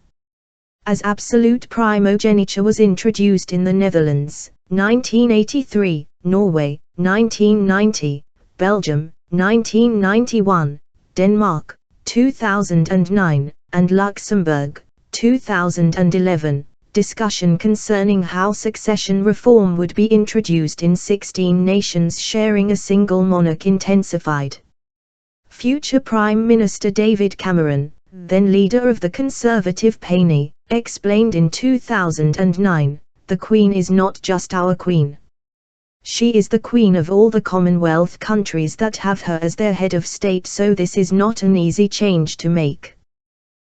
The Commonwealth heads of government expressed little interest in starting the reform process. Canadian Prime Minister Stephen Harper stated during his 2011 election campaign, "The successor to the throne is a man, Charles.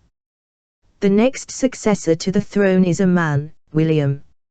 I don't think Canadians want to open a debate on the monarchy or constitutional matters at this time.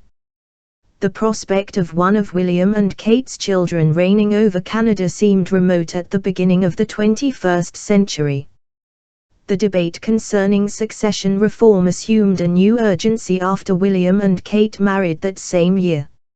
In an effort to avoid the retroactive constitutional change that took place in Sweden, changing the existing line of succession, the process of reform began before William and Kate became parents. In October 2011, the leaders of the Commonwealth realms agreed in principle to introduce absolute primogeniture at the Commonwealth Heads of Government meeting in Perth, Australia. In contrast to the King of Sweden, Queen Elizabeth XI appeared to favour the reforms, attending the summit and mentioning the importance of gender equality in her speech, stating, "The theme of this year is women as agents of change. It reminds us of the potential in our societies that is yet to be fully unlocked, and it encourages us to find ways to show girls and women how to play their full part." The press reported optimistically that succession reform was now settled and that William and Kate's eldest child, male or female, would eventually succeed to the throne. The succession reforms agreed upon at the 2011 Commonwealth Heads of Government Conference would not come into force until March of 2015, just 1 month before Charlotte's birth. While there was broad agreement on the importance of absolute primogeniture for a 21st century monarchy, the process of reform raised other concerns with the United Kingdom and the Commonwealth. In the United Kingdom, succession reform prompted broader questions about the inheritance of lands passed down through the royal family since the 14th century, and the broader implications for the peerage. Since the reign of Edward Ill, the eldest son of the monarch has automatically held the title of Duke of Cornwall and enjoyed financial independence through the extensive land holdings belonging to the duchy. In early 2014, William completed a 10-week course in agricultural management at Cambridge University in preparation for succeeding to the duchy upon Charles's accession to the throne. The Succession to the Throne Act 2013, introduced by then Deputy Prime Minister Nick Clegg, received criticism because it did not take into account succession to royal lands intended for the sovereign or heir to the throne, raising the possibility that a future royal daughter might become heir to the throne while her brother inherited the Duchy of Cornwall, intended for the heir's income. Clegg argued that these details could be addressed in the future, once succession reform was in place. Discussion of the future of the Duchy of Cornwall raised the question of how gender informs succession to English peerages, which often become extinct in the absence of a male heir.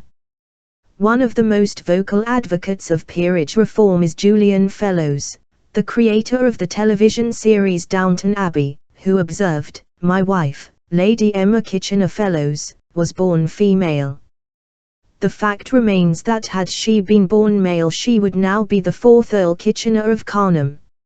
L12 In the aftermath of the British debate over royal succession reform, a campaign group emerged to lobby for absolute primogeniture to determine succession to the peerage. This campaign did not prompt legislation for absolute primogeniture in the peerage. A private member's bill before the House of Lords calls for the inheritance of all peerages to be determined by male preference primogeniture, which would prevent peerages from becoming extinct in the absence of male heirs. Although the Succession to Peerages Bill does not provide the same inheritance rights for women as the recent royal succession reforms, the passing of the legislation would have a profound impact on future generations of royal children. Prince Andrew's title, Duke of York, is currently expected to revert to the crown upon his death. Under the terms of the bill, the title would be inherited by his elder daughter Princess Beatrice and pass through her line, making it unlikely that it would ever again be bestowed on the second son of the sovereign in the Commonwealth realms. Succession reform raised questions about the future of a united Commonwealth and the monarch's role within federal systems of government. The Commonwealth nations where the Queen reigns as head of state adopted a variety of approaches to implementing succession reform. Canada passed an act to assent to alterations in the law touching the succession to the throne in 2013. The legislation proved controversial because Canada's constitution requires amendments to the office of the Queen, the Governor-General and the Lieutenant Governor of a province to be authorized by the Legislative Assembly of each province instead of the federal government alone. There were also concerns raised about whether Canada could assent to British legislation in the 21st century because the 1931 Statute of Westminster created an independent Canadian crown. The legislation faced a court challenge in Quebec on the grounds that the provinces had not been consulted regarding the change to the office of the Queen. In February 2016, the Quebec Superior Court ruled that Canada did not have to reopen the constitution or change its laws for succession reform to be in effect. The case is currently expected to be heard by the Quebec Court of Appeal. In Australia, each state passed its own legislation, and the succession reform finally went into force across the country when the state of Western Australia passed its succession bill in 2015. The process of succession reform began before George was born, and did not come to an end until he was a toddler. The future monarch spent his infancy amid a wider debate concerning gender equality and the role of the monarchy in the Commonwealth. While the announcement that William and Kate were expecting their first child took place amid a series of international controversies concerning succession reform in the Commonwealth, the announcement that a second child would arrive in the spring of 2015 became part of the debate concerning Scottish independence. The announcement of an impending referendum on Scotland remaining part of the United Kingdom took place the same week that Kensington Palace announced that William and Kate were expecting a second child. Scotland's plan for independence retained the Queen as constitutional monarch, returning England and Scotland to the relationship of two countries with a single sovereign that existed between 1603 and 1707. Reports that the Queen favoured the continuation of a unified Britain, however, meant that Scottish voters with a positive view of the monarchy seemed more likely to oppose an independent Scotland.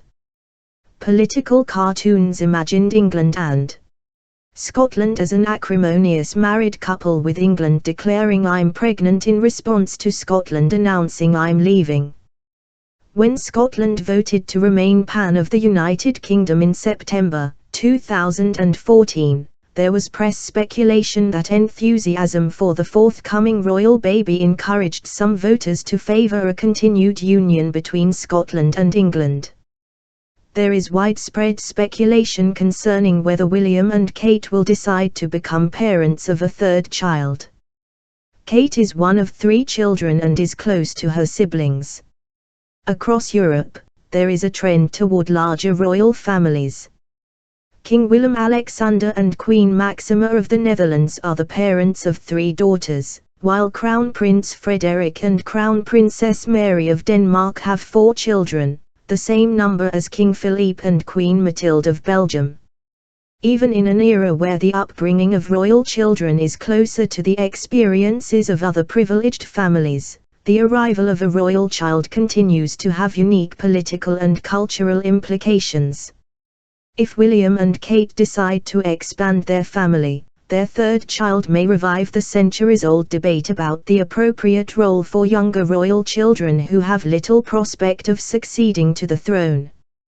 The wider political events surrounding a subsequent royal birth, including the United Kingdom's place in the European Union and Commonwealth, may also inform the public response to a third child. On the 23rd of June, 2016, England and Wales voted to leave the European Union, while Scotland and Northern Ireland favoured remaining integrated with the rest of Europe. Just as the announcement that William and Kate were expecting a second child informed the 2014 Scottish referendum, news of a third child may inform popular attitudes concerning the future cohesion of the United Kingdom. In addition to their place in British, European, and Commonwealth political debates, George, Charlotte, and any younger siblings will grow up amid popular speculation concerning the future of the royal nursery in the 21st century. EPILOGUE The future of the royal nursery. If Prince George of Cambridge achieves comparable longevity to his great-grandmother the Queen, he may be the king who leads the monarchy into the 22nd century. The future of the monarchy in the United Kingdom and the Commonwealth, however, is the subject of intense popular speculation. In the spring of 2016, the British press debated whether Prince William was interested in one day becoming king. Queen Elizabeth XI was nearly 90, and his grandfather, Prince Philip, Duke of Edinburgh, was 94, and yet they performed far more public engagements than their 33-year-old grandson. By the 1st of March, 2016, William had only performed 2 public engagements during that calendar year, and he had declined to attend a party for those nominated for the British Academy of Film and Television Awards, BAFTAs, even though he is president of the organisation and the celebration was in one of his residences, Kensington Palace. By the fall of 2016, William was being praised for his busy schedule of royal engagements during his Canadian tour with Kate and their children, but comparisons of his schedule to those of his father and grandparents remain a staple of British royal coverage. Criticism of members of the royal family perceived to be neglecting their duties is a centuries-old theme.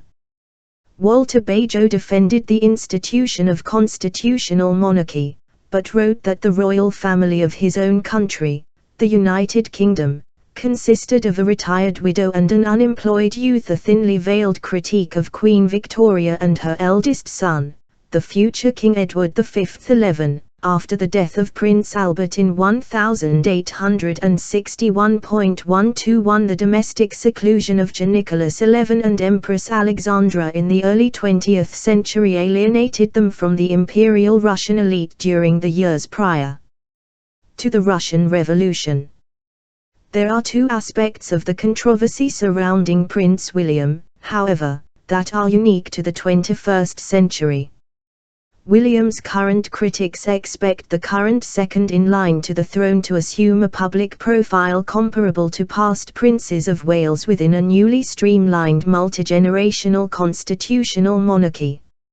In contrast, William's defenders argue that he is right to keep a comparatively low profile because it allows him to devote time to being an active, involved father to his young children. Both arguments point to the future of the royal nursery. In the 21st century, fewer children than ever before will experience a royal upbringing in the public eye. The last time there was a monarch and 3 generations of heirs to the throne was during the final years of the reign of Queen Victoria, who had 9 children and 42 grandchildren. At the time of her death in 1901, she had 37 surviving great-grandchildren. The royal pedigree of some of these descendants was questioned in European royal circles, as the Queen's youngest daughter, Princess Beatrice, married into the House of Battenberg, which was a morganatic branch of the House of Hesse-Darmstadt. The experiences of the royal children during Queen Victoria's reign, however, from the children and grandchildren of her eldest son to the children of her youngest daughter, were remarkably similar. Victoria took an active interest in the upbringing of all her descendants, and expected to be consulted on everything from their names to their education. Whether Victoria's descendants were raised in the United Kingdom, Germany, Romania, or Russia during her reign, they had English nannies and nursery routines and maintained close ties to their international family of royal cousins. As they grew older, their parents instilled in them the importance of public engagements and philanthropy, and these activities became part of their routine. Even Queen Victoria's children and grandchildren grew up and married. They all required the monarch's permission under the Royal Marriages Act of 1772. For the public, which saw Victoria's descendants come together for her Golden Jubilee in 1887, and the elderly Queen always in the company of members of her family, all of her descendants were indisputably royal, and their activities were the focus of popular interest. Queen Elizabeth I's reign has maintained vestiges of the extended royal family in the public eye that was an integral aspect of Queen Victoria's image. The Queen's cousins, the Dukes of Kent and Gloucester, as well as Princess Alexandra, sister to the Duke of Kent, represent her at public events and the annual Trooping the Colour celebrations, and Christmas luncheon at Buckingham Palace brings together numerous children descended from George V. The press eagerly reports on play dates between Prince George and the other children in his extended family, events that bring royal parents together. In February 2016, the actress Sophie Winkleman, who is married to Prince William's second cousin, Lord Frederick Windsor, said in an interview with Hello! That her daughter Maud Windsor and Prince George had a play date at Kensington Palace when they were around 20 months old, and that the two toddlers got on very well. Even Princess Madeleine of Sweden, a descendant of Queen Victoria's third son Prince Arthur, Duke of Connaught, and her young family moved to London in 2015. There was immediate press speculation that her daughter Leonor, Duchess of Gotland, born 2014, would become a playmate for Prince George. Compared to the frequent contact between royal cousins among Queen Victoria's grandchildren and great-grandchildren, however, George spends little time with other royal children. Queen Elizabeth IL's Diamond Jubilee celebrations suggested that the current reign will be the last to feature a royal extended family in the public eye. Although all the Queen's children and a number of her grandchildren undertook public engagements in the United Kingdom and Commonwealth during the Jubilee year, the Thames Jubilee pageant featured only Charles and Camilla, William and Kate, and Harry aboard the royal barge, the Spirit of Chartwell, along with the Queen and Prince Philip. The British press described the royal party as leading members of the royal family. The royal mob of Queen Victoria's reign had been replaced by a streamlined royal family consisting of the monarch and immediate heirs. Recent succession reforms may have increased opportunities for women to become monarchs in the future, but they also emphasize a smaller royal family in the public eye. The concurrent reforms to the Royal Marriages Act mean that only the first 6 people in the line of succession require the monarch's permission to marry. Since royalty now marry people from a variety of social backgrounds instead of other royalty or aristocracy alone, it is increasingly less likely that minor members of one royal family will become more senior members of another royal family. Fewer connections to Europe's other royal families mean that royal parenting trends from one nation are less likely to influence domestic life in another nation. Beyond the children and grandchildren of monarchs, it is unlikely future descendants of kings and queens will consider themselves royal parents obliged to train their children for future public roles. There will be broader political implications to the streamlining of the royal family, including fewer tours of the Commonwealth realms and fewer prominent patrons for charities, but the immediate domestic impact will be that fewer children will receive a distinctly royal upbringing. For the few remaining royal parents, such as William and Kate, parenting will be a key aspect of their identities, a way of creating common ground with people of all social backgrounds and justifying the need for a private life. In the past, the royal parents who enjoyed the closest relationships with their children were not necessarily the most successful monarchs. The business of ruling took kings and queens far away from their children, and adult heirs were also potential rivals. Royalty who prioritized time with their children often attracted criticism for neglecting their other duties. Deposed monarchs and consorts might find consolation in closer bonds with their children, but reigning sovereigns and their direct heirs rarely invoked childcare as a reason for fewer royal engagements. In contrast, William and Kate have made clear that raising their children is their primary focus while George and Charlotte are young.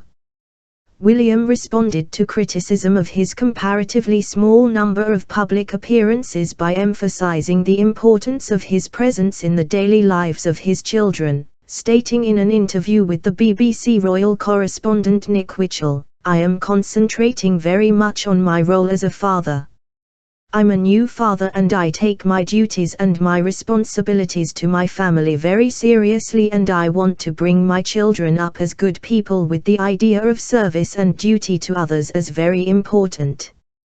Lil William and Kate's identity as parents is central to the popular debate concerning the appropriate role for royalty in the 21st century. William and Kate's determination to achieve a degree of privacy for their young family and prioritize child-rearing reflects wider cultural trends concerning the importance of work-life balance. When George was born, William became the first senior member of the royal family to take a parental leave, spending 2 weeks away from his position as a Royal Air Force search and rescue pilot at full pay. William's leave took place just 10 years after parental leave was introduced for new fathers in the United Kingdom.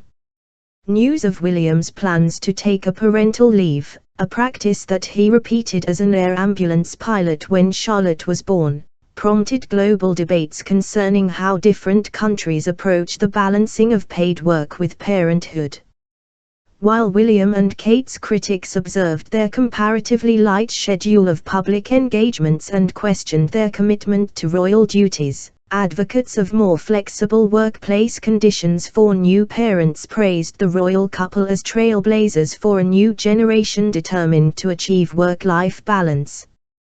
The Institute for Family Studies in the United States even argued that William should not only demonstrate his commitment to balancing work and family by example but actively advocate for workplace policies that acknowledge parental responsibilities, stating, "William has a huge opportunity to help parents everywhere.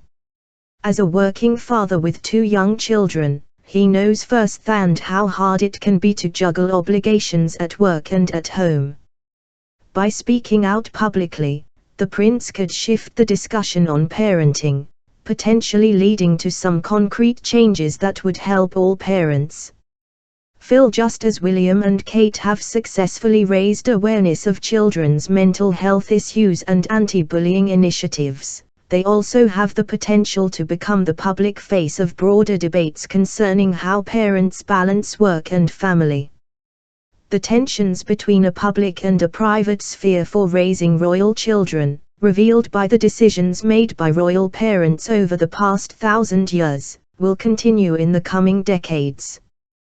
The Queen has famously observed, "I have to be seen to be believed," and the public expects to see the entire royal family on a regular basis. If the royal family retreats into seclusion, there is always the possibility that this will result in declining public support for the institution of monarchy. The restrictions placed on the domestic lives of royal parents, however, mean that the current level of engagement between the royal family and the public may be critiqued not only by outside observers but also by members of the royal family itself. A recent report released by the University College London Constitution Unit observed that the Queen, Prince Charles, and Prince William have to abandon freedoms which the rest of us take for granted. Freedom of privacy and family life, freedom of expression, freedom to travel where we like, free choice of careers, freedom of religion, freedom to marry whom we like. The question is whether future heirs are willing to make the self-sacrifices required of living in a gilded cage. Among the continental European royal houses, there is more evidence of these freedoms for royal family members and the possibility of retirement at the end of a long reign. The next generation of royalty may decide to adapt centuries-old royal traditions to allow a greater degree of autonomy for themselves and their children. The formative experiences that William and Kate provide for George and Charlotte will help them determine new trends in royal parenting for the 21st century and beyond. Acknowledgements. I would like to thank Carrie Gleason at Dundurn Press, who suggested in the summer of 2015 that I write a book about growing up royal. I am grateful for the opportunity to spend months immersing myself in the history of royal parenting from medieval to modern times. At Dundurn Press I would like to thank Kirk Howard and Beth Bruder. Thanks to Alison Hurst and Kel Perot, who provided helpful feedback on the manuscript, and Cheryl Hawley and Catherine Lane, who answered my questions throughout the editing process.